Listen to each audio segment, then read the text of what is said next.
Gone West, 3 Narratives of After-Death Experiences. By J.S.M Ward. Dedication. This work by me is inscribed to Reginald Lucien Ward, who fell in the tide of battle where Flanders merges in France, and passed from under time's finger with never a backward glance, for love of his native land in battle against a horde, and unto his comrades in arms of every rank and creed, who gave their all in the cause of justice, honor, and truth, against the powers of evil that know neither pity nor truth. To the men who held the breach in the hour of Britain's need. How do you find this book? Any thoughts about the book or the author? Any suggestion for improvement? Please take a moment to share your thoughts in a comment. If you like it, share it with your friends who might enjoy it as well. Subscribe to keep in touch. Visit CompleteAudiobooks.com for more quality content. Foreword. By Connor McDarry, Jr. Discussions concerning after-death states usually end by the well-known pronouncement that nobody ever came back to tell about them. In Gone West, we have the answer to this because Mr. J.S.M. Ward, the author, did just that. He visited the astral plane regularly, retained his consciousness while there, and his book is a fascinating record of his experiences among the so-called dead. He describes some of the dangers ever existing on the astral plane in the form of evil entities who endeavor to entice occupants, especially newcomers, to yield to the indulgence of liquor, sex, and other sensual vices in which they had participated while on earth. These evil entities, who are as a rule former earth inhabitants, urge all among whom they mingle to practice the obsession of mortals and thus help to swell the ranks of the forces of evil. On the other hand, Mr. Ward tells of the opportunities open for spiritual development and thus provides the reader with the necessary information to make the correct choice of companions and the paths to follow for his betterment. In this regard the undersigned strongly urges the reader to direct his attention to The Officer, Part 2. The following, in Mr. Ward's own words from the introduction of another work on the same subject will serve to make his position clear, in giving this narrative to the general public. I have been actuated by the desire to bring comfort to others in a similar position of loss. I knew that the dead die not long before my brother died, but of the manner in which they live I knew only a little. Except for a brief account of the astral plane by W.A. and another rather specialized account by the officer, my knowledge related mainly to the spirit plane. Of the astral plane under war conditions I knew nothing. The interest Gone West aroused has been shown not merely by its sales, considerable as these have been, but by the large number of letters I have received, which have been of the greatest encouragement. Those of us who are endeavoring to spread the true knowledge of life beyond the grave, are doing so in the face of opposition alike from the ordinary man of the world and from the ministers of established religions. Sometimes we are laughed at, whilst at other times we are called necromancers. Some of our opponents even go so far as to hint that we are not quite sane, but this has always been the way in which new truths are received at first. Nevertheless, it may be of interest to my readers to know that I am a perfectly normal man, one who is earning his living in business and who has every day to deal with complex mundane matters. The fluctuations in the rate of exchange, sources of the raw materials of industry, the German methods of trade penetration, and trade statistics are a few of the subjects with which I am concerned, and on all of which I have written articles and issued reports which are readily taken by the trade journals. I assure my readers that, from the financial point of view, it pays far better for me to write 2 or 3 articles on openings for British trade in say, South America, than it does to write such a book as this. I am not a medium plying for hire, as the daily papers would call it, and if you met me at dinner, unless I spoke of these things, you would find me no different from 100 other busy men of affairs. Why, then, should the critic suppose that my ordinary clear business mind fails me when I turn to investigate psychical phenomena, or think I should waste my time practicing a heartless fraud on my readers? After all, those are the alternatives. If I did not feel that the message these pages contain was not merely true, but of vital importance to our sorrow-laden world, be assured that I would not thus publicly reveal much which is absolutely sacred to my personal life. The later work from which this quote was taken, entitled A Subaltern in Spirit Land, describes the passing of his mother and her arrival on the astral plane, this being the reason for the reference to his personal life. The undersigned has been a student of occult subjects for over 70 years, and I can honestly say that Gone West offers the best rendition of life on the astral plane that I have seen expressed in print. Those involved are performing a great public service in again making available this priceless knowledge so vital to the spiritual progress of humanity. Connor MacDarry, Jr. August 3, 1974. Introduction. The manner in which these communications came to be received is plainly set forth in the book itself. They were due to the desire of H.J.L. to convey to me an account of life beyond the grave. He discovered that I was mediumistic, a fact of which I was unaware, although I have for many years been keenly interested in the occult. The methods employed in conveying the information contained in this book were twofold. Visions. The first of these was prophetic, and foretold H.J.L.'s death. The first one after his death was very vivid, though at first I thought it was a dream, but nevertheless wrote it down. As the visions continued regularly once a week on the day of the week on which H.J.L. died, Monday, I was compelled to alter my views. In particular I noticed 4 chief differences. A. They were coherent throughout. One of the most unsatisfactory features of dreams is the incoherency. Scenes shift from place to place without any regular sequence. People do things they would never do on earth, and the characters change before our eyes. These visions were real through and through, coherent and logical in their development and, moreover, took up the narrative where it left of the week before. B. A normal dream fades almost at once, and it is rarely the case that it can be remembered in its entirety a few hours later. The visions remained firmly impressed upon my mind until they were written down, which sometimes took a couple of days. Once they were written down they would tend to merge into the general body of remembrances which every mortal carries in his brain. C. The information was not due to the conscious or subconscious mind, for much of it was in violent opposition to my preconceived ideas on the subject, and it was some time before I would accept them, though I do so now completely. D. These visions contained verifiable facts entirely unknown to me, which nevertheless proved to be true on investigation. Some of these facts were of a personal and private character, known only to the dead man and one living person, and the latter admitted their truth. Further, there were certain references which, to the writer, were unintelligible, but were recognized by the living person to whom they were related, as requested. 2. The other communications were obtained by automatic writing. With the exception of the first 2 or 3, I was in complete trance, and was quite ignorant of what was written until I became normal again. The possibility of their being the product of my conscious mind is thus eliminated. With regard to the subconscious self, I would like to take this opportunity of protesting that while I am prepared to admit that such a thing does exist, I nevertheless hold that in most cases the word is a bogey set up by scientists to explain phenomena which they are unable to explain by the ordinary material laws, and which they are unwilling to ascribe to spirit influences. Yet, accepting the subconscious self at its highest valuation, it will not explain the presence of information which was quite unknown to me, and which, on its being investigated by others, proved to be correct. As an example of this, but not the only example, the following may be noted as given by J.B.P. I am only going to give you the name of a friend I met in this city. He is a Baptist, not a Congregationalist.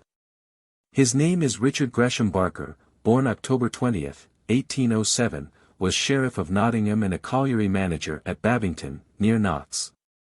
He died June 21, 1892. His brother John was twice mayor of Nottingham. It was only after considerable search that Mr. K. was able to prove these facts to be correct, even to the minutest detail. But without devoting more space to these problems, for those who desire verifiable evidence may obtain it from any ordinary spiritualist society, let us turn to consider the matter given in these pages. The original plan of the work as arranged by H.J.L. was as follows. The astral plane.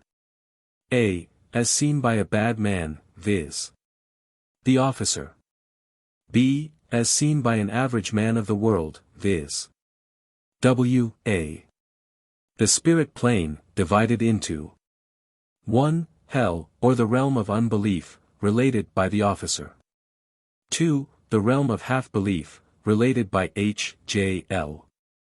3. The realm of belief lacking in works, related by J.B.P. 4. The realm of belief shown forth in works, related by the monk. Owing to the enhanced cost of production due to the war, it was found necessary to reduce the book to a manageable size. To do this we were reluctantly compelled to publish only the astral plane, hell, and the realm of half-belief. As these are set forth in full, it will not be necessary to deal with them here, but a few words may be devoted to the two higher realms. The realm of belief lacking in works, as depicted by J.B.P., is much brighter than the realm of half-belief, the light being as the light in England at about 8 a.m. on a summer's day. To this realm go all those whose faith was strong, but narrow and rather bigoted, and who failed, as many do, to act up fully to their beliefs. In the lowest division of this realm the spirits are still strong believers in their own particular sect, and there is a marked tendency for them to remain there segregated into narrow communities. Their principal failings are self-complacency and an unwillingness to make any effort to progress higher, being often well satisfied with their surroundings. In the next division the smaller differences between the sects tend to disappear, and a few broad communities take the place of the numerous narrow religions from which the individual spirits have risen. Those who have come up from the realm of half-belief, like J.B.P., do not drift into the narrow sects of the lowest division. They arrive freed of preconceived prejudices, and devote considerable attention to the study of the various faiths they find there, and endeavor to draw from each the vital truths which are enshrined in them. Some of the most interesting revelations J.B.P. made were that the gods exist, or, at any rate, the forms of the gods, and condescend to answer the prayers of their worshippers. In particular, he describes a service in a great Egyptian temple at which Osiris appeared. Similarly, he has visited a Hindu temple, where Kartikeya, the god of war, presided. He also gave a most striking account of a library in the realm of belief. These libraries are on so vast a scale that they look almost like cities. There are many of them, of course, but each is divided into 3 sections. The first contains the forms of books which have ceased to exist. I mean by this, the actual volumes themselves. Of course all books do not come to us, many go to hell. The second section is very different, for in it the books are not the forms of books made on earth but those created here. The best way in which I can describe them is to compare them with picture books. In short, they contain ideas in picture form, and can be read by us just as the thought pictures of our friends can be understood by us. Few books are written for the first time over here in script. The third type are difficult to describe as books at all, for the picture idea has been carried out to its logical conclusion. The nearest thing to it on earth is the modern picture palace. Imagine a large room. At one end is a kind of stage, on which perform what at first sight appear to be real men and women. These are thought forms, strongly visualized by the committee of scholars in charge of the room. Thus an episode in history will be enacted in all its detail before our eyes. His description should be compared with the account by the officer of a library in hell. The realm of belief shown forth in works is seldom attained immediately after death.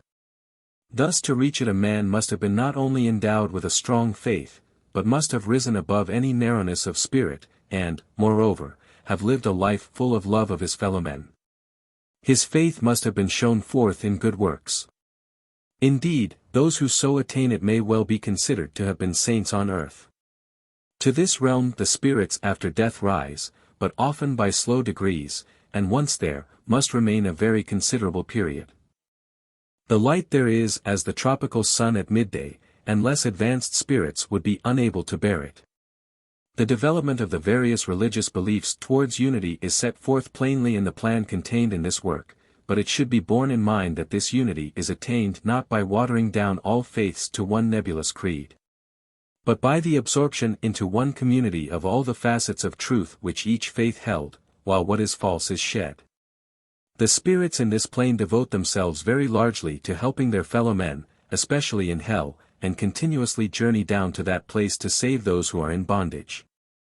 The monk Ambrose, who died in the 14th century, devoted most of his life to this work, and at length obtained his desire, and passed through the wall of fire, and was lost to us.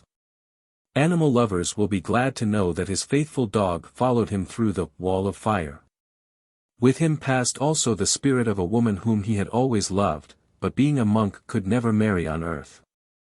They passed through the wall of fire, or light, as it was described, to the mystic union of soul with soul, which it is understood takes place in the regions which lie beyond the wall of fire. What is this great wall of fire, which cuts off the sixth or spirit plane from that which lies beyond? I am unable to answer this question. By some of the spirits it is called the second death, although this phrase is also employed to describe the transference from the astral to the spirit plane. We are told that some of the spirits fear it as men fear mortal death, but whereas death comes whether we wish it or not in its due course, this second death takes place only when the spirit is ready and anxious to pass on. It appears to affect the form, which seems to pass more completely under the control of the entity, but the entity itself is not destroyed. This was made clear by an angelic form who guarded the entrance leading from the realm of belief lacking in works to the highest realm. For when J.B.P. questioned him on this point, he informed him that he had passed through the wall of fire long before, and had now returned to labor on the sixth plane, adding, "But on this plane forms are needed, and therefore we assume one. This is not my original form, it is not the form of an earthly man, but that of an angel. I create it by willing so to do. As I think myself, so I assume a form. If I desired I could assume the form of an animal or of a flame. Behold. J.B.P. Before my eyes he took the form of a great flame. The pillar of fire. I cried. As I spoke he seemed to change at once, and became like a cloud. Then the cloud became all light, and once more I saw him in his angel shape. Cannot the evil spirits also do this? I inquired. The officer has described something similar. Those spirits whom you call devils can, but I may allow you to probe no deeper into these mysteries as yet, he replied. This angelic being, while refusing to give any details of what lay beyond the wall, yet stated emphatically that the personal entity was not destroyed, though the form was affected. Beyond this I have been unable to obtain any information. The spirits on the sixth plane do not know, and the guardian spirits who come thither from the higher planes refuse to speak. Some people believe that on passing the wall of fire, the spirit returns to earth in a fresh incarnation, but while this is probably the case with some, I am doubtful whether it covers all. We are informed that there are 7 planes in all. This work deals with the 2 lowest only, and since these higher planes must be peopled, it appears more likely that the most exalted spirits rise higher and higher without the need of reincarnation. Whereas more lowly spirits need to return to earth to develop certain characteristics. As to the difficulty of obtaining information from these higher planes, it seems probable that if received it would be so far above the heads of us mortals that we should be unable to comprehend it. Even the highest realm of the spirit plane is so exalted that the monk declared that much of the information he could give would be beyond us on earth, and therefore devoted most of his narrative to accounts of his missionary work in hell. I am still continuing my investigations into life beyond the grave, and if this book should prove acceptable, hope at no distant date to publish a second volume containing an account of the 2 remaining realms. And a more detailed description of life on the astral plane. Since the death of my brother in the trenches of Flanders, I have devoted most of my attention to conditions on that plane, and especially to the spirits of those who have died in battle. Their state is somewhat abnormal, and indeed the whole astral plane is greatly disturbed. My brother is now engaged in making a survey, as it were, of that plane, and is being assisted in his task by H.J.L. If any reader has a question on life beyond the grave to which he desires an answer, I would endeavor to obtain it, but wish it to be plainly understood that I do not mean thereby that I will endeavor to trace any particular persons, nor to obtain messages from them. To do so is not my object. As an example of what is required, I was asked to make inquiries as to the fate of animals after death, and the result is seen in this book. As to what opinion the reader will form of the present work I know not, but, for myself, I have been profoundly impressed with the reality and the reasonableness of what I have seen and what the spirits have related of life beyond the grave. J.S. M. Ward. P.S. Exception may be taken to the publication of the officer's narrative, on the grounds that it is so gruesome that its appearance will serve no useful purpose. But my justification is, a. that the communicating entities desired its inclusion, b. that on the astral plane there are grave dangers of which it is important that newcomers should be warned. And, c. that the officer is now helping those who are passing on to the astral plane from the Great War. Part 1. Communications from H.J.L. who died on the 5th of January, 1914, at 9 a.m. on his 80th birthday, the lowest division of the spirit plane. Chapter 1. The doorway opens. I, J.S.M. Ward, had a vision early in December, 1913, in which I learned of the death of H.J.L., my uncle and father-in-law. The vision began with a message that he had died suddenly, and went on with the funeral, at which I was present. The sensations of grief, and the remarks and actions of the other mourners, were vividly impressed on my mind. When I awoke and later informed Carrie, my wife, we decided to go down and see him when up in town, but unfortunately Carrie was not well enough to go on the day we had selected. On January 5th, H.J.L.'s birthday, we received about 10:15 a.m. telegram to say H.J.L. had suddenly died. All the sensations of grief that I had felt in my dream were repeated exactly, as were the incidents of the funeral. Even his face in his coffin looked like the one I had seen in my dream. It differed considerably from his face when alive. He was buried on January 8, 1914. First trance vision. During the night of Monday, January I-2th, i.e.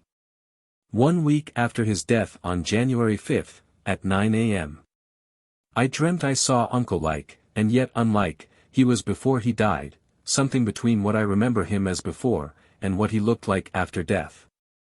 He said, "I have been trying to speak to Carrie, but can't, so I have come to you.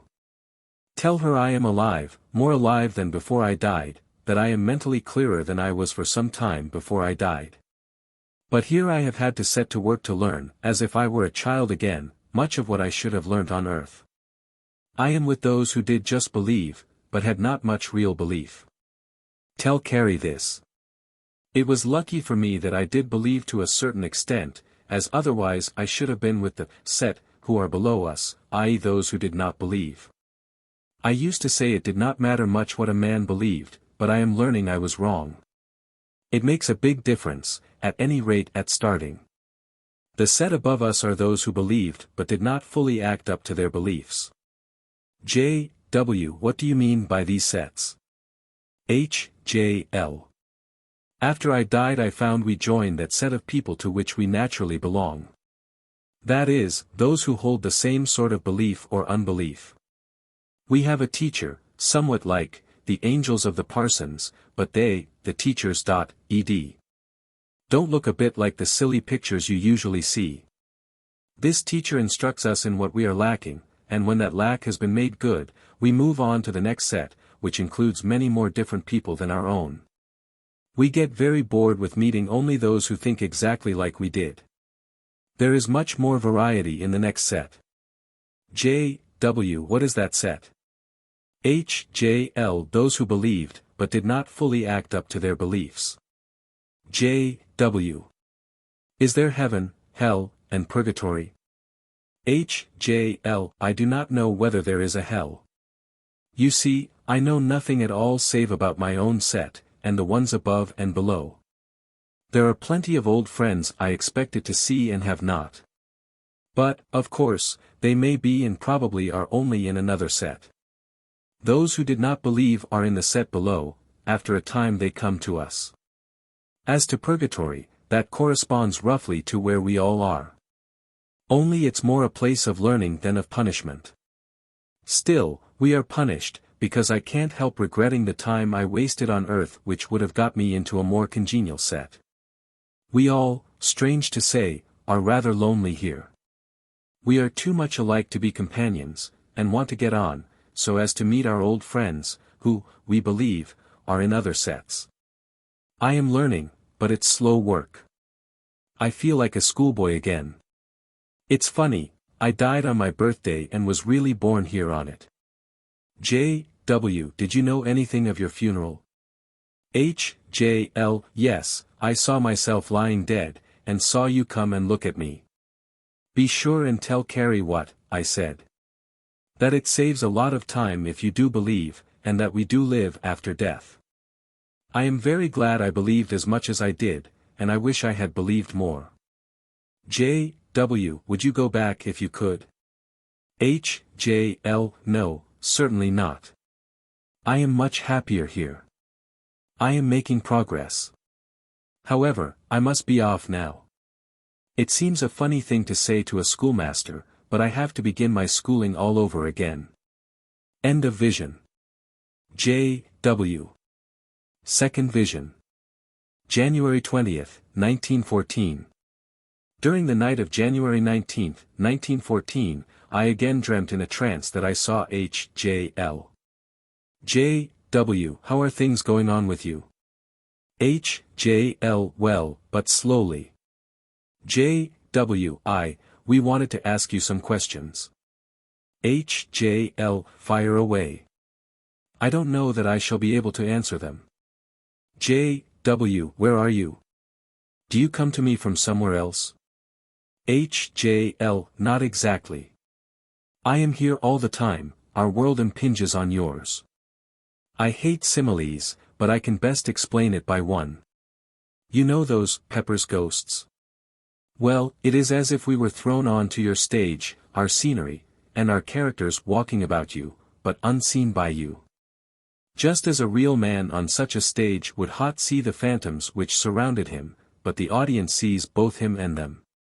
Or like a bank of clouds which blends into a range of hills, so that it is hard to say which are hills and which clouds. We are in the same world as you, but not subject to the same laws. For example, time and space don't exist. This sounds trite, and so it is, for the truth usually is trite, because it's true, and therefore always has existed. J.W. But you are here now. How, then, can there be no space? H.J.L. Compare us to a thought. We are more than a thought, for we continue to think, but compare us to a thought, you may then get some idea of what I mean. When on earth you think Ravenscroft, your mind calls up a picture of Ravenscroft and the people there. You see them as they were. To that extent we and you are alike. But your finer senses are controlled by your body and you are unaware of what changes may be taking place. Now, you know something of telepathy. Do you remember my telling the story of the only true ghost story which the Psychical Society got, the one sent by the doctor? J.W. Yes, I do. H.J.L. Well, after that I said, I think most of that stuff's rubbish, but there may be something in telepathy. J.W. I remember perfectly. H.J.L. Well, Jack, there's not only something but almost everything in telepathy. It's the outer edge of those faculties which we have to develop here. It's the main link between our world and yours. You know that some people have learned of things which are happening to their friends at a distance. We all can do so here, and that is the way we communicate with each other. Speech does not exist with us. This explains those sayings in the Bible about nothing shall be hid. You cannot tell lies here or be deceived. But that is not all, for every separate thought exists of itself and we can see them all. This explains the doctrine of the Catholics, at which I used to laugh, that a really evil thought, such as murder, is worse than a venial sin. My punishment consists largely of this, that all my evil deeds and thoughts rise up before me in as real a shape as I myself possess. They are there with all the surrounding impedimenta. J.W. What do you mean by that? H.J.L. Well, Jack, I don't want you to think worse of me, so instead of quoting a real offense, I'll show you what I mean by a fictitious one. Suppose a man committed a murder, or even meditated one, riot merely the actual murder, but all the surrounding details, such as the furniture and room in which it was, or was intended to be committed, are here. J.W. Then do you mean to say that there is no difference between the fault thought of and one committed? H.J.L. It all depends on the reason why it was not. Supposing your better nature gains the upper hand and you refuse to act as your lower nature prompts you, then, after seeing the evil thought, you will be refreshed by seeing the good one, for all your good deeds and thoughts come here also. If the sin had not been committed solely because you were prevented by something else, then there would be no good thought to refresh your weary spirit. Of course a man may be temporarily prevented from giving way to an evil passion, and afterwards rejoice that it should have been so. All that he will see here. Thus each one lives in a world of his own creating, and the more nearly his world approximates to that of others around him, the more company, the less solitude will he have. Solitude is one of the worst punishments here, and so those who, though having many faults, yet loved much and had many friends, get their reward. J.W. Does this state remain constant, or do you get to know more people and your former thoughts haunt you less? H.J.L. Now I told you we did progress only last time. You should not ask unnecessary questions, nor try to catch me tripping. I repeat, we do progress as we learn, and particularly as we learn to believe. As to the second part of your question, I don't really know exactly what happens, but as we go on thinking here we create fresh thoughts, and as these are of a nobler nature than those we thought on earth. They refresh us and enable us to bear more easily the grief we feel for our former faults. We realize as faults here things that on earth we deceived ourselves into thinking were not faults. I should add that at first it's rather like a hideous nightmare, all one's dead thoughts come crowding round. But after a time they seem to fall into a distinct order, but I can't explain how. At any rate, things become easier. A lot of what I have been telling you I have recently learnt from my teacher. I have also learned a lot from some of the others. To return to how I come to you. I just think of you, or, rather, concentrate my thoughts on you to the exclusion of other things. That is getting quite easy, though at first it was very difficult. But it's not so easy to get your spirit in tune with mine, so that I can communicate with you. I tried several others first. I tried Carrie and I tried. Then I had a shot at F. At last I thought I might be able to get into touch with you. J. W. Then I gather that you are in this world and see it as we do. H. J. L. We are in this world, but not restricted to it. Moreover, it does not look the same to us as to you. We see much more. We see the past, and some, I believe, can see the future, though I cannot. You will understand that, as you dreamt of my death a month before it happened. But I have taxed you long enough. Is there any point you would like to ask about? J. W. Yes. You said something about our lower nature. Do you know whether there are any devils who inspire men with evil thoughts? H. J. L. I do not know. When I was alive I did not believe in them, but since I died I have learnt to believe many things I laughed at then. There may be, for there are good spirits who were never men, but I cannot say I know. J. W. Why don't you ask your teacher?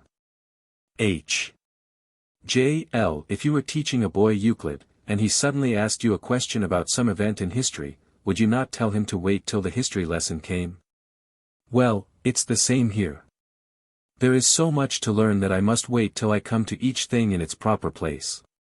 J. W. I am glad you have come to me like this, but why did you? H. J. L. Partly because I like you, but mainly because I think in this way I can do a little good, and it is not easy to do good here. I wish I had done more good when I was on earth. I particularly want you to tell Carrie. She understood me more than most of them did. We were always good friends. I wish I could speak to her, but I can't. You are getting tired, pause. Your mind fails to keep touch, pause. J.W. Yes, I am tired, but I want to ask you something, I can't quite remember what. H.J.L. I will come again, pause. I will come again. Note by J.W. I seem to fall asleep after this, and can remember no more till I awoke next morning. Third vision. January 21st, 1914. On the night of January 20th, H.J.L. again appeared to me, in a vision. H.J.L. I have come to you again, but only for a short time. I want you to try automatic writing. A man I came across here, called P. suggested it to me. He says he used to live at Sheffield, that he'll show me how to do it, and that it would be a much better method of getting into touch with the still living. He's a decent sort of chap, and I rather like him. J.W. I have tried once or twice, but without any real results. H.J.L. Since I died. J.W. No, some time before. H.J.L. Well, try again. I've much on hand just now, but I will not forget you. Remember me to carry. Automatic writing, 1. Alone. January 21st, 1914. I have come to you as I promised. Mr. P. is helping me. He says he is interested, as he used to live at Sheffield. It's not easy to write this. I hope it is readable.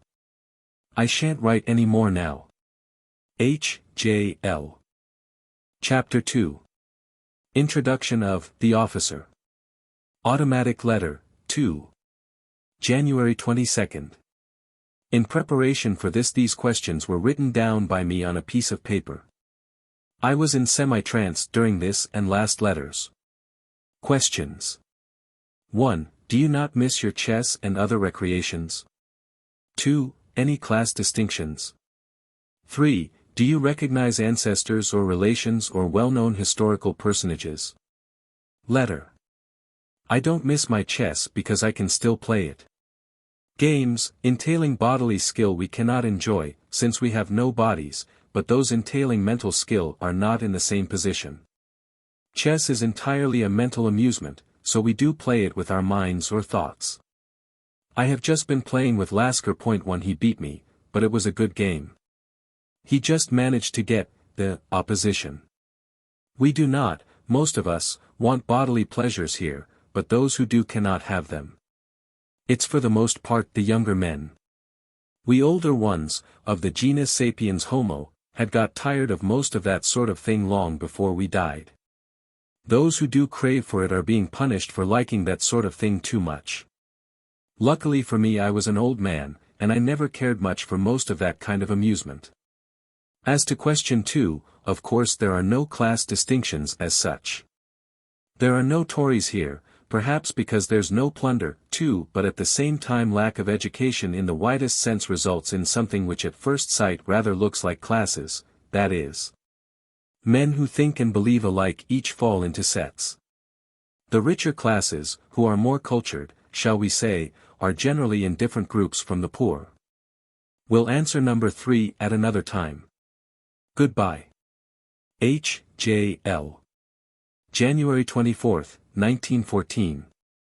The following was written automatically in the presence of Mr.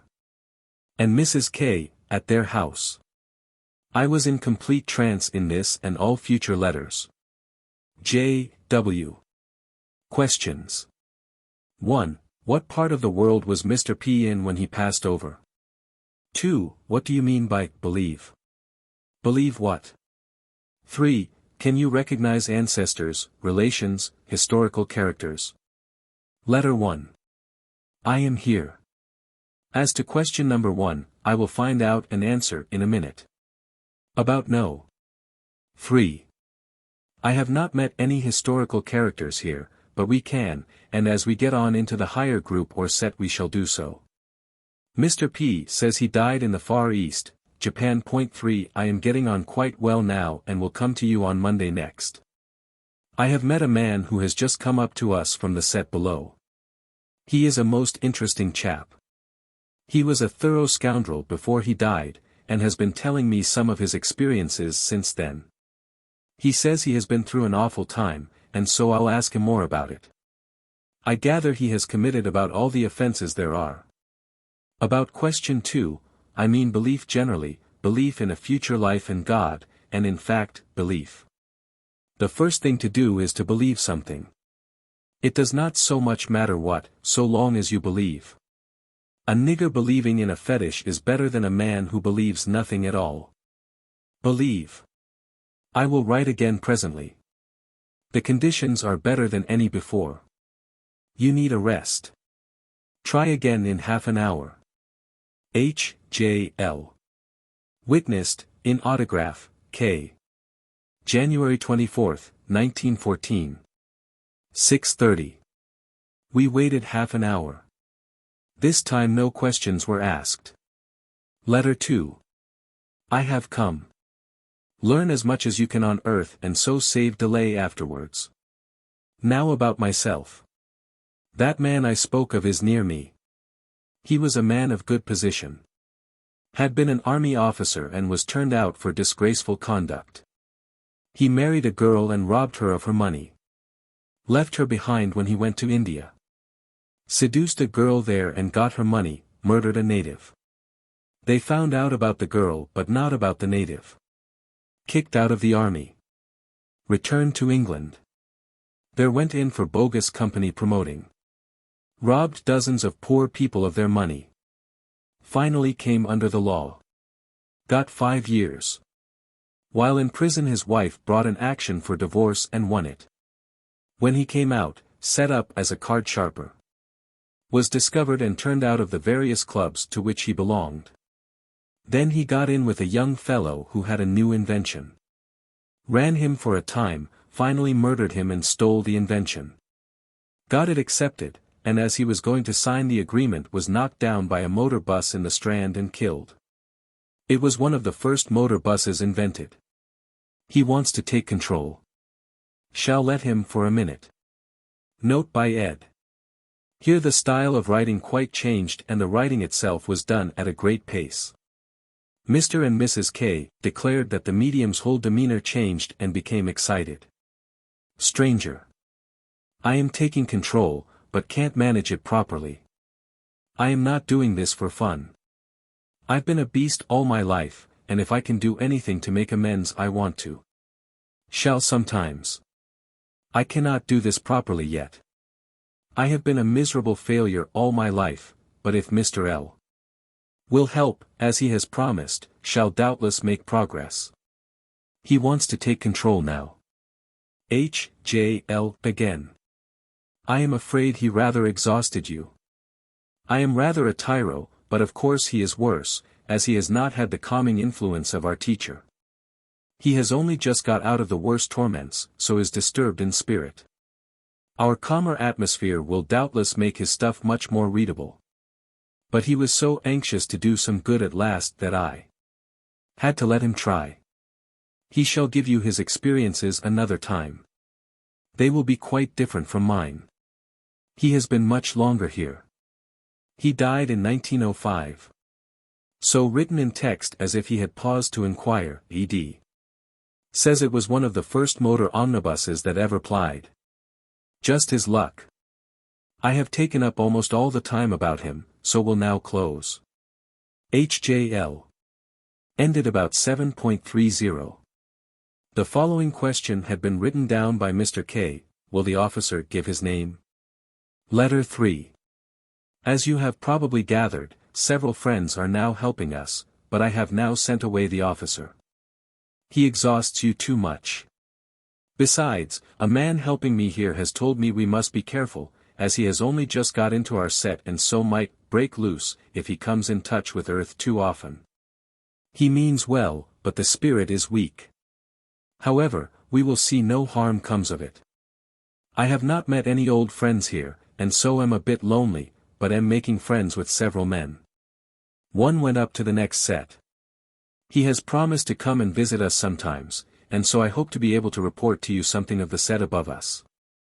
As to question re-officer's name. I do not know it, but can ask him. Shan't do so now, though, or he'd want to take control. I am not sure that he'll give it, rather think at first he won't, but dare say he will in time. He's a wild sort of person. I can see you all quite well. There are others with you, lots of them. Of course I do not know who they are, as they do not come from my set. But power is waning. Thank Mr. and Mrs. K. Goodbye, H.J.L. Chapter 3. H.J.L. outlines his plan for this book. Vision in a trance on the night of January 26, 1914. H.J.L. I am glad we started that automatic writing, as it has proved so successful. I propose to give you a series of such letters, in which I shall endeavor to give a connected account of our life over here. Now I gather that most of the spirit messages which have been received ignore almost everything which does not come under the writer's immediate knowledge. I propose to go further and to give in addition to my own personal experiences those of members of the sets above and below us. By this means I hope to cover at least those three. And as my friend who has passed on to the set above has promised to try and get in touch with a spirit who is passing on to the one above, I may be able to tell you something of the fourth set. I shall endeavor to give you a description of the geography of this region, if so it may be called. Further, I shall give you my own experiences, beginning with my death and entrance to this new life. Further, I have been back to earth since last I saw you, and have seen a mail pass over to us from our side. My teacher took me. I am therefore able to comprehend several incidents in my own death which at first appeared vague and uncertain. Now it is difficult for you to understand our arrangements here, it is very different from what you are usually taught. It is not however so much that the original teaching of the Church was wrong, but that it has been misinterpreted by its teachers. At the best, however, they only show a part of the truth. Not even here do we know all the truth. Truth is like a diamond with many facets. Each facet contains part, but only part, of the truth. Some facets are larger than others, so all creeds exist because of the facet of truth, however small, which they possess. No faith which had no element of truth could exist at all for any space of time on earth. Often, however, the facet is very small. The larger the amount of truth, the stronger that faith will, as a rule, grow. Thus the Roman Catholics are a numerous body, but neither they nor any sect possess all the truth. They simply form one of the communities which exist in the sets where men believed. There are also Buddhists and heathen there, and, indeed, all religions. From this stage we advance until we have gathered in all truth, and then we shall really know what is meant by God. But that is far hence. Since, however, it is easier for you to comprehend the new facts with which I am about to deal if you can attach them to some theory with which you are acquainted, I shall adopt the general plan of heaven, purgatory, and hell. Be under no misunderstanding, as depicted by many persons these names are wholly misleading. But if accepted as a convenient and rough classification, they will be helpful. One fact, however, you must clearly grasp. So far as I can discover there is no evidence of the eternity of hell. Drop that idea and the rest will be easy to understand. At the same time spirits may be in what I will call hell for countless ages. For example, Nero is there still, and likely to remain for many an earthly age. The officer has just come up from hell, and so that proves it is not a place of perpetual torment. But as most spirits who communicate with the living are fairly spiritual ones, they have never been in hell, and so can tell you nothing of it. Many do not know of its existence. For we do not know everything, only what is necessary for our own progress. They need no pains of hell, and so know not of its existence. Herein lies the interest of what the officer will relate. I myself could not tell you what he can from his own experience. Under hell therefore I group all those who did not believe. Purgatory begins with our set. Until you have received the first glimmerings of faith you can make but little progress. When this has once been received the spirit enters our realms. Hence Christ went down into hell to teach the spirits belief. So today exalted spirits sometimes go down thither to teach them to believe. Of heaven we know little here. It is to be with God, and that is enough for us. We are on the lowest edge of purgatory, and have far to travel before we reach there. Don't misunderstand me when I speak of hell. I mean simply the realm of unbelief, hardest hill the spirit has to climb.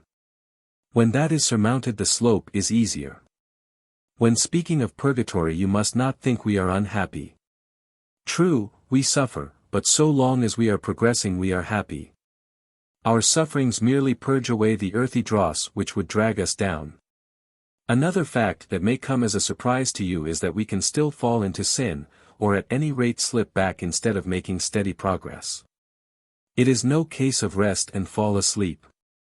We are, very, busy striving to mount higher.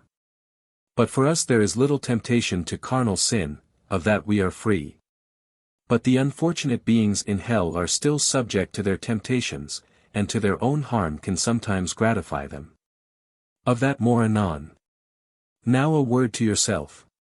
If at times you weary of this and think it fails in interest, I ask you not to give it up. It is entailing much labor on me, but I do it gladly, for thereby I am making amends for my own slackness on earth. Believe me, you too will benefit. But above all, I hope the world may deign to learn something from what I am trying to communicate. I think I have made plain to you the general plan of what I propose. In reading the news I send, don't jump to any hasty conclusions, but wait and compare the various items. Above all, remember that because I fail to state that a thing or person is there, it does not follow that they do not exist. These realms are so vast that no spirit knows more than a part of them. Before we part, are there any questions you wish to ask me? J. W. Do you have light and darkness here? H. J. L. Not as you understand the words, for this is not a material world, therefore material light has no place here. But there is a kind of spiritual darkness. In hell it is utter darkness, for there is no belief. As to what is here, look, open your eyes, see. Suddenly I perceived we were in a kind of twilight or soft evening light. Here we do not perceive so clearly as those who do believe, therefore we are in this twilight. But as we progress the light becomes stronger. The light, if so you can call it, is within ourselves. We must part now. He began to fade and grow indistinct, then I was alone. Chapter 4. Two Strange Incidents. I was not sure whether the following dream really formed a continuation of my trance vision of Uncle, or whether it was just an ordinary dream. It was, however, so vivid and peculiar that I entered it. The duel. I dreamt I was clad in a light blue costume of the time of Charles I, and was standing in the hall of a large Jacobean house. The furniture was of that period. Suddenly there was a fierce hammering at the hall door. A manservant opened it, and I saw a man on horseback. He was clad in black, and his beard was black and cut rather short and square round his face in a peculiar manner. His face was very white, and on his head was a tall fur cap. He rushed into the hall and challenged me to a duel. I drew my rapier, which had a jeweled handle, as he drew his.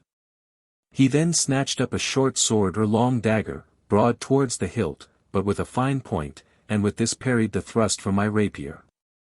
My servant cried, "The Italian method," and slipped into my left hand a similar dagger. I can distinctly remember the jar each time our swords were caught on the broad part of the dagger's point. At length my blade slipped over his and ran him through the shoulder. He then declared that he would go, but suddenly slipped into the house again and snatched up some papers which were on an oak chest near by. With these he turned and ran into the garden. Furious at this treachery, I sprang after him and ran him through the body. My blade entered his back between the shoulder blades and came out a little lower down in his chest. He fell and gasped out his life in a few minutes among the flower beds. I fell on the path sobbing and lamenting. As I lay there, I saw the villagers looking through the gates and the servants picking up the body of the dead man. I have a very clear recollection of the intense grief I felt. Then I dreamt that I awoke from this dream and saw a picture of a sword, the very one I had used in the fight. I thereupon sprang from bed, the one in our room, and going to the chest of drawers found there a piece of paper. I thereon jotted down in pencil the chief points in my dream lest I should forget it. As a matter of fact I had not really awakened, and in due course awoke in bed. There was no pencil or paper on the chest of drawers. I did not see how this dream could have any connection with Uncle, but determined to ask him. J.W. On January 30th, at 2:50 p.m., Blanche sees H.J.L. Blanche was leaning out of the dining room window and looking into the garden, when she got very excited and declared that she saw the big granddad. He was wearing his black skull cap on his head, and said, "Hello, chickabiddy." He came floating down from a blue patch high the sky and took hold of her right wrist and tried to pull her up to heaven. She pulled, and he let go and went to various parts of the garden, and looked over the whole place by going up to a big rock on the hill behind the house. She described all this, as it happened, to her mother, who was in the room, pointing in the various directions as the figure changed its position. Mrs. Ward says she seemed perfectly genuine at the time. She repeated it very accurately to me the same evening. She said, "Hello, Granddad," in answer to his greeting. He looked at her, with a smiling laugh, and he appeared to be moving round the house and garden. J.W. This is an accurate summary of what took place at about 2:50 p.m. C.W. Blanche is 4 years, 3 months old. Chapter 5. The Officer. January 31st. At Sheffield Letter 6, at 7 p.m., by H.J.L. Questions written down. 1. Officer's name. 2. Had dual dream anything to do with you? 3. Did you come to Blanche on Friday? I am here, and will begin by answering the questions first. Number 3. I did see Blanche. I thought I should like to see where you lived, never having been there. It was my natural attraction, not any deliberate intention of mine that caused the pull. I am trying to write more closely, as Mr. K. asks, but it is not easy yet. No. 2. The dream is curious, as it has nothing to do with me, but is the theme which haunts a friend of mine here. He killed a Pole who had saved his life during the 30 Years' War on the continent. Afterwards the man entered the secret service of the parliamentarians. His grief was because he killed his benefactor, but he had to, as the man was stealing papers which would have implicated many in a plot to place Charles II on the throne. Why you saw it I can't say, but you evidently did, and since it was his mind picture, identified yourself with him. As to question 1, the officer absolutely refuses to give you his name, and I think his reasons are good. He shall give you them in his own words. I am standing by, so there is no danger. At this point, Mr. K. informs me, my whole manner changed, I became excited, also the way in which I held the pencil changed. The officer. The writing is quite different here. Give my name. No. No. I will give you the reason, though. I have a daughter, isn't it bad enough that she should have my blood in her veins, poor devil? But that she should become known as the daughter of a murderer. No one knows that I murdered those men. If it was once known, what chance would she have in life? Who would marry her? And what of my poor wife? No, if what I write isn't worth your while, do without it, but you'll be unwise. I want to do some good, not harm, to my wife and child. They say I must stop. Mr. L. is going to take control now. Mr. K. saw the change take place in my manner, etc., ed. H.J.L. I am sorry he would not give his name, but I think he was right. But as I knew he would not, I have persuaded the spirit who has gone to the set above to give his as evidence. He has no reason to fear that it will do harm. He shall introduce himself. Hear my manner and way of holding the pencil changed so markedly that Mr. K. placed a cross against the line thus, X. This is the first time I have taken control, and so will introduce myself and will give you details so that you can prove me. Mr. L. has asked me to help in this important plan of his, and I am to describe, so far as I can, what this set is like, i.e. the one above that in which they who only half believed are. I was Dr. J. B. P. Principal Emeritus, Congregationalist Col. I founded the B. L. B. was joint editor of the, and wrote the dash. I was born December 17, 1830, and died January 26, 1911.5. Is this enough evidence? My friends would probably never believe that I only half believed, and I hardly realized that this was the case myself. But it was due to overmuch study of theology. I lost, or nearly lost, the substance for the shadow. Now goodbye. Mr. L. is in charge of us, and I shall write as he instructs, giving you, I hope, much useful information which I pray may guide your steps to the realms of light. God bless you all for. Mr. K. Marked the following with X to show the change of control. I take control again to close this letter, H. J. L. In the next I shall start giving you the detailed account of my death and first experiences here. The officer and Mr. P. will not appear in the next. Rest half an hour. H. J. L. Chapter 6. H. J. L. describes his death. Letter 7. Same night, 8 p.m. I became unconscious and after a time recovered, or so it seemed. Indeed, my mind suddenly became clear, but I began to feel a heavy weight. Gradually I realized that this weight was slipping away from me, or rather, I was sliding out from it, as if someone were drawing his hand out from a wet glove. Then I began to feel tree at one end, so to speak, and then I began to see again. I saw once more the room and the people in it. Then I was free. Free.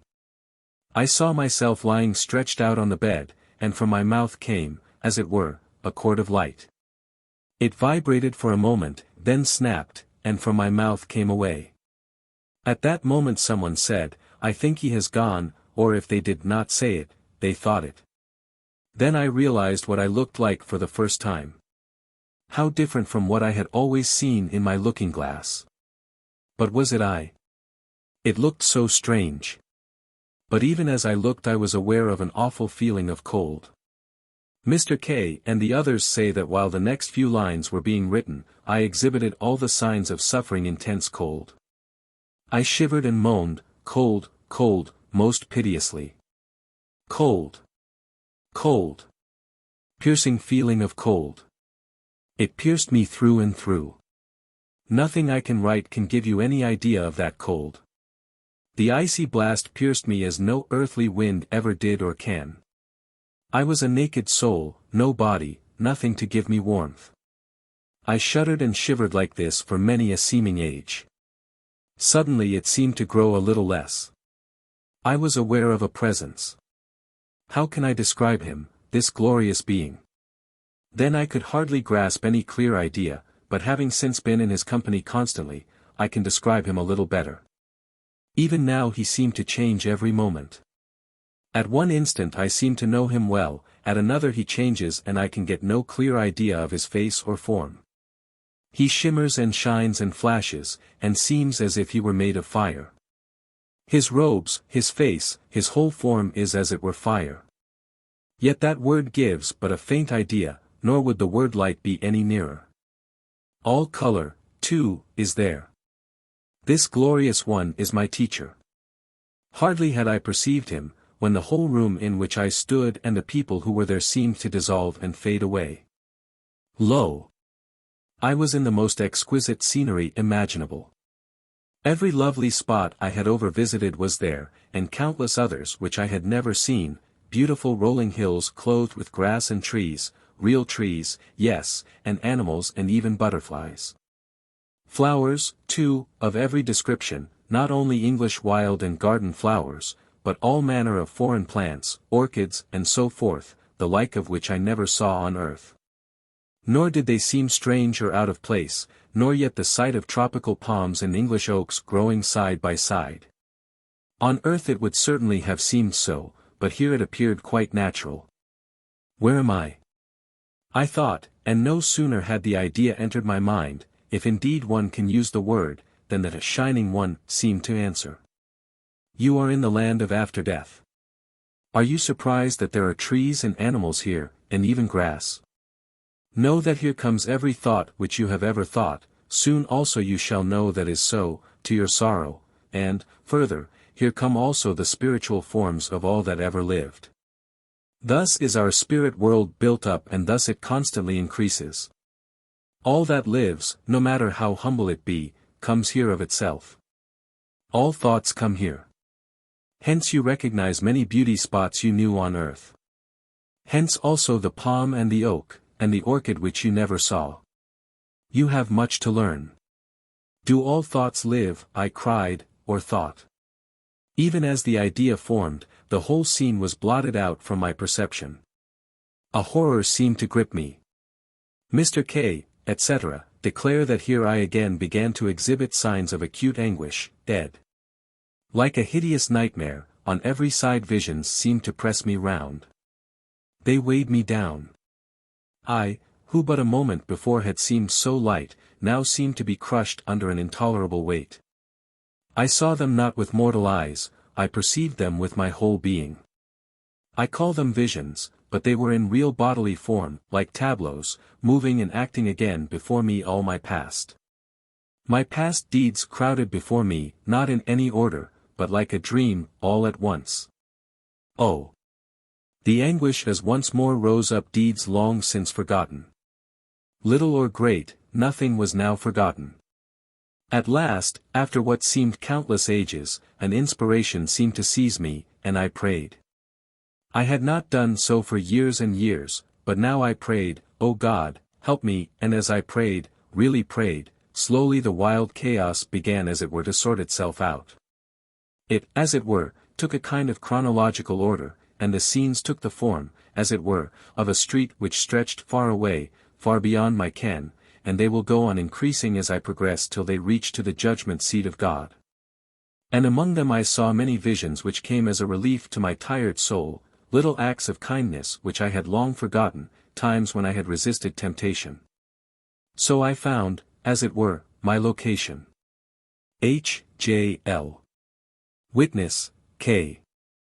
Chapter 7. How the Living Appear to the Departed.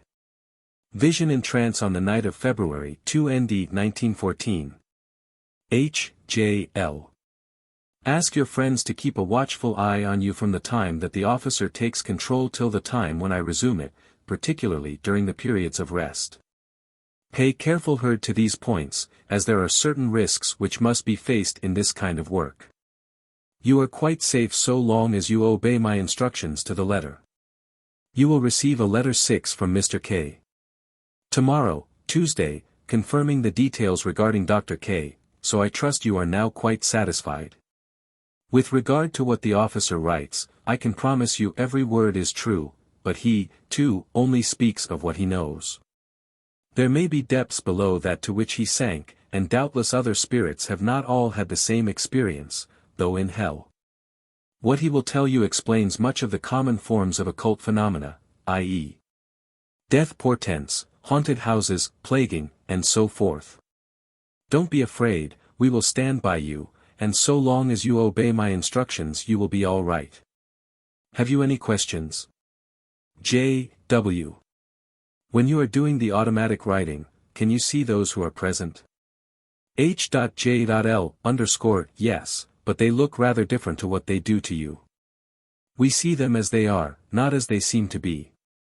Thus it often happens to us that those whom earth folk consider beautiful seem ugly, while those who look homely to us seem beautiful.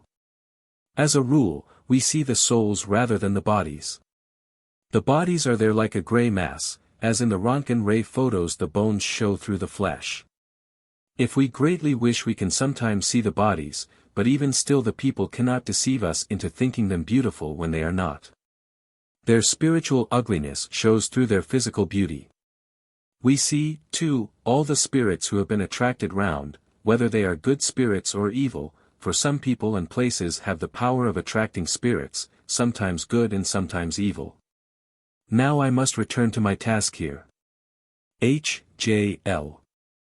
Chapter 8. A Plan of the Spirit Plane.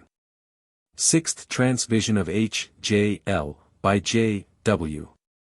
On Monday, February 9, 1914. H.J.L., for your general convenience let me tell you that this realm is divided as follows. 1. Belief with works. 2. Belief without works. 3. Half belief. 4. Unbelief. Hell. When the soul has reached the highest plane of the first division, it goes through something that is akin to a second death, for there it leaves behind its spiritual body. But the soul who attains to that state rejoices in its coming relief, it does not fear it as the mortals do death, for those souls who are not yet ready do not cross the barrier. Once they have passed into the next realm, they cannot return. There are, including earth, 7 such realms, of which the highest is to be with God. We who are here know only of the realm we are in, which we will call the 6th, the 7th being earth, which includes the astral plane. We cannot go to the 5th until our time has come, and then we cannot return. Still, to this rule are certain exceptions. Very rarely messengers are sent down to us from the realms above, but this only happens for some good reason, and is comparable to the visible and audible return of one who is dead to earth. The other and more usual method is through a medium. Just as we communicate through you, so those in the 5th realm use a spirit in the higher planes of the 6th through whom to communicate. Any message from the 5th realm would thus have to pass through 2 mediums to reach earth. Each plane in the 6th realm is divided into various divisions, and sometimes these divisions are divided into spheres. I will show you a kind of diagram, so that you can grasp it better. Then a huge sheet seemed to appear before me, with the preceding diagram written in lines of fire. The sheet appeared gray. Diagram of Spirit Plane. H.J.L. Continued, of course this is only a diagram, and, further, I have made it as simple as I can. Thus I have, of course, not attempted to show every small sect, but only the chief ones, yet you must remember that every religion is there. The diagram refers to our state or condition, not to place, which does not exist with us. Further there are many fluctuations and cross-currents which I cannot show easily. Thus, Sufism has obvious similarities to pantheism, and Mormonism to Mohammedanism. So, too, souls fluctuate within their plane. Thus the officer sometimes reaches division 2, but he is usually very decidedly in division number 1. I am in division 2. As you reckon time, I was but a few days in division I, but to me it seemed many years. Here what I call soul study is the chief business, our relaxation is what was our work on earth. This brings us into touch with men of similar occupations and tastes, though differing in religious matters. Thus we may compare this side to a series of circles. Again on the screen of gray I saw this diagram of fire. Spheres of interest. Thus I get to know a man who is keen on archaeology because we are both interested in architecture, though from somewhat different points of view. I need not labor the point, as I see you grasp it. Here, you will see, the man who is interested in absolutely only one thing here, as on earth, will get to know far fewer people. These circles keep men in touch who otherwise would be quite separated owing to different religious outlook. Thus the modern Roman Catholic and the ancient Greek philosopher may meet in the Greek spheres, as these circles are often called, both being interested in Greek culture from a different standpoint. While we are in the region of half-belief, the religious divisions are only faintly visible, but when one gets into the set above one finds them very clear. You must first grasp a few truths firmly before you are ready to absorb others.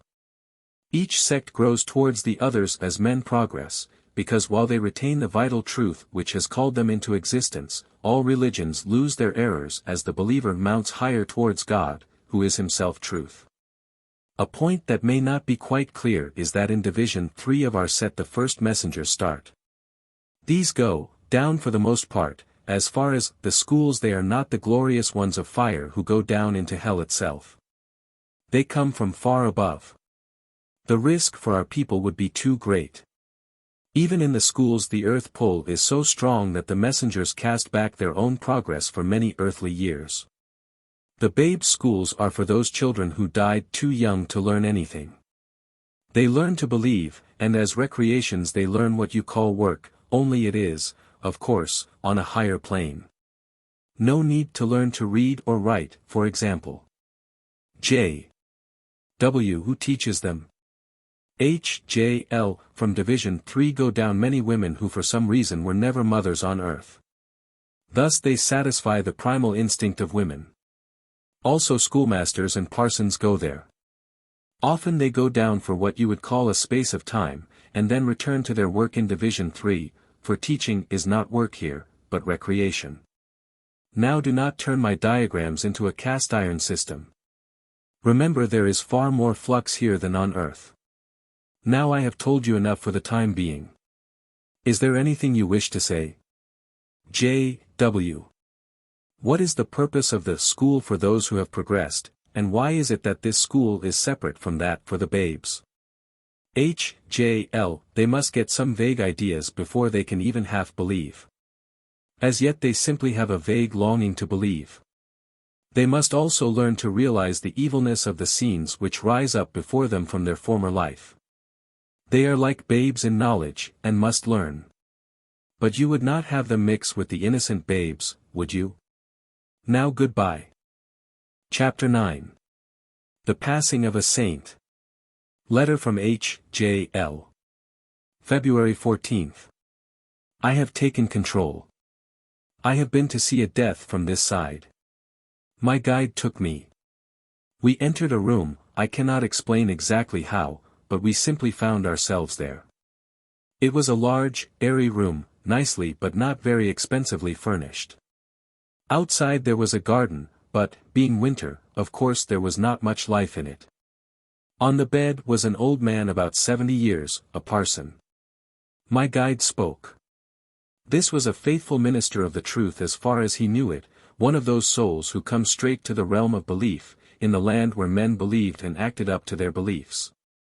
He is the Roman Catholic priest of this parish.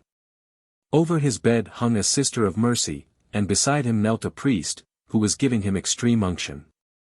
Suddenly the room became full of beautiful spirits. They filled the room and stretched far out into space. Who are these? I asked. All the fair souls he has helped to save. See this woman, she was a poor fallen sister whose feet he turned to the paths of truth. That was a foolish boy who, but for him, would be in the set below yours. That father would have driven that girl, his daughter, onto the streets, but he, the priest, took her to a nunnery, and by degrees softened the father's heart. Now both of them are in the realm of belief, of those who acted up to those beliefs. All these have come to welcome their pastor and friend. Then I was aware of a still more glorious being. Kneel, whispered my guide. All that glorious company sank on their knees, I humbly with them. Who is he? I whispered. He is the teacher and ruler of that realm. He comes to take him home. Look. Slowly from the body a light seemed to rise, strongest at the head. It was almost golden, but had a touch of blue in it.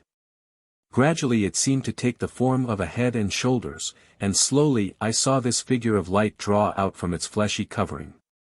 Soon it was clear, and at once a glad cry broke from the lips of the hundreds who were present. Father, your children greet you with joy and gladness, they seemed to say. And the good priest smiled on them, and, as he did, I noticed the body too seemed to smile. The spirit turned and blessed those earthly ones who were watching by the bed. Then the cord of flame, which had been growing longer and longer, snapped, and I heard a wild cry of sorrow from the mourners below, but it was quite drowned in the song of rejoicing which burst from the lips of the spirit throng. The Great Spirit took him by the hand and seemed to say, Well done, thou good and faithful servant, thou hast been faithful in a little, now thou shalt rule over many. I make thee the pastor of all these whom on earth thou didst save, and the wild song of joy which burst from the assembled crowd still rings in my ears. Then we were alone, I and my guide, and the humble mourners, but I knew it was well, and I too went away rejoicing. I shall write no more. Thank all 5 who have helped tonight. I hope the 2 newcomers are now satisfied as to the necessity for the officer's work, and also realized the full aim of this book. Again thanking you. Yours, H. J. L. Those present were Mr. and Mrs. K, Mrs. S, Mr. and Mrs. J, February 10th, 1914. Chapter 10. Describes the school to which he went and what he learnt there. 7th Trance Dream. February 16th. H. J. L. Well, Jack, do you wish to ask me any questions?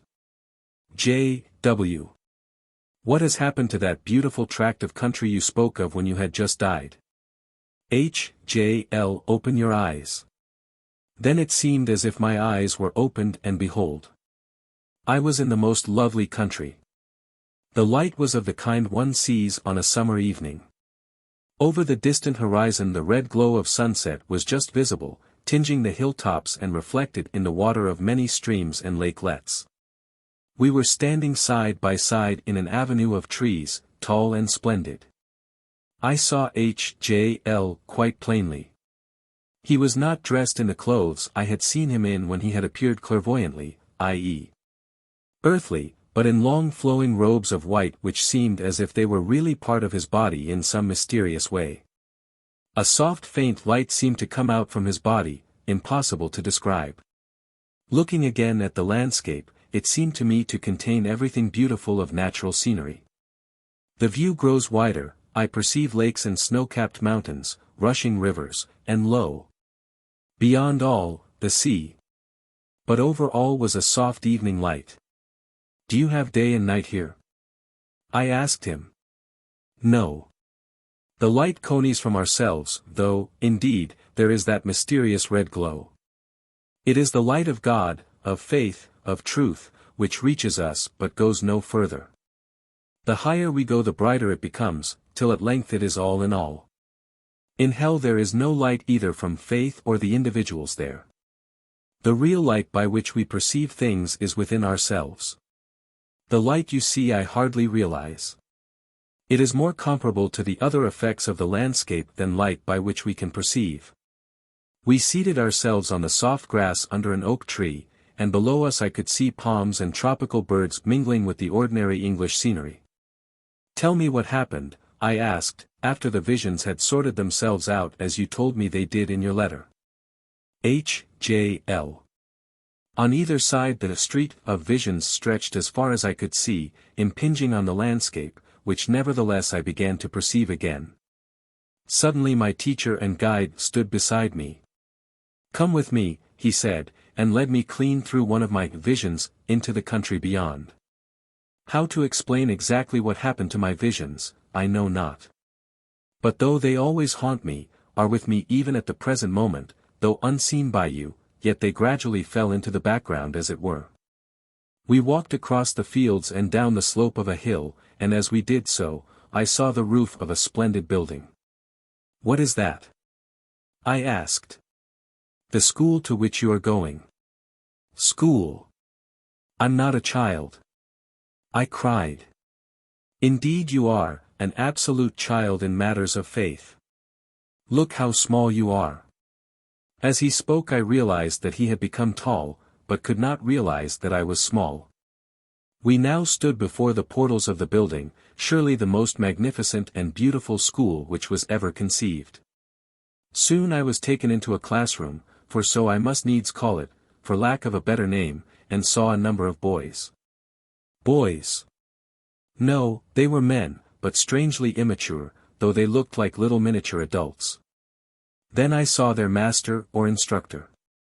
What a difference! Not merely was he a well-grown man, but he seemed to be made of light which filled the whole classroom with a bright, soft glow. The bodies of the other boys looked gray, though some were brighter than the others, and mine, I discovered, was the darkest of them all. Next moment I looked round for my guide, but he was gone. But the master took me quietly by the hand and set me in a seat. Then began the most wonderful lesson I have ever witnessed. His methods were entirely different to those of the ordinary schoolmaster. He seemed to draw the knowledge out of the boys rather than attempt to tell them anything. Most of the questions were quite unintelligible to me, though the others seemed to understand them quite well. His method consisted in asking cleverly arranged questions, and the answer to each led on to the next question. After a while he turned to me and said, "Would you like to ask me any questions?" "How is it," I asked, "that everything looks so solid here, and, above all, how is it I have a body? I thought I was a spirit." He. "What do all human beings consist of?" H.J.L. Body and soul. He. "How would a scientist define these?" H.J.L. Matter and force. He. "Good. What happens to the matter when you die? Is it destroyed?" H.J.L. Matter can't be destroyed. It merely changes its form. My body will rot and become earth, and plants will grow out of it. He. "What of the force which made that body act?" H.J.L. "It has come here. It is the spirit. It, too, cannot perish." He. "Neither the matter nor the force perish. Yet is the body on the earth the same as when you lived?" H.J.L. "No." He. "What makes it different? If you were to look at it now, wherein would it chiefly differ?" H.J.L. "Well, it would be losing its old shape. Its form would be different."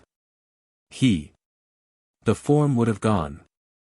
If neither the matter nor the force perish, what happens to the form? Can that perish?" H.J.L. "I do not see why not." He. "What of the form of the thoughts which haunt you? Their form has not perished. Why, then, should your form perish if theirs remains?" H.J.L. "Yes, but I still exist who thought those forms, so someone must have thought of me before I existed if I am like my thoughts. For I thought of them, and so they came into existence." He. "Precisely. Someone must have thought of you. That person is God. He created you by thought, and so, too, you create things by thought. What lessons have you learnt?" H.J.L. "That form, like matter and force, does not perish. Secondly, that, as God created me by thinking of me, so I create forms by thinking of them." He. "And what answer can you deduce to your questions from these facts?" H.J.L. "I suppose all that I see are forms, and being a form myself, they seem as solid as myself. But why do I seem solid?" He. "How could you seem otherwise? There is no matter here." H.J.L. "If I went back to the earth as I am, should I then appear to myself less substantial?" He. "Would you thereby become matter?"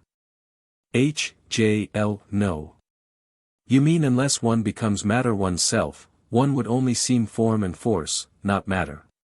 He. "If a light is placed in the midst of a cloud of smoke, what would you see?" H.J.L. "Why, of course, a light shining, through perhaps dimly, through smoke." He. "What is a flame?" H.J.L. "Force." He. "Nothing more." H.J.L. "It of course has a form." He. "What is the smoke?" H.J.L. "Matter and form." He. "Does this not answer your question?" H.J.L. "You mean I should see the spirit form shining through the material form as a candle does through smoke or fog?" He. "Yes." H.J.L. "Having left matter behind, shall I ultimately also leave behind form?" As I spoke these words, a terrible stillness seemed to fill the room. All the other boys leant forward expectantly. He. "You have asked a question which I at any rate cannot fully answer. But this I can tell you, that we do leave behind the present form on rising to the next realm. What happens none of us here knows. We cannot see beyond the wall of fire any more than mortal eyes can penetrate the veil of death. The great messengers may know, but we who do but come from the highest divisions of this realm know not. You still wish to ask a question? H.J.L. We who are created by God look to Him for help and consider Him responsible for our well-being. Are we also responsible for the forms we create? Again the silence that could be felt brooded over the room. He. You ask wise questions, though so young. What happened to you after you had spoken a while with your guide? H.J.L. I told him of the hideous nightmare which had seized me, and how it sorted itself into order when I prayed. He. Does this not answer your question in part? Did not your thoughts claim you? H.J.L. I bowed my head in shame and sat silent. He. But your question means more than that. Speak on. H.J.L. But my thoughts cannot create fresh thoughts, as I can. He. Directly no, but what of indirectly? H.J.L. How can they even indirectly? He. In the material world an evil act is done. Are there none who copy that evil act? H.J.L. That is so, of course. But surely things are different here. He. Tell him the answer to that. One of the boys then spoke as follows. Nothing exists on earth which has not its counterpart here. We see this in the trees and birds and buildings, as also in many other things. But all things here lack crude matter. H.J.L. But do their evil thoughts here influence others to evil? He. When on earth did you never notice that two men, or even more, each working independently, even separated from each other by thousands of miles, at the same moment make the same discovery? H.J.L. Yes, often, but put it down to coincidence. He. There is no such thing as coincidence. That word is merely a cloak employed by men to disguise the fact that they are ignorant of some of the fundamental laws of God. Again, have you never seen how an idea will continue for ages to influence mankind, though all who knew its origin have passed away? Have you never seen how such an idea, though forgotten in its original home, will yet reappear somewhere else without any known connection having taken place? H.J.L. Then, once created, a thought may go on creating fresh thoughts. He. Yes, but only such as relate to it. It could not create a fresh thought on an entirely different subject. H.J.L. But a man can. Why, then, is it different? He may at one time create a cruel thought which will go on influencing others to do cruel deeds, yet at the next moment he may create a thought of kindness which others will develop into much that is good. Why this difference? He. Of what does a man consist? H.J.L. Matter, form, force. He. Of what does a thought, once created, consist? H.J.L. I suppose form only. He. You are answered. H.J.L. Ah, then it is the presence of what you call force. What is force? He. Some say force is God, and some that force and matter are God, and some that force and matter are the same, and it is this that is God. Can man create either? H.J.L. I suppose he creates only forms. He. Are you not, then, answered? H.J.L. I don't see quite how it answers my original question, namely, why we can create variant thoughts when our own thoughts cannot. He. God creates you. You create your thought influences others. Your thought's action is bounded by the thought that created it. Your actions are bounded by the force which actuates you. God is bounded by nothing. H.J.L. I see it all. I cannot think about that of which I have no knowledge. But God is knowledge. He. God is all in all. You have learnt your first lessons. Now go for recreation, all of you. Next moment we were outside like boys running out from school, and we amused ourselves in many various ways. But our pleasures here are mental. What was our work on earth is our amusement here. I very naturally drifted into the set who were interested in architecture. They varied in size, or, really, in spiritual development. Many were in the upper forms of the school, and one of these suggested we should go off to see some of the famous buildings which had at one time existed. I don't want to see any of the hideous villas which disfigure most of our suburbs, I remarked. Such as one of those you built, eh? Remarked a boy whom I recognized as a man I knew slightly on earth. I should have felt annoyed on earth, but here I only chuckled. The big boy who had suggested the expedition answered, "Oh, you need not fear that. All that is hideous goes to hell. We don't get the finest work here, of course, that goes to the people in the sets above us. Still, all our stuff is good. There are some very fine Assyrian buildings we might go and see. Do all the buildings come here, or only those which have perished?" I asked. If a building is practically untouched it does not come here, but if it is partly destroyed and rebuilt, the whole of the original form comes here.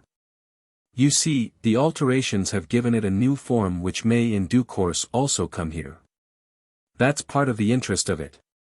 You can see how the Tower of London has changed from century to century. Of course we don't have its exact present form. So we went off to see the Assyrian buildings, and I enjoyed it immensely. J.W., as you are in with architects, do you ever come across a man called H.J.L.? It's funny you should inquire about him, for he was the man who made that remark about the houses. J.W., about those you built? H.J.L., yes. J.W., how is he getting on? H.J.L., he's in our set. He told me he was fearfully annoyed when he found he was with those who only half believed. He said to his teacher, "But I did believe." His guide replied, "Had you really believed, you would not be here. Like many others, you thought you believed, but belief does not consist of merely saying, 'I believe.' You must truly grasp it. Had you really believed, you could not have lived the life you did. Plenty of people who thought they believed find themselves in hell. A man's belief must be shown forth in his life, or it is not real. This does not mean that a man who believes may not commit many grievous sins. He may. Nor yet does it mean that he will not suffer for them.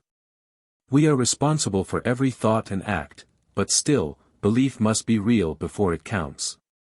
There is no deceiving anyone, not even one's own self, here. You have believed, and are, therefore, in this part. Had you not believed at all, you would be in hell. Now go and make progress. J.W., is he? H.J.L., not very fast. You see, he was younger, and almost all his interests were physical sports, good wine, women, and business. He died in the midst of them, and the earth pull is very strong. He is not earthbound, no one here is, but still he does hanker after the earth. Why, he often plays truant and goes back to his old haunts and friends on earth.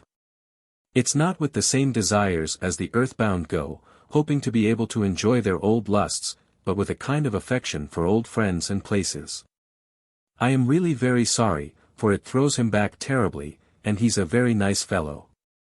However, as he himself says, he died 30 years at least before his time, and I suppose he's got to spend that time before he'll be in the same position as those who died after their 70th birthday. He told that to the master one day when he reprimanded him for playing truant. He's fearfully slow in class, can't grasp quite simple things, although he died so much earlier than I did, I've passed him already. But he's a jolly fellow, very popular out of school. He misses his games, though, terribly. He's got a vein of humor. He explained the other day that he prayed fervently that his wife might not die for many years, as he was afraid she would rout him out here. Now you have heard quite enough, or you'll want to stick here altogether. We then began to walk back towards the avenue. Reaching there, we sat down, and I seemed to fall asleep. J.W. Chapter 11. He attends his own funeral. Ninth letter of H.J.L. At home, Glen House, February 21st, 7 p.m. After I had apparently been attending the school for a long time, my guide came to me one day and said, "It is time for you to go to your funeral." My funeral? I cried. I thought that had taken place ages ago. Oh no. He replied. You have, according to our reckoning, been here quite a long time, but, according to Earth time, you have only been here 3 days. This was the first time I realized the huge difference between our method of reckoning time, or rather, our escape from time, and your subservience to it. In those 3 earthly days I had made apparently many months' progress, had learnt much about spiritual things, and had seen numerous fine buildings of ancient days. At this point I should add that here there is nothing comparable to night and day, nor is there any sleep. This is, of course, evident if you think for a moment, for the spirit never sleeps even upon earth, it, unlike the body, needs no rest. Well, my guide told my master where I was going, and I was excused lessons. We were just going to begin work. I expect this sounds rather funny to you. Next moment we were at LD. There was no long journey through the ether, as I imagined would be the case. Simply I found myself in my old bedroom. Of course it is now plainer to me. Our world and yours are not separated by anything akin to space. One might almost say they are both in the same space. But there, it is impossible to make this point quite plain to you, I fear. I, of course, noticed that the room was changed and the furniture out of its proper place, and then I noticed the coffin. It was covered by a large white sheet, but I could see through this, and perceived my body lying there. Strangely enough, it did not seem to have the attraction for me which I expected it would. I looked at it more as one might look at a marble sculpture than as at an old friend. You have finished your work and your day is done, old friend, I murmured. Even as I thought this, another thought welled up. Were you really a friend or only a taskmaster? Now at any rate I was free, and I rejoiced. After a while I felt I should like to see what the others were doing. Next moment I was in the dining room. It was so full that, to avoid touching the others, I stood in, or, rather, through the middle of the table. Of course it did not interfere with me in any way, nor, indeed, with their bodies, but yet some instinct, probably inherited from my earthly state, compelled me to avoid running into them.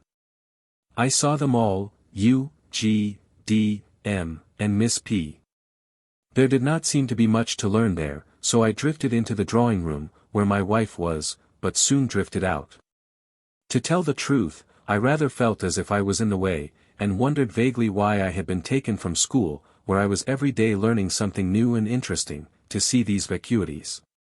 My guide answered, at the moment of burial the spirit always feels an inarticulate yearning to see its earthly shell and bid it farewell. There is a good reason for this, indeed, several. Besides the mere earthly attachment which all men feel for their bodies, akin to that usually felt by a dog for its master, even when that master was often cruel to it. There are the following: at burials there are usually certain evil beings who hang round the corpse, hoping against hope, they know not always how, to draw some carnal satisfaction from the corpse. Some touch of earthly lusts which still haunt it. Occasionally, under exceptional circumstances, they may try, and even succeed, in drawing a kind of material body from the dead corpse by means of which to clothe their naked souls. This can only happen in the case of men who have lived evil lives. From this shame you are free, nevertheless, you and I go to see that nothing of evil shall approach what once held you. Further, it is right that you should follow to its last resting place a friend with whom you have been associated for so long. Finally, by showing you the pettiness of the life you have left, to make you the more rejoice in that in which you now are. After this I again returned and sat by my corpse, and presently you entered. I saw you remove the napkin and look at my face, but all the time I was standing opposite to you. I saw, rather to my surprise, how distressed you were, and tried to attract your attention, saying, "I am all right. Don't you see me? Once I thought you heard me, for you looked straight in my face for a moment, but you did not. Then, replacing the napkin and sheet, you turned and left the room. Soon after, the undertaker's men entered, and, having screwed down the lid, took the coffin downstairs. I went with the procession to the church. After the coffin had been lowered into the grave and you had all gone, I did not follow you, but waited by the grave till it was filled in. This completed, I looked at the marble statue which had once held me. I could, of course, see through the earth perfectly well, and then, turning to my guide, said, "Shall we now be going?" The thought had hardly been formed when, lo! I was back in the school again, and oh! With what a sigh of relief! I looked round for my guide, but he had gone, but by now I had become accustomed to his strange comings and goings. "Take your place," said my master kindly. "We have only had one round of questions." Only one round, I thought, yet I was on earth for hours. Indeed, there is no relation between time there and here. My master seemed to divine my thoughts. For he answered at once, "You ought to know by now that here there is no such thing as time." I suppose it was having been back to earth that now made me feel just the least surprised at his answering a thought of mine. I again looked at the boys, and now realized for the first time how small and immature were the mortals whom I had just seen. These, at any rate, were boys, but they, for the most part, were the merest babes, some hardly born. I realized in particular, with mild surprise how infantile was the spirit in dash. Yet though both were babes, there was some indescribable difference between them. When I saw you all, I saw your spiritual bodies through a grey sort of shadow, your earthly bodies, and often the largest and finest shadow bodies had the smallest and most misshapen and infantile spirit bodies. How glad I was to be back at school, back in the realities of life, away from all pettiness and futilities of what you call life on earth, but at the same time a new desire had come upon me, and that was to let you and others know this fact. Rest half an hour. H.J.L. Chapter 12. He goes to college. H.J.L.'s 10th letter. Glen House, 8:50 p.m., February 21, 1914. To resume my narrative. After returning to school I felt strongly that I wanted to tell those I had seen what the real conditions over here were like, partly because I saw one or two were grieving rather. But more because they all either did not believe in a future life at all, or else had evidently wrong ideas as to what it was like over here. I have already told you of my fruitless endeavors to reach other members of the family, and how at length I got in touch with you. Now I will explain how I learnt that one could tell those still living. No sooner had the idea come to me, than my guide entered the classroom. "Your pupil has learnt his lesson so well," he said to our master, "that he can now leave school. He will go to a university instead." "He has made splendid progress," said my master. "Good, go forward, my lad." Class was then dismissed, and all the other boys crowded round me. "You have shot up," they said. "Why, you are nearly a man." Several others, I noticed, were also speaking to their guides, and it was quite a batch of us who said farewell to the building which had now become so familiar to us all. My guide then began to speak. "You wish to communicate with those still living?" "Why?" I said, "To tell them of this life, so that they may try and prepare themselves for it, so that they need not go through the elementary lessons which I had to learn. Many, too, who believe in a future life have no real idea as to what it is like. But why should you wish to speak to them? They will all come to us some day, and then they will have to learn." "Yes, but on earth I neglected these things, and now would make some little amends. This is a good reason, and truly they do need much light, and by helping them you will help yourself. Lo! You are now in the second instead of the first stage of this realm or set. How can I do it?" I said. "That you must find out for yourself. We tell nothing here. Each soul must strive to answer his own questions, and if he really strives he will succeed." Soon I found myself without my guide among a crowd of young men. We seemed to be in some university town. Several of the men drifted towards me, and, without the usual hesitation which I should have felt on earth, I asked what I could do to tell those on earth of this life. One of them replied, "We, too, are trying to find out how to do that very thing. Come with us." We now searched throughout that large town, and at last found what we sought. Let me say here that the dominant note of the place was the desire to help others who were already dead. At length we found a lecturer, as he would have been called on earth. But he did not lecture, but asked us questions, as the master had done. When we said, "How can we tell those still living?" he replied, "How do you do anything here?" "By thinking about it." "You are answered." "We think then," I said, "that we wish to communicate with the living." "Naturally. How otherwise? And do we think of one person or many?"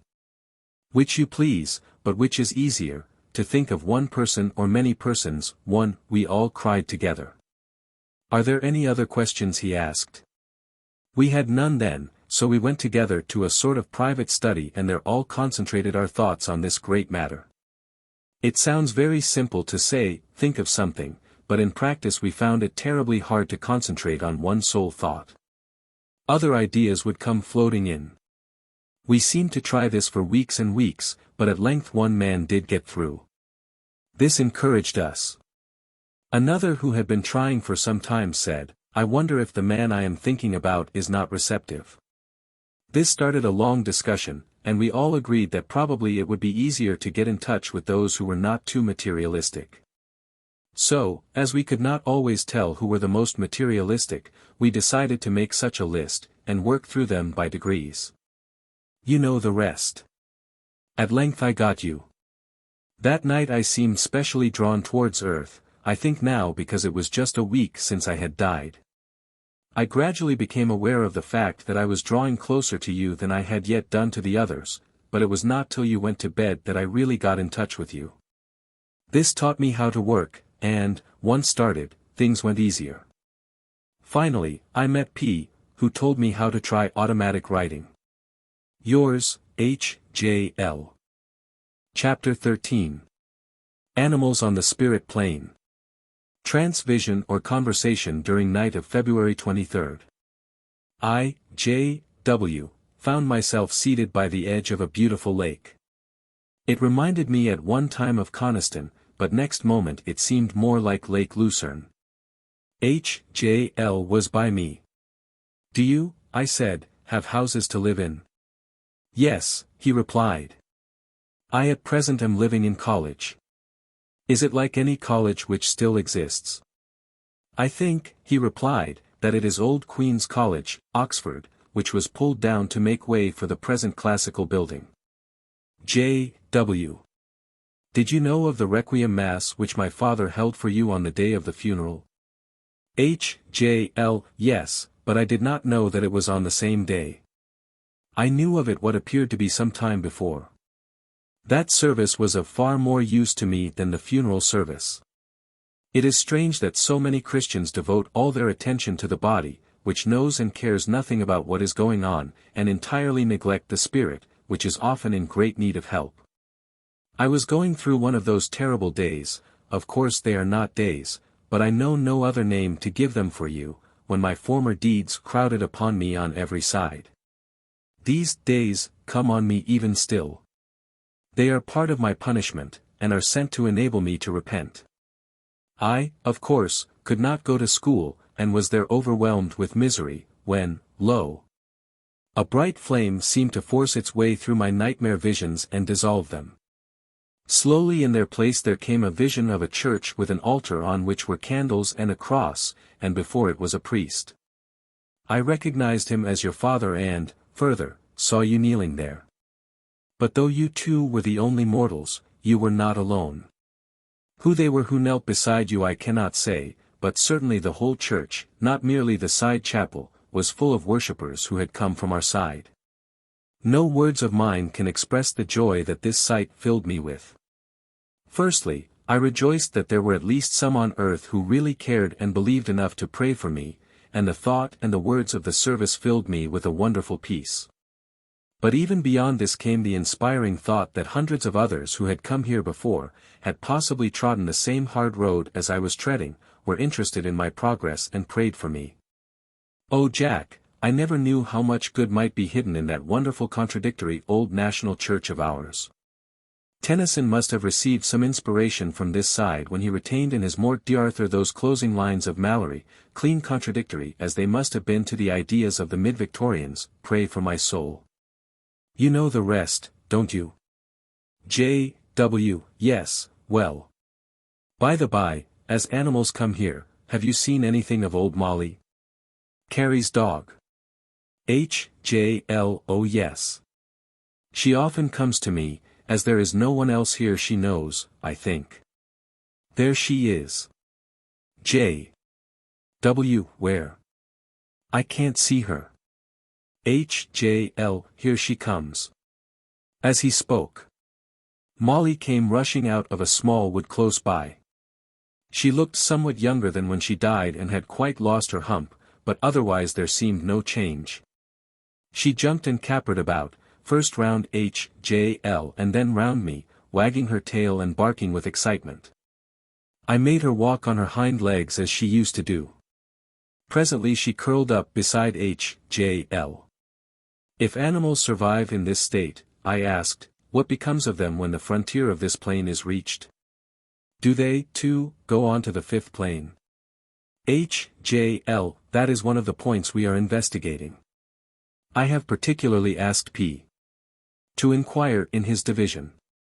This leads me to try and fix the terms I use for our divisions here. I am afraid they have been a little incoherent. I will therefore use henceforth. Plane equals the whole of this realm of the spiritual body. Realm equals the divisions of this plane, e.g. the realm of half-belief. Division equals the divisions of each realm, e.g. the schools or the divisions of hell. Subdivisions equals the splitting up of the divisions as among the sects in the realm of belief without acts, e.g. the Roman Catholics or Baptists. Spheres equals the groups into which we drift during the times we are having recreation. They bring together men in different divisions of the same realm, but not those who are in different realms. Moreover, a man will sometimes be in one sphere and sometimes in another, e.g. the sphere of architecture or music. Now, as to next Saturday's work, P. is very anxious to start writing, so I shall let him. He will give an account of his passing on to the realm above. Strictly, I ought to write first an account of the entrance of the officer into our realm as seen by me, it occurred first, and also what I know of P.'s passing, but I will do so after he has written. I will, however, tell you how I met P. I had been inquiring about the realm below and that above, and suddenly a man came to me and said, I have been down to hell on a little missionary work, so perhaps I can give you some information. I was delighted. He told me about the divisions of hell, and that he had been sent to teach the souls in the schools. He was not allowed to go any lower, but even that had retarded his progress. He hoped, however, soon to be allowed to pass on to the realm above us. He said, further, that the souls in hell were terribly hard to teach, far harder than the worst types of people on earth, and this in spite of the fact that none had reached the seventh division unless they desired to progress. If you really wish to know about the depths of hell, I know the man who can tell you, P. added. He was an army officer, and I have been teaching him for some time. He will soon be admitted into this realm, and I will introduce him to you and ask him to help you. I was privileged to help him and feel sure he will do what I wish in the matter. He is a man with a tremendous personality, and made good progress. You may still think him a fairly unregenerate blackguard, but I assure you he is enormously improved. When he first came to me, he was by far the worst in the whole school, and I often wondered why he had been admitted, but he rapidly passed all the others. Are there schools like ours in hell? I said, H.J.L. They are almost impossible to compare, P. replied. The nearest simile which occurs to me is, as a school for mentally afflicted children is to a first-class secondary school on earth. Even that does not show the full difference. The schools for the babies, which I never entered, correspond fairly closely to the kindergartens on earth, though of course different subjects are taught. Many other things P described to me, and I have given you them from time to time. But I was not long to have the advantage of his company, for soon after the passing up to us of the officer, P.S. guide took him away for his final preparations for his own passing on. Before going, he obtained from his guide a promise that he might on occasion return to us, as he had gone down into hell, to bring us the news we desired. Now I have given you enough. Consider me at the university with other students working at this subject which I have chosen, the subject being to discover all I can about the conditions of life here in all the realms, and to transmit this knowledge to you. Consider me surrounded by many fellow students all working at the same problem, further, as having recreations and amusements approximating to those which are the highest on earth. All these mental amusements are carried on a far higher plane. There are also recreations of which you know nothing on earth. Now goodbye for the time being, Jack. Think of me and pray for help for me. See, I can fly now. He rose in the air and floated away across the lake, and I stood watching the rosy light of the oversetting sun tinging the waters of the lake. Then I knew no more.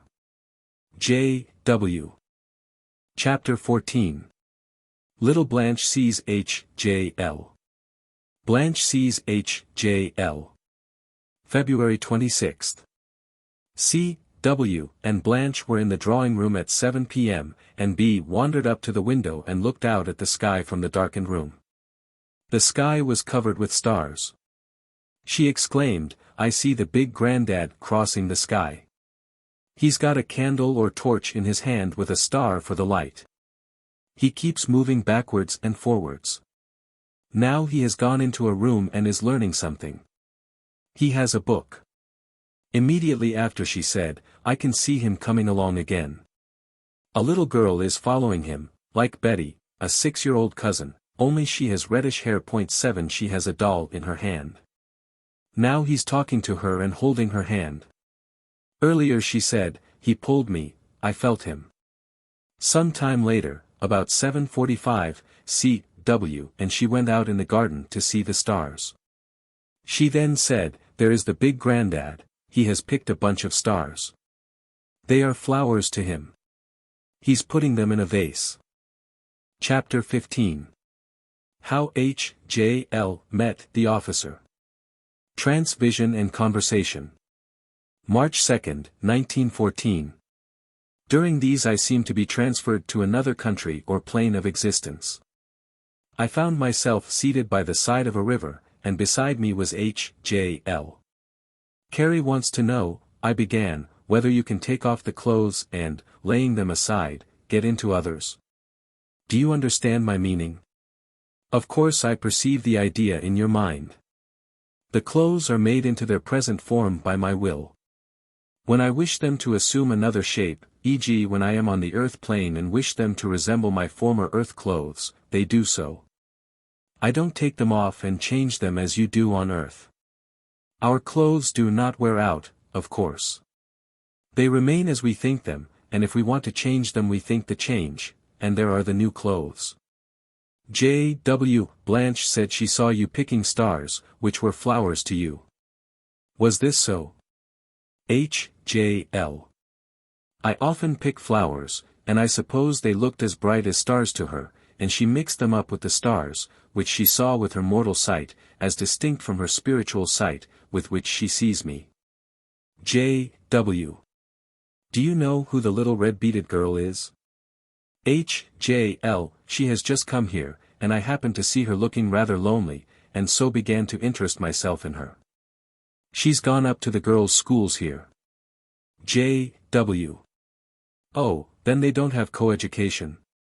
H.J.L. Not exclusively, though they have it for some children. You see, here like attracts like. J.W. Have you seen many women? H.J.L. Not many as yet. Later we see more of them. Now I'll go on with my narrative. J.W. Before you do so, tell me, don't the flowers die when you pick them? H.J.L. Oh no. Why should they? They are forms, and still retain those forms even if picked. They are simply transferred from the plant to my vase. But they do not die in the vase any more than when they are on the plant. J.W. If you pulled them to pieces, would they perish? H.J.L. We should never do such a thing. We realize that even the flowers have their rights. Nevertheless, the separate pieces would still exist, and would reunite. Now for my narrative. A few days after I had met P. My guide took me to see the passing up to us of a soul from hell, and his guide went with me, and we found it was the officer. I find it hard to make you understand how we got there, but suddenly we were at the edge of hell. We seemed to be on a dry, barren, rocky edge. Behind us were black rocks and hard, stony ground. The ground, which sloped up towards us from behind, in front of us broke off abruptly. Now this terrible precipice was made far more awful by the fact that at its edge all light ceased.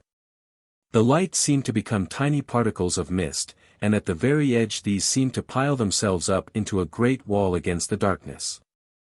There was no intermingling of light and dark, as on earth, simply this awful darkness, which seemed as if it were a solid curtain, or even a wall against which the light piled itself up but could not penetrate. My guide spoke, "Go to the uttermost edge of that rocky cliff and stretch out your hand into the darkness." I went to the edge, and as I did so I felt the hand of my guide resting on my shoulder from behind to steady me. My hand went into the darkness and was immediately lost to sight. I could see my arm as far as the part where it entered the darkness, but beyond I could see nothing. Nor could I feel any sensation in the hand, save only at the place where it entered the darkness. It was more than the darkness which can be felt, it was the darkness which destroys feeling. At the part where my arm entered the darkness I felt a narrow band of intense cold, numbing and yet burning. "May I withdraw my arm?" I asked my guide. "Yes." I promptly withdrew it, and was really thankful to find it was undamaged. "Why this darkness and cold?" I inquired. My guide replied, "The light of faith does not exist here, and there is also no love of God. As you are now a spirit, you need the spiritual light and warmth, just as on earth you needed physical warmth and light." Slowly the wall of darkness began to sway to and fro. As it advanced towards the light in one place it receded in another, and the light pressed in and out. There was no interpenetration, simply an undulating line instead of a straight one. As this movement grew more and more violent I sprang back from the cliff, fearing that a fold of darkness might engulf me. But my guide said, "Stand firm. That darkness cannot reach us. There is too much faith here," and so it was, for though the folds of darkness several times swept up onto the land on either side of the spot where we were standing, it never engulfed us. And we were able to realize the awful depth of the precipice, which seemed almost unscalable. But the light gave comparatively little illumination. Suddenly out of the darkness beneath us a ball of light began to emerge, and, rapidly mounting, we saw it was a glorious spirit of light. As he rose from the depths the darkness seemed to fall from off him, to use a homely simile, like water from a duck's back. Having climbed over the edge of the cliff onto its top, he lay down and stretched his arm down into the darkness. It vanished up to the shoulder, but gradually he withdrew it, and soon we saw his hand grasp that of another. The newcomer's hand was not bright and shining like his, but dark and dirty, with a pallid, unhealthy tinge. Soon there struggled up beside him, slowly and painfully, a most miserable object. His eyes were covered with a kind of bandage. He fell to the ground beside his guide, who rose to his feet and gently helped him to rise. The newcomer wore a dark grey ragged garment, which was covered with stains, and seemed to have, as it were, patches of darkness still clinging to it. His hands and face were also stained and dirty. "Oh, this terrible light," he moaned. "I can see it even through this bandage." To us it was a very murky light, most like that seen in a London fog. "How foul his clothes are," I said to P. "To us, yes, but if he could see them they would to him appear unwontedly clean," said P. "I expect to you your clothes appear quite clean." "Yes," I replied. "Well, I can see many stains on them, and I have no doubt to my guide mine also appear foul." I felt very humbled by this remark and remained silent. P. stepped forward and, taking the newcomer by the hand, said, "Welcome. I am happy indeed in being allowed to greet you on your entrance into this new realm." "Is that you, my master?" said the other. "It is indeed good of you to come and welcome me. But this light is terrible. I long for the darkness again." "Oh, that will soon affect you less. This is a friend of mine who has come to welcome and help you, and he signed to me." I took the other hand of the man, whom henceforth I shall call by the name of the officer, by which you already know him. We led him slowly down the slope and then seated ourselves on the ground. Here he told me who he was on earth, which I have repeated to you briefly, and something of his life in hell. The latter I shall not give you now, as he will give it himself in due course. We stayed like this for a long time. It seemed equal to several days, but at length, when he had told us much about himself, his guide spoke. "By telling your evil life and something of what you have suffered, you have made it possible for your eyes to bear the light without the bandage." He then removed it, and the officer sank to the ground and covered his eyes with his hand. My guide then spoke. "We must now return." "What of the officer?" I inquired. "He will follow us, but more slowly. He cannot fly yet, but will have to climb painfully up to us." We then rose in the air. P. and I, in what seemed no time, were back in these now familiar surroundings. I gather from the officer, who arrived a short time later, it seemed like a few days, that he had to cross a kind of stony desert which mounted up to a range of hills. When he had climbed to the crest of these, he found they sloped down but slightly towards a plain, and that plain was where we dwell. While crossing this plain, he was haunted by the most awful visions of his former evil life, similar to, but far more intense and terrible than, those I saw and suffered from. His guide came to him but rarely, and though to us we seemed to have parted from him but a few days, as it were, to him it seemed years. The visions haunt him even as they do me, but far more fiercely, and as yet they are still in the nightmare state which I described as assailing me at first. They have not yet sorted themselves out, as they did for me. He has, therefore, of course not yet started going to school. In short, he is only just in our realm. This now enables you to understand the spiritual condition of the three persons who are trying to communicate with you from here. I feel that you cannot realize how intense all these experiences are. For example, the awful horror of that darkness I cannot convey to you, and even if I did, you could not convey it to others on earth. It was a horror which seemed to choke and freeze me. It was awful beyond measure. Chapter 16. Guardian Angels. H.J.L. continued. Now, is there any point you wish to raise? J.W. This is the third time I have seen this landscape, but I have never seen your guide. Is he never with you when I am here? H.J.L. Not always, but he is here at times. He is now. Oh, my guide and friend, open his eyes still wider. Then something was placed over my eyes for a moment, and I could see nothing. That something was removed, and, behold, I could see more clearly. Behind H.J.L. stood a great spirit form made of light. His robes kept changing color and seemed to run through all the colors of the rainbow. He was far taller than H.J.L., and large in proportion, being perfectly made.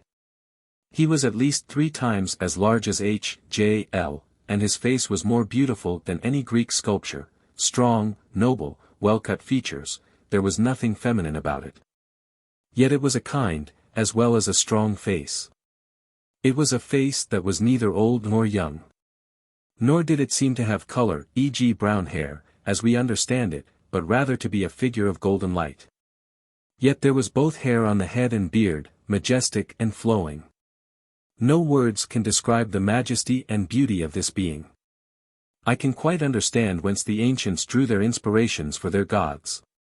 Then I thought, this is doubtless an angel, and I looked instinctively for his wings, but he had none. Have I not a guide? I inquired. Like the tones of a great bell rang out the word, behold. Then I saw that behind me was another great spirit of light. Now, though in general aspect he resembled the guardian angel of H.J.L., I perceived that I knew this spirit. His face seemed hauntingly familiar. Yet it was an extraordinarily mobile face, the same, yet ever-changing, never for an instant exactly the same, and yet always retaining certain characteristics. It was different too, markedly, from the guide of H.J.L. I knew this being of light. I felt almost as if I had seen him in my dreams, but that the dreams had been forgotten. He, too, had a beard, but not so long as that of H.J.L.'s guide, and, like him, was of far more than human size. Light seemed to emanate from his whole body. He raised his hand, and that same glorious bell-like voice spoke. Enough. It is not well that you should see more. Again the hand, for so I now perceived it to be, was placed over my eyes, and when it was removed I could see only H.J.L. and the landscape. We must part now, he said, and, rising, floated away from me. I stood looking at the beautiful landscape, lost in contemplation. Gradually I became aware of a sensation of something pulling me. In spite of strong resistance on my part, I felt myself drawn backwards as if by an invisible cord. Step by step I seemed to move uphill and away from the stream, then there was darkness. When I next became conscious, I was back in my house. Chapter 17.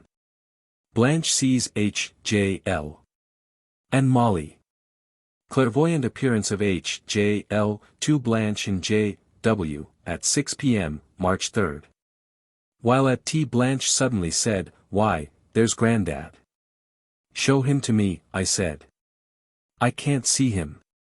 She went to the dining room window, the one looking east, and said, "I shan't show him to you, or he'll go away." While we were talking I began to perceive something some distance away, and soon saw H.J.L.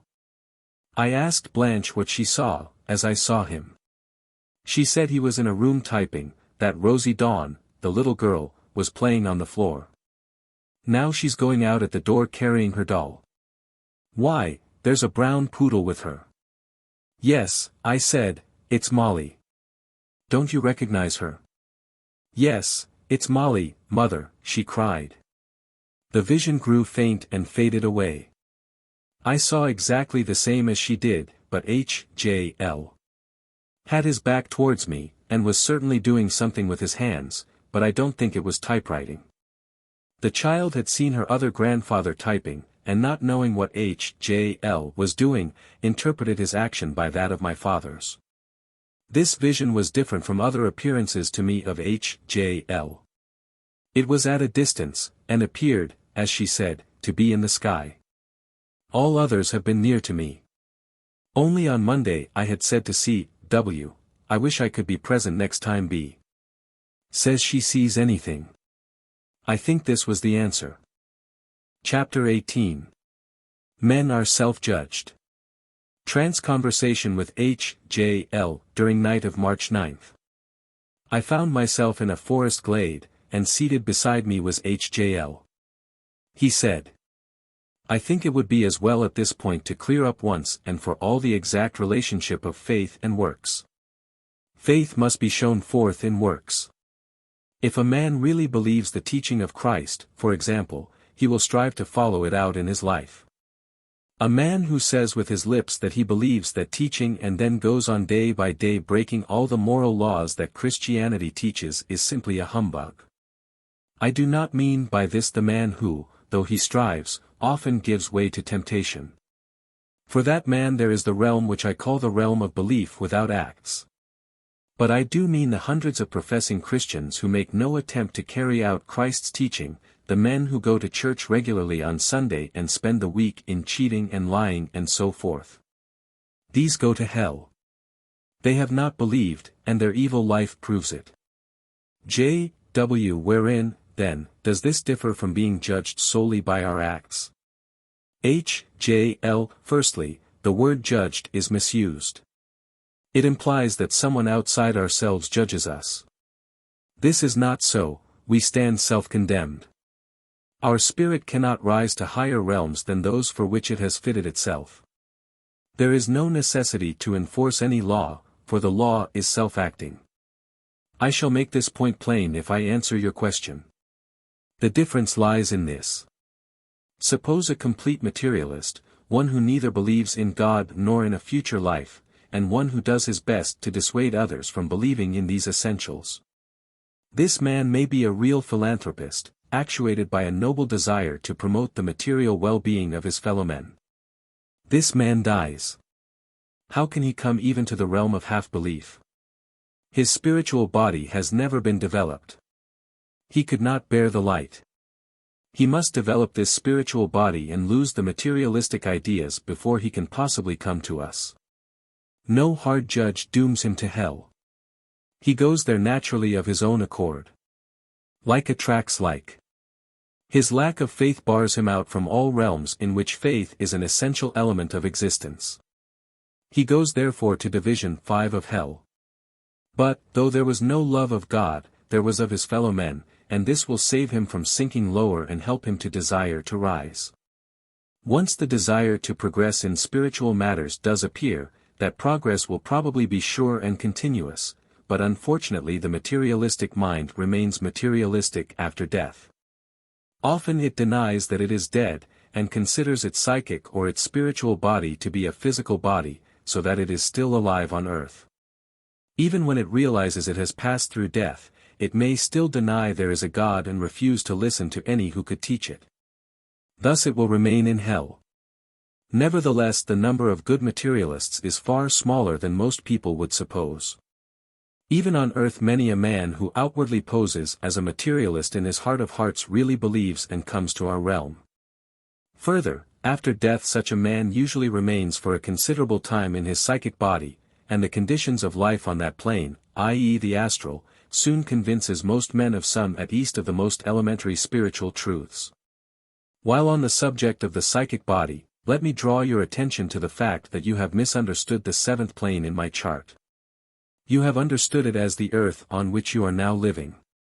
It is really the earth plane, and can be separated broadly into the division of the incarnate and of the discarnate spirits. The former are of course yourselves, the latter the earthbound, and also a crowd of other organisms, such as elementals, empty psychic bodies, and so forth. The dead man first passes through this stage, and only when he has dropped his psychic body can his spiritual body enter the sixth plane, even hell. I was but a brief space in it, and must have dropped my psychic body almost before I realized I had one. I believe it took place as soon as the bedroom gave way to this beautiful scenery. The officer, however, spent a long time in the psychic body, and has a very clear recollection of dropping it. I hope I have now made plain the relation between faith and conduct. Now go to sleep, and, standing in front of me, J.W. He made a number of passes, and I sank into oblivion. Chapter 19. The School for the Regenerate in Hell. Transvision. Monday, March 16, 1914. I seemed to be rushing through space at a tremendous speed, and then I found myself standing beside H.J.L. We were standing on a hillside, and below me, among the trees, I saw the towers and roof of a large building. It had quads and open grounds round it like a college. What is that building? I asked. That is the college in which I at present live. It is the form of the building which was Queen's, Oxford, before the present classical building was put up. J.W. Can I go and look over it? H.J.L. Perhaps at another time, but not now. I wish to tell you about my experiences in the schools of hell. I was first taken to the schools of those who have progressed from the lower depths of hell. You remember my chart? J.W. Yes, I remember there were two divisions of the topmost division, the one you mention and the babes' school. I have seen a vision of the latter. H.J.L. Well, I went first to the other schools, but have since been to the babes' school. My guide said, it is well that you should go to see the work in the schools. Next moment we were standing on the bare rocky ground, as real to us as the earth world is to you. Again before us rose that terrible wall of darkness. But there was this difference, that at one place a rough track seemed to be worn away which led into the darkness. How was it, I inquired, that the officer did not come out by this route? It is far easier than the way by which he emerged. The road into hell is always easy, my guide replied, the road out of hell is always hard. This you should surely know. Shall we have to climb up that awful precipice? No, we go down into hell, but do not become part of hell. Hell is a state, not a place, and thus, though we perceive others in that state, and perceive also the evil atmosphere they draw around them, we do not ourselves partake of that state. In this world, where thoughts and forms are as real as the physical is on the earth, we can only feel the evil effects of hell by becoming part of it. That, unfortunately, is possible. Many a soul who has come here with the desire to do good has fallen and become a part of hell, just as on earth men who go to work among the fallen, alas, may be led astray by those whom they come to save. If that should happen to you, then you would be unable to return by this road, and would have to climb up the precipice. I became afraid and cried, "Don't go. Let me not risk it. I am safe where I am." But he answered, "Here there is no standing still. You must progress either upwards or downwards, and this journey must be taken. But fear not, am I not with you? Moreover, spirits do not fall in this division of hell. Here the worst is past. It is when they go down to the lower divisions of hell that the danger arises." Thus encouraged, we began to descend the path, and the dread darkness closed over us. For a moment I felt appalled, but the firm grip of my guide's hand gave me strength and encouragement. Then I began to perceive that from him, and to a lesser extent from me, there flowed out a kind of light which enabled us to proceed along the path, though we were unable to see much on either side at any distance. Suddenly we were aware of a great building set right across our path, and we found that the road we were walking upon ran under a doorway into it. There was no way round it, for on either side I found the walls of rock towered up and were absolutely unscalable. "What is this place?" I inquired. "Enter and see," replied my guide. We entered the archway, and it seemed as if our presence was already known, for at once a door opened and we passed into a covered courtyard. What a dazzling light! After the awful darkness through which we had passed, I felt dazed for a moment, but soon I was able to realize everything. Around me were tall buildings on four sides, rather like a great college quad, except that it was much higher and there was a roof instead of open sky. There appeared to be several stories, for there were several rows of windows, and from every one of these a soft light shone. Some light, too, seemed to come from the building itself, I mean from its very walls. Then I noticed a spirit standing by the door. I knew at once that he was of the same nature as I myself, though more advanced, I mean he was not like my guide who is far above me. I therefore inquired of him, "What is this building?" He replied, "It is a house of refuge, a school and a guardhouse combined. One might call it a missionary clearing house. To us come down from the realms above spirits who desire to help the unfortunate beings in hell. Back to us come those messengers of hope who have been down to hell. To us come all those who, having begun to progress, need helping upwards. And, finally, hither come those who need only to be taught, that they may leave hell altogether for the realm above. Besides these duties, we also bar the way, so that none of the inhabitants of hell may attempt to reach the realm above save by the hard path which is ordained for them. The road you have trod is for those beings in that realm who desire to do good in hell, or such as you, who are brought here by their guides to enable them to learn about hell. There are other rest houses scattered along the paths which lead out of hell, to which those who desire to progress may go, but this is the great clearing house. Or perhaps I might call it the base of supplies for a large number of these houses of refuge. Have I made myself dear? Perfectly, I.H.J.L. replied. This house sends out men to relieve those in charge of these houses of rest, and also those missionaries who try to persuade men to come to these houses. You further act as the final house of rest for those who are about to attempt the climb up the precipice. But where do the schools come in? Your first remarks are quite correct, but the latter are not so plain. All in this part have to pass through the school before they can climb the precipice, as otherwise they would be hopelessly lost on reaching the top. But before they can attend the school, they have to be received into the part of the building which is the house of rest. Here they gain spiritual strength as distinct from spiritual knowledge. Just as on earth you often have to nourish the children's bodies before you can teach them, so here we have to build up their spiritual strength, one might almost say their spiritual bodies, before attempting to instruct them. Compare our work with that of some of the societies on earth who rescue waifs and educate them. If you add to that the fact that the children are mostly crippled, and also mentally afflicted, you will get a very fair parallel. At times it is almost heartbreaking, far worse than slumming on earth. Oh, how bitterly we blame those who should have done this kind of work on earth. A man is much harder to convert here. Often after a man's spiritual strength has been developed, we find he is not yet ready to acquire spiritual knowledge in the school. He sometimes runs away, and is only brought back after much search and labor.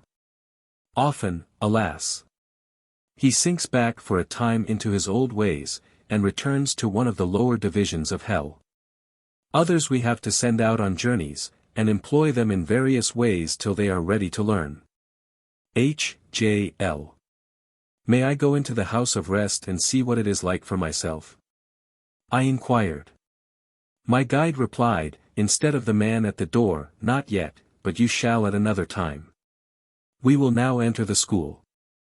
You will find it more in consonance with your previous knowledge, as you went to the secondary school in the realm above.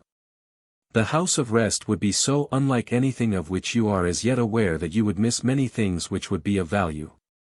After seeing these schools, and also those for the babes, you will be able to appreciate things more when you come to visit the house of rest. We passed through a late perpendicular archway, and, as we did so, I realized that the place was a castle as much as a college.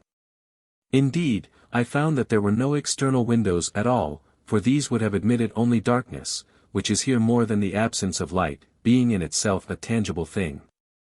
The only window was one which served as a light to guide the wanderers outside to this harbor of refuge.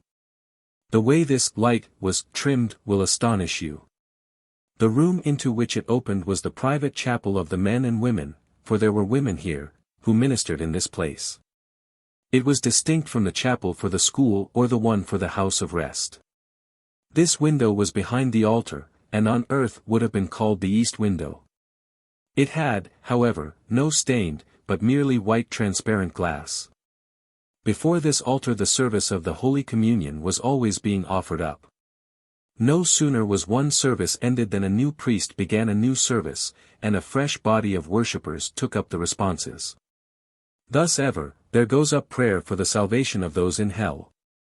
Out of the east window, no big one, streams out the light of faith generated by this ceaseless service of prayer and intercession. How it is in the other frontier houses, I cannot say for certain, but I gather that some are in the hands of men who, on earth held other religious views, and in these service of intercession takes other forms than that I witnessed.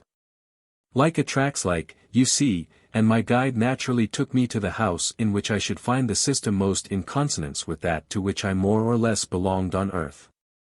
Similarly, some souls in hell are drawn toward salvation by the men who belong to this house, while others go to those in which Mohammedanism or nonconformity is dominant. But there is no bitterness here. Each house does its work, and helps other houses when it can.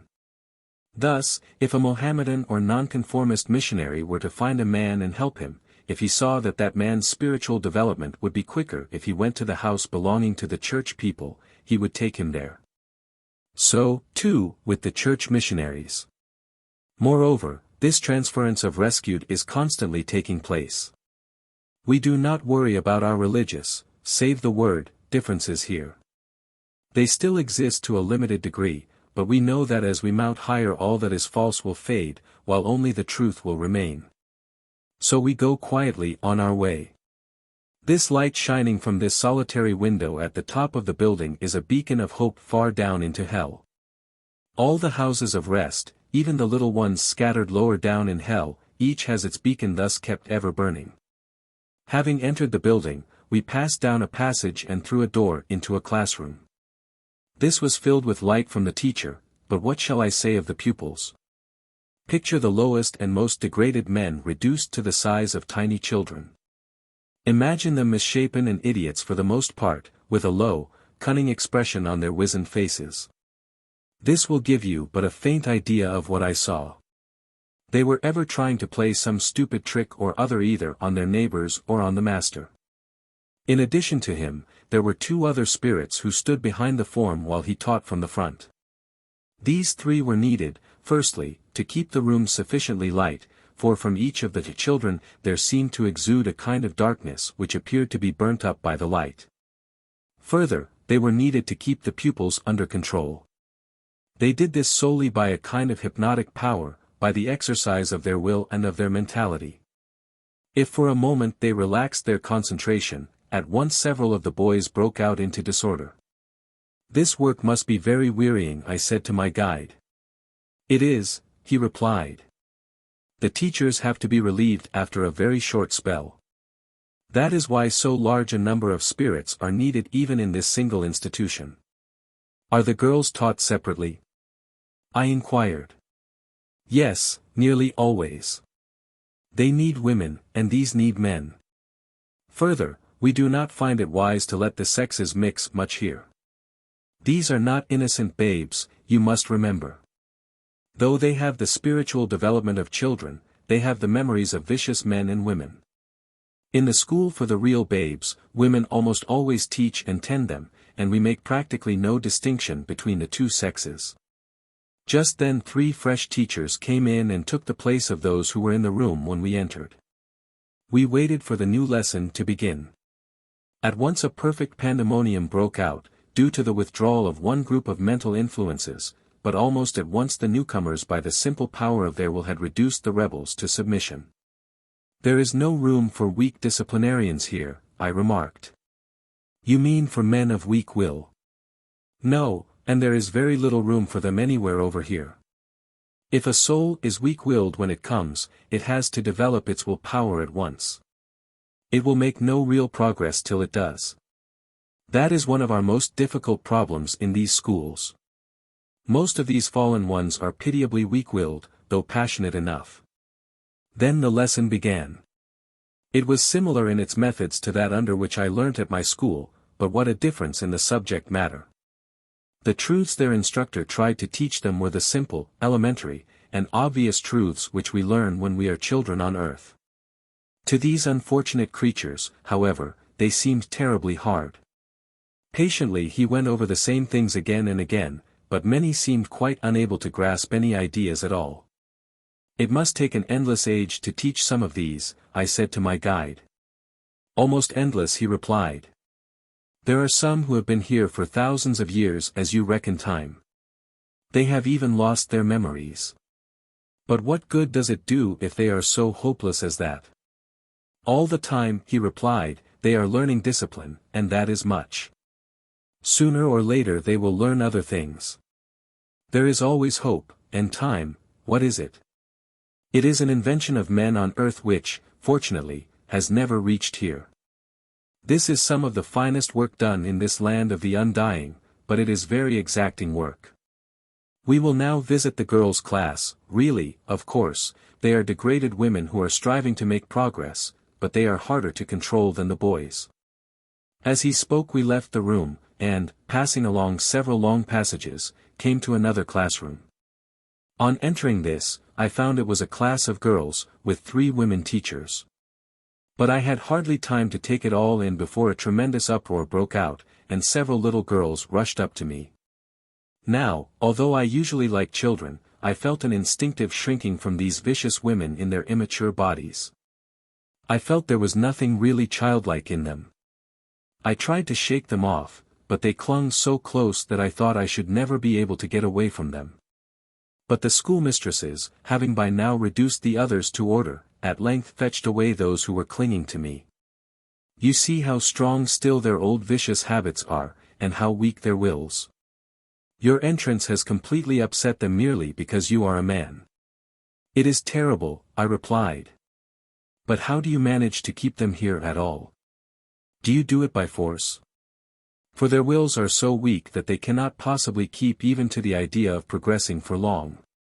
He replied, no force, as you understand the word, is employed, but, at the same time, we exert all our influence to keep them on the right path. Their very weakness helps us once we have got them here. They find it very difficult to make up their minds to go away, and so remain and learn. Still, of course, some do go back to wallow in the mire. I noticed that the mistress was unable to make much progress owing to our presence, which distracted the little girl's attention. I was therefore not surprised when my guide said, "We will be going. You have seen enough now." After leaving this classroom, we went up many flights of stairs till we at length reached the top story. Here we entered the chapel, and the light of faith was so intense that I could only bear it for a very short time. As I have already described to you what happens there, I shall not do so again. Soon after we left the house of rest and toiled, slowly up the road by which we had entered hell.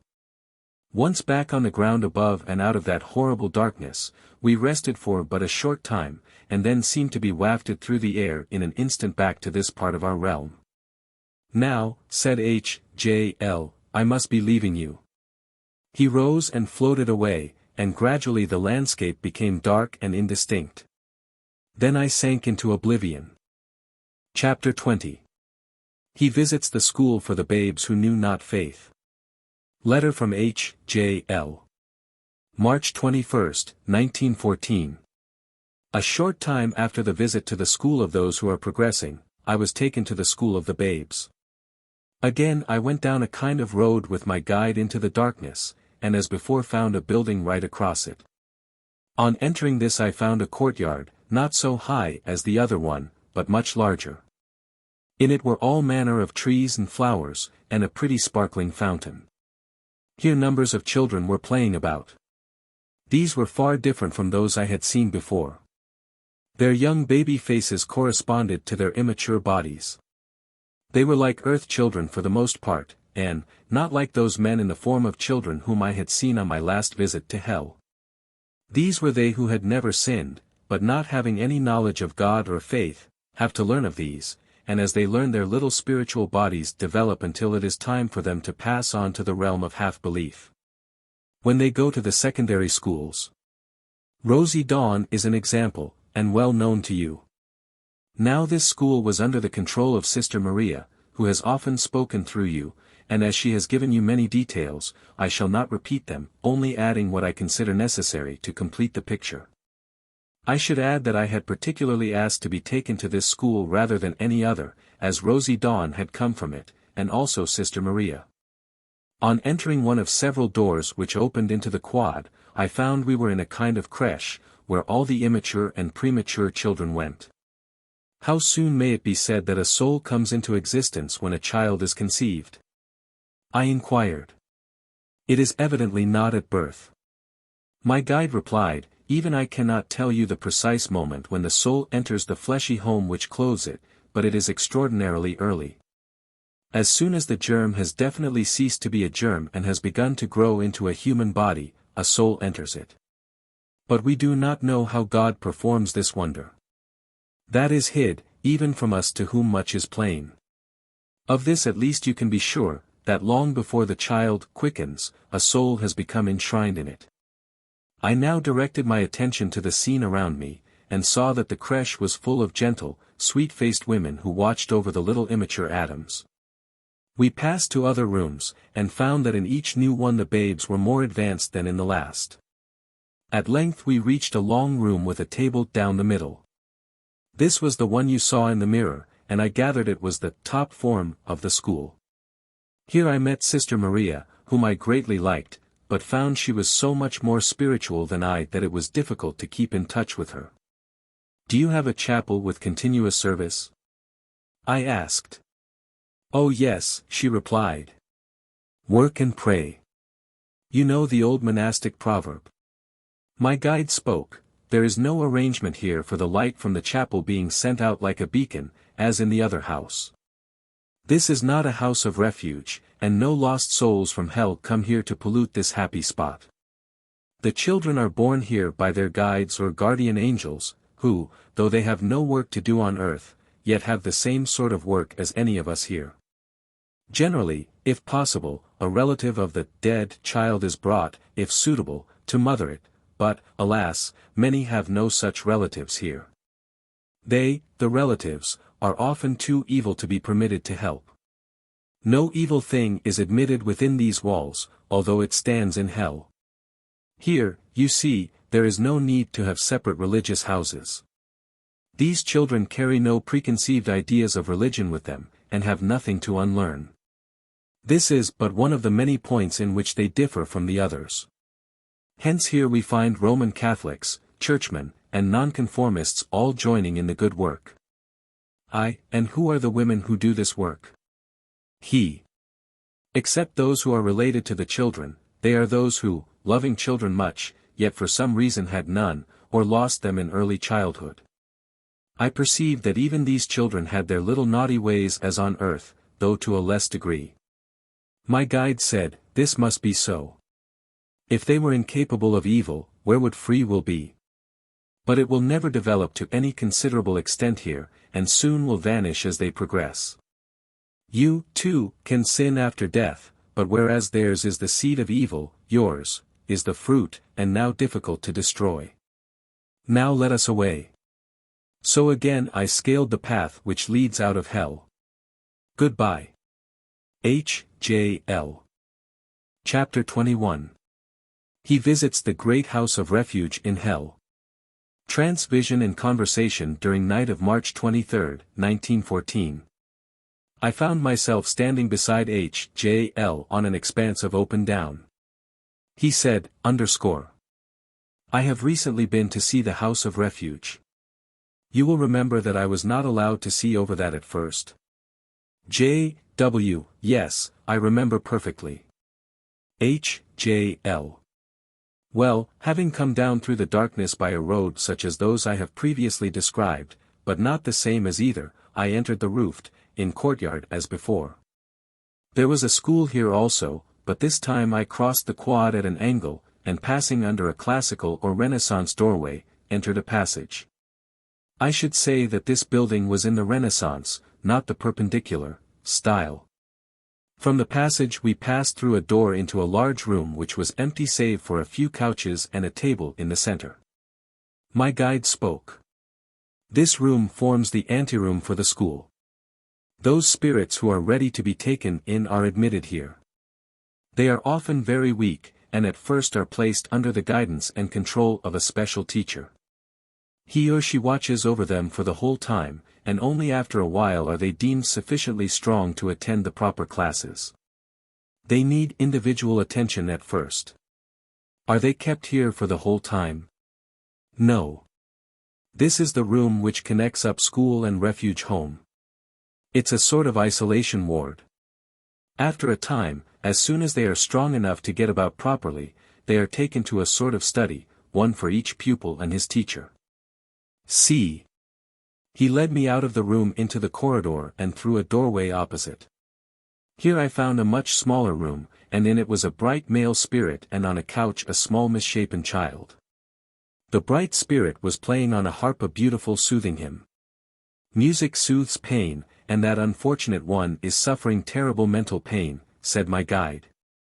We entered another study, and here another exhausted spirit was being treated. What is he doing?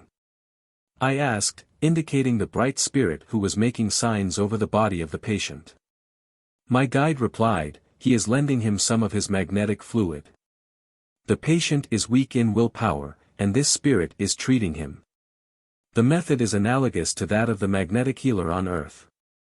We then returned to the anteroom and passed through a door at the opposite end. This led into the house of refuge proper. We found ourselves in a kind of hospital ward. There were no bedclothes on the beds, if so I can call them, and on these lay tiny children. Now the most extraordinary thing about it was that the children who were nearest the door through which we had entered were by far the most active and strong, yet they were the smallest. As we moved towards the opposite end of the dormitory, where there was another door, I noticed that the children grew larger and larger, but at the same time they seemed more flabby, dark, and indistinct. My guide said, "I will explain this difficulty to you. These spirits when in hell appeared tall, fixed and strong. The more evil they were the stronger they were. Their spiritual bodies were made of evil and darkness, just as ours are of goodness and light. When, however, they begin to repent and come here, the evil principle within them grows weaker and weaker, and as it does so the real spiritual body develops slowly. Thus at first these rescued spirits grow weaker and weaker, and then they become as little children, in very truth. Once this has happened, they are able to go on to the school where they begin to grow again, though often very slowly." I asked, "But where do they get this element of light from which the spiritual body develops?" He replied, "Even in hell men retain some little spark of spiritual truth. They cannot help it, for it is implanted by God. It is the divine element in all, which, however much it may be submerged, can never be quite extinguished. Even in hell men learn in spite of their evil will. Thus they learn that death does not end life, often they wish it did. Once they begin to grow better, they grow weaker, and so hell becomes more and more hateful to them. For in hell the strongest is he who is most wicked, and the strongest oppresses and cruelly ill-treats those who are weaker than he, and there is no death to intervene." "Is there pain, then, in hell?" I inquired. "Yes. Only it is mental and spiritual suffering, but to the souls there it is as real as physical suffering is on earth, just as here the earth on which we stand, though immaterial to the physical world, seems real and material to us. Yes, they suffer, but no friendly death comes to end the anguish of the wretched victims. The old descriptions of hell, though to the modern world they seem gross and materialistic, in reality were not so very inaccurate. They were rough-hewn and couched in materialistic language, but much of the apparent materialistic detail is due to two facts: firstly, that to the spirit these experiences seem as materialistic as men's do to them. Secondly, many of the finer distinctions made by the spirits have failed to penetrate the medium's brain, whereas the more materialistic obtained a ready reception. Then there were mediums long ago through whom spirits in hell could send messages. Certainly. And, further, at times men who were still alive have been able to visit these realms when their bodies were in a trance and carry back some recollection of what goes on here. Dante is perhaps the finest exponent of this kind of revelation. Then Dante's great work is not the mere figment of his poetic brain based on his own religious views. No, it is a real revelation seen in the trance state, but molded into its present shape by the poetic imagination and slightly colored by the preconceived religious views of the medium. These changes took place when he set to work to put it into literary form. He had no misunderstanding of the facts immediately after he returned to the normal state. He ceased, and we passed out of the room into another. Here we found the spirits just as they came in from hell. Rescuers were constantly arriving, bringing some poor unfortunate being with them. These they handed over to others, who received them kindly, reasoned with them, and urged them to undergo medical treatment. It was not always easy to persuade them to do this, and even while I was there, several went out of the house of refuge back to hell. Perfect freedom is the law here, and if a man wishes to be foul, foul he will be. I noticed that the magnetic healing seemed to be very largely employed in this stage, and the whole air seemed filled with particles of darkness given off by the lost spirits undergoing treatment. We passed through another door into a comparatively small anteroom in which various newcomers were waiting, attended by their rescuers, and at the further end was a great door. As I approached it I was aware of a living terror, awful, intangible, but real, and knew that it lay beyond that door. As we drew nearer and nearer to it the nameless terror seemed to grip my soul and numb it. I would have turned and fled, but my guide urged me to go forward. Now we stood in front of it, and suddenly it was flung open and a rescuer and his charge sprang in. The terror seemed to flow in with the darkness, and I cowered back against my guide. Quickly the door closed to. Yet in that brief instant I saw quite plainly that the fugitives had been pursued up to the very door itself, and I heard the wild yell of baffled fury and hate as the pursuers found themselves kept back by the wall of good thoughts, which they could not penetrate. How was it, I asked my guide, that the pursuers were not able to prevent this man reaching safety? Each rescuer carries around him a wall of faith and good thoughts, which these evil spirits cannot penetrate unless he himself makes a breach in it by giving way to any of the temptations with which they will attempt to lure him back. The poor lost soul, if he really desires to progress, can, with the permission of the rescuer, pass within this wall and so be safe. But if the rescuer refuses, he cannot, and if while protected with it he ceases to desire to progress, he will be at once driven out and so fall a victim to his pursuers. Often and often this does happen, and that is why those who take up this work must be gifted with the greatest patience. After one has striven so hard and risked so much, it is indeed hard to see the fruits of victory torn from our very grasp. We turned, and very thankful was I to escape from the proximity of that nameless terror. Are there any hospitals similar to this in the realm of half-belief? I inquired. Yes, my guide answered, but for a different kind of case. Many people who suffered from mind troubles on earth come to that realm. They fall into two divisions, those whose minds were unable to work, owing to some physical defect, and those whose minds themselves were affected. The first group also may be subdivided into those whose physical defects, being present from birth, prevented all development, and those whose minds, having developed, were suddenly unhinged by some physical accident. These latter need but little treatment, but the other groups need treatment which, in some cases, measured by earth time, seems very long. You shall see these hospitals at another time. We then quickly passed out of the house of refuge into the school and on into the courtyard, thence out of the gateway, and through the darkness out of hell. Thus ended this strange lesson. J. W. It was a very extraordinary experience. Do you think that the smaller houses of refuge scattered through hell have such elaborate arrangements? H. J. L. No. They are just temporary receiving rooms where the rescued are patched up till they can get to one of these great institutions. Now we must part. He rose and made a sign over me, and I seemed to fall asleep. J. W. Chapter 22. The author visits H. J. L. at college. Trance conversation, etc. March 30, 1914. I found myself standing on an eminence, and beneath me I could see the towers and roofs of the college where I knew H. J. L. dwelt. H. J. L. was standing beside me, and began. Well, Jack, would you like to see over that college? Yes, I replied. He began to descend the slope. And as we went I said, Carrie asked me to ask you whether you could not give her any information concerning the lighter side of life on this plane, your recreations and so forth, for I presume you are not always learning lessons. H. J. L. Well, this meeting shall be devoted to that subject. I will show you something, though, of course, only a glimpse of that side of life here. We had now reached the college, and paused in front of the gate. This gate was not in the center, as I expected, but towards the southeast corner. I call it by this name, for I saw the east window of the chapel in the decorated style over the great gateway and behind the roof of the first line of buildings. This great gate, instead of a tower, had a gable roof with the end of the gable towards the quad and the side where we entered.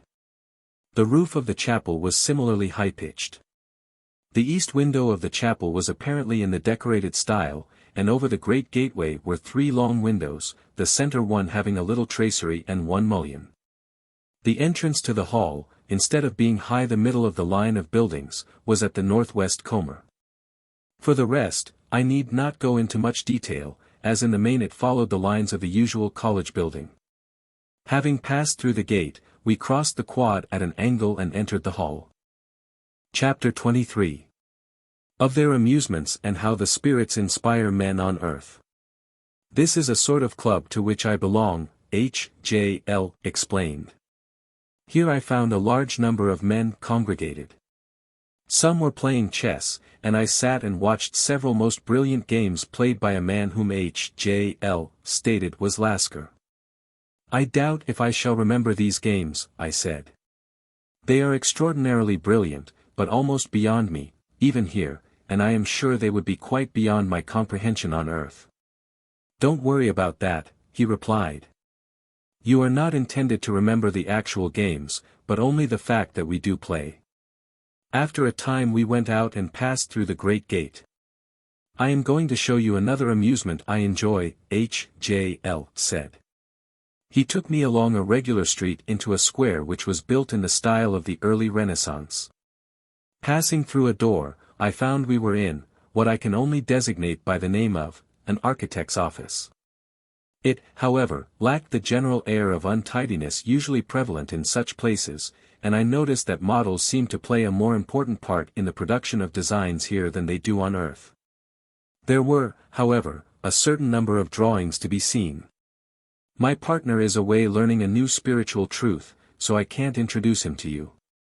But he was a Frenchman who lived during the end of the 16th and the beginning of the 17th centuries. He studied, too, in Italy, so you see he knows a fair amount about Renaissance architecture. Still, he's not quite up to date as to modern requirements, such as drainage arrangements, and that is where I come in. Of course he knows all about design and ornament, but I help with the more practical work. Here all the arts have reached a far higher stage of excellence than anything of which you are aware on earth. J.W. But what good are these designs? Do you build houses here? H.J.L. We can and sometimes do, but most often we endeavor to impress our ideas upon living men and get them to build them on the material plane. Let me tell you that all inspiration comes from this side. The works of genius are really the inspirations of the spirits acting through that man who is really mediumistic. This partly explains why so many men of genius are of an erratic temperament, and often of an unsatisfactory moral attitude. Being mediumistic, they are liable to fall a victim to undesirable influences, evil spirits, in fact. J.W. Do you mean, then, that no great inventions originate on the earth, or does this statement refer only to artistic inspiration? H.J.L. Art, literature, music, even mechanical inventions, are almost always inspired from this side. Slight improvements and adjustment to enable the great idea to fit the conditions of earth life are the kind of advances which men make on earth. I hesitate to say that no great idea was ever invented on the earth, but I know of none, and am sure that they are very few and far between. This explains in part why it is that progress is so slow in the early centuries of life on this planet and of late has proceeded at such a rate. Men come over to us with some knowledge and a keen interest in various subjects, and in these more advanced surroundings they discover new laws, and in the light of this new knowledge inspire those who are following in their footsteps. All the same, men are often very stupid. We send out a brilliant idea, and the best parts are often misunderstood by, or fail to penetrate, the denser minds of those still on earth. Again and again we see our finest ideas reduced to a miserable travesty of their real selves. As a man gets older, too, he often seems to grow more material, especially if he has become prosperous. This leads to poorer, or, at any rate, more commonplace work, for the finer ideas are no longer able to penetrate. Look at this idea for a church, splendid, isn't it? Renaissance style, but far finer than anything they've got on earth. But my partner had not realized how important heating and lighting are. I'm correcting that. Still, I don't suppose even a feeble imitation of it will ever be built on earth. It's such a materialistic age that we simply cannot get our ideas through, and even when we do get a man to produce a colorable imitation of some really fine inspiration, that man seldom gets the opportunity of carrying it out. The people who pay being of course far more materialistic, in art matters, than the artists. That is why the earlier periods, for example, the Middle Ages, were so much finer, they were less materialistic, and so responded more to our inspirations. J. H.W. Then no man on earth deserves the credit of any great idea. The credit is due to the mighty dead. H.J.L. On the contrary, they deserve all the credit they can get, for it means that they have preserved and developed their higher and spiritual faculties, at any rate on the artistic or engineering side. This at any rate is something. Even a blackguardly, immoral man, who seems materialistic on most matters, must have developed his spiritual faculties to some extent if he is able to receive and carry out fine inspirations sent from this side. J. W. But you spirits deserve the credit for the ideas themselves. Don't you feel it a little unjust that you should get no credit for them? H.J.L. Not the slightest. Jealousy, like other mortal sins, is left on the threshold of hell. We work as an amusement simply for the love of our work. We seek neither fortune nor fame, the joy of producing good work is the only aim, that and the desire to help those still on earth. Chapter 24. Art and Architecture on the Spirit Plane. I will now show you some further interests we have here. All the arts flourish here, and most of the sciences, but, of course, on a far more exalted plane. Let us take painting first. We stopped in front of a truly splendid building in the Renaissance style, but it would be impossible for me to describe it, it was so different from anything I have ever seen on earth. H.J.L. This was designed by my partner. He knew that it would be impossible to get such a brilliant idea carried out on earth, and so raised it here. It is built without hands. It is an idea, and constructed out of his own mind stuff. I'll explain that a little more fully later. We entered, and I found that it corresponded to a picture gallery, only much better arranged than anything we have on earth. J.W. If you have picture galleries, I presume you have museums. H.J.L. We have them, but not so many as you would expect. You see, so far as is possible, we put ancient art objects to their original use in their original homes, Egyptian chairs in an Egyptian palace, and Egyptian jewels on their original owners or makers, for example. New objects of art, created over here, usually remain attached to their creator. But some spirits invent them for the purpose of being put on exhibition to delight others. For these there are museums. Similarly, ancient art objects are put in a few museums when on earth they have been destroyed, while the building to which they belonged still remains. This only affects objects entirely separate from the building itself. For example, if a fireplace and paneling were removed from their original building, even though the structure of the building and the paneling each continued to survive apart. The original form of the building would have been destroyed on earth and would come here. Now look at the pictures. These are ideas which were too exalted to be impressed upon any artist upon earth and are therefore here. The majority of the artists here, however, try to get their ideas impressed on earthly artists. I then began to look at the pictures. I perceived that not only were they far more beautiful than anything I had ever seen on earth, but they differed in many ways difficult to describe. The colors were both more brilliant and yet more harmonious, further, from them issued a kind of light. Then the pictures seemed to be more in the round, figures and features seemed to stand put, distance appeared to be really there, and atmospheric conditions were more truly rendered.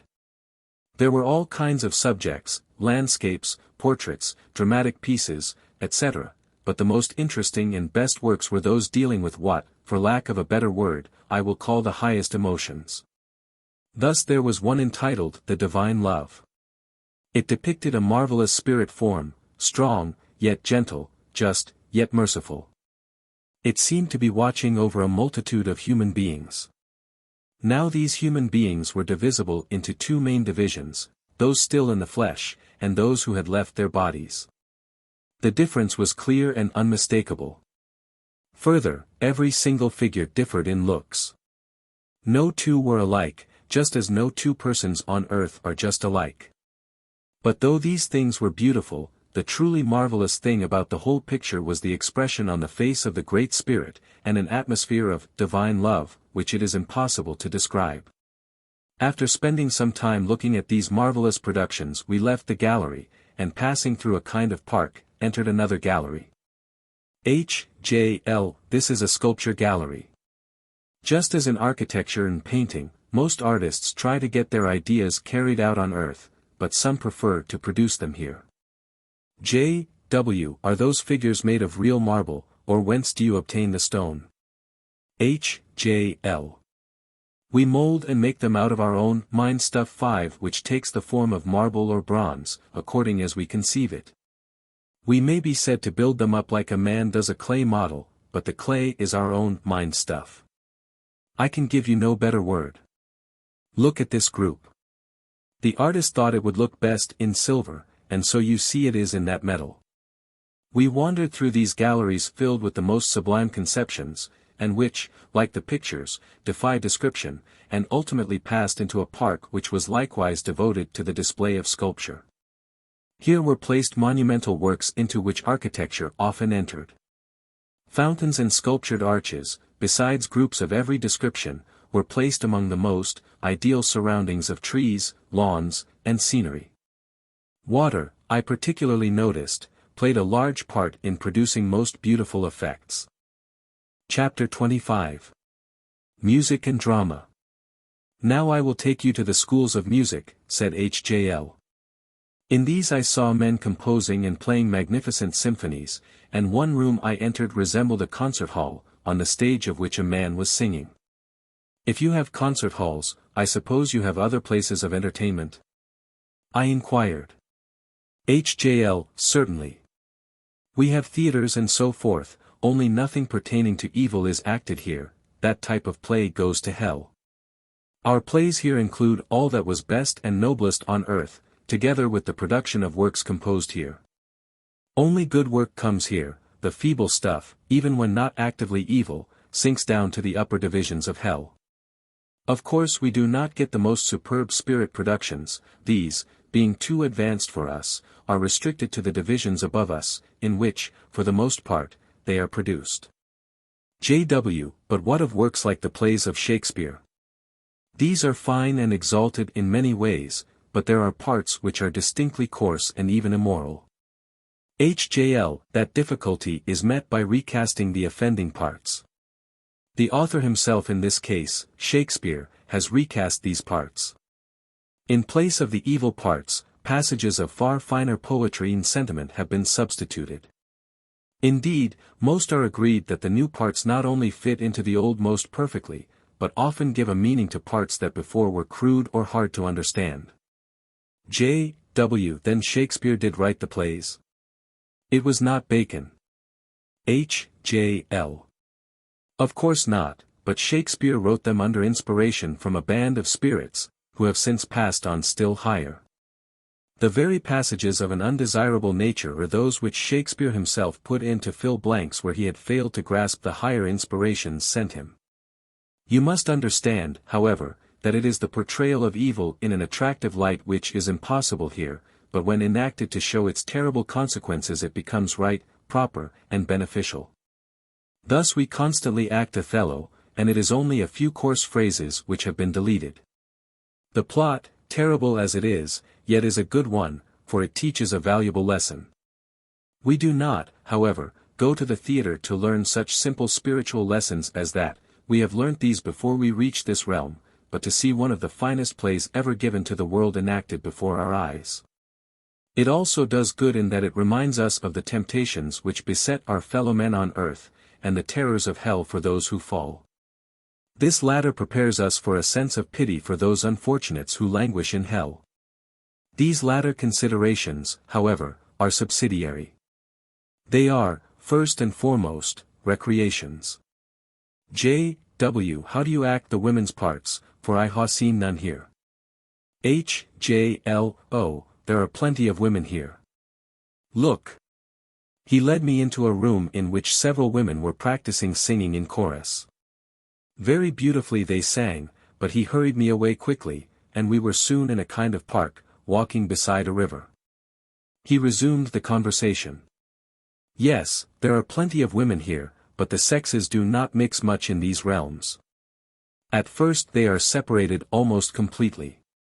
It is desirable, as far as possible, to eliminate the old ideas of sex, ideas right and necessary on earth, but no longer needed here, otherwise spiritual progress would be rendered almost impossible by the old carnal feelings.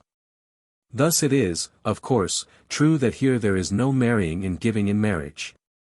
But, on the other hand, as the last grains of earthly passion are eliminated, the male and female spirits begin to draw together again, for each is the complement of the other spiritually, just as they are on earth physically. The further we progress, the nearer together the two sexes draw, so that we understand ultimately there comes about a mystic union in spirit between one man and woman. This is the real spiritual union of which marriage on earth is a true symbol or sacrament.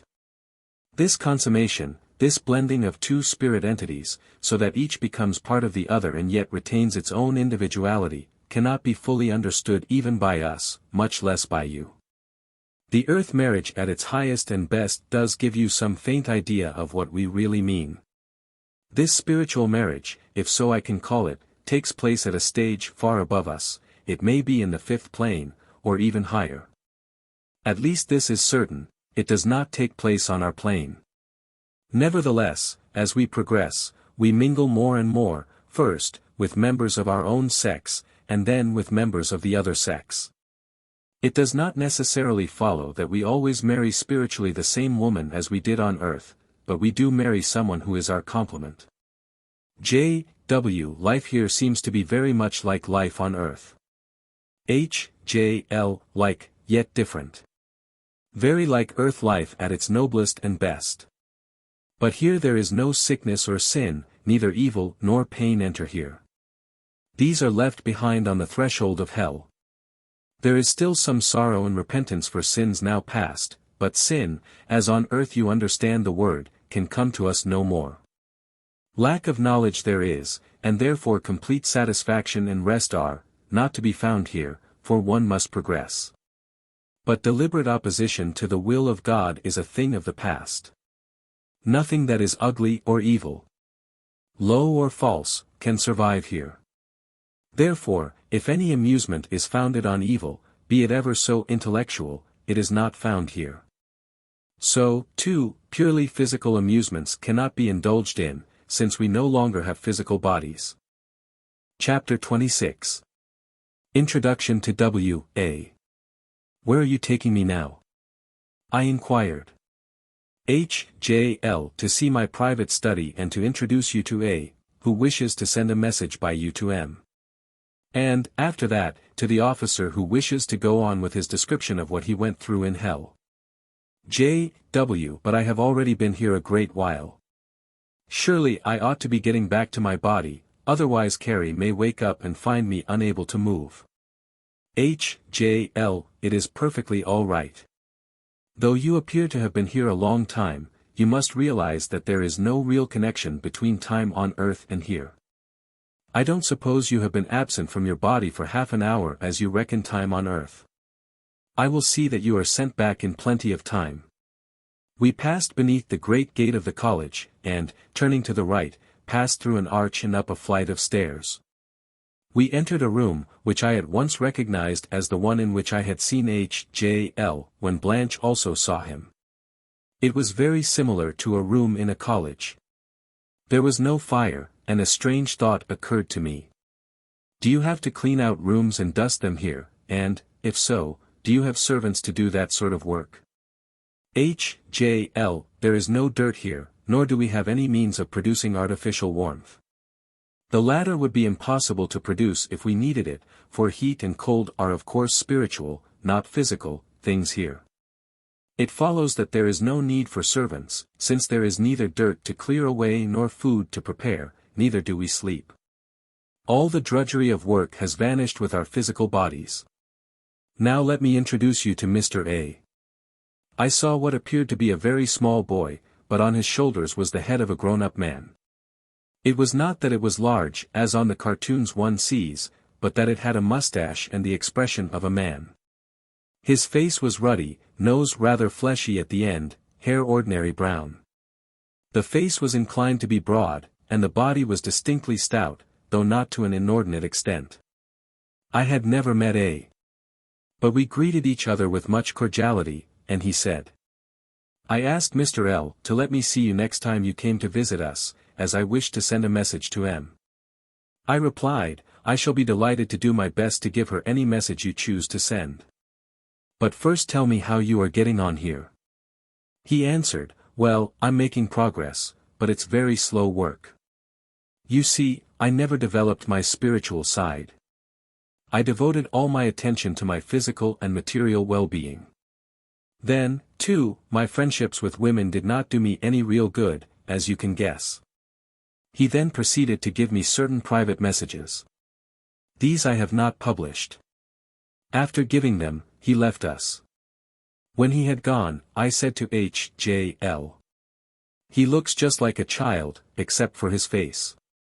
I suppose that is because he did so little to develop his spiritual side. H.J.L. Yes, as I have already explained to you, our spirit bodies grow like our earth bodies, and if we have not developed our spirit bodies on earth we have to do so after we arrive here. With some hesitation I inquired, is it in my spirit body that I come here? Yes. I continued, of what size is my body? Is it very small? H.J.L. No, it is very fairly developed. In fact, it appears full grown, about the size of a man of 21, but not matured beyond that age. That is what you ought to be, for the spirit body usually develops more slowly than the physical, and of course often it simply does not develop at all. Ah, here comes the officer. Chapter 27. How the College is Organized, and of other like institutions. Transvision on night of April 2nd 7th, 1914. I found myself in H.J.L.'s study. He began, I think I'll tell you a little more about myself. Yes, I hope you will. It's quite a long time since you did, I replied. Well, it was necessary to get on with the narratives of the others, and, further, I wanted to collect and sift further experiences. It would be no use giving you almost the same experiences over and over again. I propose now to tell you something about this college. There are all manner of institutions here, and societies of almost every description. Some are devoted to develop one's spiritual nature, others to helping those less fortunate than ourselves.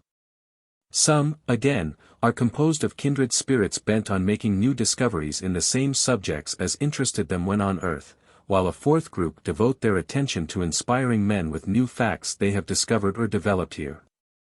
Indeed, I could devote the whole of this meeting to merely mentioning the various types of societies that exist here, but instead I will give you a few details of the four types just mentioned and a fuller description of an actual society. This college, which belongs to one of these types. Omitting number 1 for the moment, as the college and the secondary schools belong to it, I will take numbers 2, 3, and 4. No. 2 includes various societies devoted to rescuing souls in hell, and also others which endeavor to help men still on earth to keep on the right path. The bands of spirits who organize the houses of refuge in hell are a good example of this type. Number 3 includes many societies bent on working out scientific laws and principles of art, architecture, medicine, music, and so forth. I belong to a society of Renaissance architects who are bent on evolving new ideas without departing too far from the underlying principles of the Renaissance architecture. Number 4 is the corollary of number 3, as number 2 is of number 1. But many of the spirits who are in number 3 do not care about inspiring mortals with their discoveries.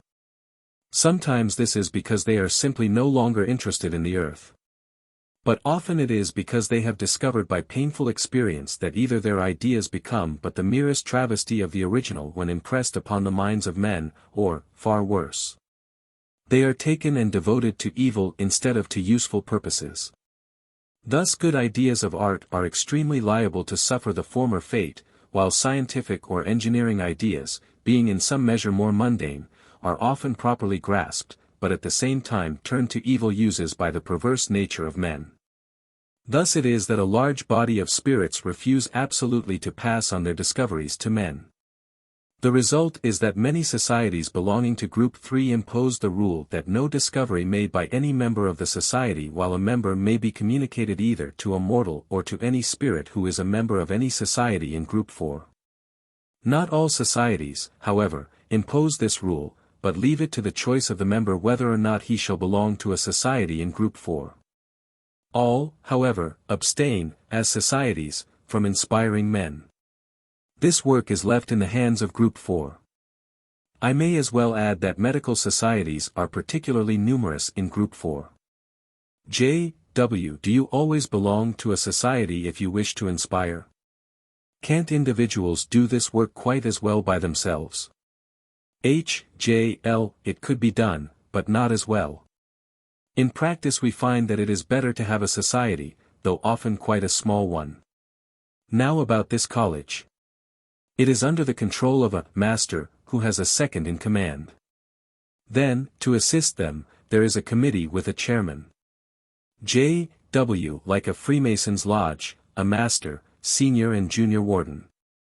H.J.L. I don't know much about Freemasons, but that's rather the idea.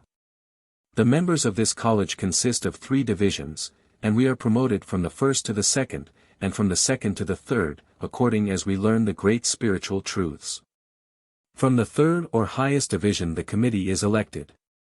The various officers are chosen by the head of the college from this committee. J.W. It's really rather like a Freemason's lodge with its 3 degrees, and so on. H.J.L. Very likely. Probably the idea was inspired from this side. Still, it's a very natural arrangement, and somewhat similar to college on earth with its first dash, second dash, and third-year men and its fellows. J.W. Have you anything corresponding to an examination? H.J.L. Not really. What happens is that our teachers, when they consider we have learnt all that is to be learnt in that degree, if so you like to call it, send us on to the next set of teachers. On entering this new degree we are received with a certain amount of ceremony. These divisions, you quite understand, have nothing to do with the divisions of this plane. We are still in the division of half-belief even when in the 3rd degree in our college. That's why I rather jumped at the word degree to avoid confusion. J.W. Which degree are you in? H.J.L. Still in the lowest, but I hope soon to be promoted to the next. Now it is time you returned. J.W. Why, I have only been here quite a short time. H.J.L. Nevertheless, you've been here long enough. I seem to be caught up by a whirlwind and to be swept out into space. Everything became black. I appeared to be whirling round in great circles which steadily grew less and less. Then I lost consciousness. J.W. Chapter 28. A Hospital on the Spirit Plane. Transvision, etc., May 4, 1914. I found myself in H.J.L.'s room. He began, I went to see one of our mental hospitals recently. J.W. Hospitals. I thought you said there was no pain here. You said it was left on the threshold of hell. H.J.L. Nor is there any pain. Still, some spirits come here whose minds have for long been clouded, and these need treatment. Mental cases may be roughly divided on earth as follows. I. Idiots. 2. Lunatics. The latter fall into at least 3 divisions. 1. Lunacy caused by physical defects. A. Early. B. Late in life. 2. Lunacy caused by evil life, or at least evil passions. 3. Lunacy caused by religious mania and such kindred mental disturbances and lack of balance, e.g. excessive sorrow. With regard to idiots, no. 1. The cause is some kind of physical defect, and its result is that the individual to a greater or less extent comes here ignorant and in need of teaching. The less knowledge they possess, the lower they will start. If they have no knowledge even of God and a future life, they will go to the topmost division of hell. You remember, however, there is no real suffering there. There they will be taught in special schools, not with either the babes or the evil souls who are progressing. Some idiots, however, have been able to acquire some knowledge of God and a future life, and may come to us. Contrariwise, they may have sufficient intelligence to be responsible for turning their back on faith, but these are rare. The whole of this group, however, owe their mental difficulty to some physical, not spiritual defect, and therefore, once clear of the physical, need teaching, but not medical treatment in any form. Group 2, the lunatic, includes A and B. In the case of the former, it all depends what stage of spiritual development they had attained before the physical defect occurred which rendered them insane. In the case of those thus afflicted in early life, it is probable that they will have to go to the elementary schools in the 7th division of hell, though, of course, they may know enough to enter our realm and go to the secondary schools. In all probability, however, they will not have had time to commit many sins for which they will have to undergo penance. Those afflicted later will have had time alike to acquire knowledge and therefore faith, and some time to do evil for which they will have to suffer. Their spiritual development, in short, will be that which they had reached when the insanity came upon them.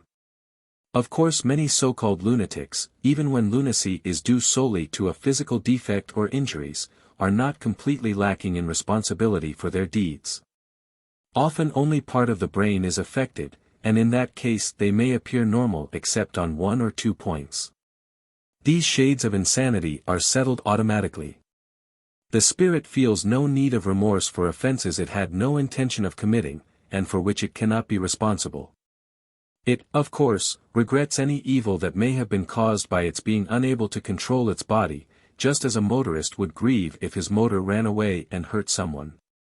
But that would not be the sense of moral guilt which would attach to him if the accident was due to his racing. Of course there is no possibility of pretense here. This type of lunatic takes up his education at the point at which the accident occurred which deprived him of his reason. He will suffer for his misdeeds also up to that point, and after, so far as he was responsible.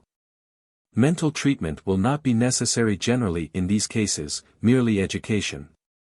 Before passing to the next group, let me remind you that many so-called maniacs are really unfortunate beings who are obsessed by other spirits.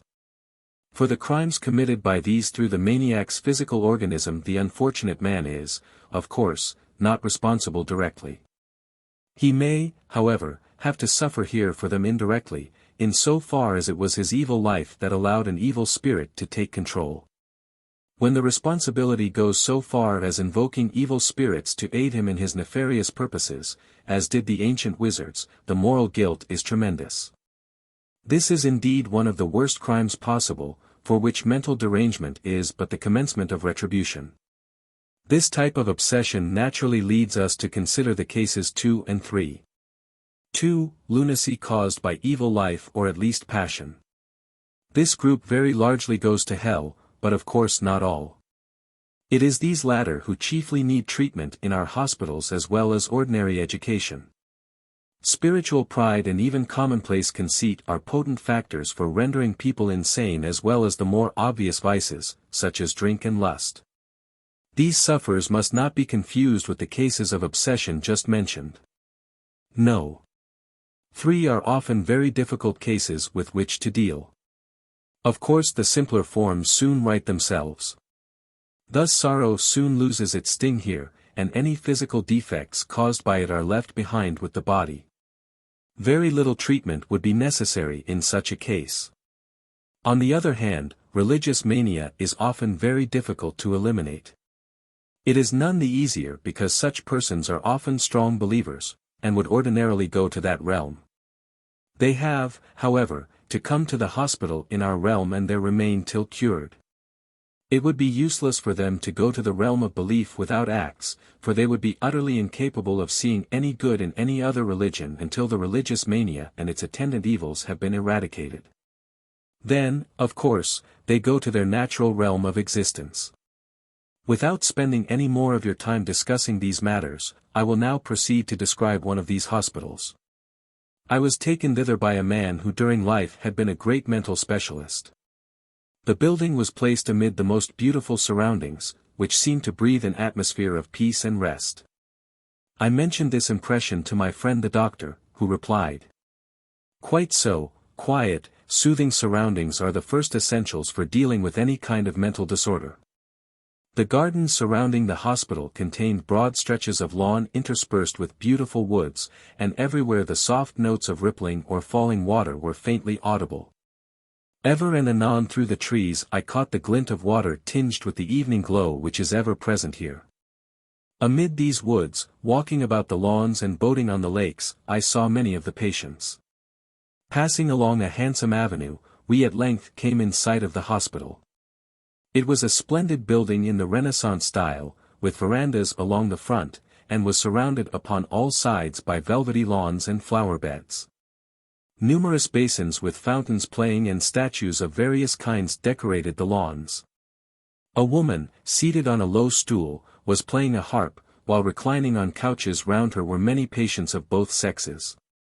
We passed into the building itself, and I found that in some ways the institution was arranged on similar lines to those of the houses of refuge in hell. Thus there was a secondary school attached, and most of the patients attended the school as part of their course of treatment. Further, there were concert halls and a theater, chapels for several different religious bodies, an art gallery, and so forth. My medical friend explained. One of our chief objects is to divert the mind of the patients from too much concentration upon themselves. Many were very selfish or at any rate self-centered folk. Religious mania or excessive grief is likewise the cause of many of these cases being here. Wholesome, soothing amusements, which will dispel the morbid trait in their characters, are therefore of the greatest value. As to direct treatment, we very largely employ suggestion, hypnotism, and magnetism. C. We entered what on earth would have been called an operating theater. Here, 2 doctors were busy magnetizing a woman patient. She was stretched on a bed, clad in a plain grayish-white robe drawn in at the waist by a girdle, and similar to the costume they all wear here. One doctor was standing behind her with his hand gently resting on her forehead, while the other stood at her feet, but without touching her. Both men seemed to be concentrating their wills on her and gazing into her face. They made no movement or any sign that they were aware of our presence. I was able to perceive that from each there appeared to flow out a kind of faint light, and that this light was being focused, as it were, on her head. We passed into another room where a violin was being played to soothe the man who was tossing in mental distress upon the bed. I said to the doctor, I notice that here the sexes mix much more than they do round where I dwell. Not really so. There is very little companionship here between the men and the women. Both, however, are necessary to aid in the work, especially is it found that better results from magnetism are obtained when the operator is of the opposite sex to the patient. We entered a third room and found a hypnotist at work. He was making passes over someone. As soon as he saw us he bowed and explained that this patient could not eliminate from his mind the remembrances of a terrible accident for which he was to a certain extent responsible. The remembrance of this had turned his brain on earth, and the ill effects were not yet entirely removed from his mind. I am hypnotizing him for a time, so as to compel him to forget this terrible experience, and so by degrees we shall restore peace to his troubled mind. Leaving him, we passed into a comparatively small room in which was a patient lying on a couch.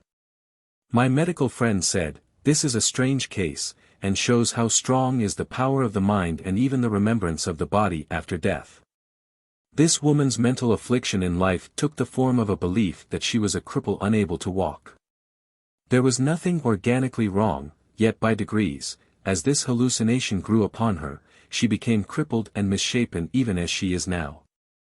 Had the disease been a physical one she would have left it behind her at death, but it is purely a mental one, due to a morbid nature which in life seemed to take a perverted joy in gazing at the misshapen and crippled.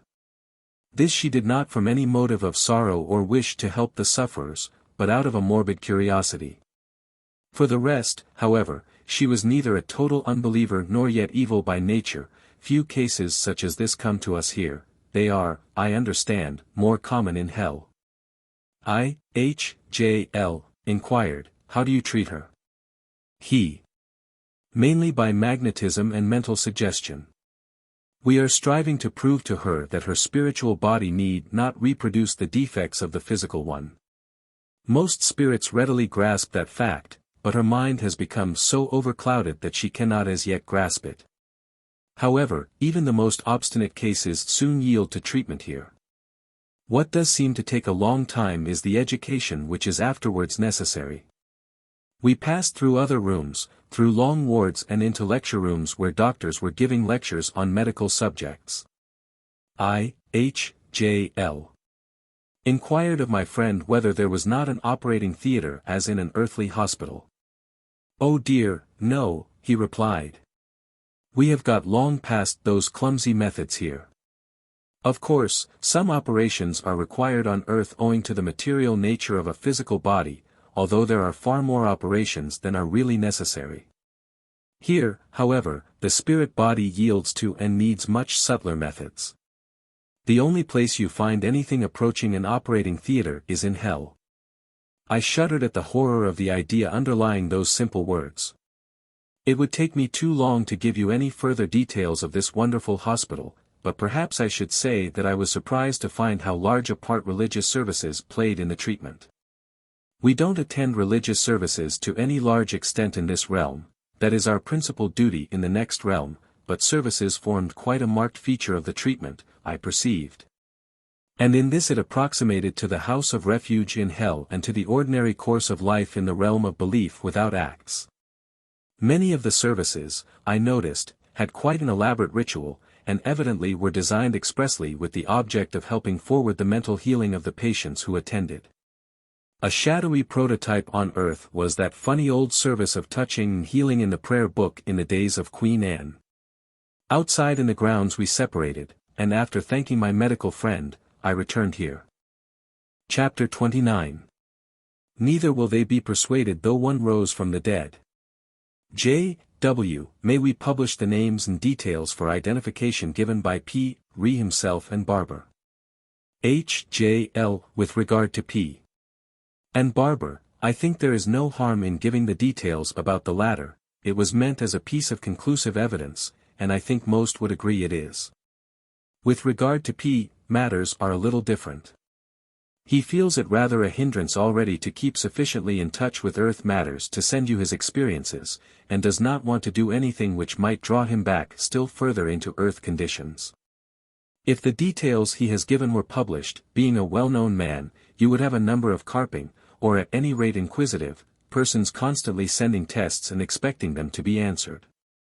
If P. agreed to answer those tests, he would at once be assailed by further ones. He would be constantly worried by them, and, therefore, dragged back into earth conditions. He wishes to be rid of earth trammels, and, instead, would find he had rebound himself with them. If he refused to answer further tests, people would at once say it was fraud. They would say, "Here are communications coining through which purport to be from Mr. P. And yet the entity either will not or cannot answer these simple questions as to his earth life. They would refuse to see that it is quite one thing to send a message through dealing with life here and another to put ourselves again in touch with our former earth life. You yourself believe us and do not bother us with unnecessary questions. You have not only had dates and other details of the lives of men quite unknown to you, but have also from W.A. received details of his private life not merely unknown to you, but in a large measure unintelligible even when given. These details have, however, been perfectly plain to M, and have convinced her of his identity, as she herself told you. It is, therefore, not with any wish to avoid giving evidence when the demand is reasonable that I hesitate to request P. to allow the details about him to be published. Talk the matter over with Mr. K. and then consult me again. With regard to Barber, the same objections do not arise. He is not communicating through you, nor do we propose to let him. Neither is he interested in doing so, being otherwise engaged. If, therefore, anyone wanted to cross-question them, he would fail to get any reply, but this could hardly be taken as disproving the reality of our group of spirits. Is the matter now quite plain? J.W. Yes.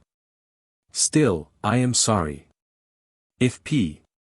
would agree it would once and for all decide the question which still vexes people, whether Thel identity does survive after death or not. I mean agree to be thoroughly cross-questioned, as you call it. H.J.L. Not a bit of it. Plenty of evidence has been sent through to prove that to any reasonable man. Even what we have given should be sufficient. And there have been still more striking examples where spirits have deliberately thrown back their own progress so as to prove even to the most obstinate unbeliever that there is a personal survival after death. But it is selfish and unreasonable to expect us continually to be doing that sort of thing, I mean delaying our own progress. No, Jack, many people do believe, but it is still true of many men, neither will they be persuaded though one rose from the dead. Now it's time you were off. Next instant I sank into oblivion. J.W. Chapter 30. The author's adventure in the park on the spirit plane. Transvision, etc. May 18, 1914. I again saw myself lying asleep on the bed, but this time did not feel nervous. The room seemed to get more and more distant and then grew nebulous.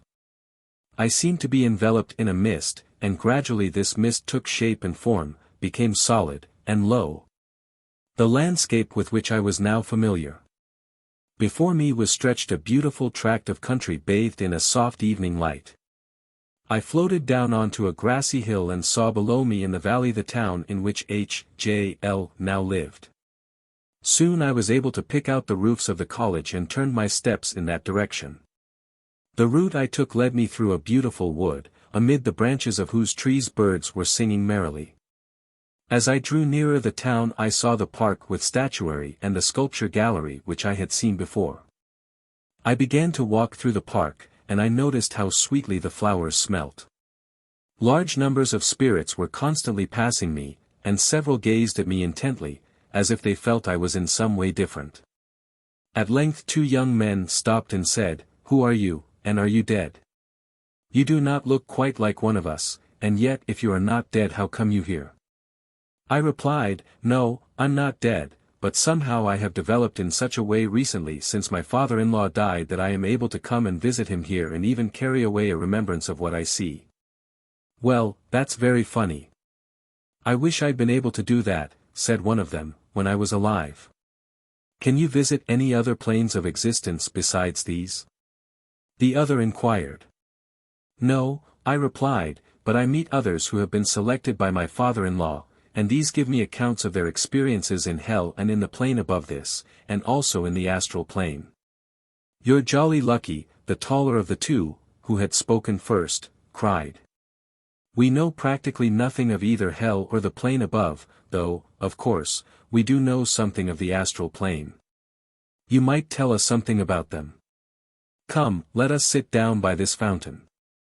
I sat down with them and had just begun to relate some of the officer's adventures, when I saw H.J.L. hurrying towards me. He was evidently annoyed, and said, "Really, Jack, you ought to have known better than to sit down here chattering when the officer and I are waiting to get to business." The 2 strangers at once apologized and explained that it was their fault. H.J.L. answered, "That's all very well, and I know you meant no harm, but if you want that sort of information, come to me for it and you shall have it. My nephew's work is to give it to those who are alive on the earth, not to preach to those who, having died, have come here." We then parted, and I went with H.J.L. through the streets, which seemed fairly full of people, into the college. In his room I found the officer waiting, who, having shaken hands, remarked, "If you're not careful, you'll get so fond of this country that you'll not wish to return to your own." He then took up the story of his life on this side of the grave. Chapter 31. The Fate of Children. Transvision and Conversation. May 25, 1914. As in my last vision, I saw the whole landscape on my way to H.J.L., but this time spoke to no one till I was in H.J.L.'s room. As soon as I saw him, I asked, "What is the age limit at which children can enter hell?" I noticed that from the account of the officer there are no children in hell proper, and yet they are to be found in the 7th division of hell. H.J.L. answered, "You cannot, of course, fix any exact age limit. Things work much more reasonably than that. Thus if an infant dies who as yet knows nothing of God, it goes to the infant schools in hell, as you know. If it has acquired a vague idea of God and a future life, it will come to our secondary schools in the realm of half-belief. If it has acquired sufficient knowledge it may go to the college, and, finally, boys and girls who have a real living belief may go direct to the realm above this, or occasionally to the highest plane of all. In these cases they will have to complete their education on the intellectual side, although their spiritual side may be well developed. This is, of course, a reversal of what generally happens here. Usually our intellects have been developed largely at the expense of our spiritual functions. Now let us consider the other side. When a child reaches a certain stage in its development, roughly from 5 to 7, it would ordinarily begin to have some general idea as to right and wrong. Now if a child has been badly brought up, or if it inherits a perverse and evil nature from its ancestors, or if obsessed, it may develop very unpleasant characteristics. It may commit serious offenses, and in general may begin to develop badly. Under these circumstances it is cut off very often at the wish of its guide and transferred to the astral plane. There, clear of many of the surroundings which might have dragged it down, it will have an opportunity of developing and of learning sufficient to enable it on leaving the astral plane to come at least to the realm of half-belief. This period of child life stretches roughly from 5 to 12, but, of course, may vary at either end.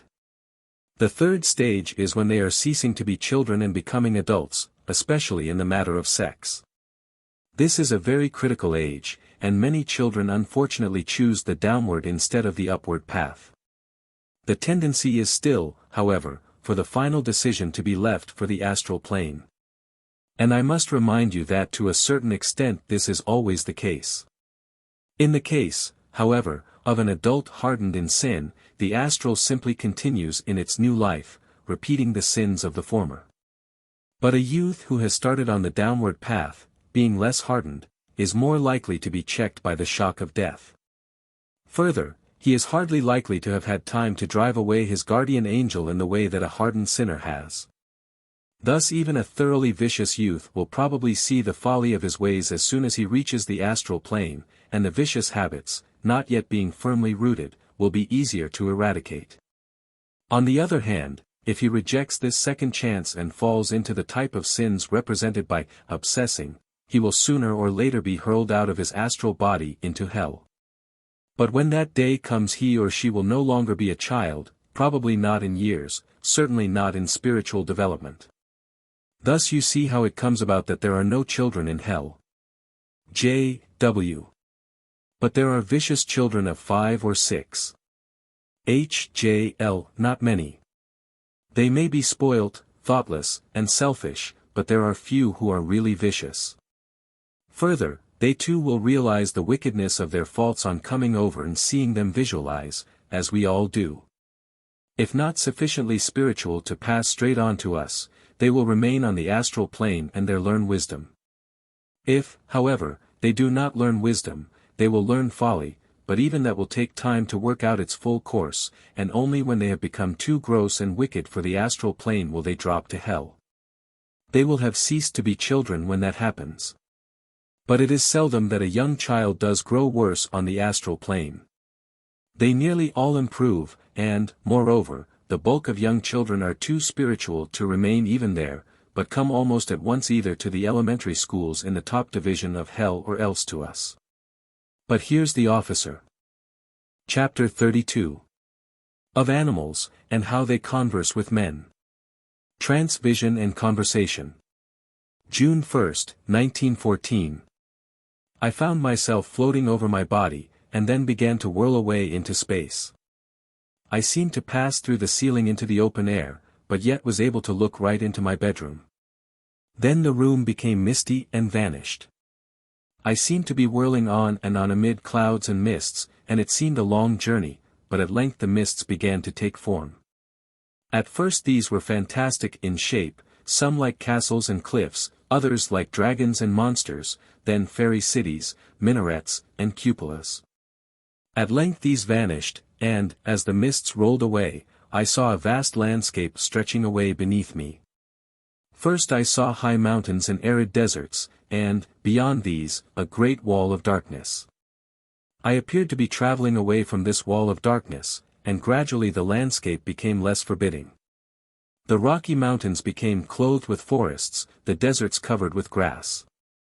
By degrees it developed into the beautiful country I now knew so well, bathed in that curious evening glow.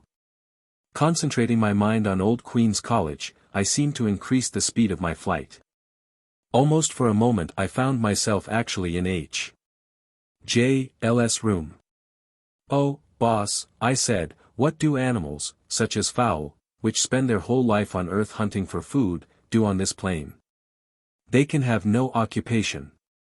He replied, "While they are on the astral plane most animals still endeavor to get food.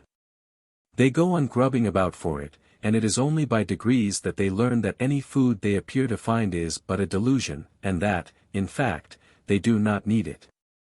Once that stage is reached, the animal generally passes on to this plane. Many animals, such as most of the carnivora, seem quite unable to learn this lesson, and remain on the astral plane still hunting astral deer, which they never catch." J.W. Are there men who go on hunting animals which they never catch? H.J.L. Yes, there are even fox hunters, horses and all, but sooner or later they weary of the empty sham, for they never catch anything. Usually, however, the tables are reversed, and the hunter upon earth becomes the hunted there. Man is back in the primitive world without the aid of weapons, and again is liable to the life of fear which our early ancestors suffered. Not till he has learnt the great secret, the power of the human will, is he again free from that fear. But you must remember that the type of man who runs foul of the astral animals is the man who has hunted them on earth. All men don't have exactly the same experiences on the astral plane, any more than they do on this plane. When the animals reach this plane, they have done so because they have other interests besides eating. At times they still cast back and feebly hunt round. I know occasionally Molly misses a bone, just as I do my pipe. J.W. Why, there is Molly, and as I spoke Molly emerged from under a sofa and came up to me wagging her tail in quite a friendly way.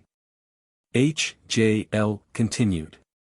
Animals here become far more closely attached to us than they ever do on earth. They certainly understand us better, and this compensates for the loss of more material amusements. You see, as we can perceive each other's thoughts, so we can, though to a lesser extent, perceive the animal's thoughts.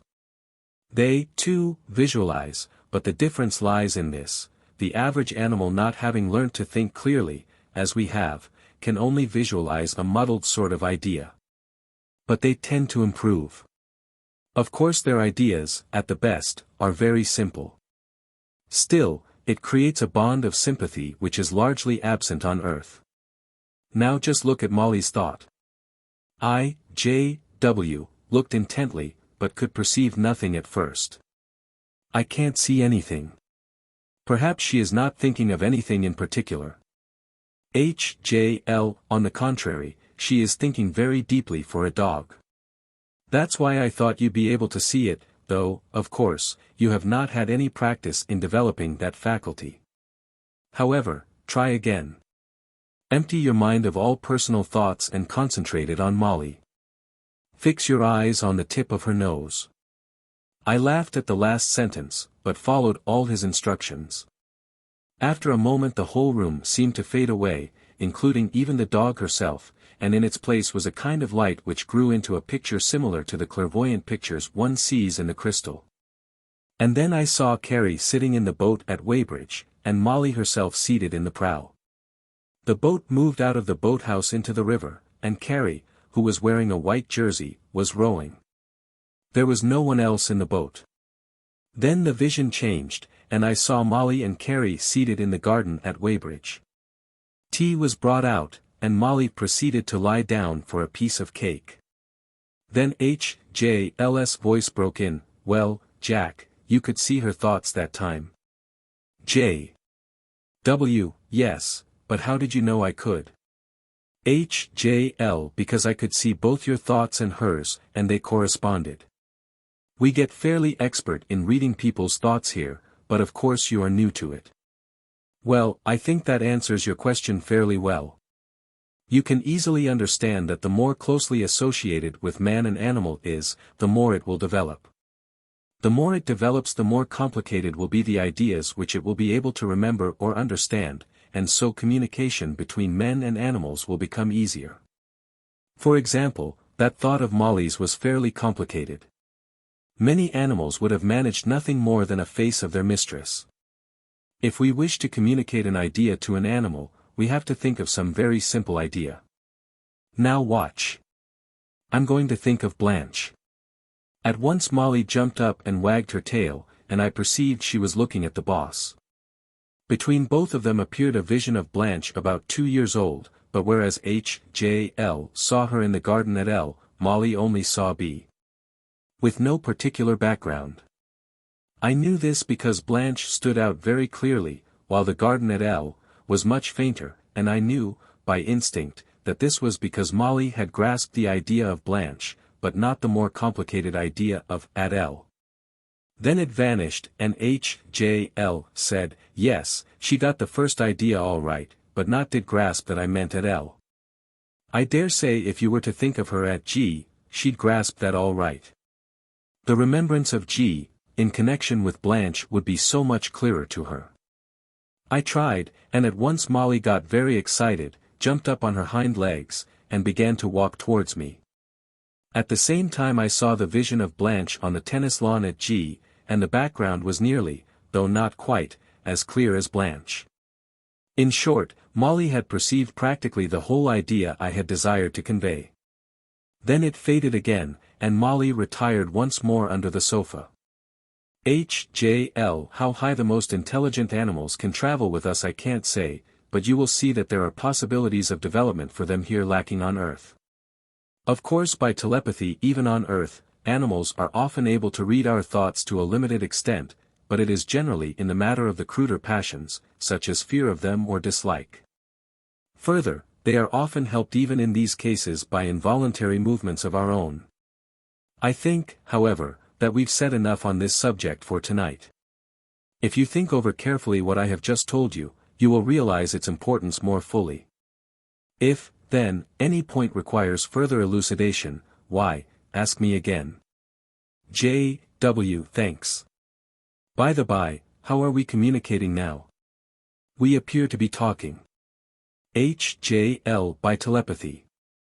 Our minds, used to the idea of talking, translate it into words, but of course we do not actually use words here. You would perceive the force of this at once if you were communicating with a Frenchman. To him you would appear to be talking in French, to you he would seem to be speaking in English.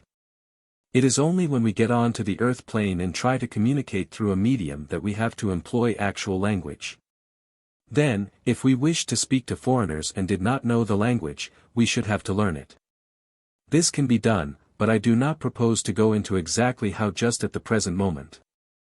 When we perceive each other's thoughts, our minds turn this perception into sight. Both are related to telepathy, but, for the sake of distinction, we can correlate perception of visions with clairvoyance. We can employ either method for communicating. With men, telepathy is slightly the easier. It seems to require less will exertion. With animals, however, I find the vision is the best method, probably because they have never spoken on Earth. But of course both methods merge. Even in your own case, when the officer has been telling you his adventures, you have at times not merely heard, but seen what he went through. J.W. Yes, that is so, though, when writing these visits down, I had not realized it. Well, you will realize it now. Here comes the officer. The officer, having finished his narrative, went out. H.J.L. then spoke, "Well, goodbye, Jack, for the time being." I then willed that I should return, and as I did so I seemed to rise in the air and pass out through the window. Again I saw beneath me the spirit landscape, with its beautiful meadows and wooded hills and dales. Clouds came drifting by and gradually covered it as by a mist. I could still perceive it for a time through the mist, which, however, grew thicker and thicker, till it appeared almost like layers of cotton wool. This solid mist gradually became even more solid and began to assume shapes. At first these were vague, indistinct, and colorless, but before long they took the form of moorlands broken into hills and valley. This landscape was far more barren than that which I had seen on the spirit plane, still, it was not without a certain grandeur and beauty.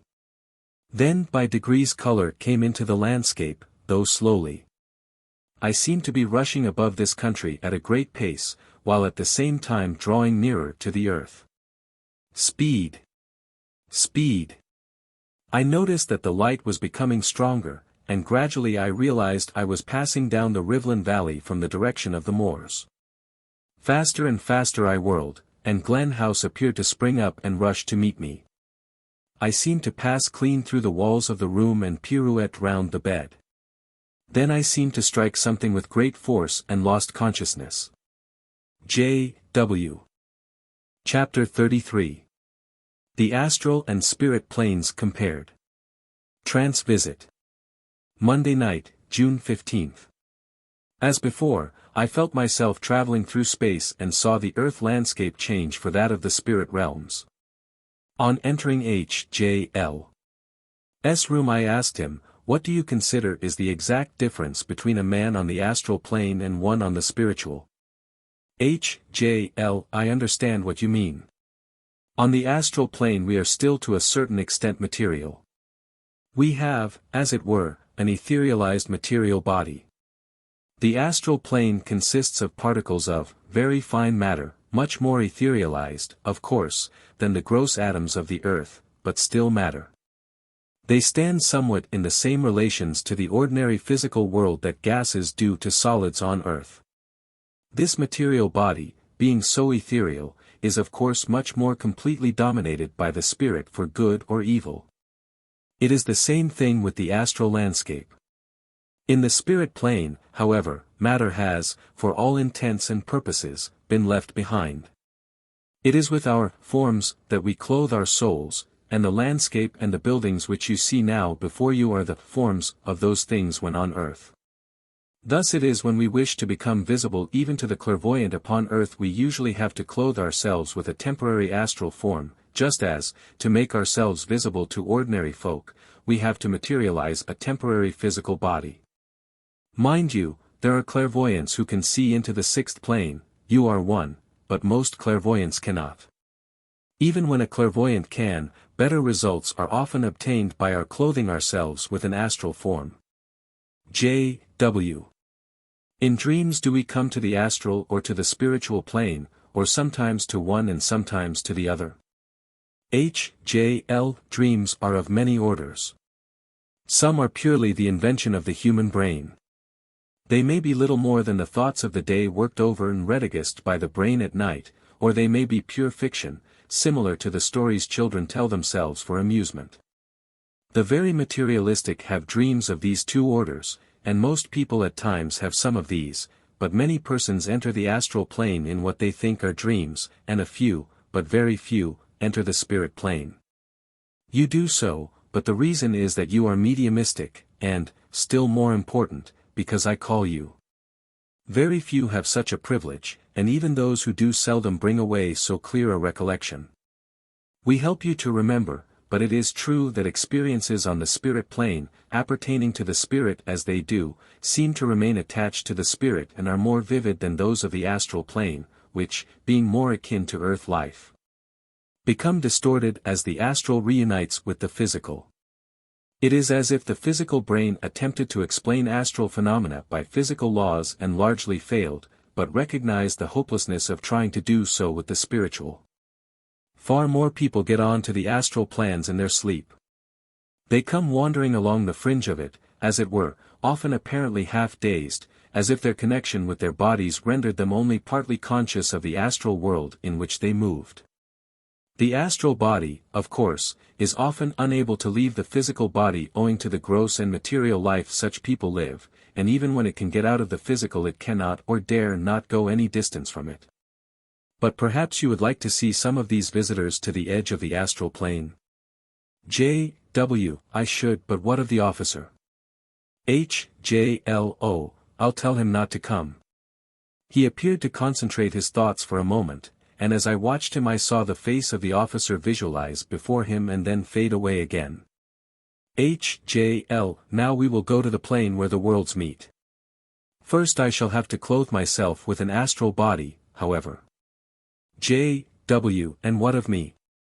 Shall I not need an astral body too? H.J.L. Yes. Where did you leave yours?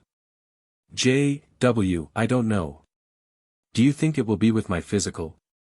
H.J.L. We had better ask our guardian spirits. As he spoke, a light appeared behind him, growing stronger and stronger, till I could hardly bear to look at it.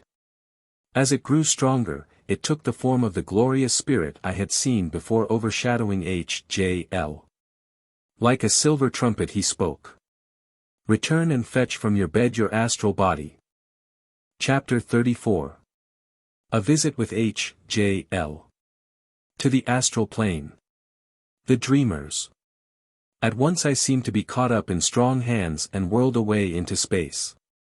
Once more I stood within my bedroom, but instead of sinking into unconsciousness, I suddenly appeared clothed with a more substantial body than that which a moment before I had possessed. Yet my physical body still lay asleep in bed. I turned at the sound of H.J.L.'s voice, and saw that he too looked different. For one thing, he looked older. In the spirit world he appeared a good deal younger than when on earth, here he looked stronger, but not so very much younger. There was also a more subtle difference, but I do not know how to describe it. This is not my own astral body, explained H.J.L., that disintegrated almost as soon as I died, as I told you. This is only a temporary body made out of the astral elements which are floating about. I have done my best to impress my form upon it as I remember it upon earth. Now come with me. I noticed that the room seemed shadowy and semi-transparent. So did my body, which lay on the bed, and so, indeed, did all the earth phenomena. The body I now wore seemed, however, solid and real, and we passed through the shadowy walls without the slightest difficulty. I said to H.J.L. Earth things and people now look to me as you do when I see you at Mr. K.'s clairvoyantly. H.J.L. Yes, I can quite believe that. There are many astral beings who cannot see the physical world for a long time after they have passed over, just as ordinary earth dwellers cannot see them. All the same, this double vision is a bit of a nuisance, so will that you shall see only the astral plane. I did so, and at once the shadowy house and landscape faded quietly away. H.J.L. took my hands and said, "Quick." And we seemed to be rushing through space. It seemed neither dark nor light, but betwixt and between, and then we stopped. Here come some of the dreamers, said H.J.L., and we waited. Now I could not see the landscape very clearly, for it seemed all grey and shrouded in mist, but I could perceive there were hills and dales and castles and woods, trees and wide expanses of water, but all was indistinct and grey. Is it always like this, grey and shadowy? I inquired. H.J.L. replied, "Oh dear, no. But you are more used to the spirit realms and so not attuned to these. But to many spirits who know no brighter place, this seems full of colors, but not even to all of them. This is a land of change, a halfway house, as it were, between the physical and the spiritual plane, therefore it seems somewhat unreal and changing to denizens of either plane. So, too, the elements which form it are ever changing, and, being very malleable, often assume forms in consonance with the wills of those who pass through them, even when they are sleepers dreaming. You understand, form which is eternal goes to the spirit plane, hence form here is not stable except where it is the living astral form. I mean the elemental forms have no stable form of their own. But see, here come a few of the visitors from earth to us. As he spoke, I noticed that large bands of spirits were floating towards us. Soon more and more passed swiftly by. Then it grew into a continuous stream. Sometimes there would come a crowd together, but at other times they would be spread out into ones and twos. Ever and anon across this stream of dreamers would float a real denizen of the astral plane. It was easy to see the difference, but almost impossible to describe it in detail. However, one noticeable difference was that those still living on Earth had trailing away behind them a thread of light. These threads, unlike material threads, never became entangled as the astral beings moved about. It seemed as if each cord was able to pass through any other cord without severing it. There were many other differences more difficult to describe. When I turned to comparing these with myself, I perceived that many of them had their eyes shut, and with their arms stretched out in front of them they looked like people walking high their sleep. But not all were like this. Some had their eyes wide open, and seemed to be hunting for someone, and a few seemed to be idly wandering through a strange landscape, stopping every now and then to gaze at it. Such a motley crowd of all ages and conditions, not only men, women, and children, but even animals.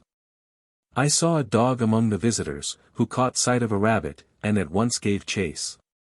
"Now look at the dreams these people are dreaming and the friends they are seeking," said H.J.L. I noticed a woman. In front of her floated a thought visualization of a little child. The thought seemed to float away from her, and she kept following, crying bitterly.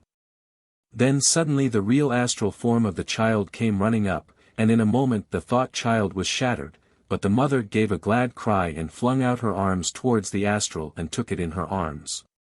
She sat down there and then and hugged the child and talked to it just as she would have done on Earth. The child, a boy, appeared to be about 6 years old. Then I saw a man about 30, who came with eyes wide open and evidently expecting to find someone. In a few moments he was met by a young woman. "Who are these?" I said, "for I can see that they are both alive upon Earth." H.J.L. replied, "I cannot say who they are, but I can tell you this about them, that man is twin-souled to that girl. He has not met her yet on Earth, but he has on the astral plane. Whether they will ever meet on Earth I do not know, but I hope so. But look at that pair." I saw a man and woman approach each other with delight, but floating near the woman was a thought form of an elderly man. By his face I should say he was a Jew, and I knew, as by instinct, that this was the woman's husband, whom she had married for money, while the younger man, with whom she was now speaking, was the man she really loved, whom she had refused in order to marry the Jew. "Now look at these," said H.J.L. I heard an agonized shriek, and saw one man pursued by another who had a knife in his hand. The hunted man kept looking over his shoulder, and every now and then he gave a piercing shriek. His face was livid, and his whole attitude betokened abject fear. "What does this mean?" I began. H.J.L. It's fairly obvious that for some reason the dark man considers he has been done a great wrong by the fair man, and when they meet on the astral plane, he acts as he would like to act on Earth. J.W. Will they remember this experience when they awake on Earth? H.J.L. I can't say for certain, but I think they will each retain some remembrance, although it will very likely be a distorted one. But look, who is that? J.W. Why, it's the pater. What on earth is he doing here? H.J.L. Hardly an appropriate exclamation, eh?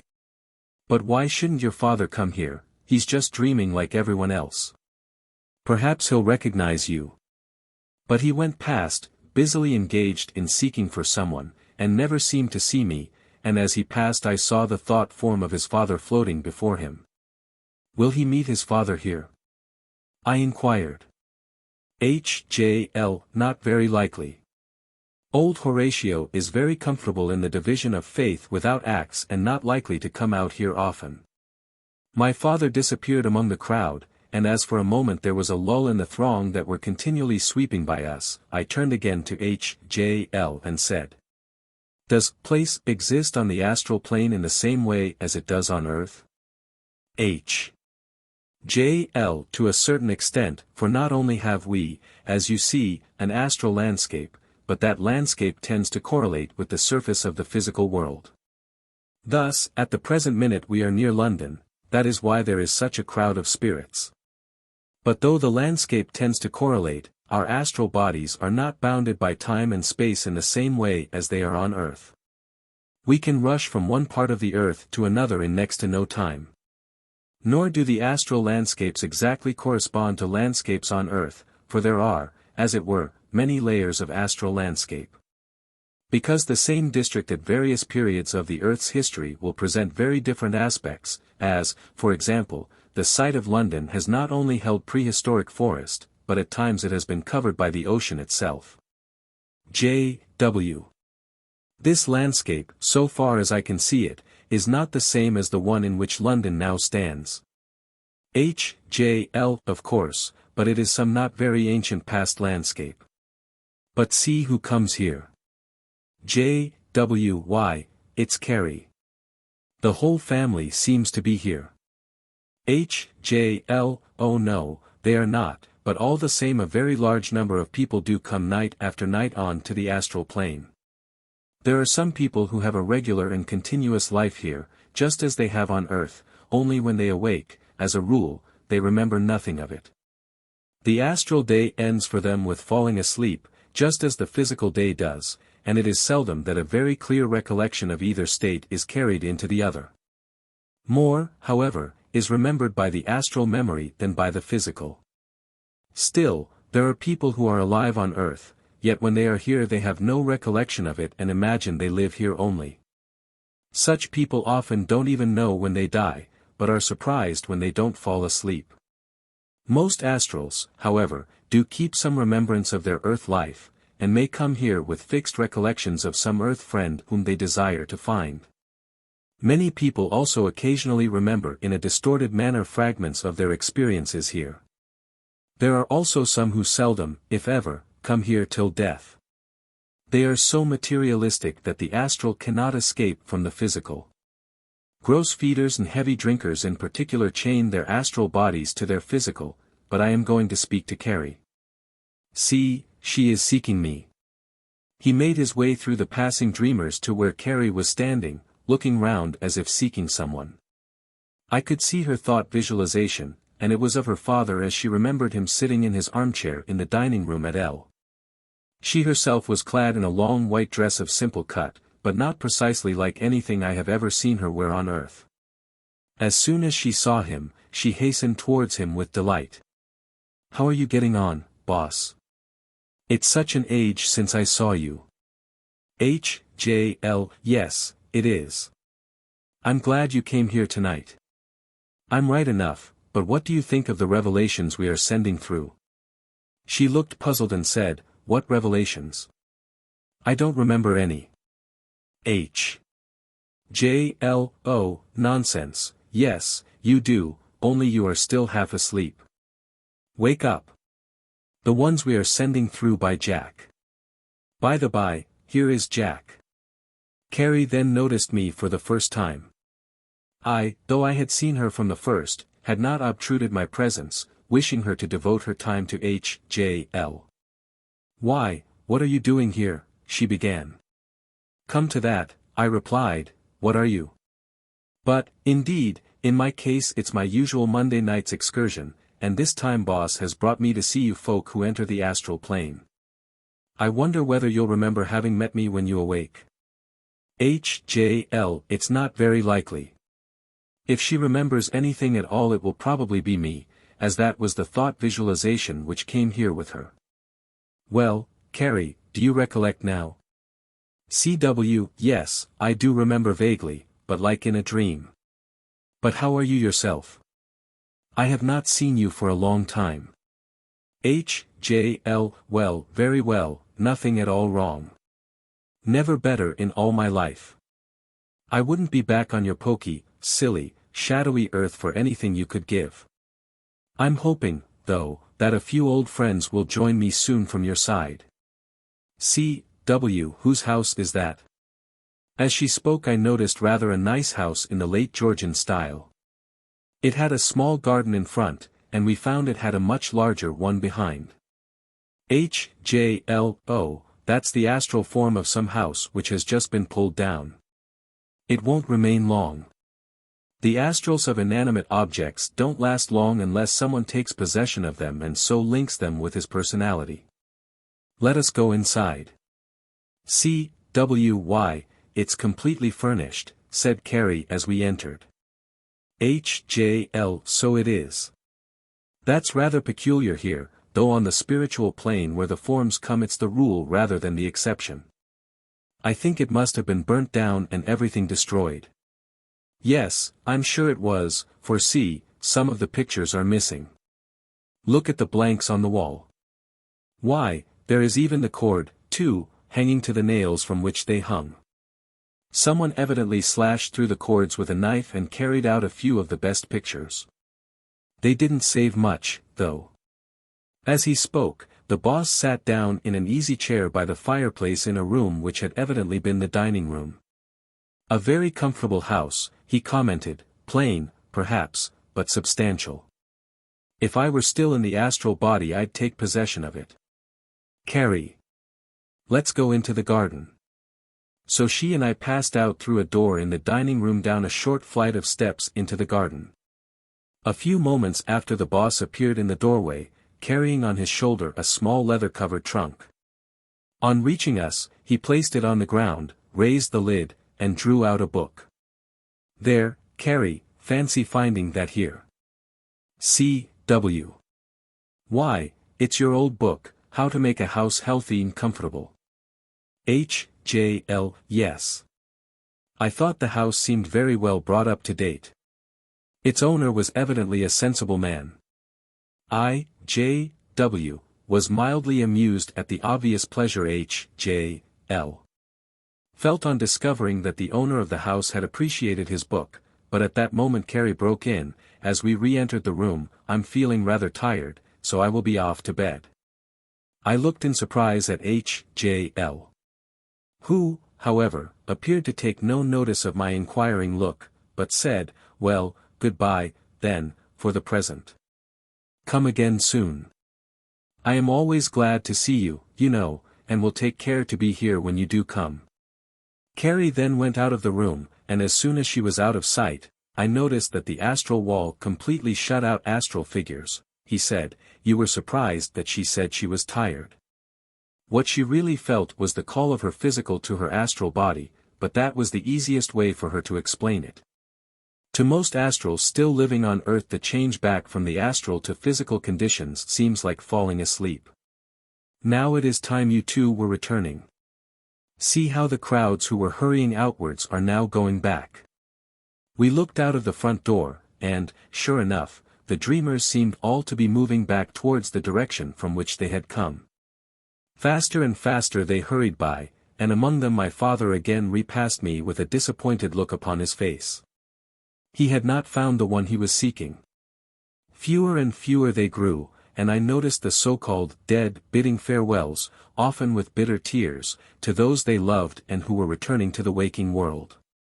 Still fewer and fewer grew the dreamers, and in proportion as they grew fewer, the number of real denizens of the astral plane increased. Not all were pleasant to look at, and H.J.L. again spoke, it is time for you to return. And I seemed to fall asleep. J.W. Note.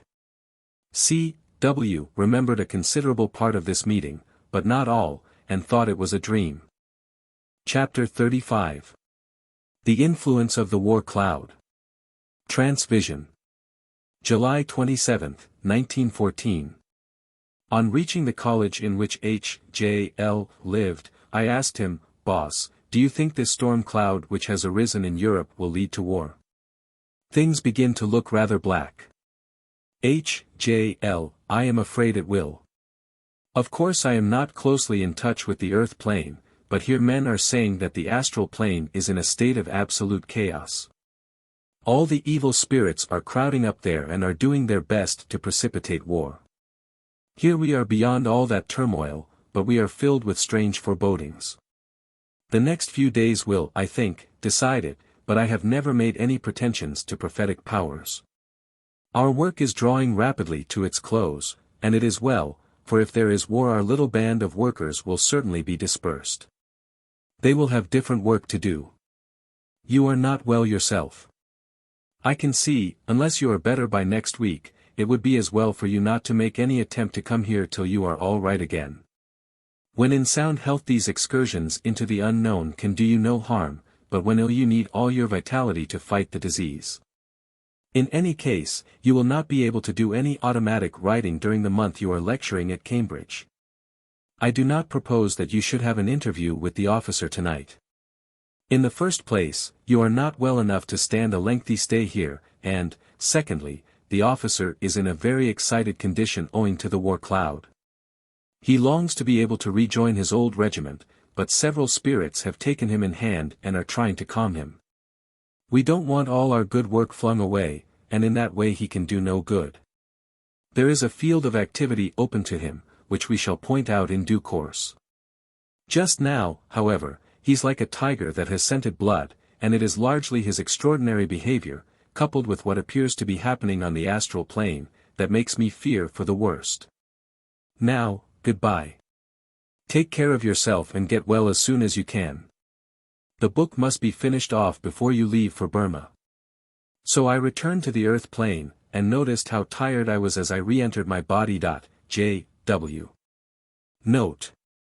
I went up to Cambridge on the 3rd, and all through August suffered from a sharp attack of pleurisy. During the whole of that time I had no visions, nor did I attempt automatic writing. It was not till the 5th of September that I was able to resume automatic writing at Mr. K.'s house. Chapter 36. The War. Letter from H.J.L. September 5, 1914. We must get on with the work as quickly as we can. The time lost owing to your illness is to be regretted, but it has at any rate enabled some little order to be restored in the astral plane. But the latter is still in a most chaotic state, and its reaction is beginning to be felt even in our plane. Of course the majority of the men who are passing over are young men, and go first to the astral plane. Huge crowds of spirits are pouring over, most of them still convulsed with hate, nearly all having died a violent death, and you can easily imagine the condition there. Many indeed do not even realize that they are dead, but ascribe their changed condition to some wound which has temporarily clouded their brain. The chief way, however, in which it affects the spirit plane is that a great call has gone forth for more enlightened spirits to come to the aid of the newcomers, and already countless hosts are pouring down to help. At present most of the helpers come from the 2 higher divisions of the spirit plane, but it is certain that some will go from our division also. As yet I am hardly fitted for such work, but when the call comes for me I shall answer at 8, though I cannot pretend that I am looking forward to the turmoil of the astral plane after the peace and quiet I have enjoyed here. But enough of this subject, we must push on with the book, which I trust you will make every effort to get published, not immediately, of course, that is impossible, but presently, as the opportunity occurs, and we look to you, Mr. K. to write a preface 9, explaining the circumstances under which these revelations were made. The officer will now take control. H.J.L. Chapter 37. The band of spirit friends is dispersed. Conclusion. Vision of H.J.L. September 14, 1914. On arriving at the college in which H.J.L. lived, I found him seated there alone, save for the dog, Molly, who scrambled out from under the sofa to greet me. H.J.L. then began to speak. The work is now completed for the time being. Our little band of workers is scattered, and I alone remain amid the old surroundings. Soon you, too, will be undergoing new experiences in the East, which will tend to widen your outlook. You need have no anxiety as to the journey. You will arrive in Burma safely. Though for some time I shall not give you any communications of real interest, yet I shall expect you each Monday as usual. The door to this world having once been opened, we must take care that it does not close again, for after a while I shall hope to start a new series of revelations, though their exact nature is yet unknown to me. Go carefully through what you have. You will have time to arrange the various contributions each under their proper headings, and thus you will have a fairly complete and continuous account of life over here. Hell, the astral plane, the realms of half-belief, of real but narrow belief, and of belief shown forth in a life of good deeds, have all been revealed. Beyond these planes I as yet know nothing, but I do not despair of gaining some knowledge of life in the fifth plane. So henceforth consider me, as I know you will, not as sleeping an age-long sleep to be broken ultimately by the trumpets of Judgment Day, but as a man still much like yourself, but freed at last of the trammels of a body. No longer subject to pain, no longer needing material food or sleep, and therefore as one freed from the drudgery of life, dwelling among pleasant surroundings, with boundless opportunities, not for idle sloth and endless psalm-singing, but to study all subjects in which I am interested and the means to pursue those studies far further than any man can do on earth. Consider me able and anxious to help others, and by so doing preparing myself to climb higher and higher from division to division, making new friends and learning new truths day by day as time seems to you. Consider me happy and contented in a measure, glad to have escaped from the material world, but do not think of me as absolutely happy yet. Perfect happiness is a long way off still, and can only be attained by steady effort concentrated by a set and determined will after many ages, during all of which the spirit is undergoing fresh experiences, and learning new truths. Think of me thus, at all times, busy alike with work and recreation. The work is that which will help me to climb upward step by step, the recreation that which on earth I considered as work. So bear my greetings to all who will receive them and come to me regularly week by week, and now goodbye for the present, thanking Mr. K, Mrs. K, and all who have assisted me in this work. J. W. Before I go, tell me what J. B. P. and the officer and A. are doing. H. J. L. The officer is shortly, after a little more training, to go down to the astral plane to help the thousands who are being hurled into the new life they will find there. And badly they will need all the help they can get, cut off thus in the prime of life. But help they will receive. J. B. P. has already gone down again into hell. A. is still struggling to learn the simple lessons of the school where I was so long ago. J. W. Yes, to you it must seem long, and yet as earth reckons time it is only 9 months since you passed over. H. J. L. Yes. But time here counts by experience and not by hours, if indeed one can call it time, and even on earth I think by the time December 31st has arrived not only you, but the whole world, will say, this is the longest year we have ever known. But now goodbye once again. And so we parted. And to and fro since then I have journeyed, and always had a ready welcome, but little of special interest, merely family news and such small talk, though all the time I know J. H. L. was working at various profound subjects. But at length the fatal day came when I sought his aid on behalf of my brother, and that aid was given ungrudgingly. And now my weekly visits are devoted in the main to the astral plane, of which before long I hope to write a fuller account. Part 2. The Officer. Automatic writing in trance state by J. W. Witnessed by Mr. K. Chapter 1. The first letter from the officer. His passing over.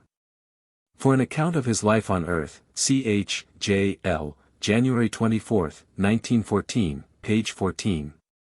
February 7, 1914. I will start by stating a few facts which you must grasp so as to realize what life is like here in hell. Spirits over here fall into the following groups. 1. Spirits of dead men or animals. 2. Spirits who have never been incarnated. 3. Spirits who come from other planes, etc. Of these the discarnate spirits may be divided as follows. 1. Elementals, good, bad, or both good and bad. 2. Vices personified. 3. Evil spirits created by the thoughts of men, e.g. the devils of our childhood days. Now the elementals are the most numerous, especially on the astral plane, and most of those that are there are bad. The other non-carnate beings are met with in the higher spheres, and the mixed ones often take an active interest in world affairs. Some are the guardian spirits who watch over great nations, others over societies, and so forth.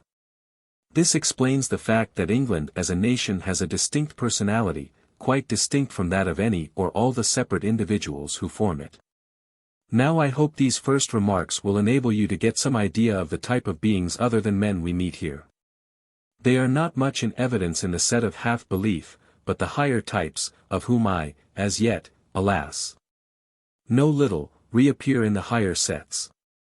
They include some of the angels and teachers, but many of these were men who, having learnt, returned to teach. You cannot easily divide and classify the various spirits.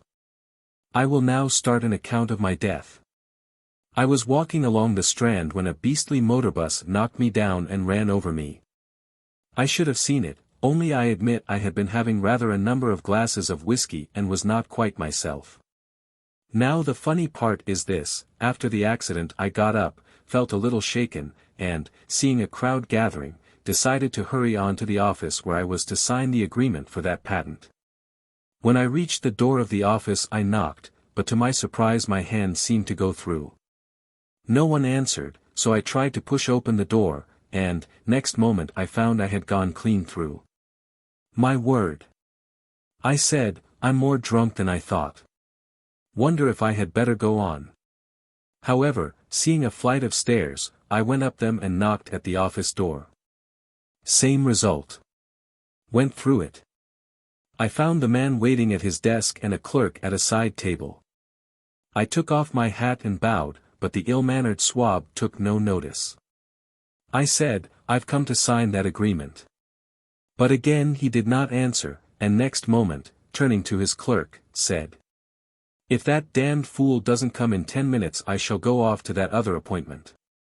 I'm here, you fool.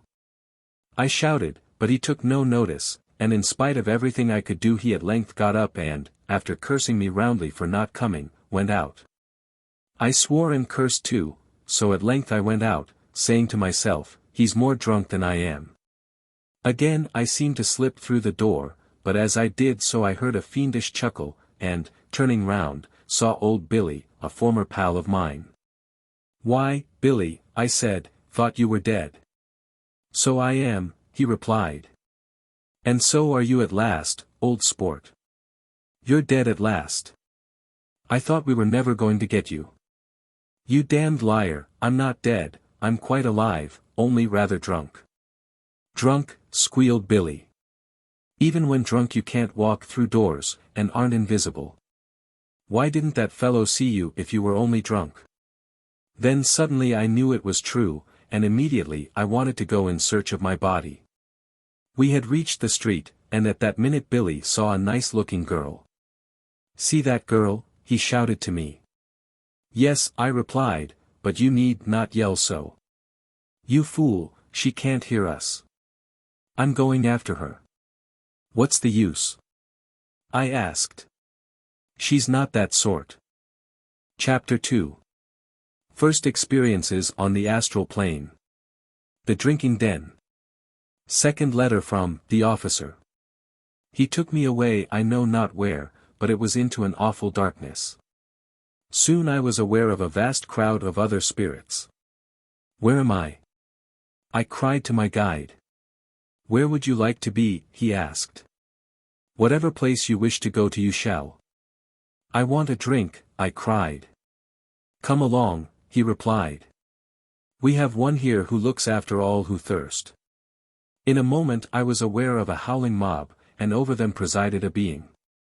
How shall I describe him? He most closely resembled a drunken man, low, bestial, sodden with drink, foul in every way. There was nothing grand or majestic about him, nothing of what Milton describes of ruined splendor. The nearest thing you can ever have seen is some drink-sodden wretch thrown out of a pub at closing time. He leered, and we all yelled, "Drink! Give us drink! Come with me," he seemed to say, "but you will have to work first." In a moment we were in a large, low drinking den, somewhere, I should think, in the East End of London. It was crowded with low men and women and even children. Oh, what a lovely smell of gin and whiskey there was. It is true there was rather too much loaded cheap beer, still, one can't be too particular. But when I wanted to get hold of a glass of beer which was standing on the bar, I was quite unable to hold it. The desire for it grew stronger and stronger, and I seemed to contort myself with a kind of mad fury. I looked at the drink guide, and he was laughing and jeering and mocking me. At last he said, "Work, you lazy brute. How can I? Look what the others are doing." Then I noticed that many of the others were twining themselves round the men and women who were drinking. I cannot exactly describe how they did it, but they seemed to be insinuating themselves into their carcasses. Suddenly I saw a man who was already fairly tipsy drop in a kind of drunken stupor. At once a spirit who had been twining round began to fade into him and soon seemed to be absorbed into him. He was gone, and lo! The man staggered to his feet and yelled, "More beer, you dash!" I won't say what. The barmaid gave him some more, but I could see that it was not the drunk man but my spirit companion who was, as it were, shining out of his eyes. He drank and got more and more violent, till at length the chucker-out seized him by the shoulder. He at once seized a quart pot and felled the man. The blow was terrific and split the fellow's skull. Then there was pandemonium. Many of the drinkers rushed out shouting murder. With them in some cases went the spirits who had twined themselves round them, but others seemed to cast them off. I noticed for the first time that these spirits were divisible into two groups, those who were obviously men and those who were not. The latter had various forms, all more or less bestial. I cannot describe them. They were foul, misshapen things, not human or animal, sometimes composite, with animal heads and human bodies, some heads only, some foul monstrosities with no shape or form, things one might see in DT, but nowhere else. Meanwhile the drunkard who had felled the chucker-out stood waving his beer pot. Then I heard a fierce, wild yell of laughter, and saw our guide laughing and cheering. We all began to cheer too, why, I don't know. Then the companion who had taken possession of the drunkard, began to disentangle himself from him as it were. He was out, and lo! The man collapsed in a heap. "He's dead, I suppose," I said to a friend. It was old Billy. "Oh no, only drunk, but he'll swing for it, I expect, so we shall soon have another to join our merry throng." But it was not really he that did it. Of course not, but who's going to tell the jury that? They'll learn he's had a grudge against the chucker-out and has several times sworn to do him in. Are you going to witness to the truth? He laughed, and so did the others. Just then a policeman entered, and soon a dozen people were busy explaining what had happened. Several more men in blue entered and picked up the drunken man and carried him out. "Well done," said the Grand Master of the ceremonies as Billy facetiously called him. "Well, now, you others, go and do likewise." The drinking started again, and after a time I found in some way I could get a sort of satisfaction by twining round a man. It was not exactly drinking, being more akin to the satisfaction one used to get from smelling alcoholic spirits. But it was grand and yet unsatisfactory, a sort of Dead Sea fruit. So we hung round that pub for many a day, and I learned even to take possession. I can't and won't describe how we got possession, but it's something similar to the way in which I am now able to write. You need not fear. I don't wish to do these things now, and if I did there is a great guardian spirit who stands by you, not to mention your own father-in-law. Now I must give you a rest, as Mr. L. has arranged. Besides, I have told you enough about the drinking den. So rest for half an hour, and we will go one stop further in the next letter. This ends letter 2 by me. The Officer. Chapter 3. The Denizens of the Astral Plane. Still controlled by, the Officer, spoken. Now I think I had better explain who the drink guide is. He is not an elemental, nor is he the figure conjured up by the thoughts of men. He is created by the lust of all who desire drink, i.e. to excess. If all the world were to cease to desire strong drink tomorrow, he would gradually fade away. Not at once, because we over here would be able to sustain him for a little, but as we should no longer be able to gratify, even in the shadowy way I have described, our lust for drink, in time he would fade away for want of sustenance. So, too, with all the lusts we know of. The old idea of the 7 deadly sins was not so far out, but there are a jolly sight more than 7. The demons created by the imagination of men fade as the men who have created them, by thinking of them move on, but, unfortunately, they are always being recreated by other men. Some parsons do quite a lot towards peopling hell with devils. While there they torment, as we have been taught to believe they would. Those who have not been taught about them don't see them. The elementals are quite different. They exist of themselves as much as we do. How they originally came into existence I do not know, but you must not suppose they are all bad just because I speak of them as such here. There are blithe, light-hearted spirits who haunt dells and woodland glades, the fairies of our childhood. Innocent children do still occasionally see them, but, as they are laughed at for their pains, they cease to believe in them, and so lose the power. There are many types of elementals, spirits who inhabit the winds, and so forth. I shall for the present deal mainly with the evil ones. But even among them, as among men, there are degrees of wickedness. I believe, too, they are capable of progress, but exactly how I cannot say for certain. Sometimes a dead man continues to take an interest in his family and tries to watch over it. Sometimes he is able to give it premonitions and warnings. But often death warnings are given by elementals who come scenting death. These come hoping to be able to draw some physical substance from the dying person. This naturally leads one to the subject of vampirism, which is fortunately rare, though it does occur, not, however, in the crude form usually related in legend. This, now, has given a glimpse, a rather horrible one, of some of the beings whom we meet here. Thanks awfully for your kindness. I will give you more information next time. If it revolts your gentle soul, Mrs. K., forgive me. But I have to give it. So goodbye, and thank you. The officer. H.J.L. took control, thanks for your kindness. Mr. and Mrs. K., but I consider that what the officer can tell is perhaps almost the most valuable part of all this work. H. J.L. Chapter 4. An incident in the life of the officer upon earth. A vision seen in a bottle of water by J.W. At Mr. K.'s at 7:40 on February 10, 1914. From notes taken down by Mr. K. I see clouds of smoke, a spot of light, large flashes of light, a blaze of it absorbing the whole bottle. Grass, miles of it, burnt up grass, yellow and dry. Great mountains piled high one above the other into the far distance, and some of them crowned with snow. We are in a valley between steep mountains, with a stream running down it. 3 men come riding up it dressed in khaki soldiers. They are riding up a steep path on one side of the valley.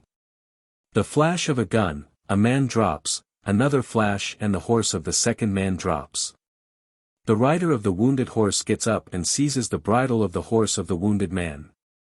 The third man, who is unwounded, turns and rides for his life, leaving the other 2 behind. The unwounded man, who remains, leans down, and, picking up the injured man, places him on the horse which he has captured, and jumps up behind him. Heavy firing all the time, heads appear, some with turbans. One of them hurls a great rock down the side of the hill. The soldier urges his horse forward full gallop, and the rock passes behind him. Another rock rushes past just in front of the horse. More rocks come crashing down, but miss the fugitives. Firing continues. The path goes under the side of an overhanging rock which shelters them, for the boulders leap clean over them and fall crashing into the valley below. They are out of range now. Reach the valley in safety.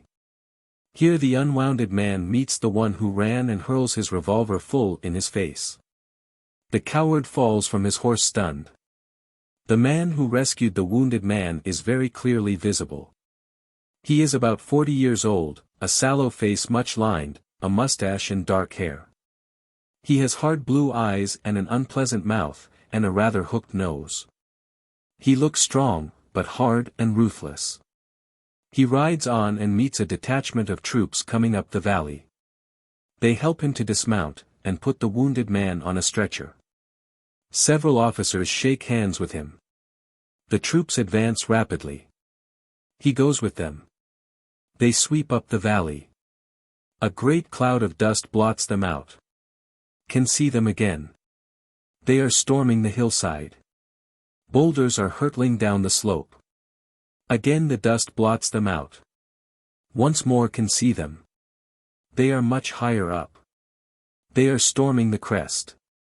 The hillsmen are mown down by the rifle fire, and drop like rabbits. Again a great cloud of dust covers the whole picture and blots it from view. Nothing but dust. The bottle of water begins to reappear. That is all.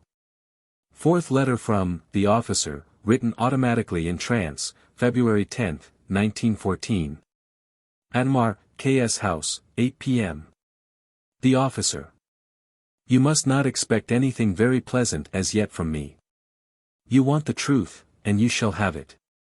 It is well that the world should know the truth, and not only the rosy side of it.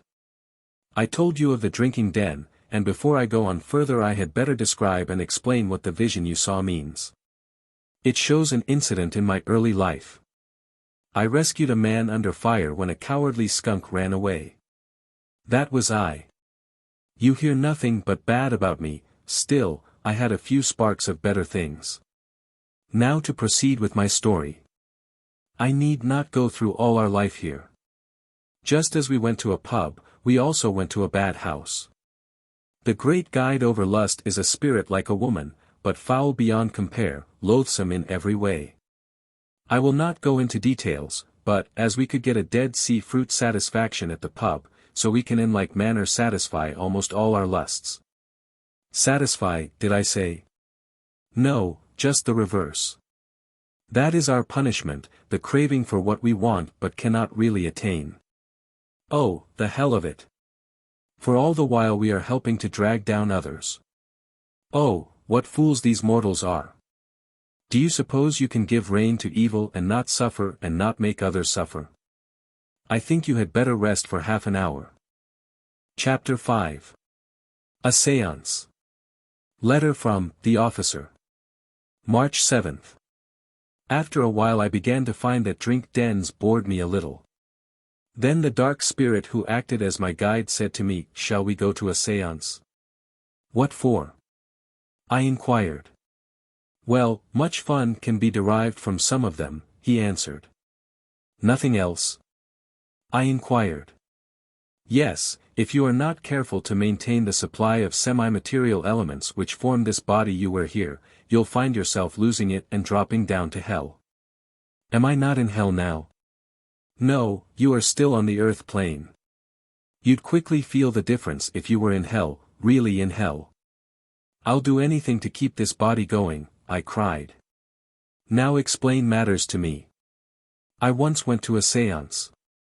I certainly could not account for everything I saw, but put it down to fraud." He replied, "These seances fall into three main divisions, but often there is a good deal of overlapping. 1. Genuine ones where the medium is controlled by a good spirit. 2. Genuine cases where the medium is controlled by evil spirits like ourselves. 3. Fraud. Now, of course, we can't do anything with number 1, and number 3 is useless, but no. 2 is different, and often we succeed in leading astray a medium and converting her into number 2. I inquired, "What is it that enables you to get control?" He answered, "If the medium uses her power for her own selfish ends, to advance her own fortunes, etc., then we can get control." "Do you mean that they may not take money?" "Oh no, a medium, just like a parson, has to live. You don't think any the worse of a parson because in time he gets a vicarage with £400 a year. A vicar may become a bishop at £3,000, but he does not cease to be a good priest necessarily by that fact. If, however, a parson, instead of trying to help his fellow men, devotes his whole time to getting on in position and fortune, you would at once say he was not a good priest. So with mediums. It's the motive, and there is no deceiving us in that. Once the motive becomes low, then comes our chance. What good to ourselves do we gain by doing this sort of work? I asked. He leered. First, you gain material elements for this psychic body. Then you gain power. Power. Doesn't that word make you think? Isn't it splendid to be able to lead many people by the nose? Above all, and here he leered even more villainously than before, we can pay off old scores, and even occasionally obtain a temporary incarnation. Now, isn't that worth striving for? Again to walk the earth knowing all you have learned here, eh? I seized on the idea, and soon, with a band of other spirits, we congregated in a room where a woman was sitting surrounded by about a dozen men and women. Beside her stood a great spirit of light, the first I had seen, but he was sore beset by a mob of evil spirits. Again and again he hurled us back, but at length one evil spirit obtained control. Then a howl of delight rose from us all, and we rushed round her and began to form a complete ball of spirits round, above, and below her. What are we doing? I asked my evil guide. We are insulating her from the influence of her guardian angel. He cannot penetrate this wall of evil, any more than we can penetrate the wall of good which is around the best mediums. Now watch the spirit who has got to work. The medium began to speak. Turning to a middle-aged woman, she said, I am your sister Sally, and proceeded to give several pieces of evidence. How does he know all these facts? I asked. Easy enough. He's hung round this medium for years, and learnt all sorts of useful information. Now watch him. A man in the room spoke. Can you give me any useful information? I mean something of practical value. I'll ask your brother George. The spirit replied, and then, assuming that character, said, on financial matters I wish to give you a useful hint, Henry. Come here, and I'll whisper it in your ear. He gave him some advice on certain stocks that the man held, and the latter seemed pleased. You'll make a pile of money by that, the spirit added. Is that true? I inquired. Yes, it is, though often we give false advice to ruin our dupes, but sometimes we give genuine information either so as to lead them on, or else so as to keep them engrossed in earthly matters and so prevent them learning more important spiritual truths. Now watch. The medium approached a young woman. I know what is in your mind, my dear. Yes, accept him. He will make you a good husband. Don't listen to the lies which are told you about him. What is the object of that advice? I asked. My guide replied, the man who has asked her to marry him is a drunken beast, and a blackguard. He'll drag her down, and then we shall get her. Now see this spirit. He was a jovial hooligan on earth. You'll see some fun. Sure enough, a new control came and began to play all manner of tricks, some harmless, others distinctly malicious, but none quite so devilishly cunning as those of the other spirit. He moved things about and threw them across the room. He hit several persons sharp blows on the head, and hid various objects. He even stole articles out of the sitters' pockets without their knowledge. Nearly all these things were done without any visible contact. Finally, he tipped up the table and upset half the audience. Then we departed. The beauty of these manifestations is, said my guide, that they are the only sort of proof that some materialistic beings will accept of the spirit power. Thus many good mediums and controls have to exhibit them, and so we get our insidious messages accepted by the audience on the strength of them.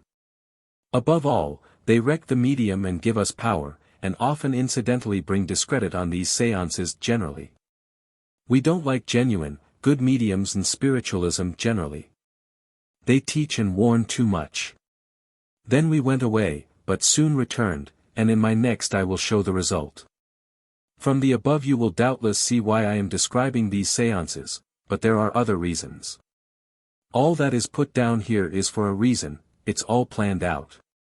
And if you don't at first see the reason, why, be patient, and you will learn. The officer then spoke. He said, I have been down to the very bottommost depth of hell, impelled largely by that intangible thing, a strong personality. Like a burning fire it drives one on the path one has chosen, and for me there was no hope until that path had been trod.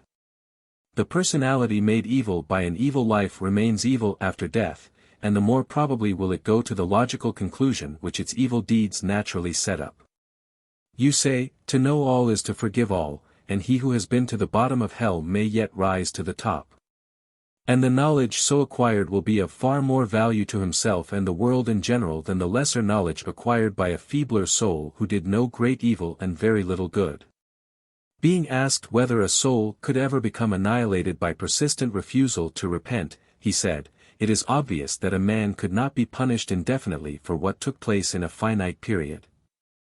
You mean therefore for faults committed after death, which is infinity? Being answered, yes, he replied, what is the soul? Mr. K. replied, a part of God. He answered, precisely. How, then, can God annihilate even a part of himself? Sooner or later a soul will turn to God, but it may be countless ages before that happens. He then ceased. Chapter 6. He falls from the astral plane into hell.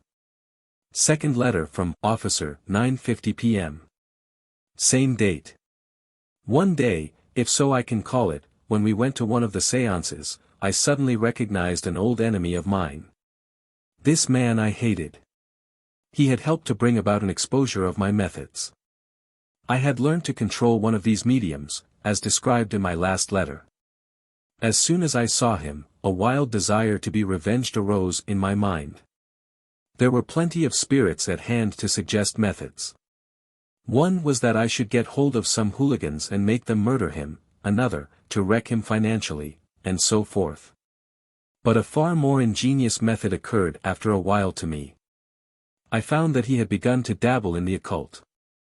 He did not know much about it, and his motives were by no means exalted, being in the main curiosity.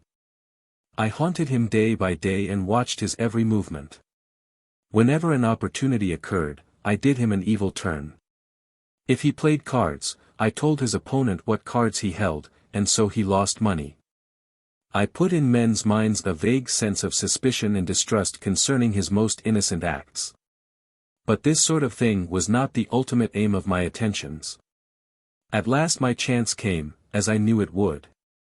He had been endeavoring to get outside his body, as he described it. He had no noble aim, and his guide's power had grown weak from various causes, and so when he at length did go out of his body, for about the third time, I came in. Ha! Ha! I chuckled, as once more I found a body clothing me, this is like old times. But it wasn't. I found that it was only by the exertion of my will power that I was able to retain control of this borrowed carcass. Anyone with a weaker personality than mine would soon have been compelled to go out again, but I was a far more powerful character than he, and I held it for as long as was necessary. Then I set to work to pay off old scores, and commenced by wrecking his home. I seemed to everyone to be the man himself who all the time was hanging on, still attached by the vital cord to the body, which he nevertheless could not re-enter. I treated his wife so badly that she soon left him in disgust, taking their child with her, and instituted divorce proceedings. I gave rein to all the lusts, such as drink, which could damage his body, and dragged his good name in the gutter by various shady practices. Yet I took care to keep clear of the law. But I had to work quickly and soon completed my task thus. I went to a jeweler's shop, stole a quantity of jewels, murdered the man who owned them, and managed to get caught in my enemy's body. I still held on to that body until it had been formally committed on the charge of murder, and then in the cell I left it. As I did so, I jeered at the waiting spirit who hastened to clothe itself again. When the case came up for trial, I was there, though invisible. The man maintained that he knew nothing of all the facts stated against him, as of course he didn't. Though he knew it as a spirit, he had not been able to register it on his physical brain. His barrister tried the plea of temporary insanity, but, as the judge said in summing up, some people argue that all sin is insanity, but we cannot accept that. There is far too much method in this madness. The facts borne out by all the witnesses show that this was only the culminating and logical conclusion of those other detestable acts to which even his wife in her separation suit has borne witness. Then came the usual penalty, death. Now my joy was almost complete, but gradually various things intervened to mar it. He still vowed his innocence, and this though it made no difference to his ultimate fate. Further, his wife, who, in spite of his genuine faults, loved him still, and of course knew him well, believed him when he declared that he had no recollection of all his various misdeeds, she accepted the view that he had been temporarily insane. This had the effect of softening his rebellious spirit, which at first seemed likely to drag him down at the moment of death and make him join us. The prison chaplain also believed him and consoled him, despite all I could do to prevent it. In short, when we gathered at the execution, expecting an angry and revengeful spirit who would be compelled to join us, and over whom I, having a stronger personality, could dominate, we found quite a band of spirits of light, who surrounded him with a guard and kept us at bay and took him away whither we knew not. These events took place in the United States. Suddenly I became aware of the fact that a change was taking place in me. My psychic body seemed to be slipping from me, and, strive as I would, I could not hold it. Where am I going? I cried to the evil guide who haunted me. To hell, he replied, don't you think it's time? But you said that by doing these things I should keep nourishing this psychic body. For a time, I said, and so you did. Anyway, you are leaving it now. What is this other body in which I am clothed? I cried despairingly. Your spiritual body, he answered, and in it you will really begin to suffer. And as he spoke I realized how he gloated over me. How I loathed him. But it was so, and was in hell and not yet at the bottom. That, alas, was still to come. But I have written enough tonight. There is a warning in almost every line of this, so do not think these revelations are unnecessary. Study them and think them over. Mr. L. will now take control to close. Goodbye for the present. The Officer. Chapter 7. In Hell. The City of Hate, Rome. Letter from The Officer. March 28, 1913, 9:30. The Officer. When I left off last time, I had told you that I had at length sunk into hell itself. This was different in many ways from the earth plane. I seemed to be falling through space, black, dark, and horrible.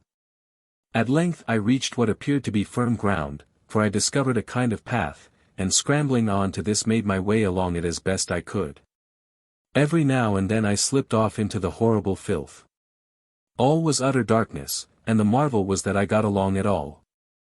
I felt drawn in a certain direction by some strange attraction, and ultimately found myself on a desolate, stony plain which appeared to be covered with ashes. Still drawn on through the darkness, I stumbled and struggled on, longing for some human society, be it never so degraded. Then gradually I began to get a sort of half-sight, and by means of it was able dimly to perceive that I was drawing near to some huge mass, which in time grew into the walls and battlements of a great city. Soon I stood before it and saw that it stretched right away as far as I could perceive, though this was not far. There was a gateway, and towards it I turned my steps. No sooner had I come in front of it and noticed that it was built in the manner of a great Roman gateway than what seemed to be doors opened and I passed in. I had hardly done so, when a fiendish yell rang out, and two hideous beings, who apparently acted the part of wardens of the gate, sprang at me. Then I knew that all spirits I should meet here would be enemies, and I turned savagely upon them, prepared to battle for life. I was almost going to say, but of course that sounds absurd. Fight, however, I would, and even as I made up my will to do it, the wretched creatures turned and fled. Thus I learnt my first lesson about hell. There is no law here. The strongest oppresses the weakest, and strength lies in the will and in the intellect. I pursued my way unmolested for a time, and found that I could now distinguish the various buildings as through a dense fog. Gradually the idea grew upon me that I recognized this city. It was ancient Rome. Yes, but far more than that, for to it had been added all the buildings which had been built there since the days of the Caesars, and in time I learnt the truth. This was the spirit city of Rome, and many other cities, built of the buildings in which had been committed all the deeds of cruelty and hate. All the evil emanations which had been thrown off by its former inhabitants had gone to build up this imperial city of hell. Its better emanations had gone elsewhere, to the realms above, and this is the fate of every city or building on earth. Its evil side is dragged down to hell, just as its pure form goes to the realms of half-belief or of full belief. Here I found was not only Rome, but Venice and Milan, and 1,000 other cities in which hate and cruelty had reigned. This vast city is not the only city in hell. There are countless others. To each of these cities of hate the damned are drawn, according as the natural laws of attraction act, some to one, some to another. Besides cities of hate, there are many others, such as the cities of lust. Paris and London may be found there. London, or parts of it, may be found in many of these cities, each part differing. For London at different times has had many different forms. Through the dirty, foul, and yet splendid streets I wended my way. Often I met men and women, many of them clad apparently in the kind of clothes they wore on earth. But these robes were foul and torn. Some of them rushed at me to attack me, but each one I was able to repel by means of my willpower. Then an idea came to me. Why should I not attack one of them, make him my slave, and compel him to tell me about this new city in which I had to dwell? Acting on this, I sprang at a man, who turned with a shriek and fled. But I willed that he should come to me, and slowly he crawled back, struggling all the while. When I had him, I made him grovel in anguish, just to show him I was master, then bade him rise and show me the sights of the place. Whining, he did so, and led me to various buildings. Would you like to see a gladiatorial show? He inquired. Yes. I cried. Soon we were in what seemed like the Colosseum, and I saw that the place was full. Seizing a man, I hurled him out. There was a foul-looking woman seated next, and I threw her out also. We two then sat down. The show had just begun, and I saw that opposite us was a great royal box. Yonder is the emperor, whispered my slave in an awestruck voice. Which? I inquired. I don't know, but he is the emperor, and he rules this part of the city. Are there several emperors here? I inquired.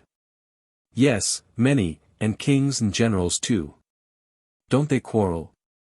Quarrel. Where have you come from, stranger? We all quarrel here. This is the city of hate and cruelty. We are constantly fighting against each other, district against district, emperor against emperor. We have just conquered a district near here, and therefore the emperor is celebrating his victory by making the prisoners fight with the gladiators. Here they come. Then began the most ghastly show I have ever witnessed. All the horrors of an ancient gladiatorial show without one redeeming feature were enacted before our eyes. There was no noble martyrdom to relieve the beastliness of the whole show. It was not merely men against men, but men against women, and even against children. Tortures of every description were inflicted, and the wretched victims shrieked and screamed. It was just as if the scene was on earth, save that no death came to release the victims. On and on it went. Now, as I write it and you read it, the effect is to produce a sense of pity and nausea. But at that time the effect was the reverse. It pandered to my worst side and roused a fierce lust of cruelty and hate, and so it did in others. This was the object of the emperor. Now farewell. I will write more another day. The officer. Chapter 8. The Emperor. A theater in hell. Trance conversation with the officer. The presence of H.J.L. Match 30th. The newcomer's face was as I described it when I saw him clairvoyantly. It was a strong face, but not a pleasant one. Nevertheless, I thought it looked much less marked with evil than it had done when last I saw him. I greeted him in a friendly spirit, and he at once took up the thread of his narrative where he had dropped it in his last letter. The officer. At length the show was over, and as we dispersed my slave and I took up our positions near a gateway to watch the egress of the emperor. Soon a wild throng appeared around the emperor's chariot. I noticed many spirits, both male and female, quite naked. I said to my slave, "This is the first time I have seen naked spirits. We always seem to clothe ourselves by instinct. _____. He replied, "These are compelled to assume this shape by the emperor to amuse his evil passions." The officer. It is not possible for them, though, to have relations one with the other, is it? Slave. Surely, master, you must know by now that, having no physical bodies, we cannot enjoy any physical pleasures. We can pretend to do these things, but it is all a hollow sham, a vain pretense. Our passions burn as fiercely as ever, but we have no bodies with which to gratify them. What, are there animals in hell? I cried, as several great hunting dogs dashed past us. He replied, "No, these are the spirits of men and women whom the emperor compels to assume this shape, just as the others are compelled to appear naked or as children. He is so powerful that he can compel us to assume any shape he chooses, even that of his furniture. The latter is a favorite amusement of his." The procession passed amid scenes of the wildest debauchery and cruelty. A long shriek of anguish rose as it slowly passed along. Various forms of torture were being inflicted, sometimes on the members of the imperial cortege, and sometimes on the spectators who lined the route. In particular I noticed that the dogs were repeatedly set to worry some of the women and men in the procession, or to drag spectators before the emperor. On he rode in this chariot, the picture of cruelty and pride. His face was so lined by evil that it was almost impossible to realize what his original features had been like. I should think, however, that in his youth on earth he had been a handsome man, but evil had almost obliterated this. "Who is he?" I inquired. "Is he Nero?" My slave replied, "No, master. I have forgotten who he was, but I do know he is not Nero. Nero is a slave to this man. Nero is a very feeble being compared with the emperor, and though he has several times tried to raise rebellion against the emperor, the latter has always crushed him sooner or later. Still, Nero is very cunning, and often escapes from the vigilance of those who have to guard him. Each time he is caught the emperor inflicts the most excruciating torments upon him. Indeed, torturing Nero is one of the emperor's favorite amusements." "But surely you must know who the emperor was when alive?" I inquired. "I've forgotten, if I ever knew." "You liar, you don't forget. Tell me at once." As I could get nothing out of him, I began to imagine the most horrible torments I could devise, and by willing that he should suffer them, caused him to writhe in anguish. As, however, he evidently did not know the name, I at last grew tired of this amusement and bade him rise and show me something else to entertain me. "I will take you to a theater," he answered. "What sort of performance do you have here?" "Oh, extremely clever and exciting.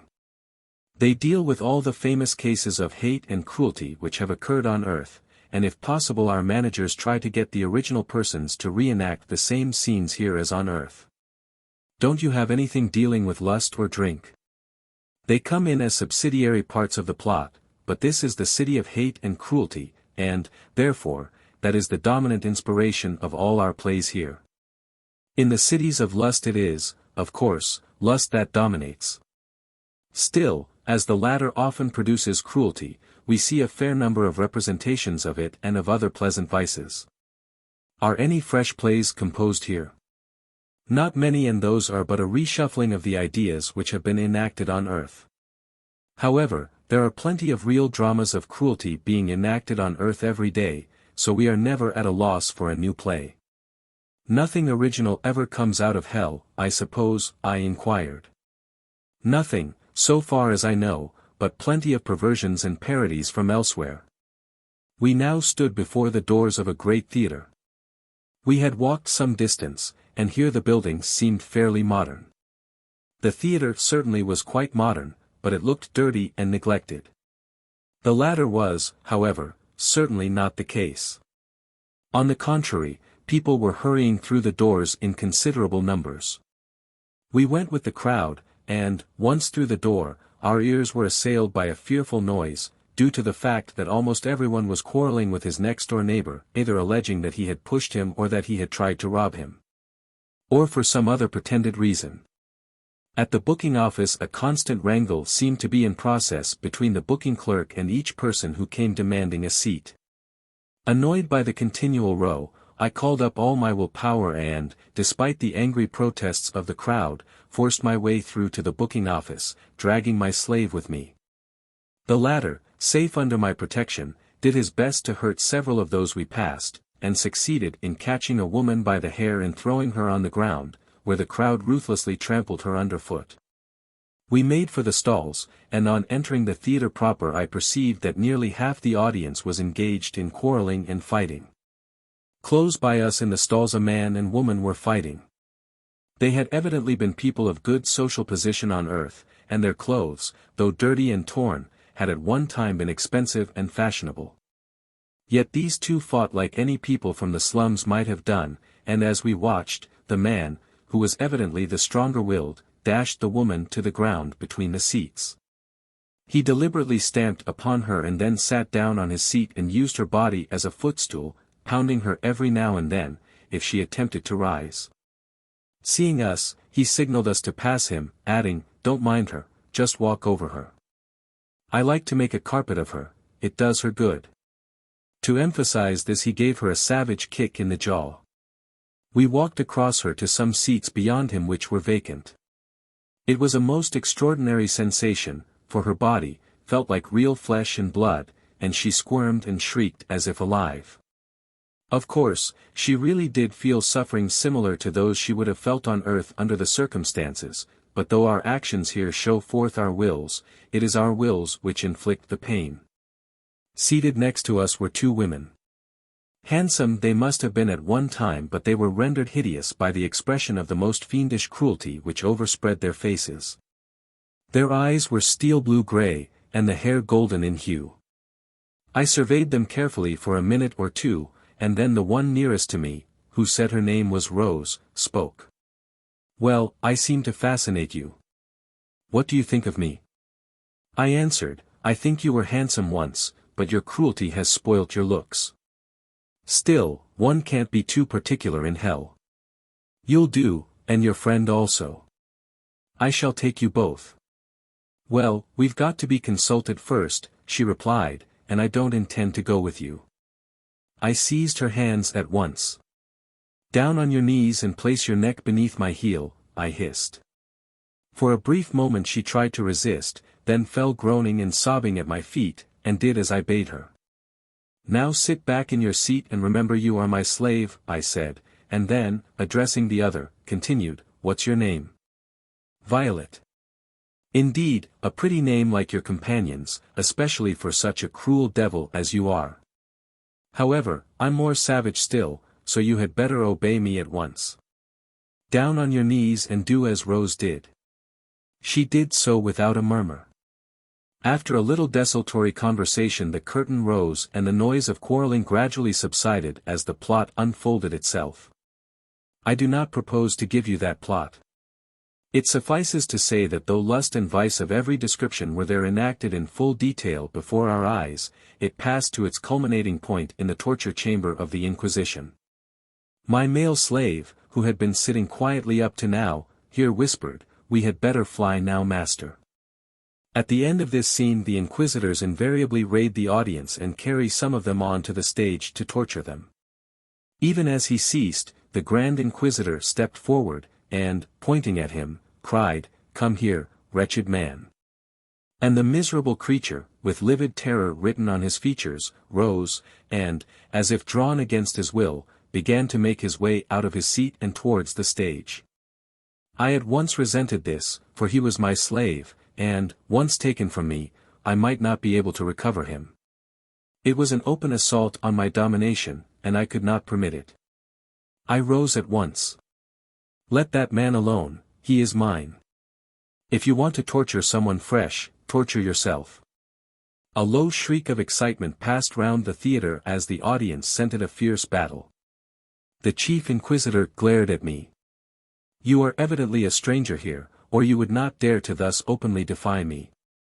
Well, it's time you learnt your first lesson. Come up onto this stage and do battle with me." "No, come down here," I answered. And then began a fierce battle between our wills. I have always had an iron will, and it stood me in good stead that day. The magnetic attraction sent out from the stage was tremendous, but I successfully resisted and willed that he should come to me. For a long time we thus struggled, when suddenly a yell broke from the audience. My enemy had been compelled to move a step forward. Next instant, however, he had sprung back again, and I felt myself jerked forward sharply. The yell from the audience had made my mind wander for a moment. But at once I redoubled my efforts, and ere long again he stepped towards me. This time, however, there was no return, again another step, and then he began to move slowly towards the edge of the platform. At the edge he hesitated and struggled desperately, then with a wild shriek pitched forward into the orchestra, the members of which scattered in all directions. A wild yell of delight arose from all who saw it. Then he rose and crawled slowly towards me, climbing over the stalls, and the audience got out of his way, for they still feared him. At length he knelt on the stall in front of me. Then I spoke, "Go back to the stage, and I will follow." I drove him before me, now completely beaten, vaulted lightly onto the stage, and there made his assistant inquisitors inflict all their most devilish torments upon him. The applause was deafening, and when we had seen enough and I turned to get down from the stage, a great shout arose. "You shall be our emperor," raised the standard of revolt against the tyrant. But it did not suit me to enter at once on conflict with that powerful will. I needed to know more about this city before I attempted anything so risky. At the same time I knew that the conflict was bound to come, and knew also that it would be impossible to hide for long what had happened at the theatre. Once the emperor knew what had happened, he would scent danger and take measures accordingly. I therefore replied, "Silence, I have no wish to rule here. So long as I am not attacked by him, I shall remain loyal to the emperor." At these words a titter ran round the building, and several murmured, "He's afraid." "Silence, you dogs," I shouted. "If you breathe one word of what has happened here, I will inflict the most horrible tortures on you that it is possible to imagine." "The emperor will defend us from you," yelped a man in the stalls. In an instant I had him on the stage and bade the inquisitors flay him alive. If I use such material language, it is because by no other means can I convey what was done. It looked like flaying to the audience, and felt like it to the man, but of course there was no physical skin to flay. Nevertheless, the result was the same. Then I dismissed the spectators, and, calling to me the two women and my slave, myself left the building. "I suppose you can find me a house?" I inquired of the man. "Yes, master." "What of this one?" "It belongs to a well-known murderer, an Italian of the Renaissance. I think you would find it more convenient than one of the ancient Roman villas." "This will do," I answered. We hammered at the door and a manservant opened it and struck at me. In a moment I had hurled him on the floor. "Stamp on his face," I cried to my women, and Rose did so with the greatest delight. I rushed up a flight of marble stairs, all cracked and filthy, and into a large salon. Here the master of the house sat surrounded by women. I sprang at him and hurled him out of the window, and appropriated for my own use the house and all it contained, including women and servants. "Now, I think that is sufficient for this time." He rose, but I, J.W., said, "Please stop a moment. I want to ask you one or two questions." H.J.L. thereupon remarked, "You had better be quick, for you have been here long enough." I nodded, and asked, "Can you give me any details about the gladiators which are likely to be unknown to the historians of the present day?" Officer: "I don't exactly know how much they know, but I expect they are fairly well up in the subject. There is, I believe, a fair amount of evidence about. Perhaps, however, you don't know this fact, the gladiators advanced on one side in a sort of triangle and on the other in a solid phalanx. As soon as the triangle or point of the wedge struck the phalanx, the latter divided like a pair of scissors and then closed on the sides of the wedge. Do you understand this? Quite, I.J.W. replied. And which is the correct rendering of thumbs reversed? Is it up or down to save the man? He smiled grimly. I am afraid I cannot answer that query. No question of saving any gladiator ever arose. Firstly, of course, they can't die, and, secondly, no one in the city of hate ever desired to save any man from suffering. Half the interest in these shows lay in the fact that the victor tortured his conquered foe. Now, interposed H.J.L. You must return. Chapter 9. A Visit to the Emperor. Trance Conversation, April 6. The officer's narrative continued. I do not think it necessary to give you in detail all that befell me in hell. I set to work to gather round me a band of adherents. From them I demanded and obtained absolute obedience, but I allowed them to patrol the streets in bands, and attack and ill-treat all and sundry who fell into their hands.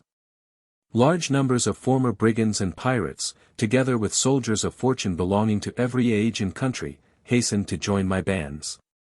At length the inevitable happened. I received a summons to appear before the emperor. I went, accompanied by a number of my retainers. As soon as we entered the presence chamber, a magnificent but dirty hall, the emperor rose from his throne.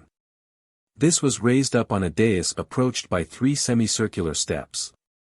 He smiled at me in a manner which was meant to be engaging, but of course I could see the hatred and suspicion which was in his heart. That is one of the strangest things in that strange land. We still endeavor to deceive each other, and even think we can, although we know that others cannot really deceive us. We see the thoughts of others, and though our reason tells us that similarly others can see ours, yet some instinct still drives us on to attempt to deceive all with whom we come in contact. The emperor spoke. Friend, you have already achieved much, seeing how short a time you have been in hell. I bowed. Your Majesty has spoken truly, and I hope to achieve even more. Even my throne, he murmured. But I assure you, you will not find it an easy seat. Still, that time has not arrived, and will not. Come, let us be friends, you and I. We will be like David and Jonathan, and between us we will extend the dominions over which I now rule. If needs be, like Anthony and Octavius, we can later fight over the spoils as to who shall own them. For the present, like those wise generals, let us unite our forces and compel the neighboring princes to acknowledge our dominion. Behold, I will make you my general, and you shall begin your career by attacking an upstart fellow called Danton who has terrorized an area near the confines of this city. It formerly belonged to another prince, but this fellow descended into hell with a large following and carved out this petty kingdom for himself. It is known as Paris of the Revolution. I saw quite plainly what was his real object. He feared to openly cross swords with me, yet felt that my constant presence near him, and yet independent of him, was a danger. He foresaw that by this means he would at any rate get me away from the heart of his empire for a time. And he, further, hoped that one of 3 things would result, either that I should be defeated and made a prisoner by Danton, or that the struggle would result in a draw, whereupon he could intervene and crush us both. Failing either of these, he still considered the third alternative advantageous. This was that I should crush Danton and seize his precarious throne. In that case he believed that I should be fully engaged in retaining control over my new subjects, and so be unable to hurt him. He, on his part, would merely have exchanged one enemy for another, and might even find me so weakened by the conflict that he could attack and crush me easily. But though I saw his real intentions, yet it suited me to agree. I, too, feared open struggle with the emperor. I knew only too well what failure would mean. On the other hand, I felt confident that I should be able to overthrow Danton, and, having added his adherents to mine, return and attack the emperor with a far greater likelihood of success. I accept with alacrity your Majesty's gracious offer, I cried. Thereupon the emperor ordered a great feast to be prepared, and bade all the court attend. At this feast I was the honored guest. Wonderful dishes containing all manner of dainties were laid before us, but when we strove to eat them, feeling ravenously hungry and thirsty, there was nothing. The feast of Tantalus was no figment of the poet's brain, but a grim reality. Yet though it was a hollow sham, the wretched guests were compelled to pretend to enjoy the feast because the emperor demanded it. He, however, scorning to keep up the pretense which he compelled others to maintain, sat there with a sardonic smile upon his features. I, too, refused to play the game, and watched with grim amusement the efforts of the others to appear gay. Everything was but a hollow pretense. There was a large orchestra playing during the feast, but, despite their efforts, they were quite unable to produce any real harmony. It was simply a horrible discord, made all the worse by the fact that the audience were compelled to pretend they enjoyed it. After the feast the tables were removed, and gladiators fought before the emperor. After a while, female gladiators took their places, and these fought with a ferocity and devilish cruelty which exceeded even that of the men. I will not give in detail all the amusements which graced the emperor's feast, it will serve no useful purpose. Enough to say that they included every imaginable form of cruelty and lust, and that many of them were perpetrated upon the guests themselves. Chapter 10. The Attack on Danton. Soon after we had left the feast, I sent out some of my retainers to issue a proclamation calling for volunteers. This brought in a considerable number, and, having mustered these, I commenced a route march through the city towards the district over which Danton was supreme. As we marched, thousands flocked to our standards, and at length, reaching an open space which looked like a piece of waste ground, such as one used to see in and near great cities, I halted them and began to divide them into squadrons and companies. Such a motley crowd, men of all ages and dimes, were gathered there, ancient Roman gladiators, crusaders and robber barons of the Middle Ages, Chinese pirates, English buccaneers, soldiers of fortune from every corner of the earth, Turks, Bulgars. There they stood and yelled in wild excitement, shouting to be led against the enemy. At times they varied this by fighting among themselves. Gradually I sorted them into divisions, and placed these under officers. Thus I grouped the medieval knights into two huge masses and divided each mass into regiments and companies. Similarly, I organized the gladiators, the buccaneers, and, indeed, all these various constituents, and produced in the end a very serviceable army. Its great fault was an almost utter lack of discipline, but this was replaced by the dominating will of the officers I had appointed. Of course, these were constantly conspiring against me, and I had to be always prepared to crush a mutiny first in one part of the army and then in the other. Nevertheless, my will being, as you know, a remarkably strong one, I was able to dominate and lead this large force numbering over 250,000.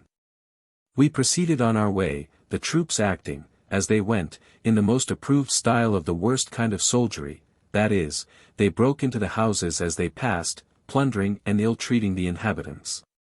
One peculiar fact which I noticed was that they seemed unable to retain possession of what they had stolen. Once they had got it, it ceased to interest them and was thrown aside almost directly. When we reached the confines of the district held by Danton, I sent forward a scouting party, who soon returned, dragging several men with them. These wore the costume in vogue at the time of the Revolution, and from them I gathered a great deal of information. Of course, they tried to deceive me, but as I could see their thoughts, it failed, as it always does here in the spirit world. These people are those who lived during the Revolution in France. Some of them were the supporters of Danton, others were his opponents. Their chief amusement is the guillotine, but since the object of that was to produce a quick and comparatively painless death, they have slightly altered the procedure of an execution. Of course, there is haute death in hell, and their object is to inflict as much pain as possible. They therefore place the victim on a board and slide that board under the guillotine, the man's feet, instead of his head, being in front and towards the crowd. The blade rises and falls a dozen times or more and cuts the victim in slices. The man suffers pain similar to that which he would have felt on earth, but the severed parts keep reuniting. He thus suffers over and over again all the agonies of death, but without the helping hand of that great benefactor who, on earth, put some limit to the pain man can endure. How seldom is it that men realize how much more death is a friend than an enemy. How often have I longed for death again to come since that day on which he really came. The people in this district also reenact, so far as they can, the chief episodes in the worst period of the Revolution. In particular, they hold blasphemous parodies of religious services, as they did then, and continually repeat the famous festival of reason, bowing down in mock solemnity before the original prostitute who on earth received their plaudits. Having obtained this and more information, I drew up my plan of campaign and then advanced into the enemy's country. As we did so, we endeavored to do as much damage as possible to the houses and people we met. While we tortured and made slaves of the latter, we endeavored to utterly destroy the former. We were able to do this so long as we were near the forms of the buildings, but as soon as we moved on to some other area and ceased to be interested, the buildings reappeared. Like ourselves, they are forms and so indestructible. They merely seem to disappear, because our wills are stronger than those of the owners, for the time being, but as soon as the stronger person's will alters, or as soon as it ceases to think about them, they resume their original shape. It is similar to the fact that the emperor can compel people to assume the forms of animals. In like manner we compelled these forms to vanish, but as soon as the will that had made them vanish was withdrawn, they resumed their normal shape. We thus advanced rapidly into the enemy's country, and ere long saw the enemy's forces mustered along a ridge. I should explain that there was some open country between the city in which the emperor reigned and Paris of the Revolution. It was not really extensive, but was sufficient to act as a barrier between the two spheres of influence. It was created and retained by the determined will of Danton, or otherwise it would have soon been covered with houses. It is utterly impossible to give you even approximate measurements, as space in your sense does not exist. However, it was large enough to enable two great armies to carry out all the complicated evolutions needed in a battle. The ground itself was the most dreary waste it is possible to imagine. It was black and burnt up, and, as it were, covered with ashes. There were two ranges of hills, and Danton had taken up his position on the further, while we occupied the ridge nearest to the emperor's city. Overhead, as it always is in hell, the air was black and the atmosphere dense as with a fog. We were, however, by now able to perceive each other in spite of the fact that there was no light. I grouped my heavy guns in three main divisions. J.W. Guns. Do you mean to say you have artillery in hell? The officer. Certainly. Where do you suppose that the forms of all the weapons of destruction which men are forever inventing go, if not to hell? There is no place for them in the realm of half-belief, and they must go somewhere.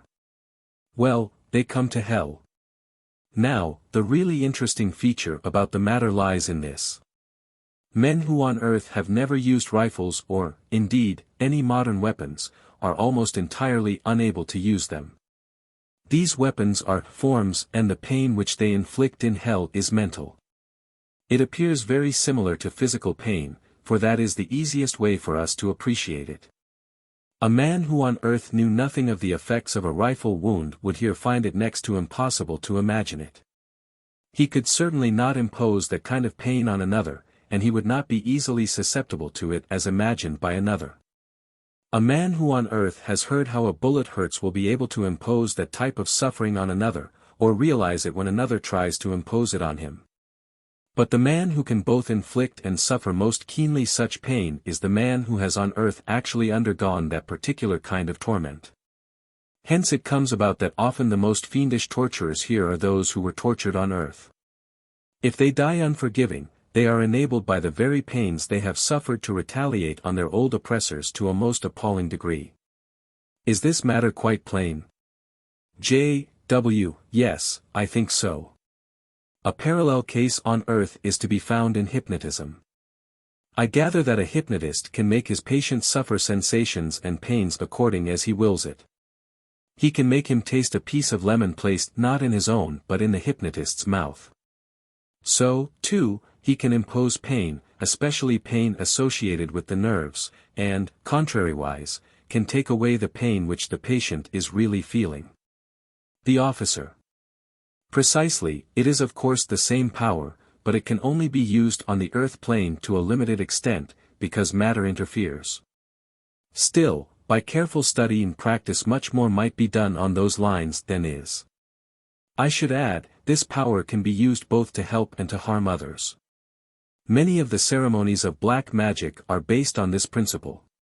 Thus, the wax doll with pins driven into the spot where the lungs should be was merely utilized as a means by which the magician could concentrate his mind on that of his enemy, and then cause him to suffer the same pain as he had pretended to inflict on the wax doll.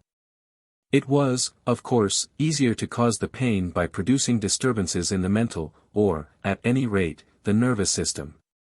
Still, there have been a few men of transcendent will power who were able to affect matter direct, for at its highest mind is, of course, more powerful than matter. Such cases are rare on the earth plane, but become more general on this plane. You will thus realize that each body of troops employed those weapons which were familiar to it, and in like manner, for the most part, those who knew nothing of shot and shell were unhurt by them. The latter rule was not so absolute as the former, for a few men of exceptional will power were able to inflict this type of pain of which they knew upon some of the weaker-willed among those who did not. They were, however, comparatively few. Now, though we had cannon we had no horses, for horses are animals with each a separate soul, and not forms only, like inanimate objects. That difficulty was partly surmounted by my compelling a large number of spirits to assume the form of horses, some to draw the cannon, others to act as mounts for the cavalry. I was here copying the Emperor's methods, and found it a most useful move, as it did not occur to Danton. I believe, moreover, his will power was not sufficient to enforce such a command to any considerable extent. There are few things the spirits in hell hate more than being obliged to lose, even temporarily, their original form. To their materialistic minds it seems as if they are losing their identity. Chapter 11. A Battle in Hell. Then the battle began in real earnest. Compared to it, the fighting in the arena had been the innocent make-believe of children. Nearly all these men had been used to fighting all their lives. The battle, to a casual observer, would have appeared much like a battle on earth, save for the curious blend of all kinds of weapons and costumes. The armor-clad knights charged again and again, and were met by solid phalanxes of republicans armed for the most part with scythes. Danton was quite wily enough to know that against men who knew nothing of shot and shell these modern methods of destruction would be comparatively harmless. His scythe-armed rabble, on the other hand, would have been useless against our rifles, for most of them did know something of the pain which a bullet can inflict. Many, indeed, had been shot at various times, though the majority had fallen before the guillotine. Their scythes, on the other hand, were just the sort of weapon with which to meet horsemen. The Roman gladiators rushed forward in a solid phalanx to meet a regiment who charged up the hill with bayonets fixed. The enemy's artillery answered our own, but, being almost exclusively of the date of the Revolution, was not as effective as some of our guns. In this, indeed, was alike the strength and the weakness of Danton's army. It was much more coherent, and was kept together not merely by his dominating will, but by a sympathy of interests in history, and of course my force lacked these useful adjuncts. On the other hand, he was unable to employ any of the more modern weapons of destruction, while I could. So the battle raged for what seemed years. The plain between the two ranges was covered with what appeared to be wounded and dying men, and the screams of anguish rose even above the roar of the guns. I should add that the flame which leapt out every time a gun was fired was visible, but yet produced no light, that is, nothing which illuminated the surrounding darkness. But my forces not only outnumbered Danton's, but, on the whole, exceeded them in ferocity, and at length I was able to force back his left wing and then drive him from his position into the plain. Here his army was caught between my triumphant right wing, now occupying their former position on the ridge, and the remainder of my army, which still held the range nearest the Emperor's city. Here they were completely shattered, and such as could attempted escape down the valley to our left, the other 3 sides being closed. This plan shows you the final position. He sketched out roughly, as it were with fire, the following plan. Plan of the battle. The number of our prisoners was enormous, for very few succeeded in escaping to our left. My first act was to compel a large number of them to assume the shape of horses, and so release my own men. I did this not out of consideration for my own men, but because I thus was enabled to make it to the interest of my men to concentrate their will on keeping them prisoners. We then hurled ourselves upon the town and stormed it. I should have told you that quite a considerable proportion of Danton's army consisted of women, and these fought with even greater ferocity than the men. Consequently, when they fell into the hands of my victorious troops, the tortures they inflicted on these women beggar description. We, of course, sacked Paris of the Revolution as completely and thoroughly as it was possible for the most savage soldiery to do. We spared the inhabitants no suffering which could be devised. Yet, strange to say, whereas on earth there is some strange satisfaction to savage men in a sack, here there was none. It was all a hollow sham. The goods we plundered were useless to us. The wine we tried to drink made no impression on our ghostly gullets, the whole thing was a fraud. There was not even the satisfaction one gets in a dream, when one appears to taste the food one eats, and so forth.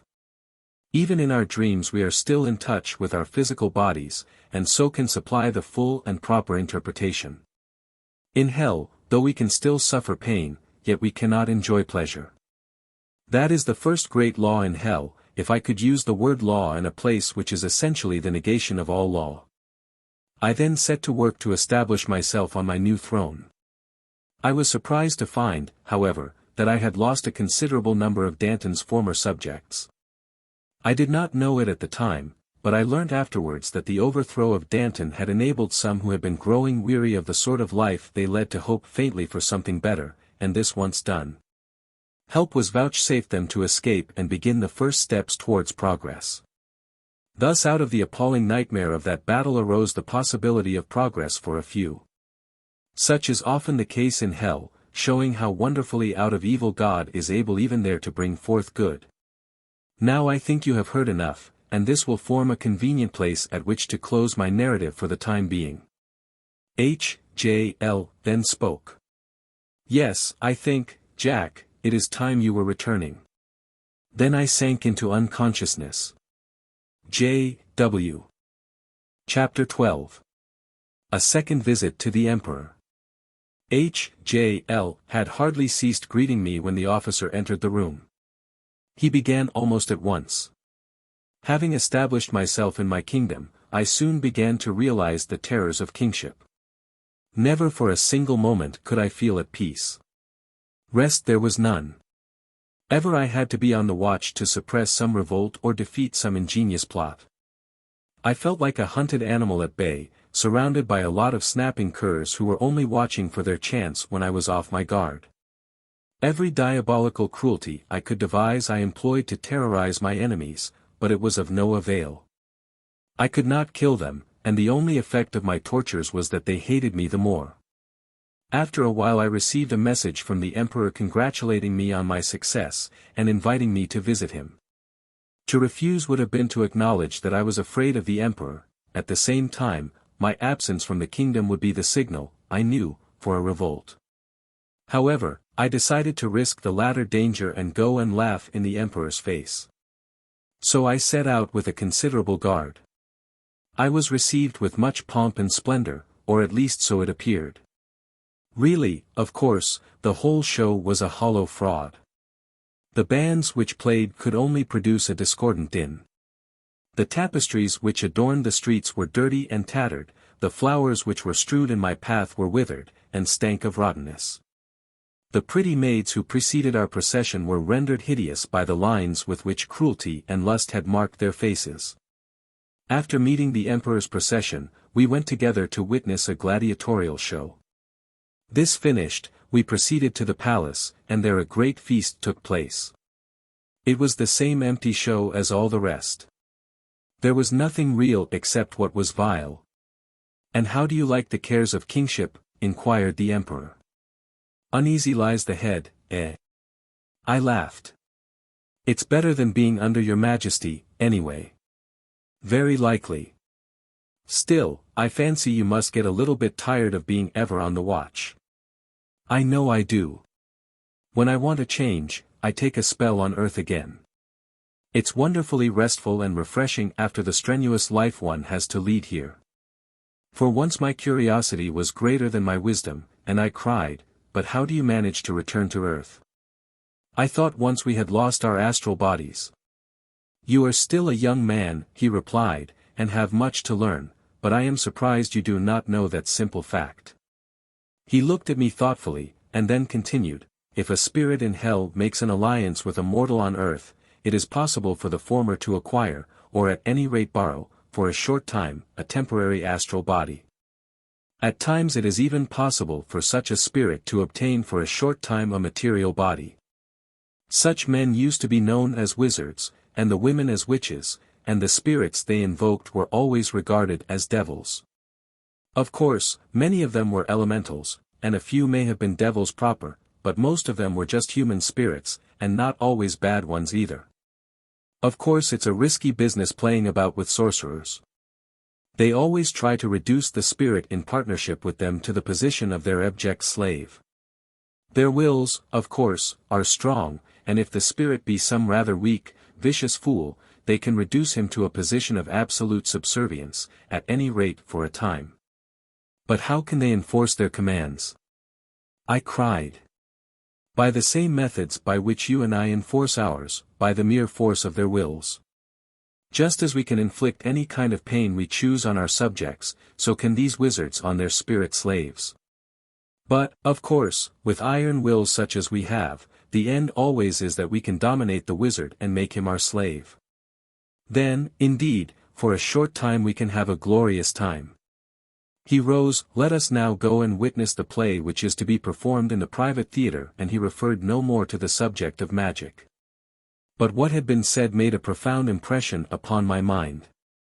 I was so struck with the idea that I failed to see the danger lurking in it.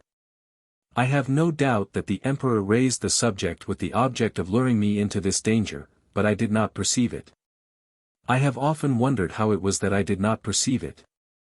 It may have been that the emperor really had a stronger will than I, and so was able by a very strong exercise of that will to prevent me seeing what was passing in his innermost mind. It may have been, however, that I was so struck with the idea that I never strove to get to the bottom of it and find out what his real object was. Of course I did not imagine for one moment that he made the suggestion with any other object than that of doing me harm. I thought he foresaw that if I left my dominion to go playing tricks on the earth I should at once be deposed. This, indeed, I knew quite well would be the case, but I also felt certain I should find no difficulty in throwing out the usurper when I returned. In reality he knew this too. But he also knew that after a time the effect of this new sin would be to render it impossible for me to return even to that division of hell. I should, in fact, be compelled to fall still lower. Thus he hoped to be rid of me. I did not know this and, being anxious to try the new experience for several reasons, determined to do so. My reasons were, firstly, that I wanted some rest, or at any rate change, from ever standing on guard in hell. Secondly, it would be a new experience, and therefore of interest in itself. Thirdly, the possibility of seeing the earth again filled me with a new sensation, which I can only compare with what a boy feels when he is homesick. I returned soon after to Paris of the Revolution, and of course found civil war in progress. One section had liberated Danton and placed him on the throne. I soon dealt with the matter, and Danton and the other ringleaders returned to the torture chambers. Chapter 13. The Officer and the Wizard. Then I set myself to find a man who, on earth, had been a sorcerer. I discovered a good many, more than I expected, but most of them had only played at the game. The reason, of course, was that those who had really obtained any considerable knowledge in the subject had, on death, fallen even lower in hell than we were.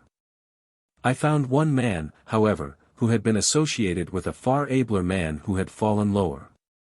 The man in my dominion told me all he had learnt from the other, though he had not dared to practice it, and I soon discovered how to get in touch with a magician on Earth. This student of the occult was a German, and lived in Prague, or, rather, on the threshold of that city. He knew a lot about magic, and had already discovered how to raise and control the spirits of the dead, in plain English. Weak-willed spirits of the astral plane. He could also do something with the elementals. He was now working to raise a real devil from hell, and it was I that answered his invocation. I had set the old magician who was in hell to work before me, in spite of his prayers, for he was afraid. As his incantations rose, they came in contact with those from the man on earth. This stream of incantation soon made itself plain to me, and I was thus informed that there was one on earth who wanted such as I. Voluntarily I stepped into the stream of invocation, and joined my will to theirs. At once I seemed to be drawn through space, and found myself before him. The student of the occult, as he called himself, was standing in the middle of his magic circle, within which were two triangles forming a six-pointed star. All around it were pentagons and a whole host of other mystic signs. A brazier burnt in the room, and from it rose a heavy perfume which filled the room with smoke.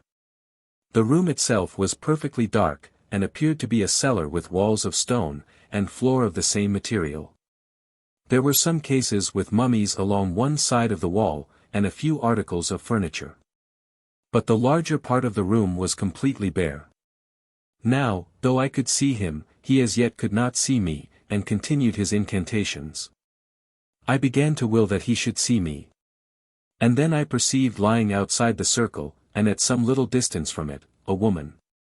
She was not dead, but in a trance, and I knew at once why she was there. She was mediumistic, and from her I could build up for the time being a temporary habitation of some sort. I moved towards her, and began to draw from her the more etherealized elements, at the same time exerting my powerful will to the intent that he should see me. Soon he did so. I doubt if, as yet, an ordinary mortal would have been aid to, but he was possessed of clairvoyance, though not in the highest degree. As I became visible to him, I perceived that I gave out a kind of lurid red light. It was not much like the brilliant red fire of the opera when Mephistopheles appears, but it is evidently from some such phenomena as I was now producing that the tradition had grown up. I am not quite sure of the reason, whether it was due to the predominance of hatred in my aura, or simply because the wizard expected me to come in that form, but at any rate, if he expected horns and a cloven hoof he did not get them. I could see that he was quaking with fear, but he pulled himself together and cried, "Come hither, slave, I command." "Slave be damned," I replied. "I'm no one's slave, if you want my services you've got to pay for them." This seemed to disconcert him a little. You see, it did not follow along the traditional lines of evoking evil spirits according to the ancient legends.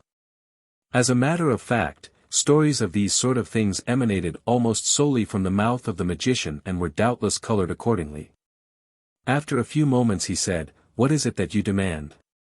Now the correct answer, I suppose, should have been, "Your immortal soul," but I didn't care a two-penny cuss about his soul. So it was my turn to hesitate. At last I replied, "What have you to offer me?"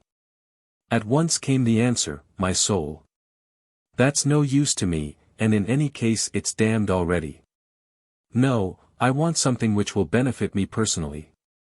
"Well, what if I give you a mortal body so that you walk this earth in the semblance of a man? Can you do this, for I have not an astral body?"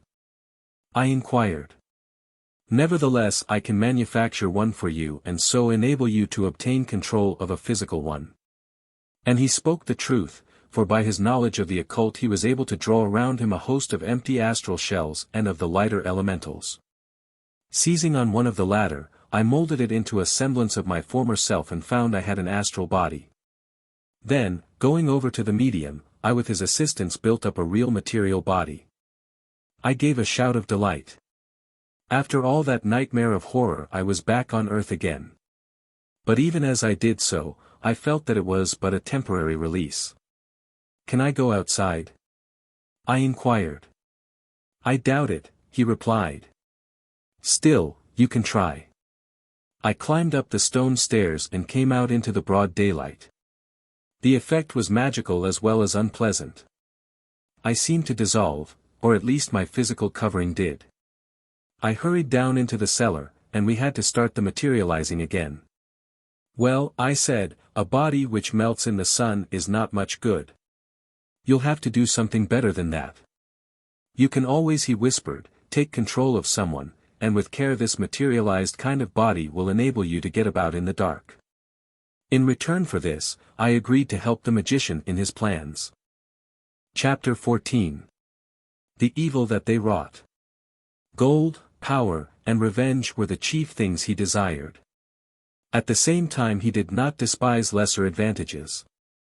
He had about a dozen women over whom he had acquired absolute control, and who were all mediumistic. These he used to help him materialize spirits and produce other phenomena. I helped him to acquire much gold. It was a simple process. I could pass through matter in my astral form and dematerialize some of the gold, carry it out into a place of safety, and there it would take up again the material elements, which for a time had been scattered. This process needed expenditure of considerable willpower, and an easier method was for me to take control of some denizens of the house in which the gold lay when asleep or in a trance. These would collect as much as they could carry and convey it to some place arranged by the magician and myself. Then they would return, and would have no recollection of what had happened next morning when they awoke. Once or twice they were followed and arrested, but though they were punished for theft, no suspicion fell on the student of the occult. Of course, when arrested, I cleared out and left the unfortunate spirit to re-enter his body and shoulder the responsibility. I was just as useful to my master in carrying out his schemes of revenge, for he had many enemies. He had a particular dislike of all forms of religion, and vented it upon the clergy whenever he got an opportunity. At first he contented himself with slight damage. Tricks were played on his victims by elementals. Things were thrown about the room, crockery was smashed, when asleep his victim was awakened by having the clothes pulled off the bed, his face smacked, and his nose tweaked. But as time wore on and he found that he could do these things with impunity, his vicious character developed. Pinching and teasing gave place to physical violence. His victims were beaten black and blue or thrown downstairs, and attempts were made to set the house on fire. As the phenomena became more and more malevolent, the elementals for the most part dropped out, and even the spirits of the dead who had served him began to resist. They did not dare openly to defy him, for he had methods of making even them suffer, but they did the work half-heartedly and badly. J.W. But how did he make the spirits suffer? By his will. He, as it were, hypnotized them. This batch were weak-willed folk whom he compelled to do what he liked. He made them suffer, if they resisted, just as we make each other suffer in hell. He found, however, that though I could not be threatened and bullied, yet I was far more willing than they to inflict suffering upon men. Meanwhile I had not neglected my own interests. Besides settling a few old scores and even partaking again, when materialized or controlling, of some of earth's former pleasures, I had also been building up my influence over my master. Some of the scenes in that old cellar under his house would have filled you with amazement. There would be at least a dozen of his girl mediums, some normal, others in trance, and in addition sometimes as many as a dozen materialized spirits. Except myself, these spirits came from the astral plane, and were constantly changing as one after another hurled themselves out of their astral bodies through one or more of the occult sins. These materialized spirits would stand or sit and talk and even laugh and sing and dance. Nor were these innocent recreations all, but I will draw a veil. Sometimes in the best vein of medievalism the wizard would celebrate the Black Mass, and we were the congregation. Meanwhile, however, I found it necessary constantly to renew my astral body. The mere fact that it was not really my own rendered it fragile and liable to disintegrate, and, further, the evil I was constantly doing hastened the dissolution. The result was that, despite obsessing many people, I was constantly requiring new astral bodies. At length my master called upon me to murder a man who had somehow got on the track of some of his deeds. I followed him to his house unseen, and between 1 and 2 in the morning set to work. Standing at the foot of his bed, I willed, and as I did so became visible in my astral body. The dull red glow which always seemed to accompany me shed no illumination beyond making me visible. I willed still harder, and the wretched man saw all around him a host of evil shapes, bloated monsters, elementals of every form and kind, while besides these were the malevolent faces of evil men and women. They shrieked death to the traitor. Tear him to pieces, and almost every moment they rushed at him as if about to carry out their threats. They were unable to do so, for it is very difficult for a non-physical being to hurt the body of a mortal unless he has done something to put it in their power. But this wretched victim did not know that, and he was in an agony of terror. Then I cried aloud, "Have you forgotten Anna? We are here to avenge her. She is now in hell, and has sent us to bring you there also." As a matter of fact she had not sent us, and we did not know whether she was in hell or not. He screamed. My God, after all these years must that sin rise up and condemn me? We laughed derisively and went on in chorus, "She calls, she calls. Come away, come away." We rushed at him again and again, we cursed him and jeered at him. And so all night long till morning broke we tormented him. The next night it was the same, and again on the third night. And all the while I kept urging him on, "Better death, kill yourself, there is no hope. You are going mad. Better kill yourself before you go mad and kill someone else. Oh, Anna, can you not forgive me?" I was but a young man and did not realize all it meant. Then one of the spirits assumed the shape of Anna, and, standing at the foot of the bed, cursed him, until, driven desperate, he sprang out of bed and, seizing a razor, cut his throat. My master was delighted by the success of these operations, and I urged him on to attempt something similar against a young priest whom he hated. This man had denounced him as being in league with the devil, which was largely true, and therefore angered my master the more. We plagued him, but though we caused him much annoyance by disturbing his sleep and so forth, we failed to hurt him much. Then I inspired one of the prettiest village maids to fall desperately in love with him. She followed him about for weeks, and finally threw herself on her knees in the church, while pretending to confess, and begged for his love. This refused, I turned her love to anger, and she spread all sorts of ugly rumors concerning him. Then we attacked him again more fiercely. We scoffed at his religion and told him it was false, or else the good God would not allow us to come to him. We told him he was about to be disgraced, and we urged him to escape the consequences of his evil life by suicide. The poor devil had had a remarkably innocent life, as a matter of fact, and was not quite such a fool as not to know it. We persecuted him like this for weeks until, at length one night he cried, "I believe you are sent by that wretched old man whom I denounced as in league with the devil. I'll go and tell him what I think of him now." At once we urged him to do so, for, once there, it would be strange if our master could not finish him off. Seizing a crucifix, he stepped out into the darkness, and we followed him, jeering and threatening him. It was a wild night, a fit setting to the tragedy. The wind howled and the rain beat in his face. Overhead the lightning flashed and the thunder roared. I shrieked in his ear. "Hark to the voice of God denouncing you. You hypocrite, look at his lightning threatening to blast you. See how the whole face of heaven is black against you. Accursed of God and man, soon will you come to us in hell." At length he reached the door of my master's house and knocked. It was opened, and he found himself in a dark passage. No one spoke, and he stumbled forward seeking a door. The first one he reached was locked, and so was the second, for some of us had gone forward to warn the magician. But a door at the end was not fastened. He opened this, and, entering, found the magician waiting for him in a dimly lighted study. The priest denounced him fiercely, but the magician answered not a word, but gazed fixedly at him till his denunciation died slowly away, and he stood there silent, a disheveled figure, with a hunted look upon his face. At length my master spoke. "You fool, what made you come here? Your doom is sealed." He began to chant an invocation, and as he did so we gathered round and recommenced our work of persecuting the poor wretch.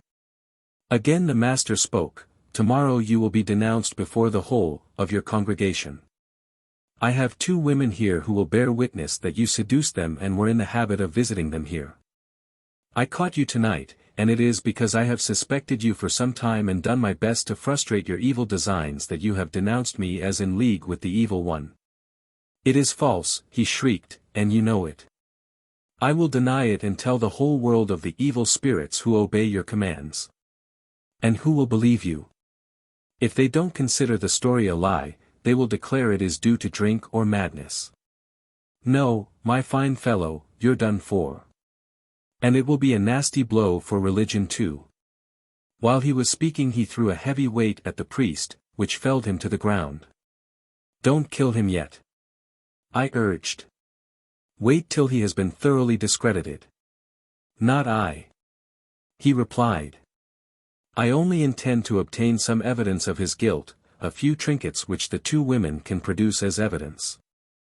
A lock or 2 of his hair, to begin with, this handkerchief, and this seal from his watch chain. Can't we get him to commit some sin?" I urged.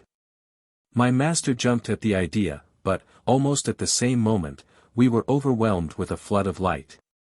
It seemed to burn and scorch me, and its whiteness was so intense that no words of mine can describe it. This light came from a gigantic spirit of commanding and awful presence, his guardian angel. He spoke, and his words rang out like a trumpet, "No man may be tempted beyond that which he is able to resist. Ye have been permitted to tempt and persecute this man that he might come forth from the temptation strengthened by it. But your work is finished. The cup of your iniquities is filled to the brim. Go down to the depth of hell, and go thither also, thou spirit from hell, return to a place even lower than that from which thou camest." As he spoke the fire seemed to burn me through and through, and the magician fell dead. His spirit rapidly separated from its body, and then the astral body, exposed to that terrible light, shivered and shattered and fell away. The naked spirit fell with an agonized shriek, and vanished from my sight. At the same instant I felt myself whirling through space down into utter darkness. But when I realized I was in hell, I was not back in my old kingdom or in the city of hate. I had sunk still lower, and had almost reached the bottom division of hell. But of what befell me there I will tell you at another time. J.W. Before I go, can you explain why you appeared red when you came back to Earth? H.J.L. interrupted. I think it was not only because the sorcerer expected to see him like that, but more because his aura was full of the red rays which represent anger and hate. As you know, our auras change color with the passion that dominates us at the time. J.W. Your story, officer, grows more and more extraordinary as it proceeds. I doubt whether that part about the magician will be believed, though I know you are telling the truth. You see, magic has fallen into such disrepute, hardly anyone believes in it now. The officer. I don't care a damn whether they believe it or not. It is true, and only by relating it can I explain what next befell me. I should not have sunk lower if it had not been for that adventure. H.J.L. Goodbye, Jack. You must be off now. Next moment I lost consciousness. J.W. Chapter 15. His Punishment. The Second Division. Real Devils. Trance Vision. May 18, 1914. The officer resumed his narrative. As soon as I realized my position, I began to hunt about, and was not long in discovering that, bad as the division above had been, this was worse. The darkness seemed more intense and the place seemed very empty. But this latter was not for long. I heard wild yells of despair, shrieks, and screams, and out of the darkness burst a herd of spirits, and behind them I saw for the first time the real spirits of evil, of which the devils usually described are but shadows. I had seen those shadows occasionally on the astral plane.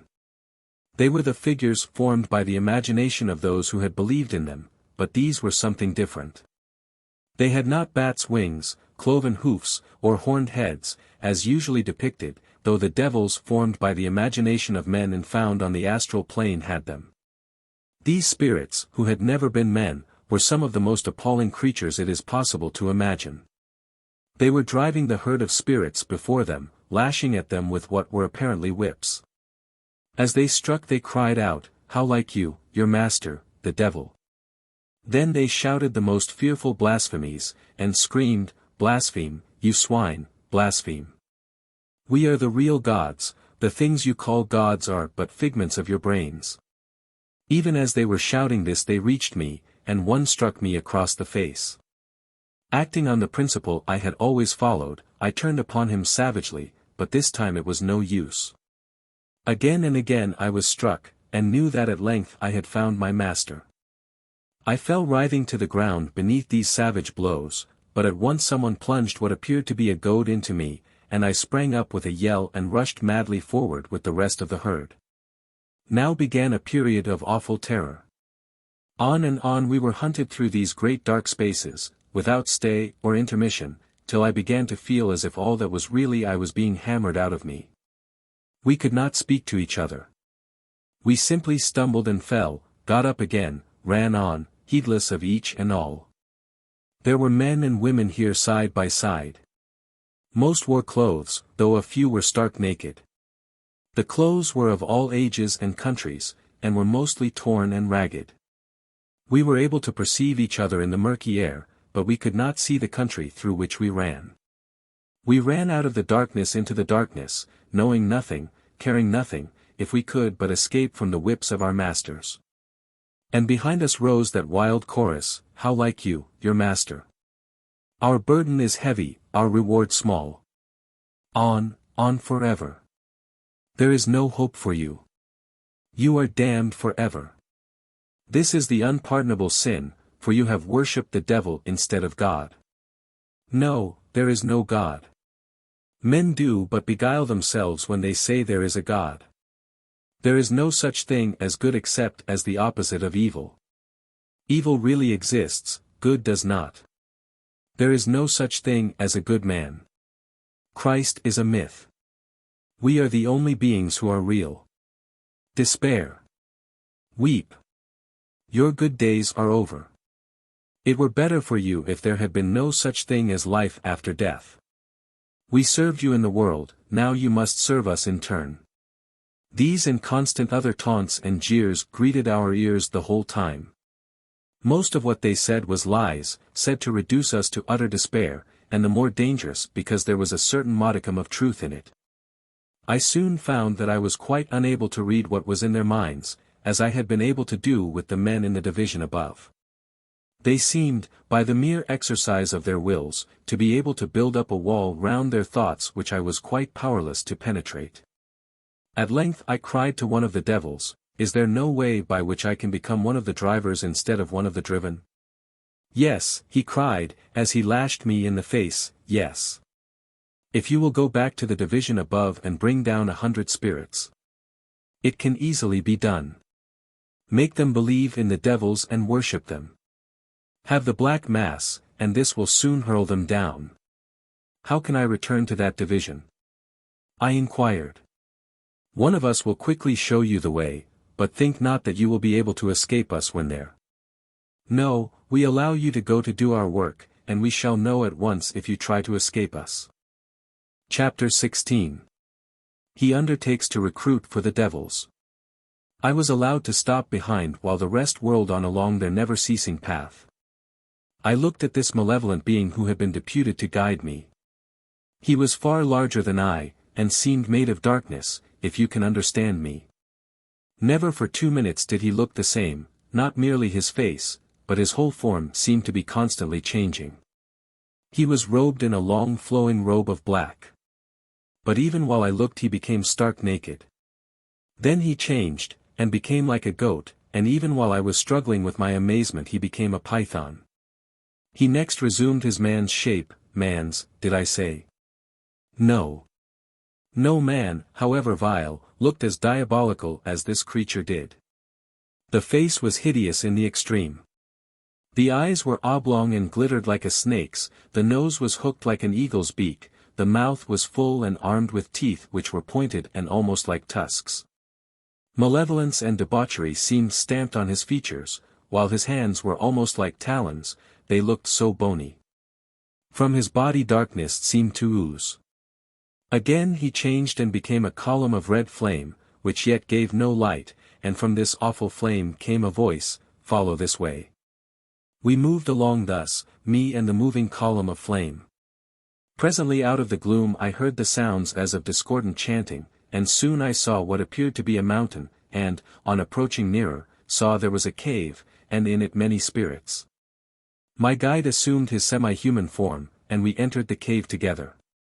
Here we heard the dang of cymbals and the blare of trumpets, and, the mingling with them of shrieks and cries as well as of discordant singing. Soon we saw a great throne, and in front of it a huge cauldron of what seemed like fire blazed and roared.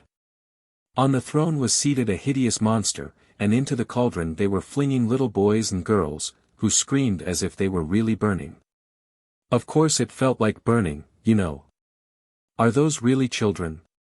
I inquired. "No," he answered, "they are men and women whom the stronger-willed have compelled to assume that form, and then offer up in sacrifice. Every now and then some of the real devils raid the place and throw the whole lot into the furnace. No young children come here. Here are the devils." As he spoke a wild shriek arose from the worshippers, and a band of evil spirits rushed into the temple and drove us all, save my guide, into the great cauldron. What it was that burnt, whether it was the will of the evil spirits, I don't know, but I suffered awful agonies. At length the evil spirits disappeared as swiftly as they had come, and we crawled out. The rest resumed their service, and I made my way towards my guide. He grinned ferociously and said, "Truly my yoke is heavy, is it not? It will be still more so unless you bring us a fine batch of worshippers." I will, I screamed. "But why do you want more worshippers? You only torture us when you have us." "Because we hate you with an intensity of which your feeble brains have no comprehension. You think you know how to hate, but it is but a feeble imitation of that which is almost our life to us. We hate you." As he screamed these words he seemed to burst into a raging fire, and it was some time before he resumed his human shape. "Now to your work," he cried, and moved swiftly along for some time. Presently we seemed to be climbing, but whether we really did, who can say? Suddenly he seized me and sprang with me into space, and next thing I realized was that I was back in the division above. I at once perceived that it was not in the city of hate that I had been placed. My evil guardian cried, "Now remember, you cannot stay here for long. Your body has become too gross even for this division of hell, and any treachery on your part will be at once punished by the most awful torments. Moreover, I shall immediately fetch you back. I cannot stay here in any comfort, but I shall know what you are doing and thinking, so beware." He had gone. With what a sigh of relief I realized it, but I foresaw that any respite would be but short. However, a brilliant idea struck me. If I succeeded in bringing back a good batch it was likely that I should be sent out again, therefore I would try. I found that I was in the miser's country, and the great terror which haunted them was the fear that someone would rob them of their gold. Of course they had no gold, and if they had, it would not have been of the slightest use. But still their old instincts of fear and greed were still all-powerful.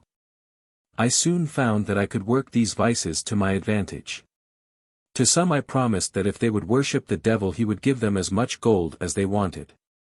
To the others I promised protection from the tyranny of the rest and the fear of losing all they had. By dint of much hard work I collected a nice little band, who, under my instructions, performed the Black Mass. At first the evil spirits seemed to pay but little heed to us, but, after a time, one or two of them appeared.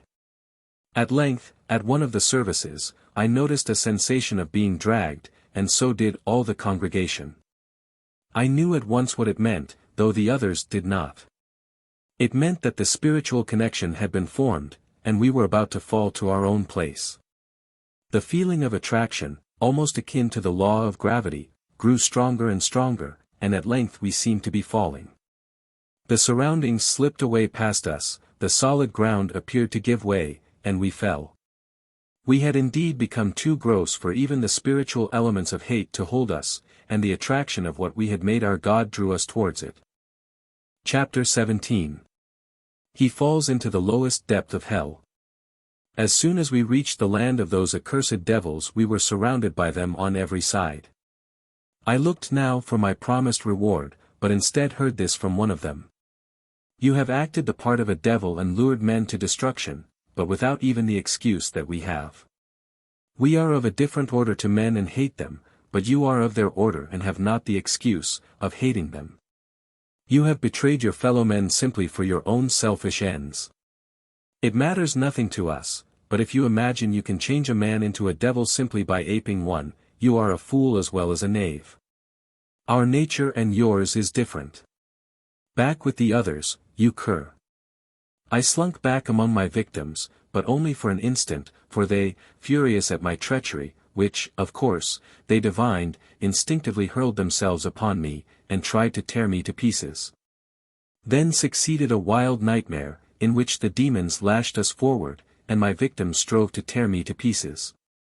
I suffered the same anguish as if they had succeeded, but still lived on to suffer again and again. At length I shook myself free and fled, and they pursued. What really happened next I cannot truly describe or even remember. Like some frightful nightmare I ran on, and, after a time, I appeared to be leaping and falling downwards. At length all deliberate motion on my part ceased, yet still I fell down, and it seemed as if I should never reach the bottom. After an interminable age my downward course was stayed. I appeared to be completely immersed in some spongy mass. It was neither firm ground nor water nor even marsh. It was something which has no real counterpart on earth. It was the most tangible form of darkness I met with in all hell.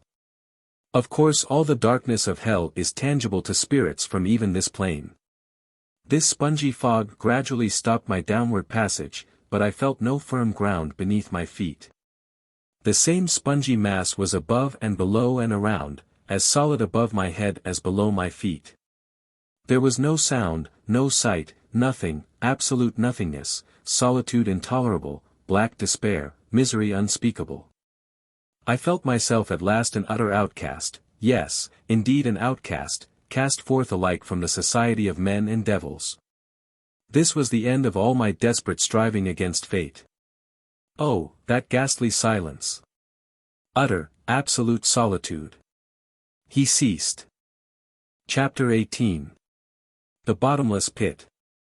Letter from the officer. May 23. How can I convey to you the awful solitude of the lowest depth of hell? No words of mine can ever make you realize it. Nothing else could ever have broken my proud spirit as that did. Absolutely abandoned, forsaken, alone. Neither sight nor sound, not another soul, alone, absolutely alone, with one's own thoughts.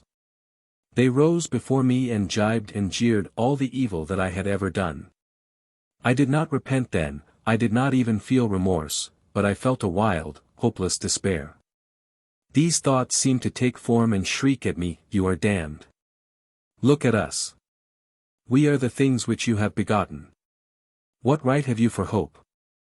All your life has been given up to evil, till not even the most abandoned will associate with you. We cannot forsake you, we would if we could."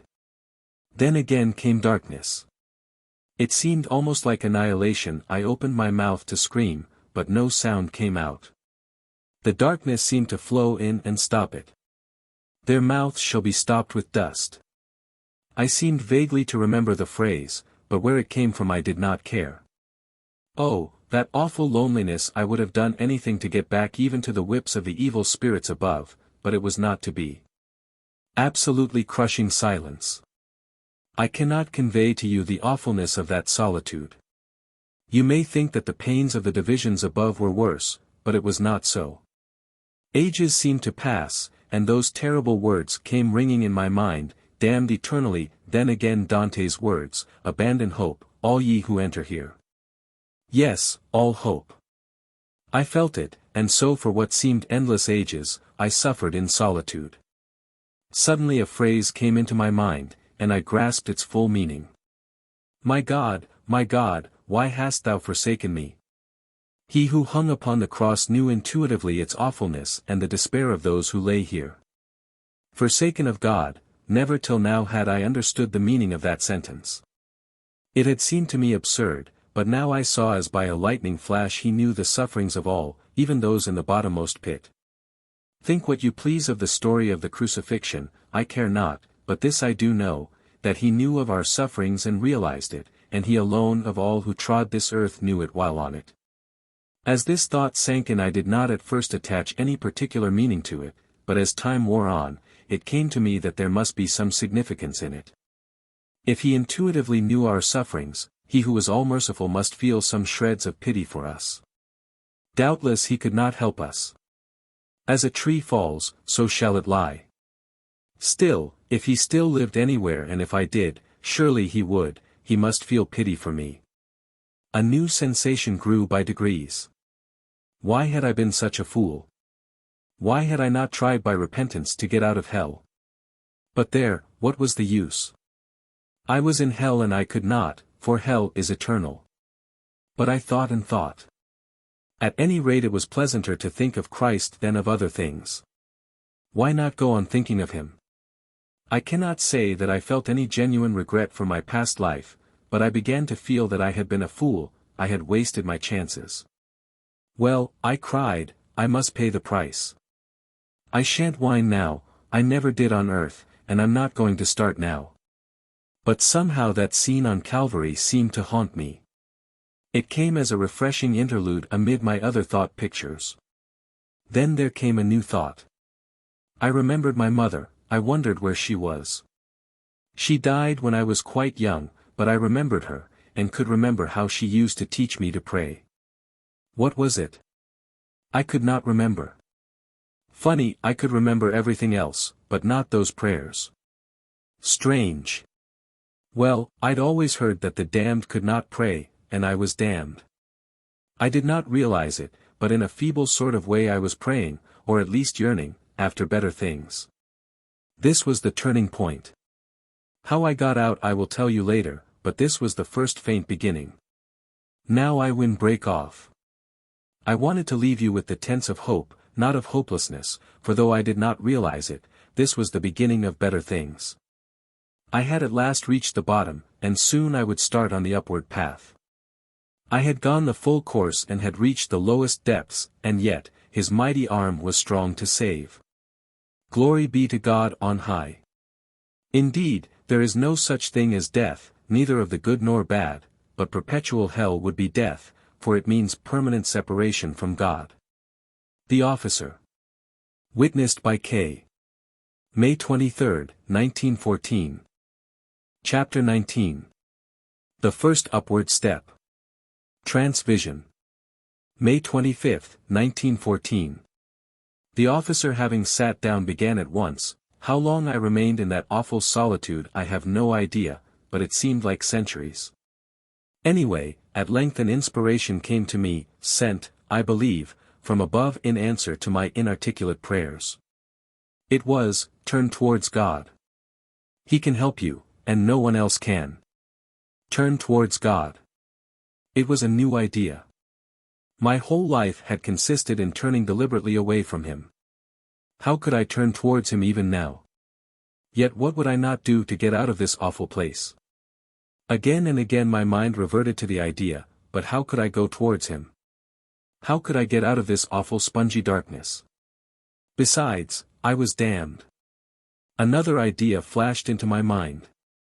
Why not pray? I tried the Lord's Prayer, but could not manage it. I had forgotten how to pray.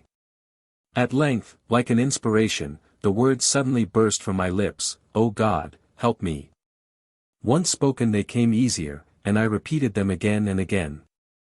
What followed next, and, indeed, the whole of my process of getting out of this deepest depth, will, I am afraid, be very difficult for you to understand. It is next to impossible to find words adequate to describe these experiences. Well, the first effect of this praying was to produce what seemed like a pleasant sensation of warmth, and this warmth grew and grew until it became far too hot. Finally, I seemed to be afire. The more I prayed the more intense grew the heat, till at length I ceased to pray, hoping it might stay the pain. But it still continued. Then I became aware of a new sensation. I seemed to be growing lighter, and gradually I realized that I was slowly rising up through the spongy darkness. What had happened was, that by praying even so feebly I had begun to burn away a little of the grossest part of my nature which had rendered my spiritual body so heavy. Thus it became too light to remain stuck in that darkness, and gradually rose and rose, till at last I saw jutting out from the darkness what seemed like a black and slippery rock at the edge of some beetling cliffs. Though this phrase would not be adequate, yet if you consider this lowest depth as a deep lake of utter darkness with forbidding cliffs all around, you will get some idea. As soon as I saw this black, slippery rock I tried to climb onto it, but slipped off again and again. By this time the burning sensation had ceased, and, encouraged by the evidence I had just received of the benefits of prayer, I tried it again. "O God, help me to get out of this darkness." I had hardly done so when the lake of darkness, upon which I was now floating instead of in it, became agitated. Great waves rose up round me, and seemed as if they would engulf me. Instead, however, I was lifted up and hurled onto the rock. It was as if the dark waters would no longer contain me on their bosom, and therefore cast me ashore. I have little doubt that in part this was the case. You see, bad as I still was, I was yet too good to remain there now, and so was cast up on the shore of the second lowest division. The darkness was still intense, but not so tangible. But when I commenced to investigate my surroundings, I must admit my heart sank. The rock seemed to jut out like a table from a high cliff, and at first I could find no path by which to climb it. Remembering how useful prayer had been before, I again essayed its benefits. For some time nothing happened, and I began to lose heart. But at length my sight seemed to become clearer, for I was able to detect a hole in the cliff a short distance to the left of the flat rock. I found that I could just reach it with one hand, and having tried many parts of the cliff with my foot, at length found a sort of step or hole broken or cut in the cliff, into which I placed my foot. After several more desperate struggles I reached the cave's entrance, and on climbing into it found that, after running some distance inland, it opened into a kind of narrow gully. Now I'm afraid that all this must sound fearfully physical, but you must bear in mind that to us superphysical beings superphysical rock seems almost physical, and, in any case, when describing it to you we cannot convey the finer distinctions for which there are no words or symbols. This fact must be fairly intelligible to you, for look how natural in many ways is this spirit world to which you are permitted to come.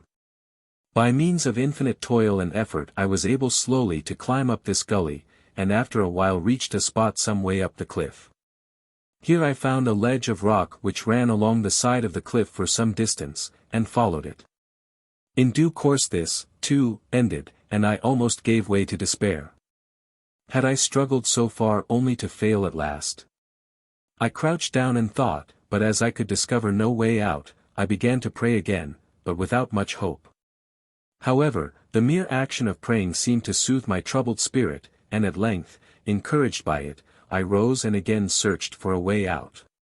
Suddenly there was a roar like thunder, and a mass of rock fell forward from the face of the cliff and jammed across the narrow gully close by where the path had broken off. This made a steep, sloping bridge. I could not see from where I stood whether the further end of the bridge led on to another path or ledge, but I felt sure that it had fallen in answer to my prayers.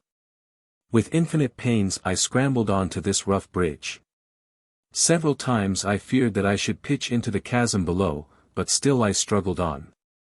At length I reached the top of the sloping stone bridge, and found that the chasm wall on the other side was more like screes than a sheer precipice.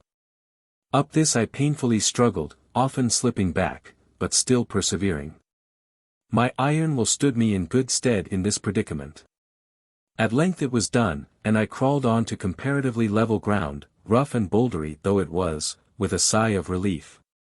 I was back once more in the second division of hell. At the same time a new fear seized me. Should I again see those devils? But nothing happened, no one came, and in time a new terror presented itself to my mind. Had I, after all, not left the lowest depth, was I still in that awful solitude? For a moment despair gripped me. Were all these painful efforts in vain? Were the apparent answers to my prayers a mockery, the scorn of an angry God who would never be appeased? But soon other thoughts came. The darkness, though still here, was not the same, it was not tangible. It was the darkness of the second division. So again came hope. Now you must leave us. Chapter 20. Back in the second division. Vision. The officer's narrative. June 1, 1914. After greeting me, the officer proceeded at once with his narrative. I scrambled painfully over the stony ground without any particular object in view save to get away from the crevasse up which I had crawled. This journey continued for some time, until in the distance I heard a faint sound and made towards it. Presently I began to recognize the noise. It was the screams of the unfortunate beings flying before the whips of the devils. I stopped. What should I do? I had no wish to suffer again that torment, and yet I dreaded solitude. However, I was not left long in doubt, for suddenly a herd of spirits came rushing out of the darkness pursued by their tormentors. Next moment I was caught by the crowd and had to rush with them. After being hunted for some time, I began to wonder whether I could not discover some method of escaping from these terrible whips. By my side was running a man, and at length I said to him as we stumbled along, "Look here, can't we get out of this?" "I would to God we could," he moaned. "Who's that using the name of God here?" "Take that," screamed one of our tormentors, and at each word his fearful whip lashed us both. As we still ran on I noticed that the ground seemed not merely rougher, but beyond this rough ground lay high cliffs with clefts and gullies in which we might hide. So we began to edge our way to that side of the herd. Presently I murmured to my companion, "Now." We raced for the shelter of the rocks, but at once one of the devils started in pursuit. It was a wild, desperate race, but of course we were recaptured. However, I shouted to my companion, "Call on God to help us, I find that even here He can." Then suiting my actions to my words I cried, "O God, help us, for Christ's sake." "Silence," yelled our captor. "God cannot help you here. He is just. You have rejected Him, and now He rejects you. Silence. You cannot pray. If you try, He will not hear. He has other things to do than listen to traitors like you. Are there not enough souls not yet damned who need His aid that He should hearken to you? Back to the others." Again and again the terrible whip lashed our bodies. But still I prayed on. Soon, however, my companion lost heart and rushed back to the crowd, hoping amid the others to be partly protected from the blows of the lash. Almost at the same moment I perceived that a little nearer the cliffs was a black, shiny pool unutterably filthy. Without an instant's hesitation I plunged straight in. Whatever the substance was, it certainly was not the same tangible darkness I had experienced before in the division below, it much more resembled filthy water, thick and greasy with slime and dirt. I endeavored to swim across this, still for a while pursued by my tormentor, who lashed at me if ever I rose above the surface. Still calling upon God for help, I struggled on, and at length reached the further shore. At the foot of a high precipice I crouched and prayed desperately. Almost at once I saw a thin cord hanging round my waist. On looking closer I perceived it was a chain with many links, and as I studied them I knew they were the few good deeds I had ever done. I had never noticed them before, but now, few as they were, they seemed to give me courage. An idea came floating into my mind and even as it did so I again felt the lash of the pursuer. However, I paid no heed to it, but quickly unwound the chain, which I discovered was woefully thin, but at the same time much longer than I had expected. I formed one end into a noose, and studied the face of the cliff in spite of the blows which were continually being rained upon me. I soon perceived a horn of rock, as it were, which jutted out, and above it appeared to be a narrow ledge. After several efforts I succeeded in catching the noose over this horn and then began to climb up the chain, hand over hand. Every moment I feared it would break, but I kept on praying desperately, and it seemed as if the chain grew stouter as I did so. For a while the devil behind still lashed and struck, but after a time I appeared to climb out of his reach, and at length I scrambled on to the ledge, but I could see nothing because of the awful darkness. I looked next for the chain, but this too had vanished. For a time I gave myself up to despair, but after a while wiser thoughts prevailed, and instead of despairing, I knelt down and thanked God that He had helped me so far. Feeling calmer, I proceeded slowly on my way. The ledge was but narrow, and a false step would have meant a fall clean over the edge of the cliff. By degrees it grew a little broader, and soon I was able to walk along in comparative ease. Well, I thought, it just shows what can be done if one only has a strong will. Most men would have given up the task as hopeless, but I'm not of that type. Thank goodness, I have an iron will. This was no sooner thought than, catching my foot on a boulder, I pitched forward over the ledge. Down I fell with a fearful speed, but did not fall far, as I stuck head downwards in a narrow crevasse. It was only after many desperate struggles that I succeeded in freeing myself and painfully climbed up to the place from whence I had fallen. In a more chastened spirit I continued slowly on my way. At times the route was over bare screes, upon which I slipped and fell, at others over rough boulders and jagged rocks, while again at other times it was along a comparatively easy path. At length I came to the entrance of a cave and wafted in. It seemed, strange to say, less dark here than outside. Suddenly, while turning a corner, I was attacked by 4 men, who knocked me down, and, after hammering me all over, tied me up, a prisoner. I should say here that though I struggled to the best of my ability I found I was much weaker than I had been when last in this division. This was due to the fact that there were stirrings of better things, and these, though they helped me to rise higher, yet rendered me weaker in opposing evil to evil and strength to strength. I must stop now, but will just add this, I was once more in the 3rd division, and about to suffer some of the pain similar to that which I had formerly inflicted on others. The officer rose. I must be off to school. I find it cursed hard work to learn, he added, and passed out through the door. Chapter 21. In the 3rd Division. A Library in Hell. The Officer's Narrative. June 8, 1914. The men who had captured me beat me thoroughly, to show you who is master, as they said. I remembered how I had often done the same, and tried to resist, but found that some subtle change had come over me. It was not exactly that my will had grown weaker, but that my will to do evil had grown weaker. I was therefore at a great disadvantage in trying to protect myself.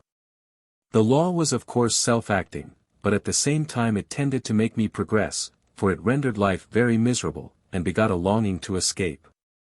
For a long time I struggled in the grasp of my captors, enduring all manner of tortures, but at length I got my opportunity and escaped. My tormentors started in pursuit. But though my will to do evil was weakened, yet my will to escape was strengthened if anything, and I quickly outdistanced them. I rushed along in the darkness over a stony plain for what seemed like weeks and weeks, hardly meeting a soul, and those few I met I avoided. At last I stumbled up against what appeared to be a huge building. After a little careful reconnoitering I discovered it was a library. I was at once struck with an idea. There now seemed a hope, faint yet ever present, that I should ultimately escape from hell. If that were so, I ought in the interest of science to explore it as far as possible. I determined therefore, though not without a great deal of trepidation, to enter the building. You have been hearing about libraries in the realm above this, nor was it entirely by accident that P. and I should both speak of similar subjects at about the same time. The one is the natural corollary to the other. Having entered the library, I was at once met by an evil-looking old man. You understand, he looked old, and very evil. I want to look over the library, I began. Certainly, my son, he replied. This library is much patronized by the wise. Those who would triumph in hell must study even as they do on earth. Is that not so? Of course, of course. Is this library restricted to the subject of hate, or are other subjects such as lust included? He. Mainly hate and cruelty, though a little lust of course has to be included. But lust as lust goes to its own library near the cities of lust. You should go there and study a little, it's well worth while. We then entered the library. It was an enormous place, and was divided into 3 sections. 1. Book forms.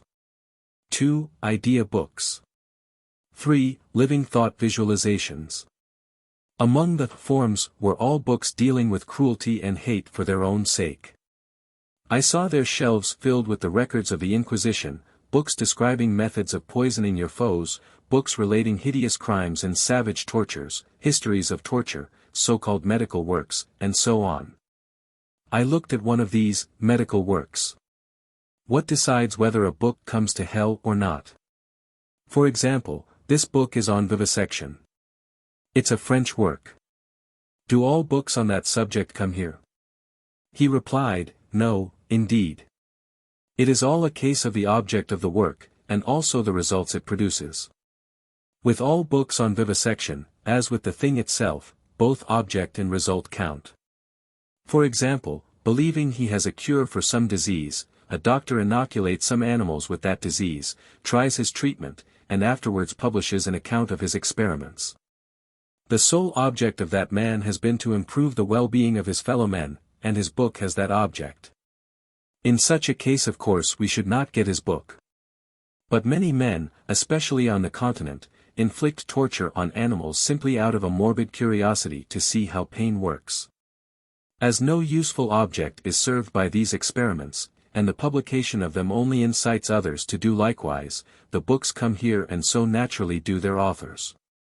Again, a scientist may conduct some experiments with a laudable motive, yet it may be extremely foolish or even wrong for him to publish such experiments broadcast.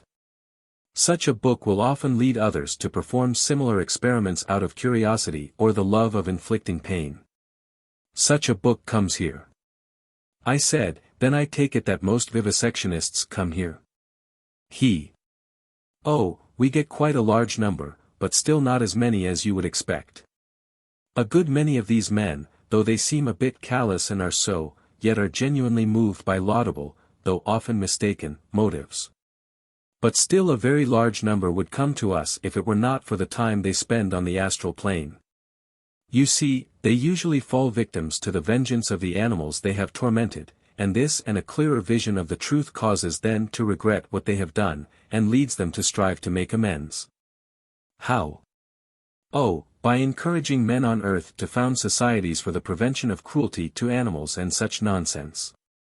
Still, the so-called cause of science sends us many companions. How are the scientists arranged for? Oh, in different ways. Take the doctors, for example. We have a hospital not far from the library. A hospital, I cried with surprise. Yes, but here we don't make any pretense of running it for the good of the patients. It's all done in the interests of science, He. But you ought to go round and see it for yourself, that is, if you are not afraid of being operated on yourself, He. We wandered on into the second section, and here I saw the idea books. Each contained pictures instead of writing, and they were similarly devoted to cruelty, hate, and so forth. Every ingenious device for torturing the human body, and even the spiritual body, was displayed. Nor was that all, for there were diabolically clever ways of tormenting the mind. But the third section was the worst.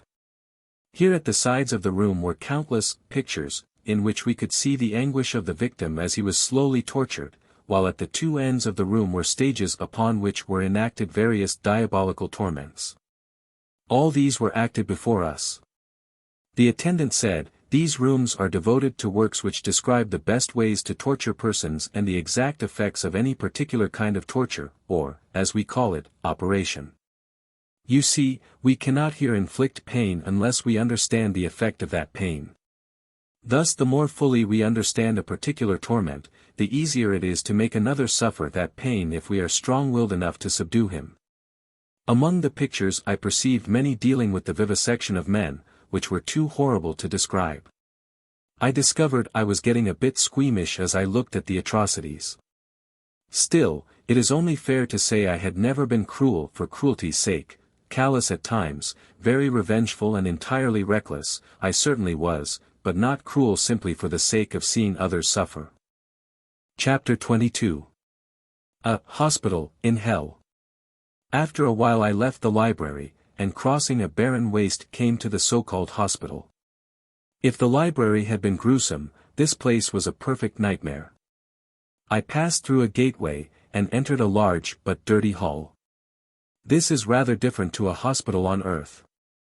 I thought, there they usually carry the case for cleanliness almost too far. The dirty hall led into an operating theater. I entered, and saw that on the table a man was stretched out. He was fastened in such a way that he could not move, but otherwise appeared perfectly normal. The doctor then began some fearfully painful operation on one of the nerve centers. The shrieks of the victim, and the ghoulish delight of the audience, was more than I could stand, hardened sinner as I was. I therefore slipped out and found myself in the dissecting room. Here living men, yes, and women were being dissected. As soon as one mangled body was left, it began to assume its original form again, and as soon as this was noticed, another operator would begin upon it once more. I noticed a woman who was being dissected by a young-looking doctor, pleading desperately with him to let her go. He hesitated for a moment, but a sharp word of reproof from an older man who was at work on a neighboring table hardened his heart, and he recommenced his work. I stepped up to him. "Who is this woman, and why do you torture her so? Has she done you some wrong?" He replied, "I know nothing about her or why she is here. You can ask her yourself if you like." So I turned to her, and she, reprieved for the moment, said, "My name was Nini, and I lived in Paris. I was a demi-mondaine, and was for 3 years the mistress of a Jew. One day he caught me in an intrigue with a young actor, and there and then turned me out of the house, beating me black and blue. I was furious, and swore I would be revenged both on him and on my cowardly lover, who, instead of defending me, had run like a rabbit. It was not long before I got my opportunity. I fell in with the leader of a band of Apaches. He was rather a handsome, gentlemanly man in looks, and did not belong to the class of the ordinary Apache. He was an awfully cunning rascal, and absolutely ruthless. I told him the Jew had a lot of money hidden in the house, and egged him on to break in. One night the band did so, and I went with them. The Jew was rather an old miser, and only had one servant, a man who slept in, besides a woman who came in each day. The house was a decayed place in one of the suburbs of Paris. One of the band knocked the manservant senseless, and then we rushed into the Jew's bedroom and tied and gagged him. Now I was almost sure that the Jew kept practically all his money at the bank, but I wanted my revenge, so I swore to my new lover that it was hidden somewhere in the house. "You must make him tell you," I cried, and shook my fist in the old Jew's face. They pulled the gag out of his mouth, and someone put a dagger against his throat. "Tell us where your gold is hidden," hissed Gaston. "It's all in the bank except 200 francs, which are in the top drawer of the bureau downstairs." "Liar," cried I, "you know there is over 25,000 francs hidden in the house." "My God, is that you, Nini?" "It is, you pig," I replied, "and I'm here to have my revenge, so you had better tell us where the money is at once, or you'll be sorry you ever met me." "I am that now," he began, but I interrupted. "You beast, take that," and scratched his face as hard as I could. He began to yell, and Gaston at once plugged his mouth. "We've wasted enough time," he said, "bring up that charcoal fire." Several of the band, including myself, seized him and pushed his naked feet into the hot embers. Some held them firmly there, while others blew the charcoal till it burnt like a furnace. The Jew writhed and struggled, but no sound came from his lips, he was far too securely gagged. At length Gaston said, "Now we will try again," his feet being taken from the fire and the gag from his mouth. "The treasure," said Gaston. "Quick, where is it? In the bank. I wish to heaven it were here, and then you would not torture me. For God's sake let me go, he moaned feebly, but Gaston, more furious than ever, pushed the gag back, and then turned to me. Do you think he's speaking the truth? No, lies, I shrieked. Back then to the fire, and the torture recommenced. Suddenly one of the band who had been watching to see we were not disturbed rushed into the room. Quick, someone has given the alarm. There was a stampede, some going through the door, others out of the window and down a pipe. I seized Gaston's arm. You fool! I shouted, are you going to leave the Jew alive to give evidence? We shall be caught if you do. You're right, my dear, he replied, and turning back cut his throat. We escaped, but not long after Gaston knifed me one night when he was drunk, and in due course I arrived here. Now you understand why I'm in this awful room. Aren't you sorry for what you did to the Jew? Sorry. Not I. It's the one thing that consoles me. But I wish to hell I could get out of this place.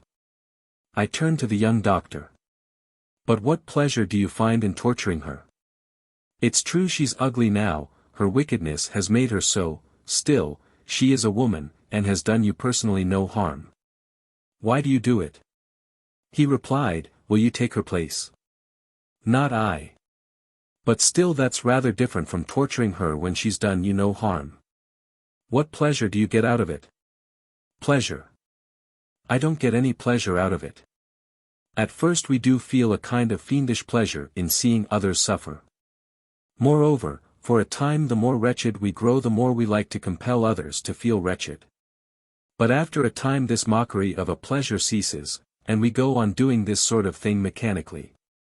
We don't fed any pity or sorrow for our victims, such feelings were dead in our hearts years before we died, and, moreover, they don't deserve pity, they have all been about as cruel as we. But we feel no pleasure in doing it. It's a hollow, joyless world here, whatever you try to do to pass the time. Time. Damn it, there is no such thing as time. As he spoke, he turned away from me and savagely plunged a scalpel into the poor wretch who lay on the slab before him. I began to walk out of the room, but almost at once I was seized by 3 or 4 scientists. This fellow will do in place of the one that's escaped, shouted one. No, you don't. I cried out, but in spite of my desperate endeavors they dragged me to the slab and fastened me down as they had formerly fastened him who escaped. Then I underwent the most fearful torture, but all the while I kept my wits about me and watched for an opportunity to get away. Before long it came. 2 of the doctors started quarreling. While their attention was thus diverted I sprang to the floor. I called to God for help, and made a dash for the door. 1 or 2 tried to stop me, but most paid no heed, such scenes were constantly occurring. Soon I was through the door, and out again on the desolate plain, running for all I was worth. After a while, as I found I was not pursued, I slackened my speed, and began to think over my experiences. One point especially struck me then, and has impressed me ever since, and that was that in hell it is extremely difficult to get spirits to combine and work together for any common object, at any rate for any considerable period. Had there been any effectual combination among the doctors I could never have escaped. It seemed quite easy for a few of them to unite for a moment to make me prisoner, but this done, most forgot all about me, and started on something else. They were continually quarreling among themselves, and even while I was there I saw more than one scientist placed on the dissecting slab by some of his companions. Indeed, the only times when effective, united action was possible was in such cases as my own conquest of Paris of the Revolution, where a man with an iron will was able to dominate and force a large number of others to obey him. Yes, the entire absence of the power of voluntary combination for any object is one of the characteristics of hell. Well, now I must leave. Getting up, he walked out of the room. I followed his example, and, saying goodbye to H.J.L. willed that I should return. Chapter 23. Chaka. Athens. Letter from the officer. June 13, 1914. After my experience in the hospital I was more than ever anxious to get out of that division, but for a long time could find no way in which to do so. I kept away as much as possible from the city of hate, or, indeed, all cities, for they all partook of the same nature. On one occasion I blundered suddenly into what seemed like a kaffir kraal. It was a fairly large one, and I soon discovered it was ruled over by the redoubtable Chaka. He seemed to be living very much the same sort of life there that he had lived on earth. One of his favorite amusements was to set his tribe to dig a huge pit, and when it was finished he would surround them with his imps, and order the latter to charge down upon them from all sides and hurl them into the pit. At other times he would order an expedition against a neighboring kraal, for there were many such kraals around, storm it, and drag off a large number of people as slaves. He had many other pleasant little devices for amusing himself in a way similar to that which he had done on earth. In short, I found that even in hell like tends to attract like, and the niggers still tend to act like niggers and settle together, harking back to their old institutions. I had rather a rough time there, for I was of course soon spotted and dragged before Chaka, who declared I must be either a missionary or a traitor. In either case I was an enemy, so he ordered me to be flung into a bonfire, which was specially made for me. Of course you are used to these material descriptions, and understand that that means really that their wills impose the idea of a bonfire on mine. Well, I suffered rather badly, but not so badly as I should have done had I fallen into the hands of civilized men. For these savages, as a rule, don't understand how to visualize and impose such visualizations on others as well as do the more civilized spirits. I managed to escape out of the fire, and though flung back again and again several times, at length succeeded in getting clear. This was due to the fact that news arrived that a neighboring chief was marching on the kraal at the head of quite a large army. Chaka was at once so busy organizing his forces, that I slipped away almost unnoticed. But just before I got quite clear I noticed a man rush at Chaka and try to stab him. It was, I learnt, a brother of his, and amid the confusion I bolted. At another time I found myself in Athens. I had always thought of it as a beautiful city of dazzling whiteness, with splendid sculptures. It may be so in the realms of faith, but down there in hell I think it was one of the most dreary places I have ever seen. The very remnants of its beauty still visible through the ruin were the more pitiable. Its temples were broken and ruinous with wrecked pediments and fallen columns, and filth and slime were present everywhere. Its statues were mutilated, and, worse, transformed from the beautiful to the vile. Even what once must have been fine now appeared distorted. The faces seemed full of evil, repulsive, vicious, and hideous. It was as if the low vices and evil lives of the people who dwell there and their bad motives had entered into the statues and transformed them from things of beauty to monuments of iniquity. I got a bad reception there. A common informer at once raised the cry, "A spy, seize him." I was dragged into what seemed like a marketplace, and at once tried. It was of course a perfect mockery of a trial, as you will readily guess. I was convicted and condemned to drink hemlock. I did so, I had no alternative, besides, I knew it was all a hollow sham, I could not die. The effect was peculiar. I grew stone cold at the feet, and gradually that coldness reached up and up till it touched the place where, had I been still a man, my heart would have been. I seemed to collapse on the floor, and at once the spectators cried, "He's dead."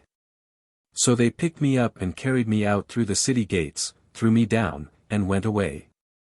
Of course I was not really dead, but for some time I was unable to do anything, so strong was the spell, as it were, that they had imposed upon me, to the effect that I was dead.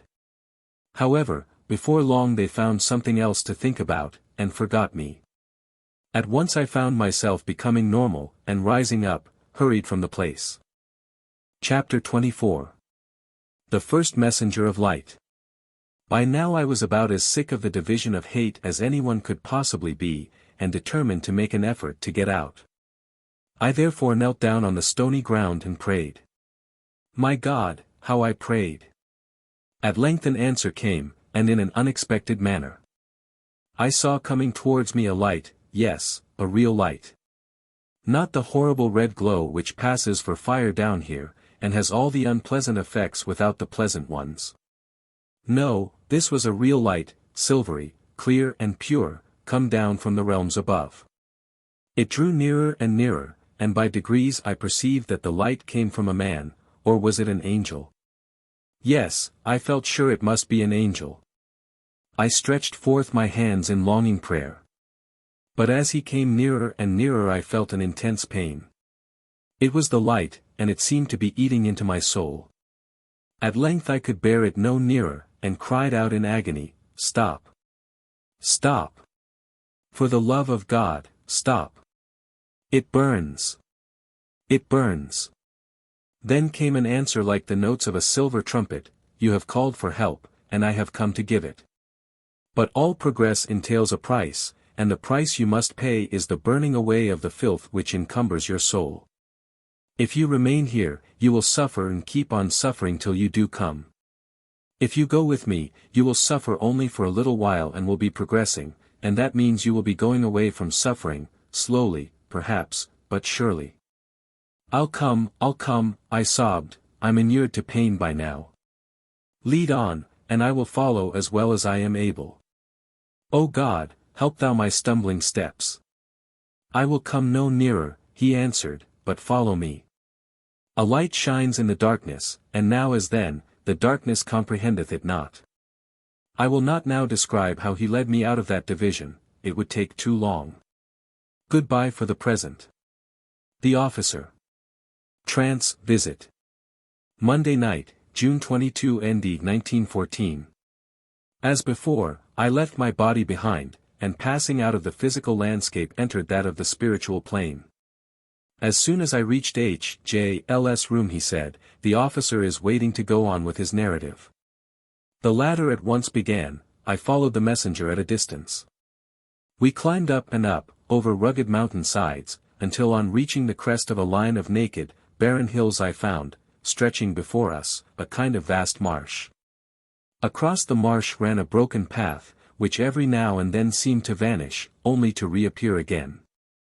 All around was a thick fog, but the fog seemed lightest over the path. The messenger of hope led the way along this quaking path, and I followed at a certain distance because of the intensity of the light which came from him, and which at the same time illuminated the path we were on. Suddenly out of the darkness loomed a great figure, terrible and horrible. I knew him at once by instinct as the personification of hate. He barred our way and cried, "None who have entered these realms may ever depart. Return the way you came, or I will throw you into the marsh." But my rescuer answered, "Out of the way. In this sign I conquer," and, raising his hand, he held aloft a cross.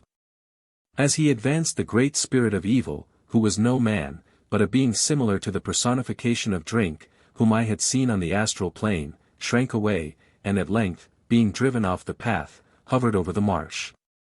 As soon as my rescuer had passed him he dived forward towards me, dividing me from my new-found friend. In an agony of fear I turned and fled, but my rescuer, seeing what had happened, turned and sprang after me. At once the evil spirit fled away from him into the marsh, while the messenger of light seized me by the arm. The pain was intense, for he seemed to be a living fire, yet in reality he was but a man who had come down from the realm of belief to help and save those in hell. After a while the pain grew less as the light burnt away more and more of the evil in my nature. Meanwhile we crossed the marsh unmolested, and found ourselves in front of the gate of a city. "This is the city of lust," he explained. "It is part of the division of hell devoted to the sins of the flesh. The greedy and covetous, thieves, gluttons, and immoral people come there. In this city lust rules and you must pass through it and resist the temptations to which you will be exposed. If you do not resist them you will have to remain in that division, at any rate for a time. But if you do resist them, you will be able to pass through, but even so you will not climb into the next division unless you help someone else to escape also. Now I must leave you and return to my work of rescuing souls from the city of hate." Chapter 25. The Fourth Division. The Lusts of the Flesh. Corinth. I passed through the gate, which was guarded by an evil-looking man, who was disporting himself with a woman who at one time had been beautiful, but now looked hideous from the lines vice had imprinted on her face. Once inside I gazed round at the place which at first I did not recognize, and so stopped a man in a Greek costume who was hurrying along and asked him, "What is the name of this city?" He stared at me in amazement, and at length said, "Where have you come from, stranger?" "The wildest barbarians know of Corinth. Look at the famous gulf." As he spoke he pointed at the marsh, adding, "Why, you have just come up from the gate leading to the harbor. What, do you call that filthy marsh the beautiful Gulf of Corinth?" I cried in amazement. "Yes, it does seem to be rather dirty, though why I can't understand, and it's very overcast here nowadays." "Why, it's because you are in hell," I began, but he interrupted me. "Nonsense.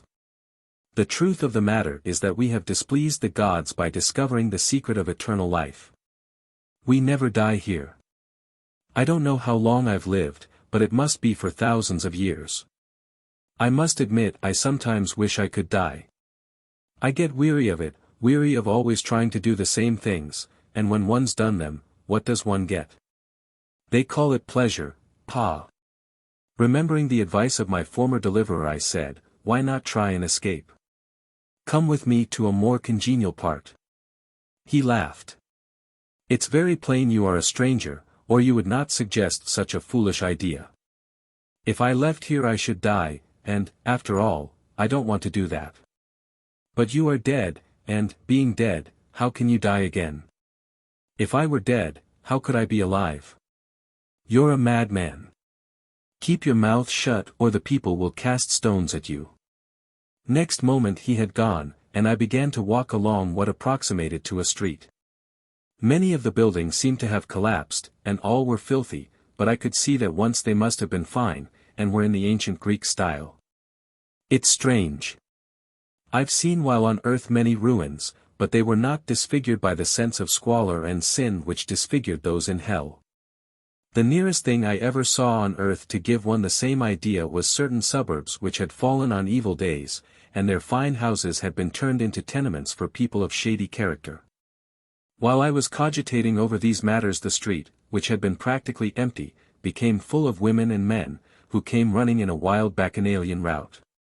On they came, and next moment I was surrounded by them. 2 women flung their arms round my neck, while a man filled a cup from a goatskin with what looked like wine and pressed it to my lips. It was ages since I had had any offer of kindness from anyone. In the city of hate all that each man thought of was how to inflict pain on his neighbors and avoid pain himself. The 2 women spoke words of endearment to me, and the man pressed me to drink, and I did so.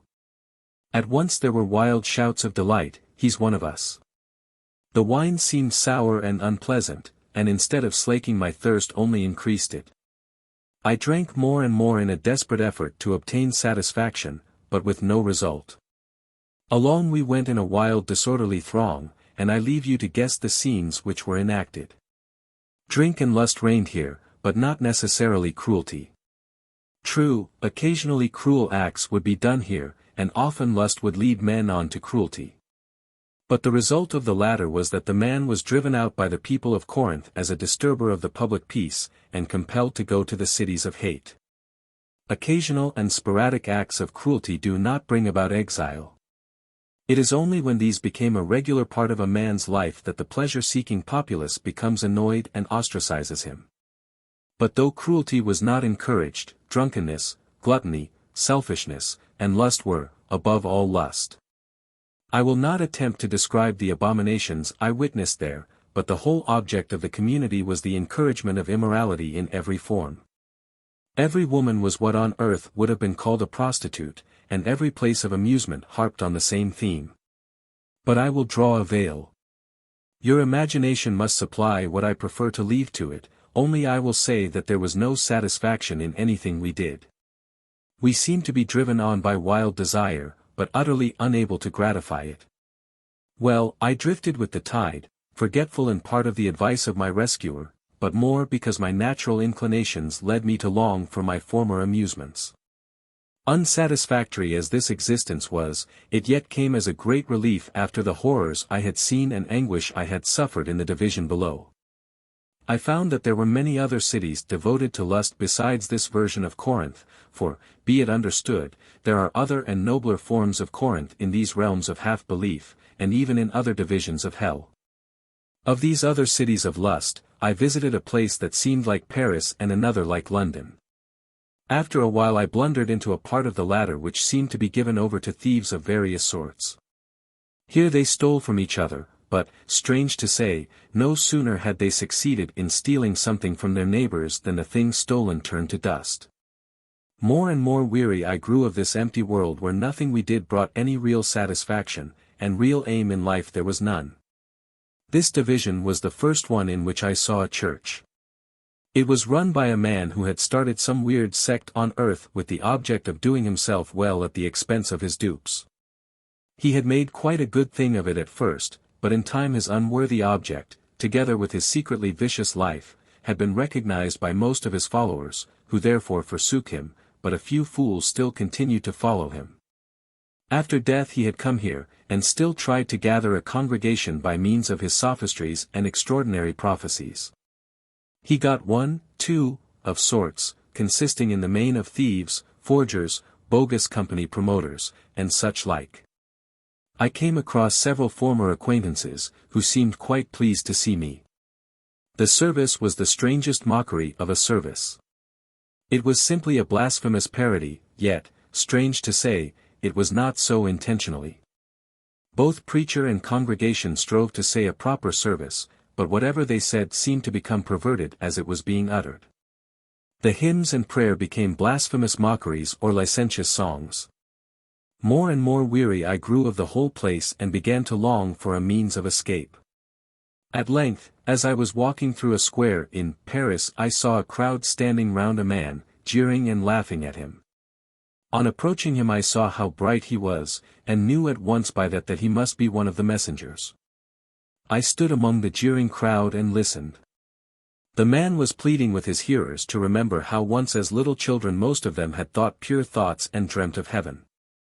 Were they now tired of this wicked, empty life? Why not repent and leave these dark and dismal regions? At this point he was interrupted by a man who cried out, "Stop those lies, we are all liars here, so what's the use of trying to deceive us like that? The very religion to which you refer tells us that we are damned eternally. What's the use then of trying to repent? We can't, and if we could, it would be useless." Another shouted, "You are only a more clever fraud than most of the other parsons down here. You look like an angel, but you are simply out to make money out of us like the rest. Why, only last week a fellow was going round beguiling fools to give him money, promising that, if they would, it would be a proof that they were repentant and he could then get them out. Several fools actually believed him, and of course as soon as he had got the cash he bolted. I knew that this was true, for this artful fraud had tried to swindle me, but having seen a real messenger, I knew the difference and wasn't taken in. But I likewise recognized this man as a genuine messenger, and so, when the crowd dispersed, which it did, jeering as the man ceased, I went up to him. Chapter 26. He is helped by another messenger. "I can see you are genuine," I began. "Can you get me out of this place? I'm sick of it." "If you truly wish to escape, I can," he replied. "I long to do so," I replied. "Kneel down here then and say the Lord's Prayer. I will say it with you to revive your memory." I looked round and saw that the square was full of people, and for a moment I hesitated. Then I thought of what I had already suffered, and beside it the ridicule of these fools was nothing, so I sank on my knees and slowly repeated the Lord's Prayer after him. When I had finished he cried, "Good. Now follow me, and do not let them lure you from my side." Quickly we hurried through the city, but we were not to get away without opposition. A couple of men stepped suddenly in front of us as we came in sight of the edge of the town, for in this part there was no wall. The men cried, "Here, where are you off to?" My rescuer replied, "We are going about our business, you go about yours." "Thanks, but this is our business.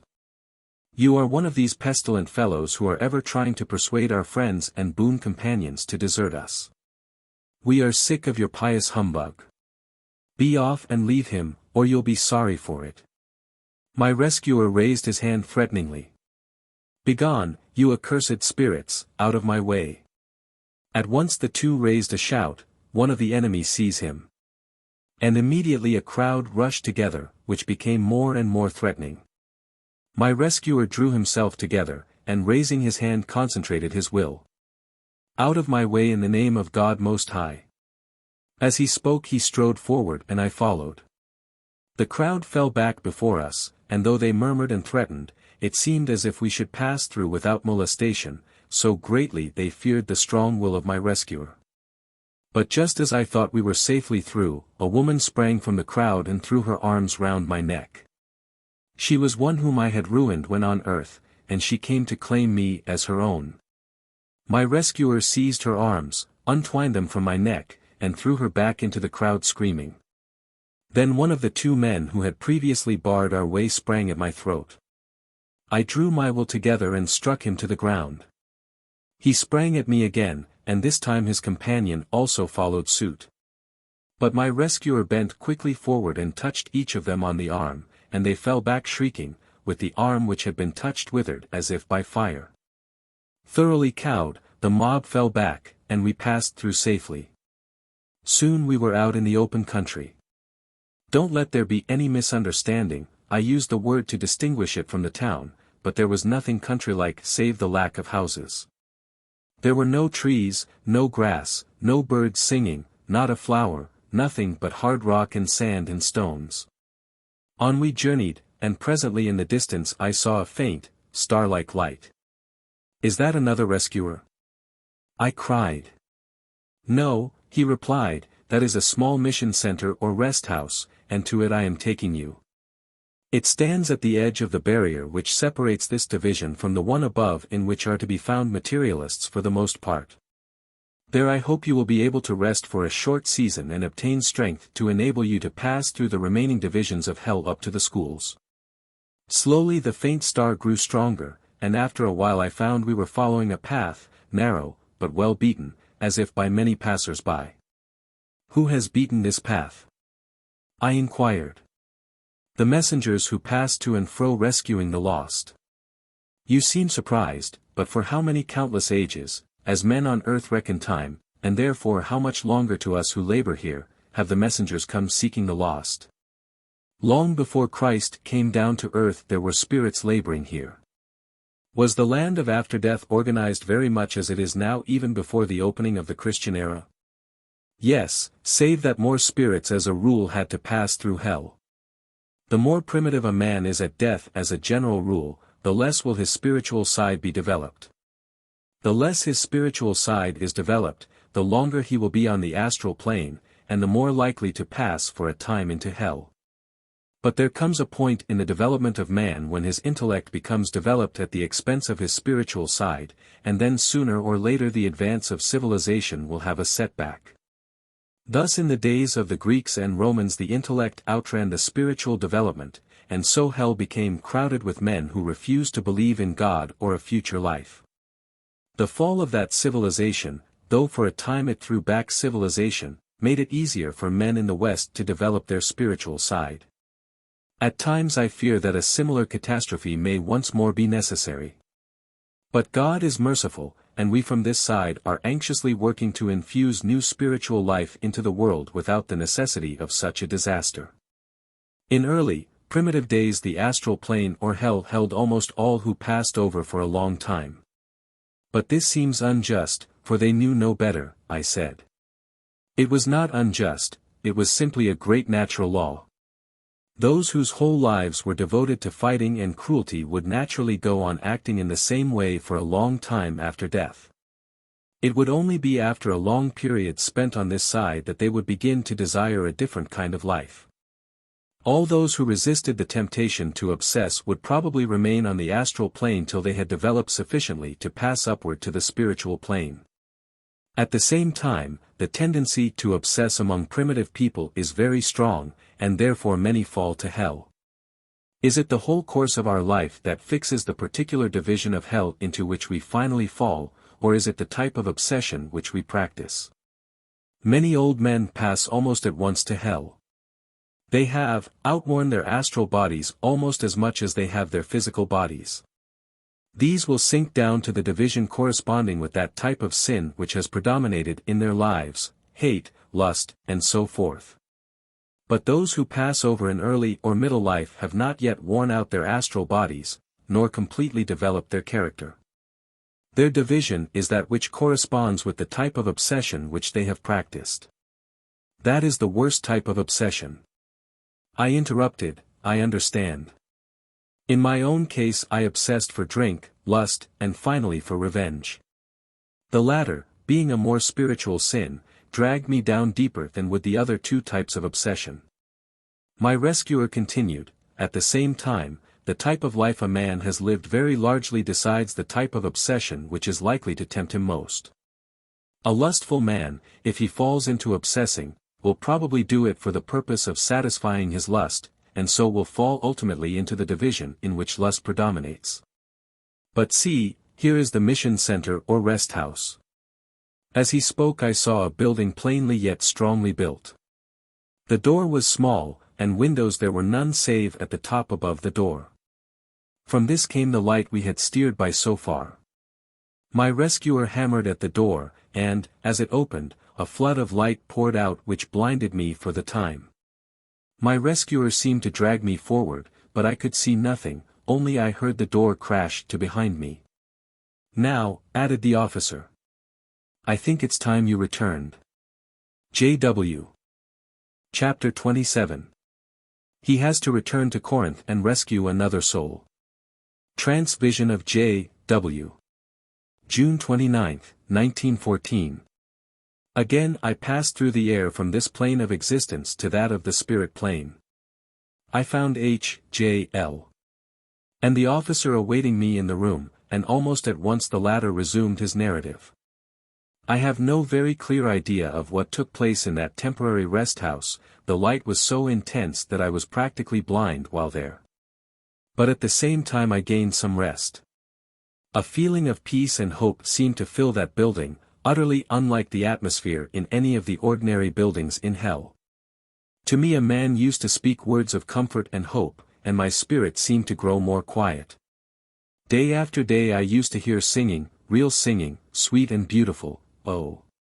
How different from the horrible discord I had heretofore heard in hell designated by the name of singing. At length the messenger who had brought me to the house said, Now you must go back strengthened by your rest here to the 4th Division. Once there you must get some companion to come with you. When you have done this, return to this rest house with him, and here you will meet one whom you drove from your side long years ago. So back I went to that city. I must admit the darkness came as a relief after the great light, but otherwise I came back feeling more disgusted than ever with life in hell. Once back in the city I set to work to find someone who would come with me, but it was no easy task. At length, however, I got into conversation with a woman, whom I soon realized was sick of this sort of life. Why don't you try and get out of this place? I asked her, I can see you are sick of it. There's nothing here which brings any real pleasure. It's all an empty show, shadows, just shadows. We gain nothing here by vice. Why not try and get into better surroundings? I'm going to try, so come along with me. It will be less lonely if we go together. What's the use, she replied. You know we are in hell, where the worm dieth not and the fire is not quenched. The fire mayn't be quenched, but we can get out of it. How can we? We are damned eternally. When I was alive I did not believe in a future life, much less the hell, so I said, a short life and a merry one. I find now I was wrong, I wish to heaven I had been right. If death only ended all, but it doesn't. The persons were right after all, there is hell, and we are in it, and there's nothing more to be said. Oh that I could die. I said, all the same, though they were right about there being such a place as hell, they were wrong in saying it was eternal, or, rather, hell itself may be eternal, but no one need remain in it eternally. I can prove it. Here am I in this division, but I've been far lower, I've been down to the very bottom of hell, and since then have been steadily rising. Are there other places than this in hell? I had no idea of it. Many other depths below, and also divisions above, I believe, through which we shall have to pass. She looked at me intently. Yes, I can see you are speaking the truth, but this is all quite new to me. Well, will you come? Yes, I will. If we fail, at any rate we shall have had some excitement. It will be a new sensation, and it's ages since I have had one. Chapter 28. A newspaper in hell. Racing. So we set out together, making our way cautiously through the city. Every now and then bands of revelers would burst out of houses and taverns. Sometimes they took no notice of us. At others they would call to us to join them. Once or twice they danced round us in a circle, and on one occasion four roisterers seized the woman who was with me and carried her off in spite of her resistance. I went after them, knocked down two, and thereupon the others dropped my companion, whose name, by the by, was Ada, and made off. In one place I noticed a band of burglars employed in breaking into a house, while on passing through the market, which was crowded, I saw a man busy making a speech. We stopped to listen, and found that he was trying to promote a company to build a railway from hell to heaven. Many of his hearers were scornfully declaring there was no such place as heaven, but others were easily gulled, and began to subscribe eagerly. We passed the offices of a paper. Oh yes, we have papers in hell, just as an edition was being sent out. Obtaining a copy, I found the chief items of interest were these. New play. Great success of Mr. Esmond's work. The folly of virtue. Police court news. Arrest of 2 missionaries as spies and disturbers of the peace. Local scandal. Financial news. New companies. Racing news. All the starters. New arrivals in hell. Full list, together with interviews with prominent visitors. The only item which filled me with surprise was the racing news. How do you manage for horses? I asked Ada. Oh, we imagine them. We each think of some famous racehorse we knew of on earth. Then we visualize it as racing along the course and winning. On the day of the race anyone enters any horse he likes and the names are announced. Then each backer imagines that his horse is going to win. The more people there are backing a horse and the stronger their wills, the more likely it is to win. The worst of it is the judge generally declares the horse he favors has won, even when it obviously had not.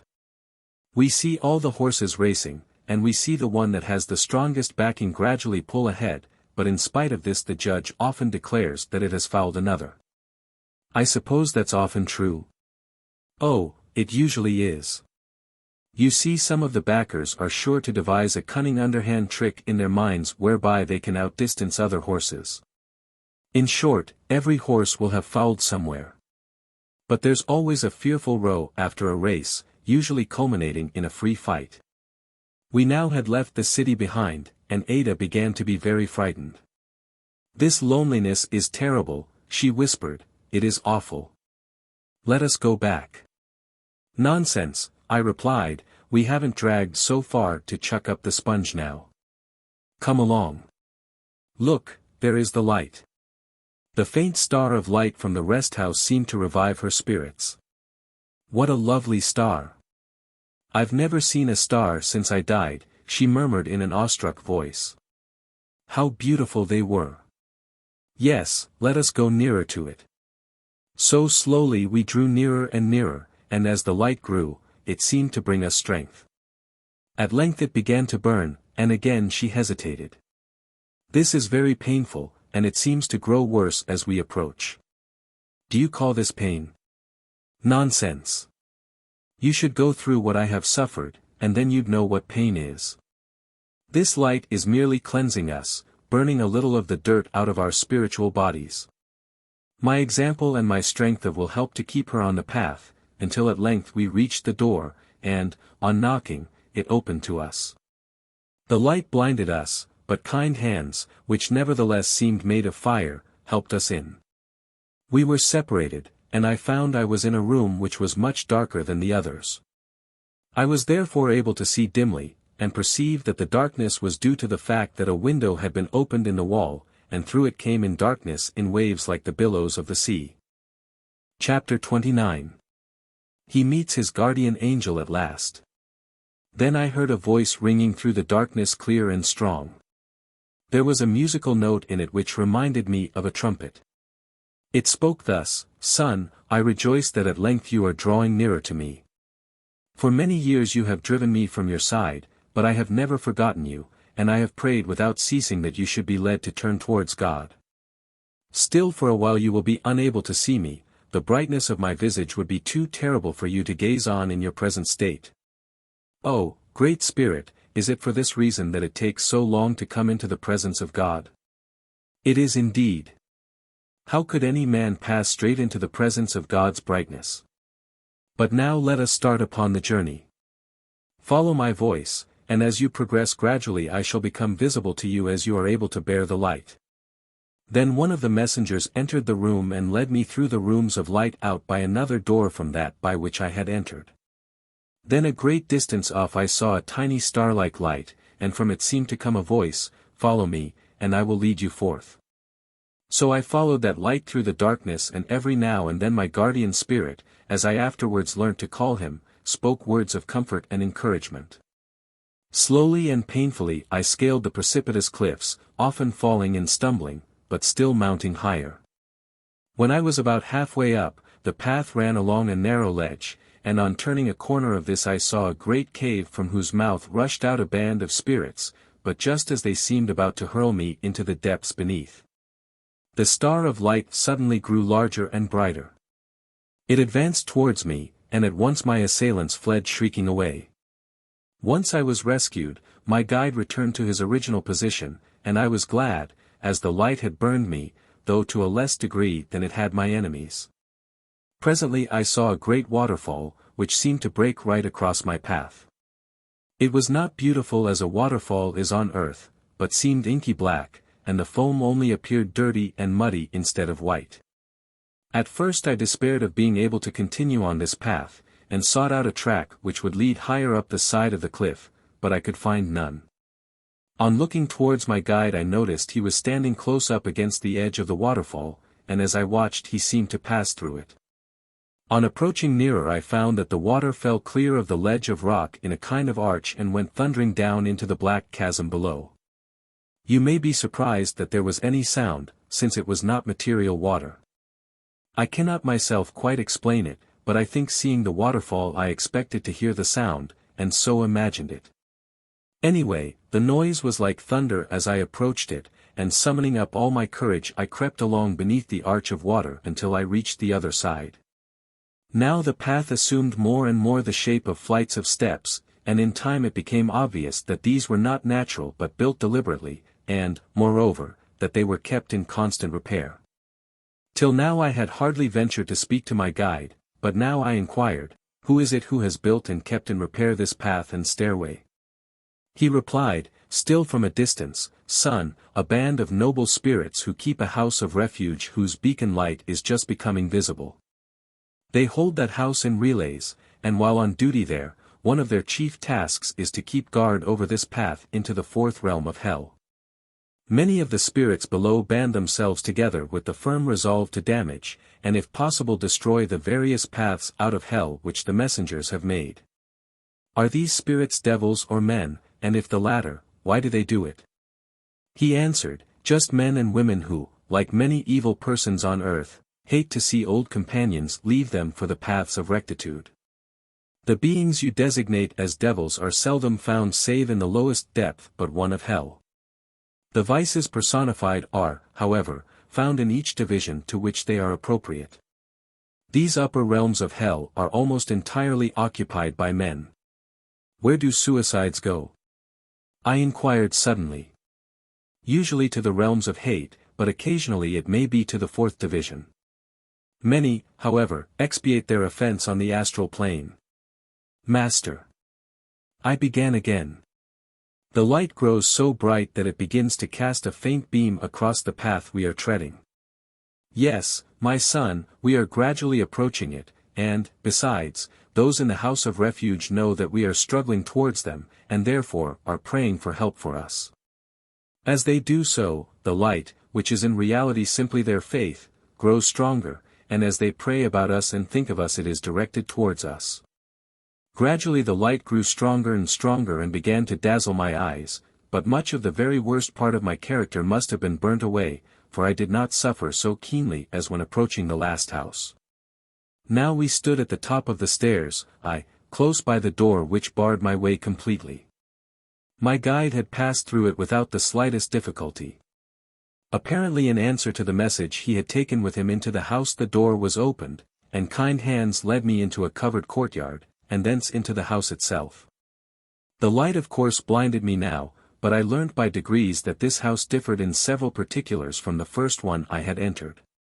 It was a good deal larger, and was built round a covered courtyard.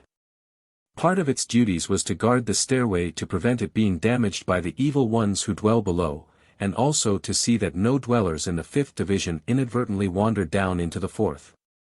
For if they did so they could not easily return. It was also a place of refuge and refreshment both for the messengers and for those they rescued. Here let me add that those who grew too evil for the 5th division were hurled over the edge of the precipice by the populace which they had exasperated to fury. The 5th division is on the whole eminently respectable. It rather prides itself on it, though it is not so insistent on this fact as the 6th realm, which makes quite a fetish of it. Finally, this gatehouse also protected the head of a bridge, a covered bridge which stretched across an ink-black river, which here plunged over the cliff, and thus formed the great waterfall under which I had passed. The further end of this bridge was likewise held by the Brotherhood who were in charge of this house. I will stop here, and next time will tell you more about this river. Chapter 30. The 5th Division. The Blatant Materialists. Churches in Hell. Trance Visit. July 6, 1914. On arriving at the place where H.J.L. lived I found the officer waiting with him, who at once took up his narrative. Led by my guide I crossed the bridge, which was entirely covered in, and therefore full of light, and entered the watch-house on the further side of the river. Here we did not stay long, but passed out once more into the fog and gloom. For some time we walked along the bank of a broad and filthy stream which ran into the great river. With the stream on our right hand we journeyed till we reached a huge city. It was a most dismal place, great chimney stacks everywhere, and factories and warehouses on every side, and between them ran squalid, dirty streets. Filth and grime were everywhere. In and out of the factories moved streams of workmen, and I stopped to inquire what they were doing. One replied, "Working, what do you suppose? But what do you do with the goods?" "Sell them, of course. But the funny thing is that as soon as they are sold they return to the factory from which they came. That's why it is all the factories have so many huge warehouses. We are constantly building new ones to hold the goods. The whole place seems choked with them, can't get clear of the damn things. The factories are constantly getting jammed up with the things that return, and no matter how we try to get rid of them, they always come back." The officer. "Why don't you burn them?" The stranger. "Burn them?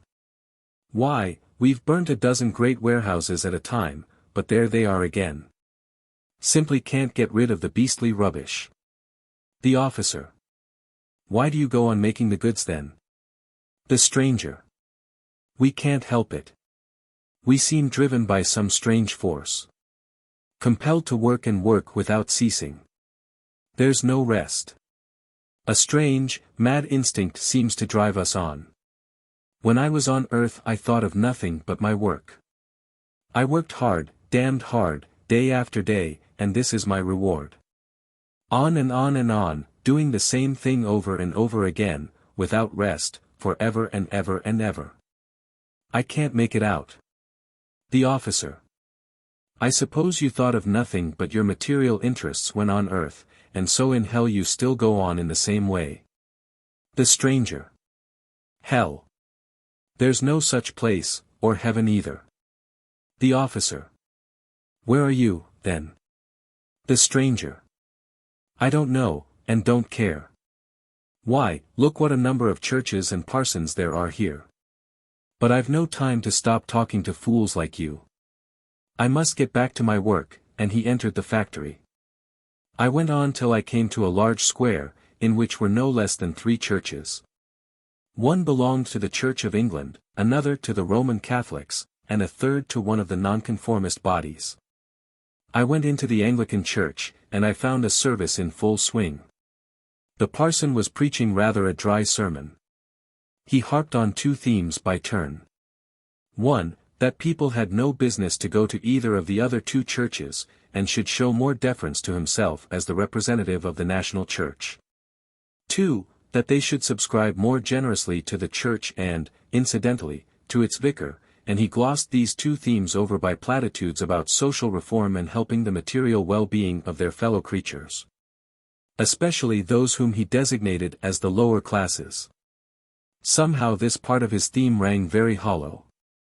I noticed the congregation paid little heed to the sermon. Some were whispering scandal to their next-door neighbors, others, mostly women, were criticizing the clothing of their neighbors. Several men were talking business, and in one corner 2 men were arguing violently, so much so that they interrupted the preacher, who glared at them angrily. I went out and visited the other 2 churches, and found a similar performance in each. We then went on and came to the shopping area.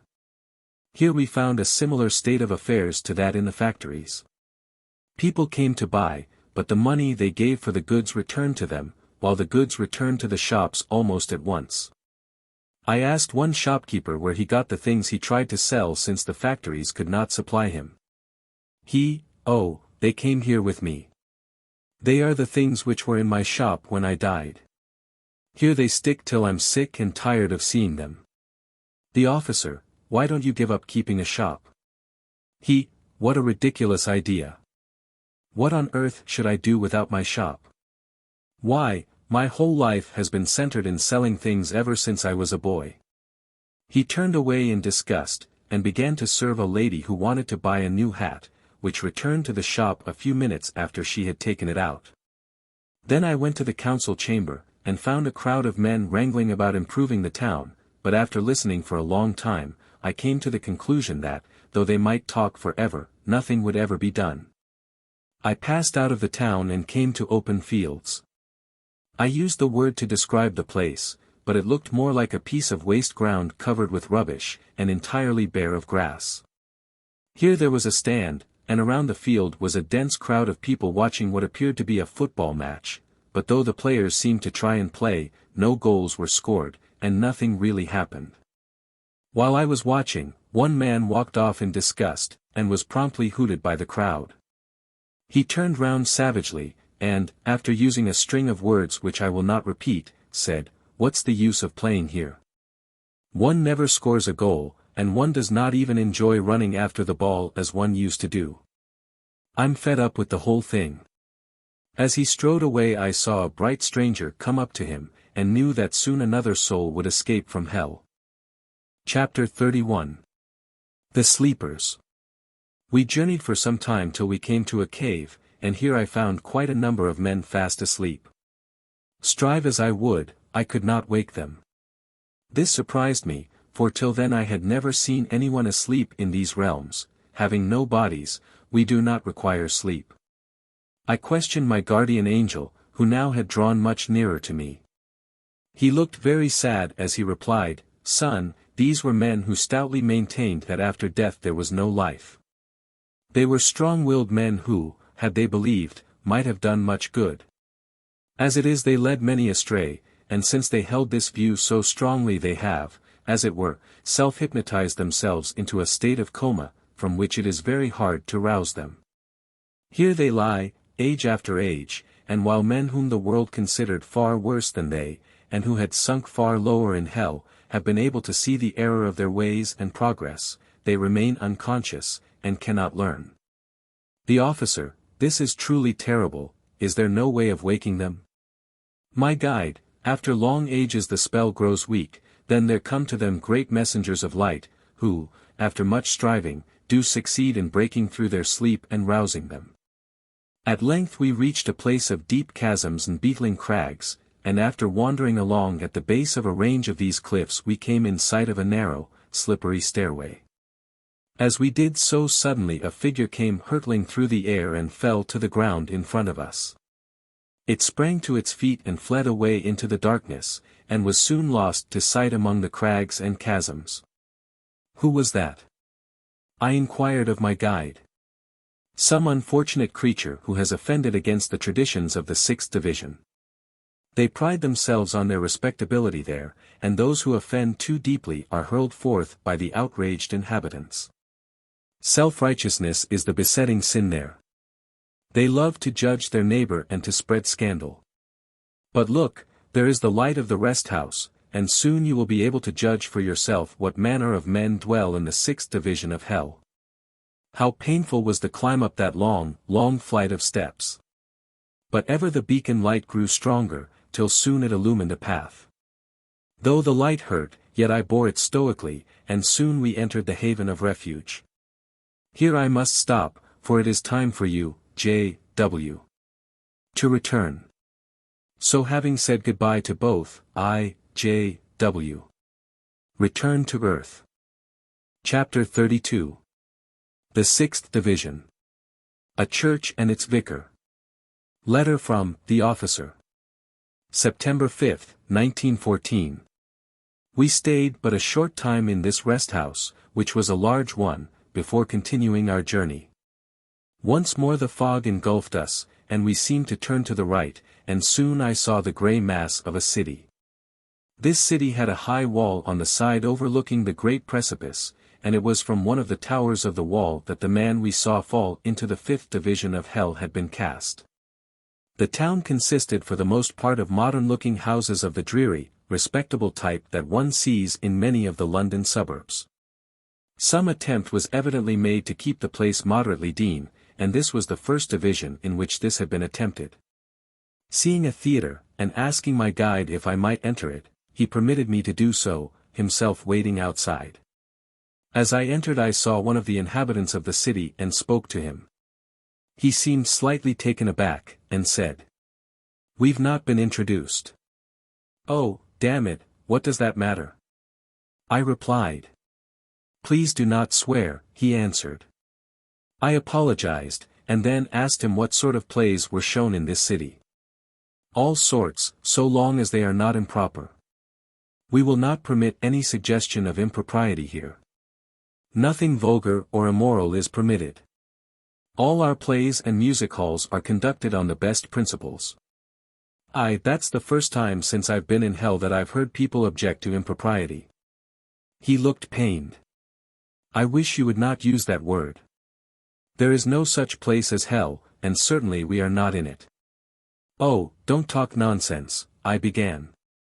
"All this realm is hell, so what's the use of pretending it isn't? I've been long enough in hell to know that." "Stranger," he replied, "who are you, and from where do you come?" So I told him briefly my history. As I went on he slowly drew away from me, and at length broke in with, "That's enough, thank you. Either you are a liar or a villain. I know perfectly well I'm not in hell. I suppose I'm still on earth, but anyway I never have associated with scoundrels, and I am not going to begin now. Good day, and let me give you a piece of advice, which I do out of the kindness of my heart. I always was a kind-hearted man.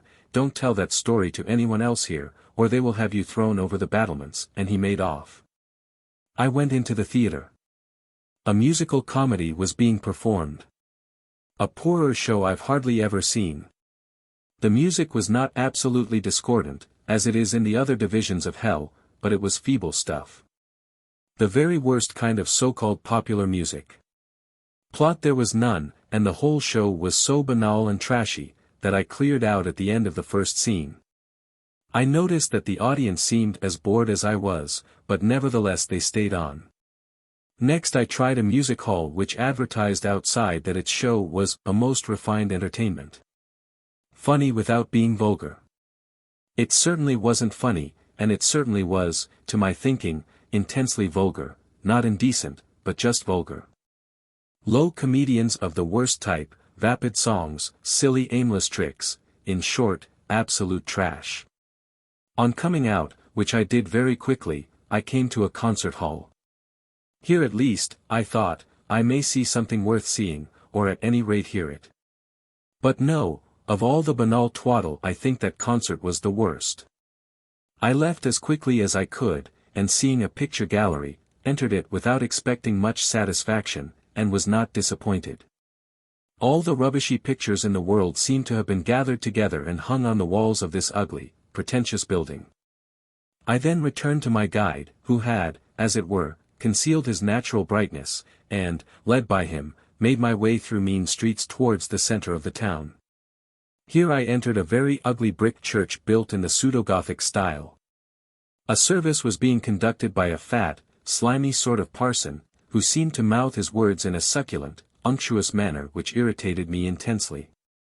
The service was not absolutely discordant or blasphemous, it was merely hollow and unreal. The prayers were gabbled off as quickly as possible, and it was obvious that there was no real belief behind it. It was merely a form carried through by priest and people because it was considered the proper thing to do. I will give you a few of the phrases which struck me in his sermon.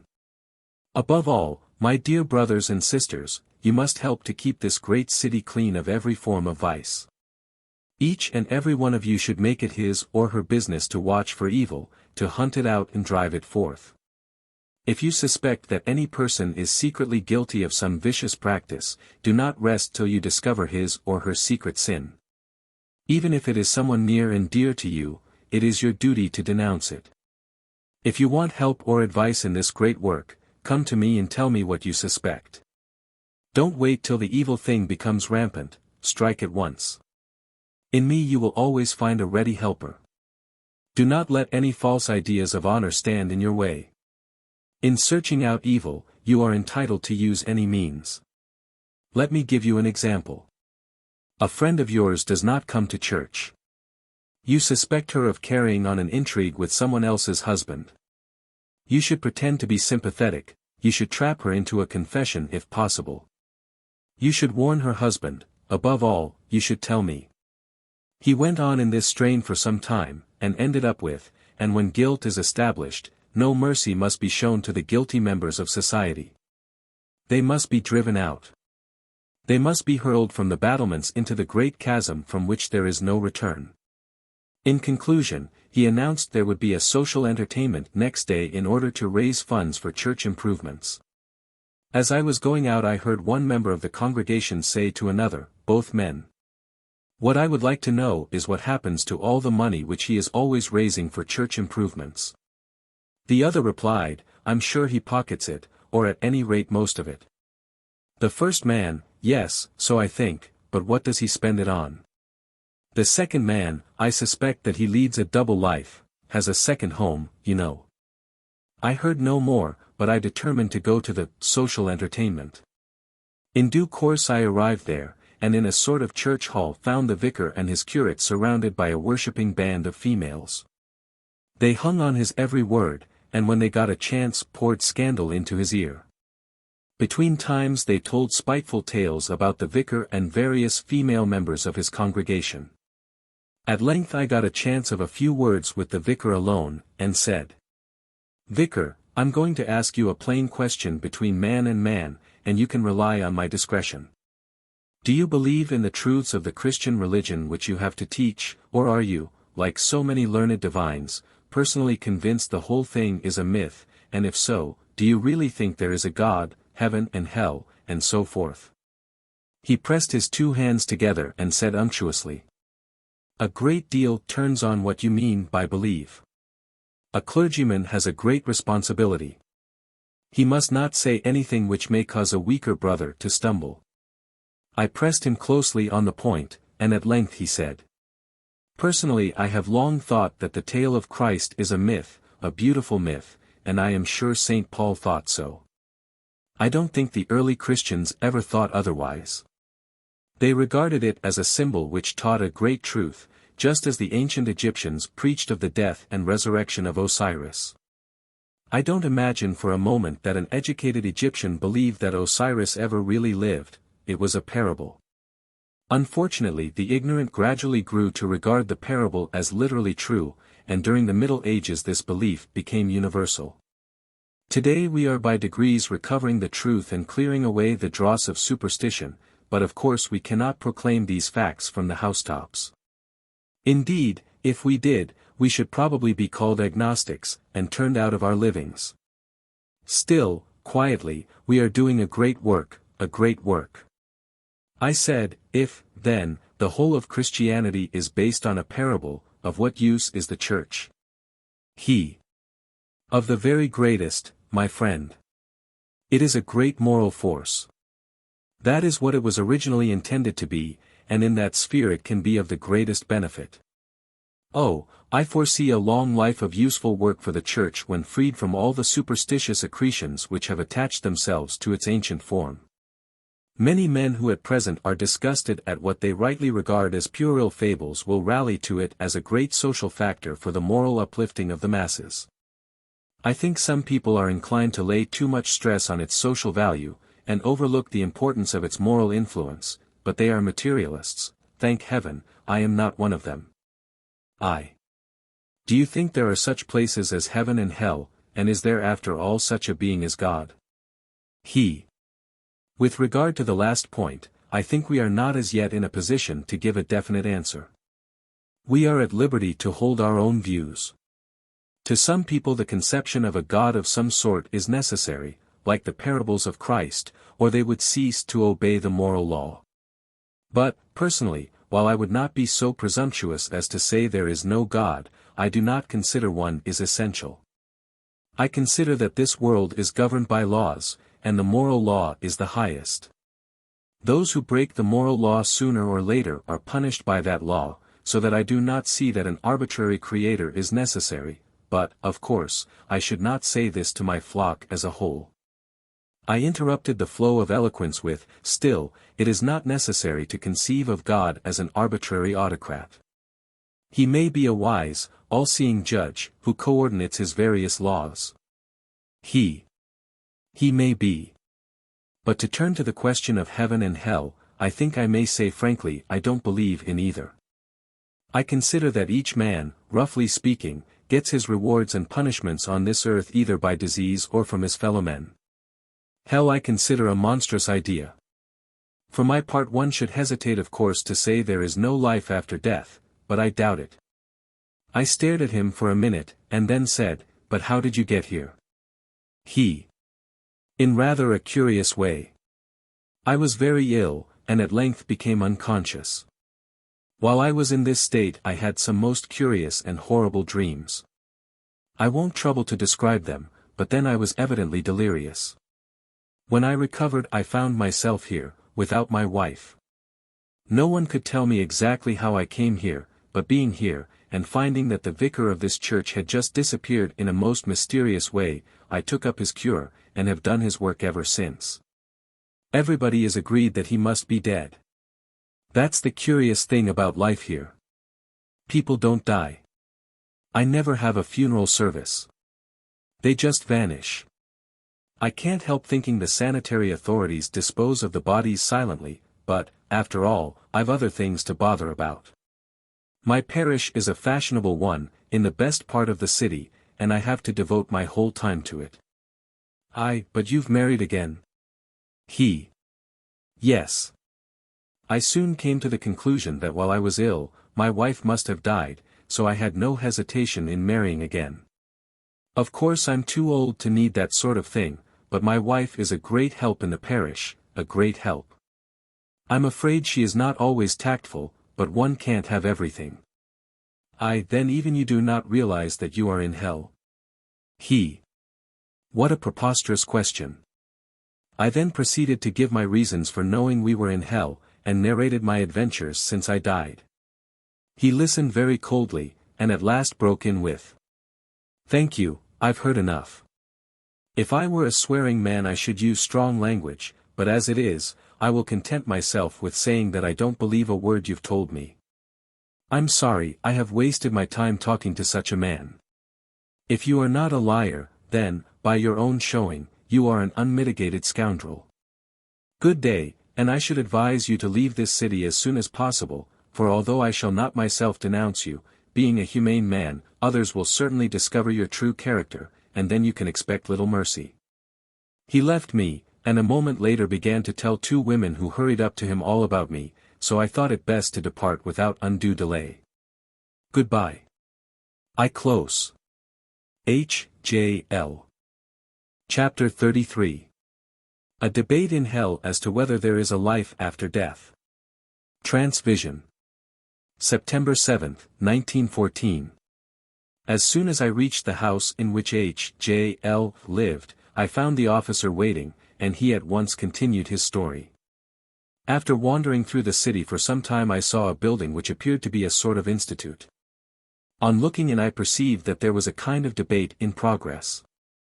It appeared that some missionaries from the higher realms had been holding meetings, and as a result someone had proposed the theme, "Is there a life after death?" One man said, "There is no evidence that men live after death. Some people I know argue that we have died, and therefore since we are now alive this fact proves that there is a life after death. But this is begging the question. We are alive, and therefore this proves that we have not died. We have all been very ill, and on recovering find the whole earth changed. Look, how grey the sky is, and how dark it is all day." "Yes," broke in another man, "that's why I'm sure we are dead, and I believe we are in hell." "Preposterous," cried the first speaker. "We are just as comfortable here as we were before our illness. I don't believe in hell, but if, for the sake of argument, we admit that there may be such a place, all will agree that this cannot be hell. The parsons taught us that hell is a place of eternal torment, where the worm dieth not and the fire is not quenched.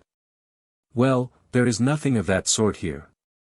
We are of course all rather bored with the same endless round of petty cares and troubles, but that is what we always find on earth. There is no anguish of the damned any more than we experience the imaginary joys of heaven. That, to my mind, is one of the strongest proofs possible that we are not dead. If there were such a thing as life after death, it would be entirely different to life on earth. Now this life may differ from life when we were younger, but it is not so entirely different as it would be if we were disembodied spirits. Gentlemen, I move that this House considers that there is no convincing evidence in favor of life after death. I will not detain you with the arguments of his opponent, who maintained that there was life after death. They followed the usual lines which might be expected. The speaker declared that he was sure he had died, and so on. He admitted that he was puzzled where they were, but considered that they were probably in purgatory. Indignant protests from several staunch Protestants, who declared this was popish rot. The chairman intervened, and order was restored. I felt, however, he only half believed his own arguments. The next man who rose had a really ingenious theory, though it failed to convince many of the audience. He said, "I know I died, and this life I believe is just a dream. I suppose our brains go on working for some little time after life is declared extinct. Having lost all real control of the body, it spends its time weaving wonderful dreams. Of course I know this cannot last long, but when on earth, I have often dreamed long dreams, in which days and weeks seemed to elapse, and found out afterwards that I had not dozed for more than 5 minutes. You will say at once, then we are merely the phantoms of our brains. You are right. There is no city, no debating hall, no one but myself. I have dreamed you all. Soon my brain will run down, and then the dream will cease. Look how we go on doing exactly the same things as we did on earth over and over again like automatons. No, the only life after death consists of the dreams of the dying brain, but I waste my time talking to the creations of my own fancy." And he sat down with a morose frown. A roar of laughter greeted this speech. Then I sprang up. "Gentlemen, I am but a stranger who has wandered into your city on his journey to another place, but if you will only believe me, I think I can convince you that there is a life after death, and whether or not there is heaven. There is certainly hell, and we are in it. Further, there are lower depths of hell than this, and in them men suffer torments akin to those which are considered proper to hell. Listen to my own adventures since I died. But it was no use. Before I had nearly finished they shouted me down, and several threatened to haul me off to the battlements. As I went out a man followed me, and as soon as I had got out of sight of the building he came up to me and said, "Sir, I know you are right, and as you have worked your way up through so many divisions of hell, you will doubtless escape in the end. May I come with you?" Before I could answer his guide became visible, and said, "My son, I will guide you out of this realm to a place where loving friends will help you. Come, follow me. It was impossible for any to help you till you desired help, but now I may return to you." And they went away together. Chapter 34. He reaches the 7th division. So I journeyed on alone, led by my own guide out of that city. We passed other cities and villages all very much alike, till at length we reached a high mountain range. Slowly and painfully up this we climbed, and the higher we went the harder and steeper became the path, till at length we reached the top, and saw a short way in front another rest house, larger and finer than any I had seen before. High up towered the building, and from the topmost story a great light beamed forth into the darkness. But the powers of darkness were not going to allow me to escape without one last effort, and suddenly I was surrounded by a howling mob, which tried to drag me back and cast me over the cliff. But I had not toiled so hard and suffered so much to lose heart now, and summoning all my will power to me I hurled my assailants to right and left. Even as I did so my guide stood beside me in all his brightness, and the vile spirits fell back screaming with fear. To me the pain was intense, but I bore it, and stumbling forward fell against the door. Instantly it opened, and kind hands drew me in and the door slammed to. As it did so I heard a yell of baffled rage and hate. Then I heard my guardian angel's voice saying, "Son, for a while you will not see me, but I shall be always at hand." The strangers whom I could not see because of the light led me away into a darkened room. I shall not describe all that happened there. You know already from what J.H.L. has told you. For some time I stayed in the hospital undergoing treatment, which was directed to drawing out of my spiritual form all the gross and evil matter it contained. When this work was completed I had shrunk to the size of a tiny baby.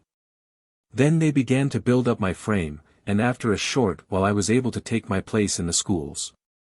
Here I met P., who showed me the greatest kindness, and though I was one of the worst boys in the school, never ceased trying to help me. When he left the school he particularly urged me to try and follow him, and I determined to do so. But that must wait till Saturday, for it is time you returned. So though I, J.W., was loath to leave them, I departed.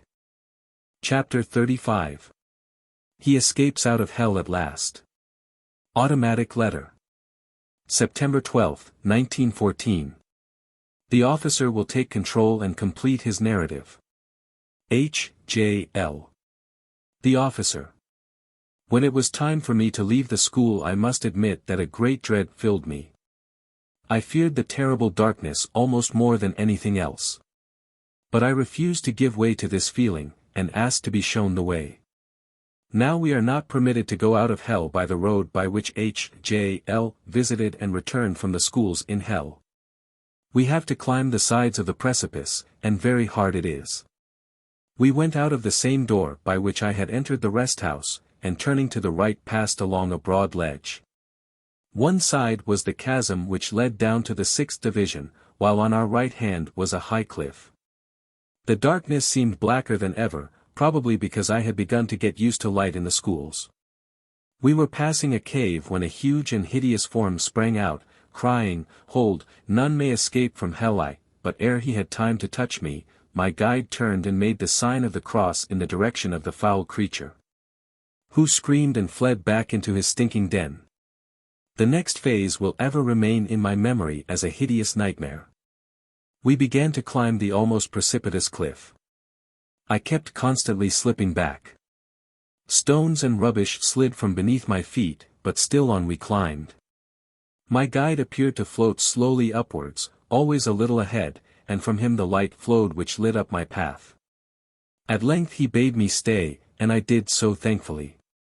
We had reached a small level platform, and here he bandaged my eyes, saying, "To your weak faith, even the dim light of half-belief will be for a time too strong."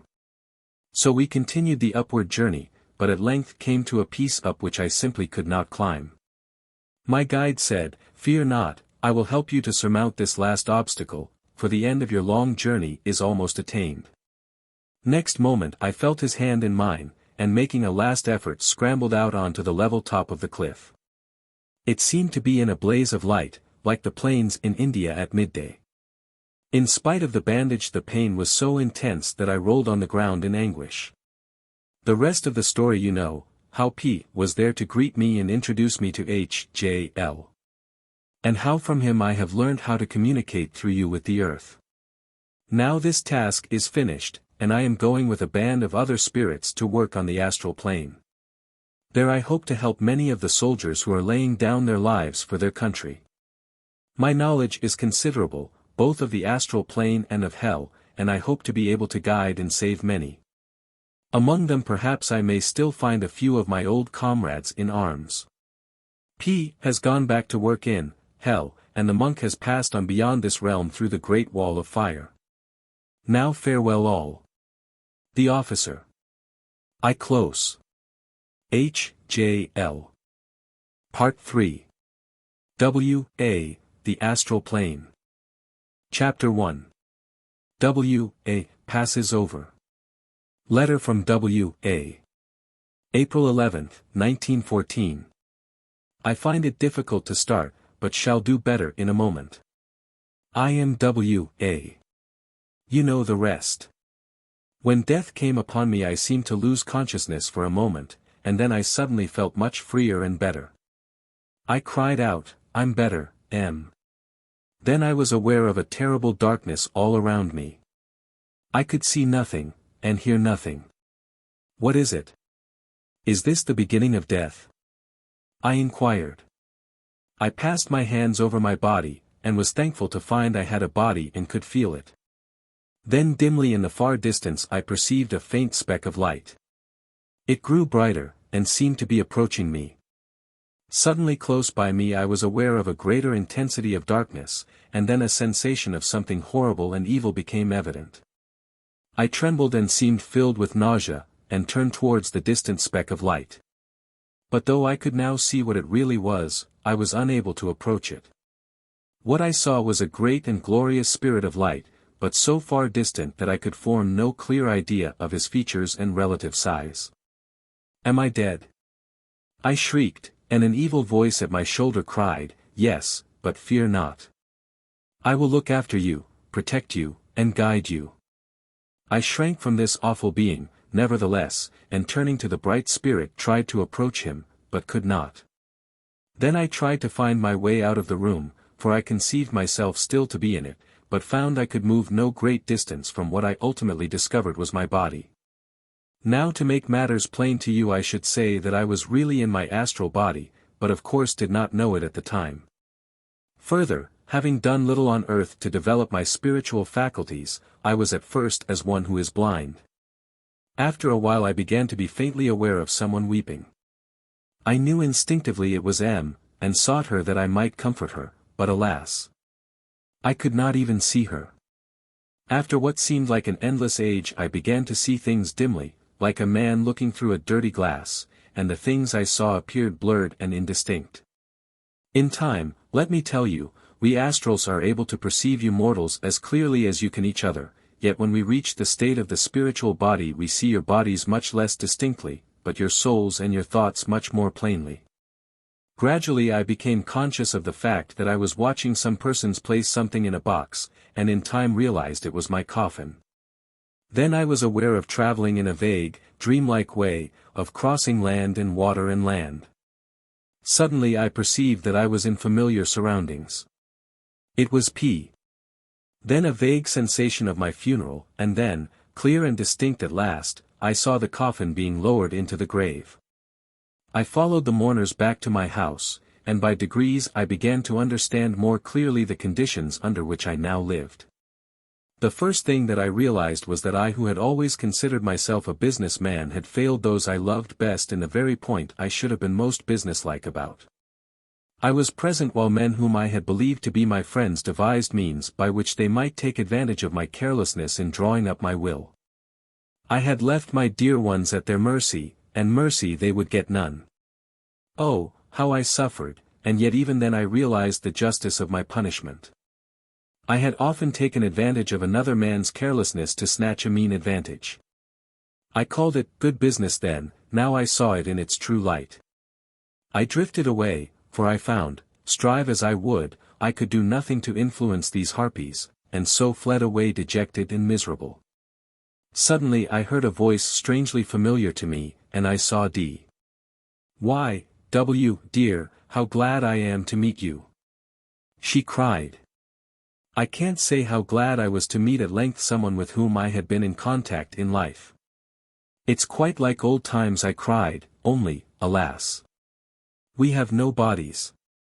"Don't worry about that, we can manage that," she replied. "Come with me, dear."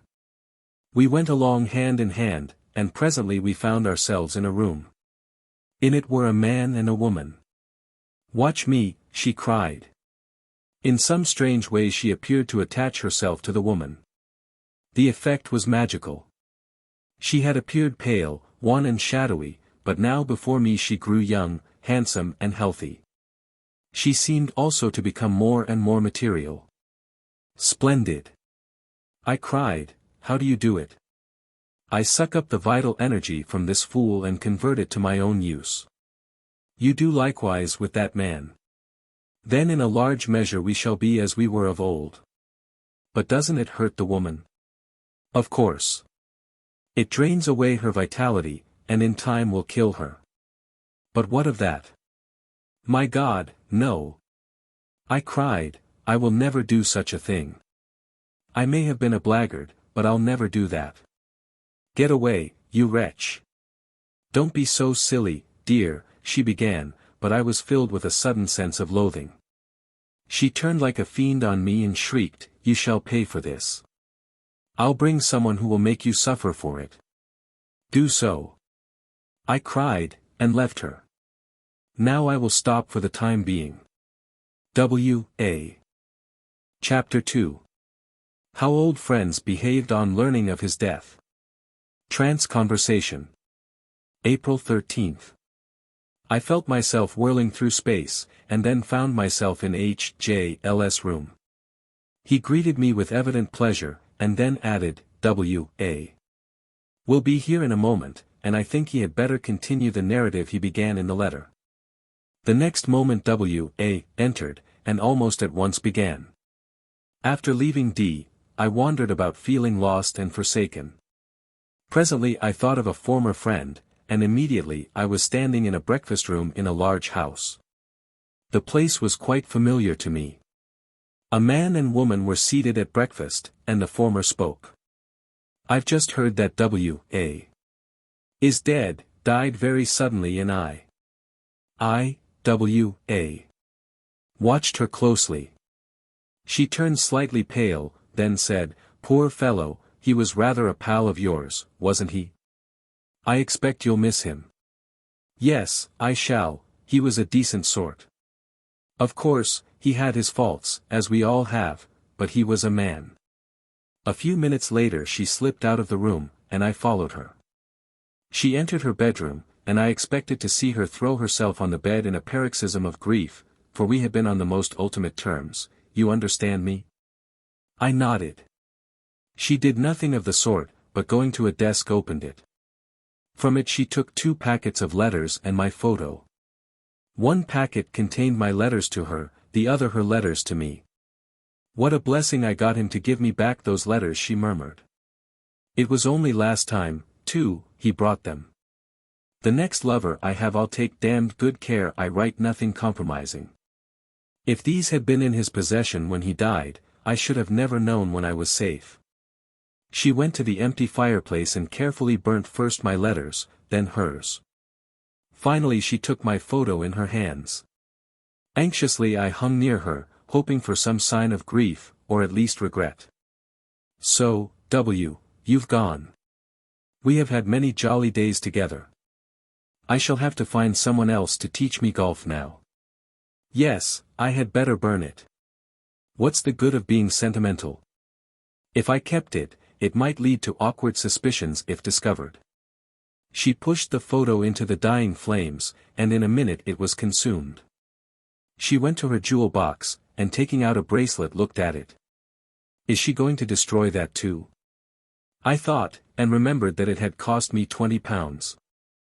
I began to read her thoughts, and they were these: can I safely keep it, or would it be wise to sell it? If I do the latter, I don't suppose I shall get a third of its value. It's a beauty. I saw one very like it marked £25 only the day before yesterday. After all, I can tell him, she meant her husband, I saved up and bought it second-hand. She turned and left the room, but I did not follow her further. I had had enough. I was never over-sentimental, but the cold-bloodedness of the woman froze me. There was not one genuine feeling of regret for her old lover among all her thoughts. Her husband, the very man I had wronged, felt more genuine regard for me than she did. This set me visiting my former friends and acquaintances, but I did not obtain much satisfaction from it. For the most part, they dismissed the matter of my death by a formal expression of regret. Some, however, only looked upon it as an excellent opportunity to obtain some pecuniary advantage for themselves. The very men whom I had regarded most as my friends were the ones generally who set to work to rob those who were left dependent on my estate. There were a few exceptions, and often these were the very men upon whose consideration I had the least call. But these kindnesses were few and far between, and I suffered misery unspeakable. I understand that I have never been into hell proper. In fact, there is no doubt of it. But all the same that period of my existence was a very colorable imitation of it. Then I determined to follow up H, more than half fearing to find her playing the same game as the others. Thank God she wasn't. Had she been, I think I should have followed the promptings of that evil spirit who is always at my shoulder to set to work to be avenged on some of them. Her example kept me from that fatal sin, the punishment for which is, as you know from the officer, hell. Chapter 3. Astral Forests. The Hunters and the Hunted. After a while I began to realize existence on the astral plane much more clearly. I found it was peopled, and had its forests and animal kingdoms, as has the earth. This ushered in a new phase of existence. I had just come away from watching some of MS struggles, and was feeling dejected and miserable. Out of nowhere in particular appeared two forms, a man's and a woman's. I knew the latter. I had met the man before on the earth. She poured out a torrent of abuse, and urged the man to go for me. I closed with him, and we battled like two savages, while she tried to attack me from behind. It was soon over. I thrashed him so soundly that he fled away shrieking. Then I turned my attention to her. I did not hesitate, I flogged her. It was in no spirit of revenge, but solely to give her a lesson and compel her to leave me alone in the future.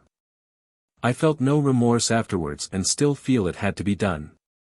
After parting from these two I wandered into a strange forest. The trees were in shape very much like giant mares' tails, and I knew at once this was the astral body of a great forest of the coal measure. At times I was able to get a glimpse of the position on earth which it occupied, faint and fleeting, yet sufficient to let me see that it was situated on what is now the embankment. But though at times I thus saw, as it were, two planes converge and overlap one another, yet the shape of the astral ground and that of the world as you know it did not correspond. These glimpses of two worlds at once were, however, very rare, and usually I was confined to the astral alone. It was strange that this forest should be situated on the embankment where at the present day no coal exists, but I suppose at one time it did exist there. I expected that I should find it was on the northern or Welsh coal fields. But though I do not doubt there are such astral forests in those places, yet the forest I learnt to know seemed to correspond with the embankment. This forest was a most dreary place, dark, evil-smelling, full of marshes, and, worst of all, of savage animals of former ages. Again and again these weird creatures appeared and attempted to attack me. Often they pursued me for what seemed like hundreds of miles. On and on I fled and they followed, but they never caught me or approached any nearer than they were when the pursuit began. This was not so strange as it seems, for they willed to hunt me and I willed to fly. My will was not sufficiently strong to compel them to cease hunting me, nor was theirs strong enough to hold me rooted to the spot. After a time their interest in me weakened, and they turned their attention in other directions. Then I was able to go on my own way for a time unmolested. J.W. I quite follow you so far, but what would have happened if you had stumbled into the clutches one of those monsters unawares? They could not have killed you, of course, but surely they could cause you pain, just as you caused pain, by exercising your will to that intent, on the man who attacked you. W.A. I was always able to tend, as it were by instinct, when I was nearing some of these animals. None of them had sufficient willpower to compel me to come towards them against my wishes.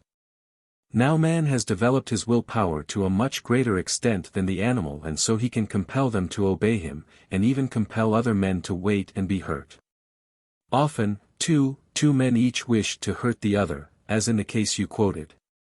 Then they will go towards each other, and he who had the strongest will usually prevail. A good man, however, could not be attacked by an evil on the astral plane, for his guardian angel could shield him. I had driven my guardian angel so far away that during my earlier time on the astral plane I had to fend for myself in a large measure.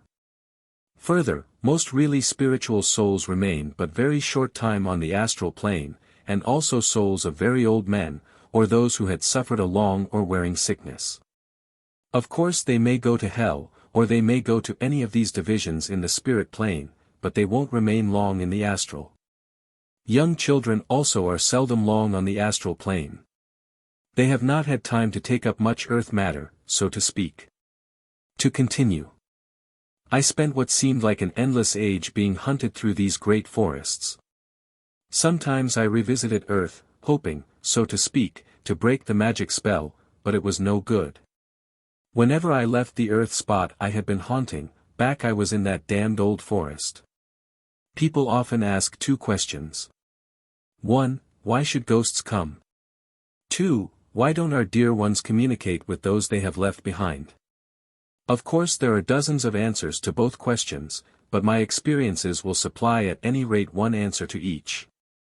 We cling to our old surroundings because we are not yet sufficiently clear of the earth dross to leave the astral plane, and yet find that plane very unpleasant.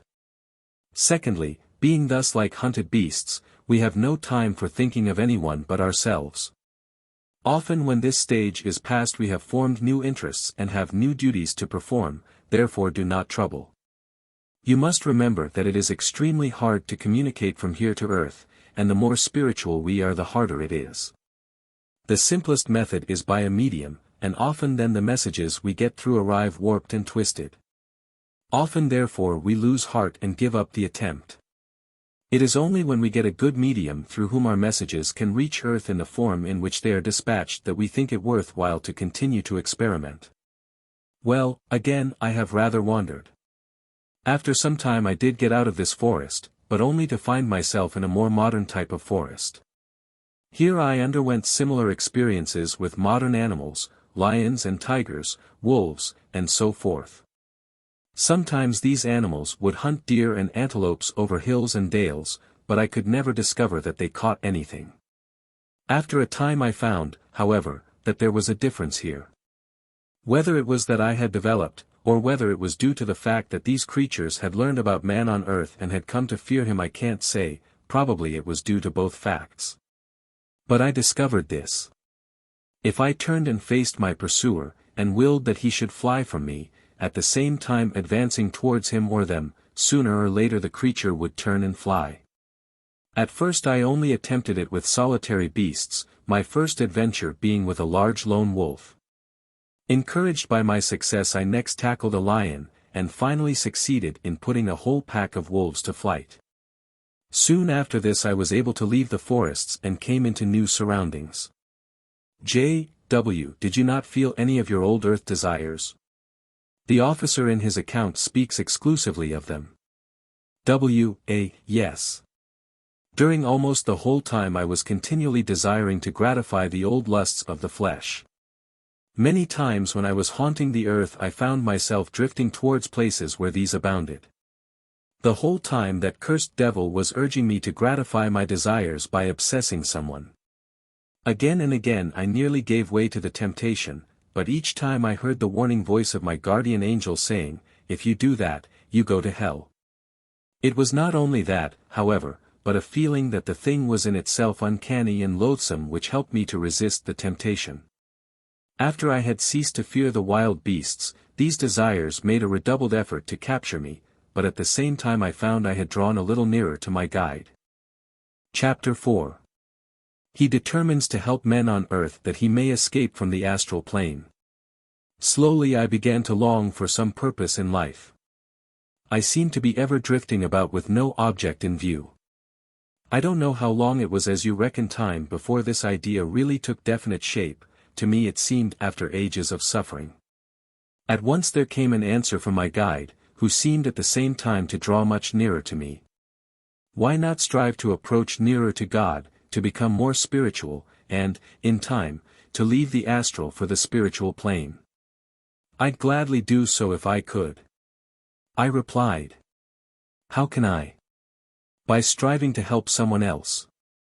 That is the amplest method for you. How can I help anyone here? I began. That is for you to discover, he answered sharply. This gave me at any rate an object in life, and I began to think how I could help someone. I am still fearfully ignorant as to the power possessed by spirits, and at that time I knew far less. My thought naturally drifted to M, and I soon concentrated my attention on trying to help her, and succeeded. I was fearfully pleased at this success, as I knew she would now have a good time on the whole. I then noticed that my guardian angel had drawn quite close to me, and the evil spirit had drifted farther away. You have made a good beginning, but of course this piece of work was easy, for you cared for this woman. Now you must help someone who is nothing to you. This was not so interesting nor so easy. It took me a long time to decide who I would try to help. At last the chance came, and with it the inspiration how to act. I was in Southampton, I often go there even still, when I saw a young fellow making up accounts in a large shop. Something drew me towards him, and I at once perceived that he was contemplating falsifying the accounts and pocketing the difference. Then the inspiration came. I exerted all my will, desiring that he should both see and hear me. Suddenly the young man started up and dropped his pen, which made a blot on the page. I knew he saw me, and raised my arm in a menacing attitude. After a moment's pause I spoke, or, rather, willed that he should hear these words, "Young man, stop before it is too late, I have come back from the grave to warn you.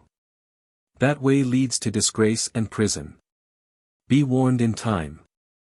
He shrieked, and fled cowering into a corner of the place, and began to blabber out that he'd never do it, he promised. Seeing my object was attained, and feeling the strain on my will was too great, I willed that I should become invisible, and of course vanished from his sight. I saw him stagger to the book and place it quietly on his desk.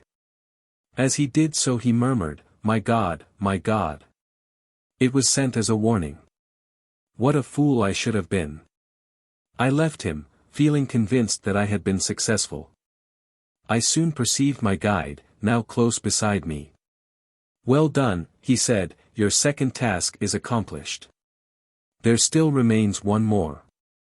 You must now help someone you had cause to hate. I at once thought of D, who had tried to drag me down after death, but my guide said, no, you cannot help her. You must try and help someone still alive. After a lot of thought I remembered a fellow who had swindled me rather badly some time before I died.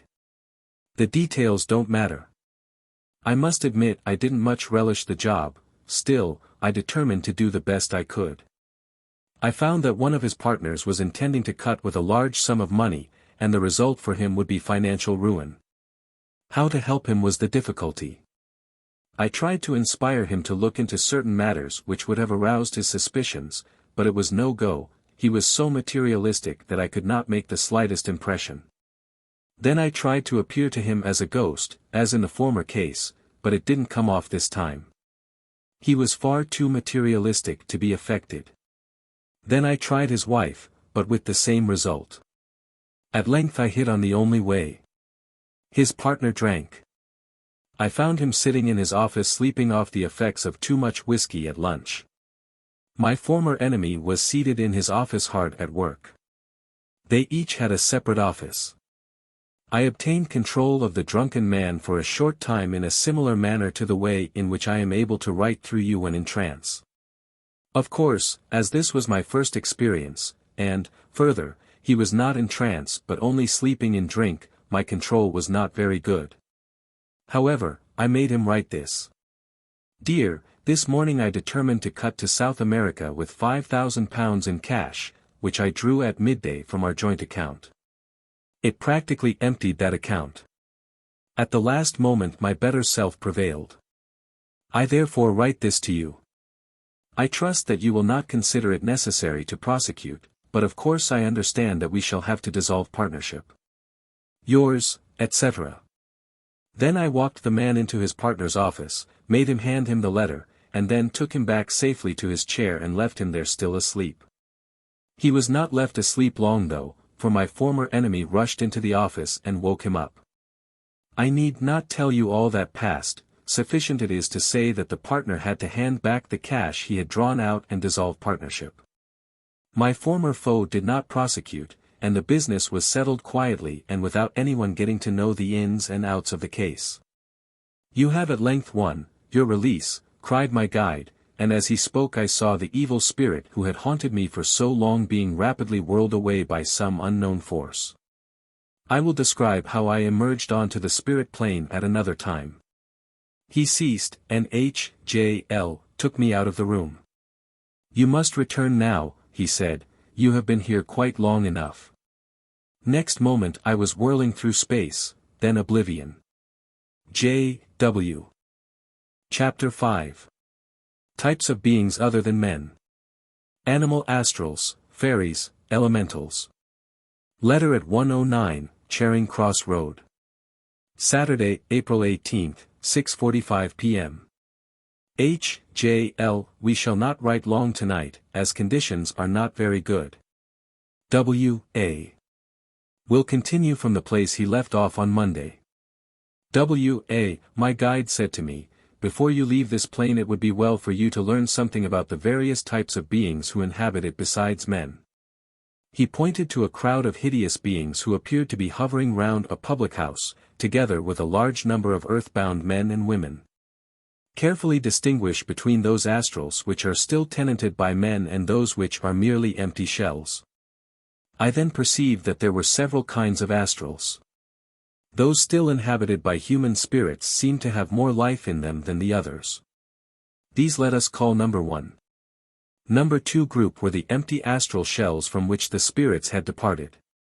Some seemed shadowy and faint, real ghosts, while others seemed almost as vital as the inhabited astrals. My guide explained, these are divisible into 2 groups. A. Those astrals that make no effort to prolong their existence once the spirit has fled. And B. Those that do. The latter suck up the magnetic fluid which is inherent in all living creatures, and in so doing drain it away from its rightful owners. They have no real intellects, such as evil men who obsess have, but have merely a kind of blind instinct akin to that of a plant. They are parasites, and fatten on the life of other creatures. How is it that some of these empty shells desire to prolong this existence while others do not? I asked. He replied, it is because they have been inhabited by gross and materialistic spirits, and often by spirits who have started the instinct by obsessing someone. You know that evil woman wished you to obsess that man. Had you done so, in time you would have endeavored not merely to obtain a temporary strengthening of your astral body, which would enable you to enjoy again the lusts of the flesh. But also you would have begun to desire to prolong your existence in this plane, fearing to fall into hell. For a time you would have been able to delay that result by sucking up the magnetic fluid from some weak mortal.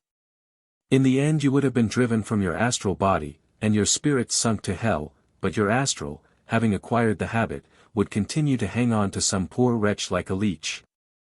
And by so doing might have been able to hang about the earth for an indefinite time, possibly hundreds of years. Thus obsessing not only hurls the soul to hell, but, as it were, creates a ghoul which can continue to afflict the living. Thus I learnt that there were at least 3 definite types of astrals proper. 1. Those still occupied by the soul. 2. Those which were real ghosts, and tended rapidly to disintegrate. 3. Those which have lost the soul, but yet retain a separate existence by sucking up the vital elements of living mortals. Are there any other inhabitants of these realms? I inquired. Many others, my guide replied.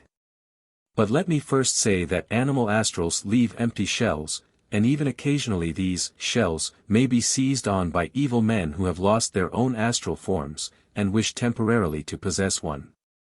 Such spirits may, further, endeavor to retain possession and renew their vitality, as in the case of their old astral bodies. This they can seldom do for long, and usually destroy the astral in their endeavors, but occasionally they succeed in starting the vampire habit, and then lose control of the body. The result is that the animal astral, having obtained the vampire instinct, may continue it. Such cases are rare, however, and evil spirits more usually seize the astral shell of some elemental, for they can more easily mold it to their own original shape. The second group are elementals. Now those you saw just now by that low drinking den are one of the most numerous types. These are formed by the elements of a low and bestial nature thrown off by vicious men, and they therefore take these loathsome shapes. They can obtain a kind of half-existence by hanging round the spots on earth where this type of lust is indulged in. By so doing they don't get direct satisfaction from the drunkard, but they do get some materialistic elements which enable them to keep in existence. They have no separate souls, or even intellects. I asked, how is it then that they take any forms at all? Elements of the same type attract each other, and the actual form they take is due to the influence of astral currents which flow through this plane in a manner analogous to the currents of the sea. Just as a mass of sawdust thrown into water tends to drift into various rough shapes and forms, so do these. Similarly, these forms are usually short-lived and fleeting. Now look at that group. Why? I cried, bless my soul. There are fairies then. For these elementals looked like fairies of one's childhood. Yes, there are fairies, and some more substantial than these. As he spoke I noticed that they had broken up and vanished. What are they? I cried. These are elemental astral, atoms thrown off by young children. They naturally drift into these pretty, harmless shapes, influenced to do so by the thoughts and dreams of children. There are fairies of a more real type to which I will return later. There are whole hosts of elementals who are thrown off by men of low spiritual development, savages, and so forth. These are quite distinct from the elementals formed out of the astral elements thrown off by evil men. They include many of the satyrs and wood nymphs of ancient folk tales, but not all. Then I saw the pub again, and, besides the crowd of elementals, astrals, and so forth, I was aware of an awful being who seemed to be ruler and master of them all. What is that awful brute? I cried. That, my guide answered, is a vice personified.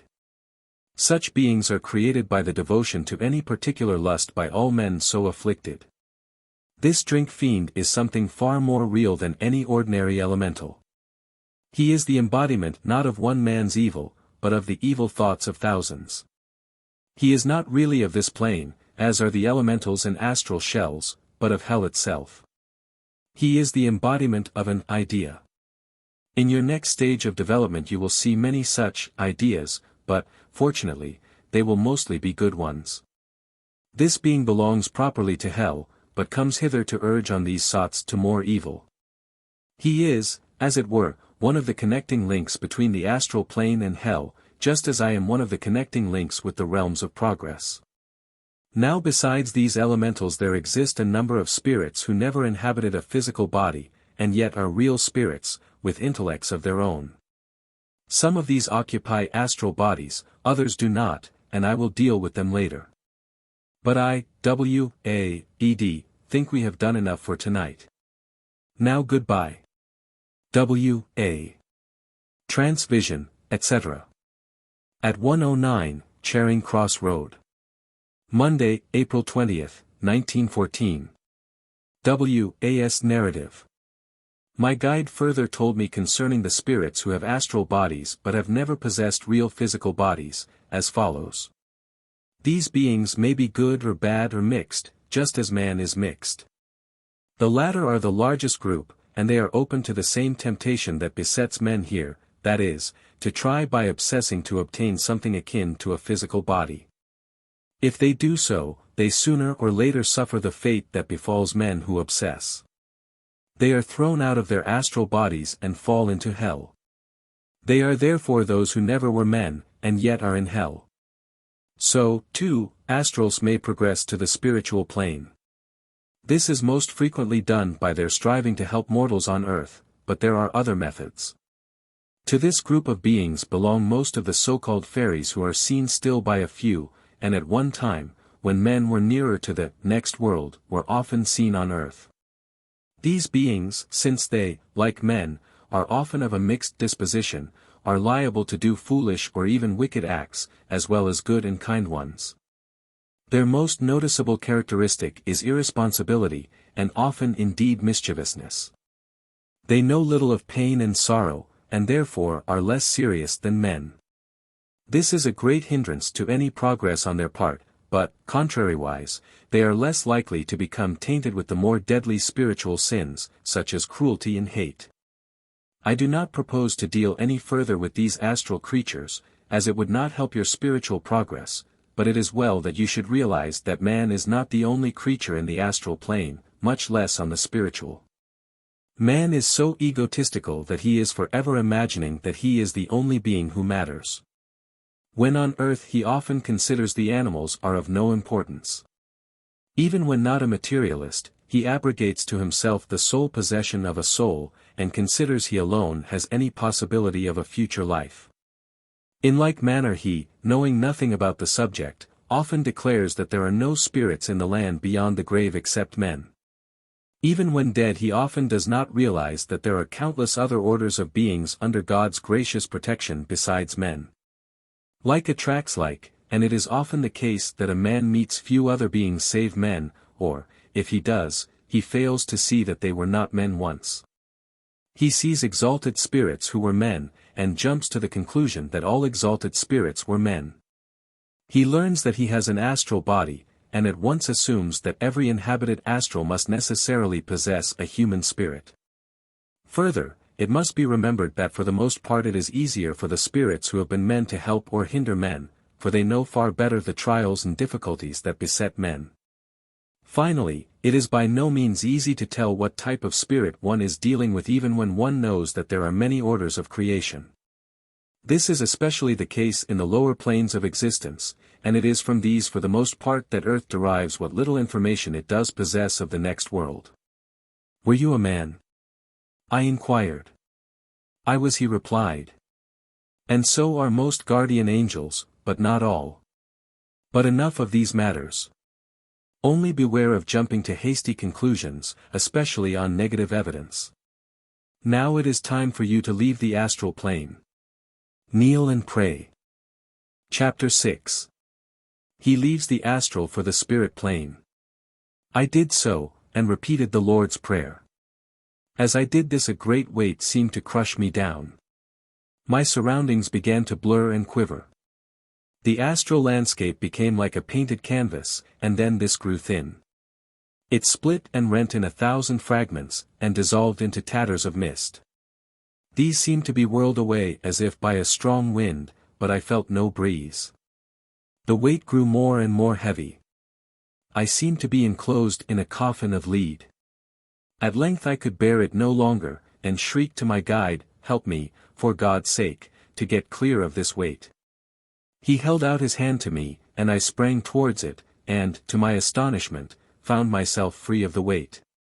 Then my astral shell was caught by the same wind which was shattering the landscape. It whirled and twisted and grew flimsy. Then it whirled out of sight. The mists drifted quickly away and I saw a beautiful landscape, the type of landscape familiar to you by now. I had reached the plane of the spiritual body.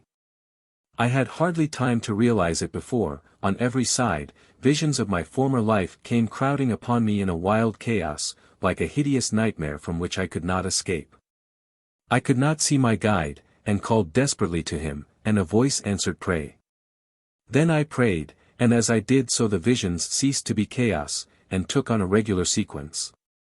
From my earliest childhood up to the hour of my death every act and thought were there shown as a little drama enacted again and again. Not only the evil, but also the good. Here H.J.L. intervened. The rest was practically the same as my own experience, so we won't go over it again. Just tell Jack about your spiritual body. He smiled a little sheepishly. My present body looks like that of a fairly young boy, but then it was as small as one of 8. I suppose I'm now in size equal to a boy of 12 or 13. J.W. Yes, not more than 13. W.A. Well, when I discovered this, I asked my guide, who was leading me to the school to which Mr. L. also went, why have I such a tiny spiritual body? He answered rather sternly, because you did so little to develop your spiritual nature on earth. Indeed, but for your work on the astral plane you could not have come to the spiritual plane yet. That's the worst of it, that's why I'm making such slow progress, that and the fact that I still bother about earth things too much. H.J.L. Rose. Well, Jack, say goodbye to Mr. A, for you must be going now, and you won't see him again for some little time, as he's done his share for the time being. So we shook hands, and almost immediately afterwards I seemed to lose consciousness. J.W.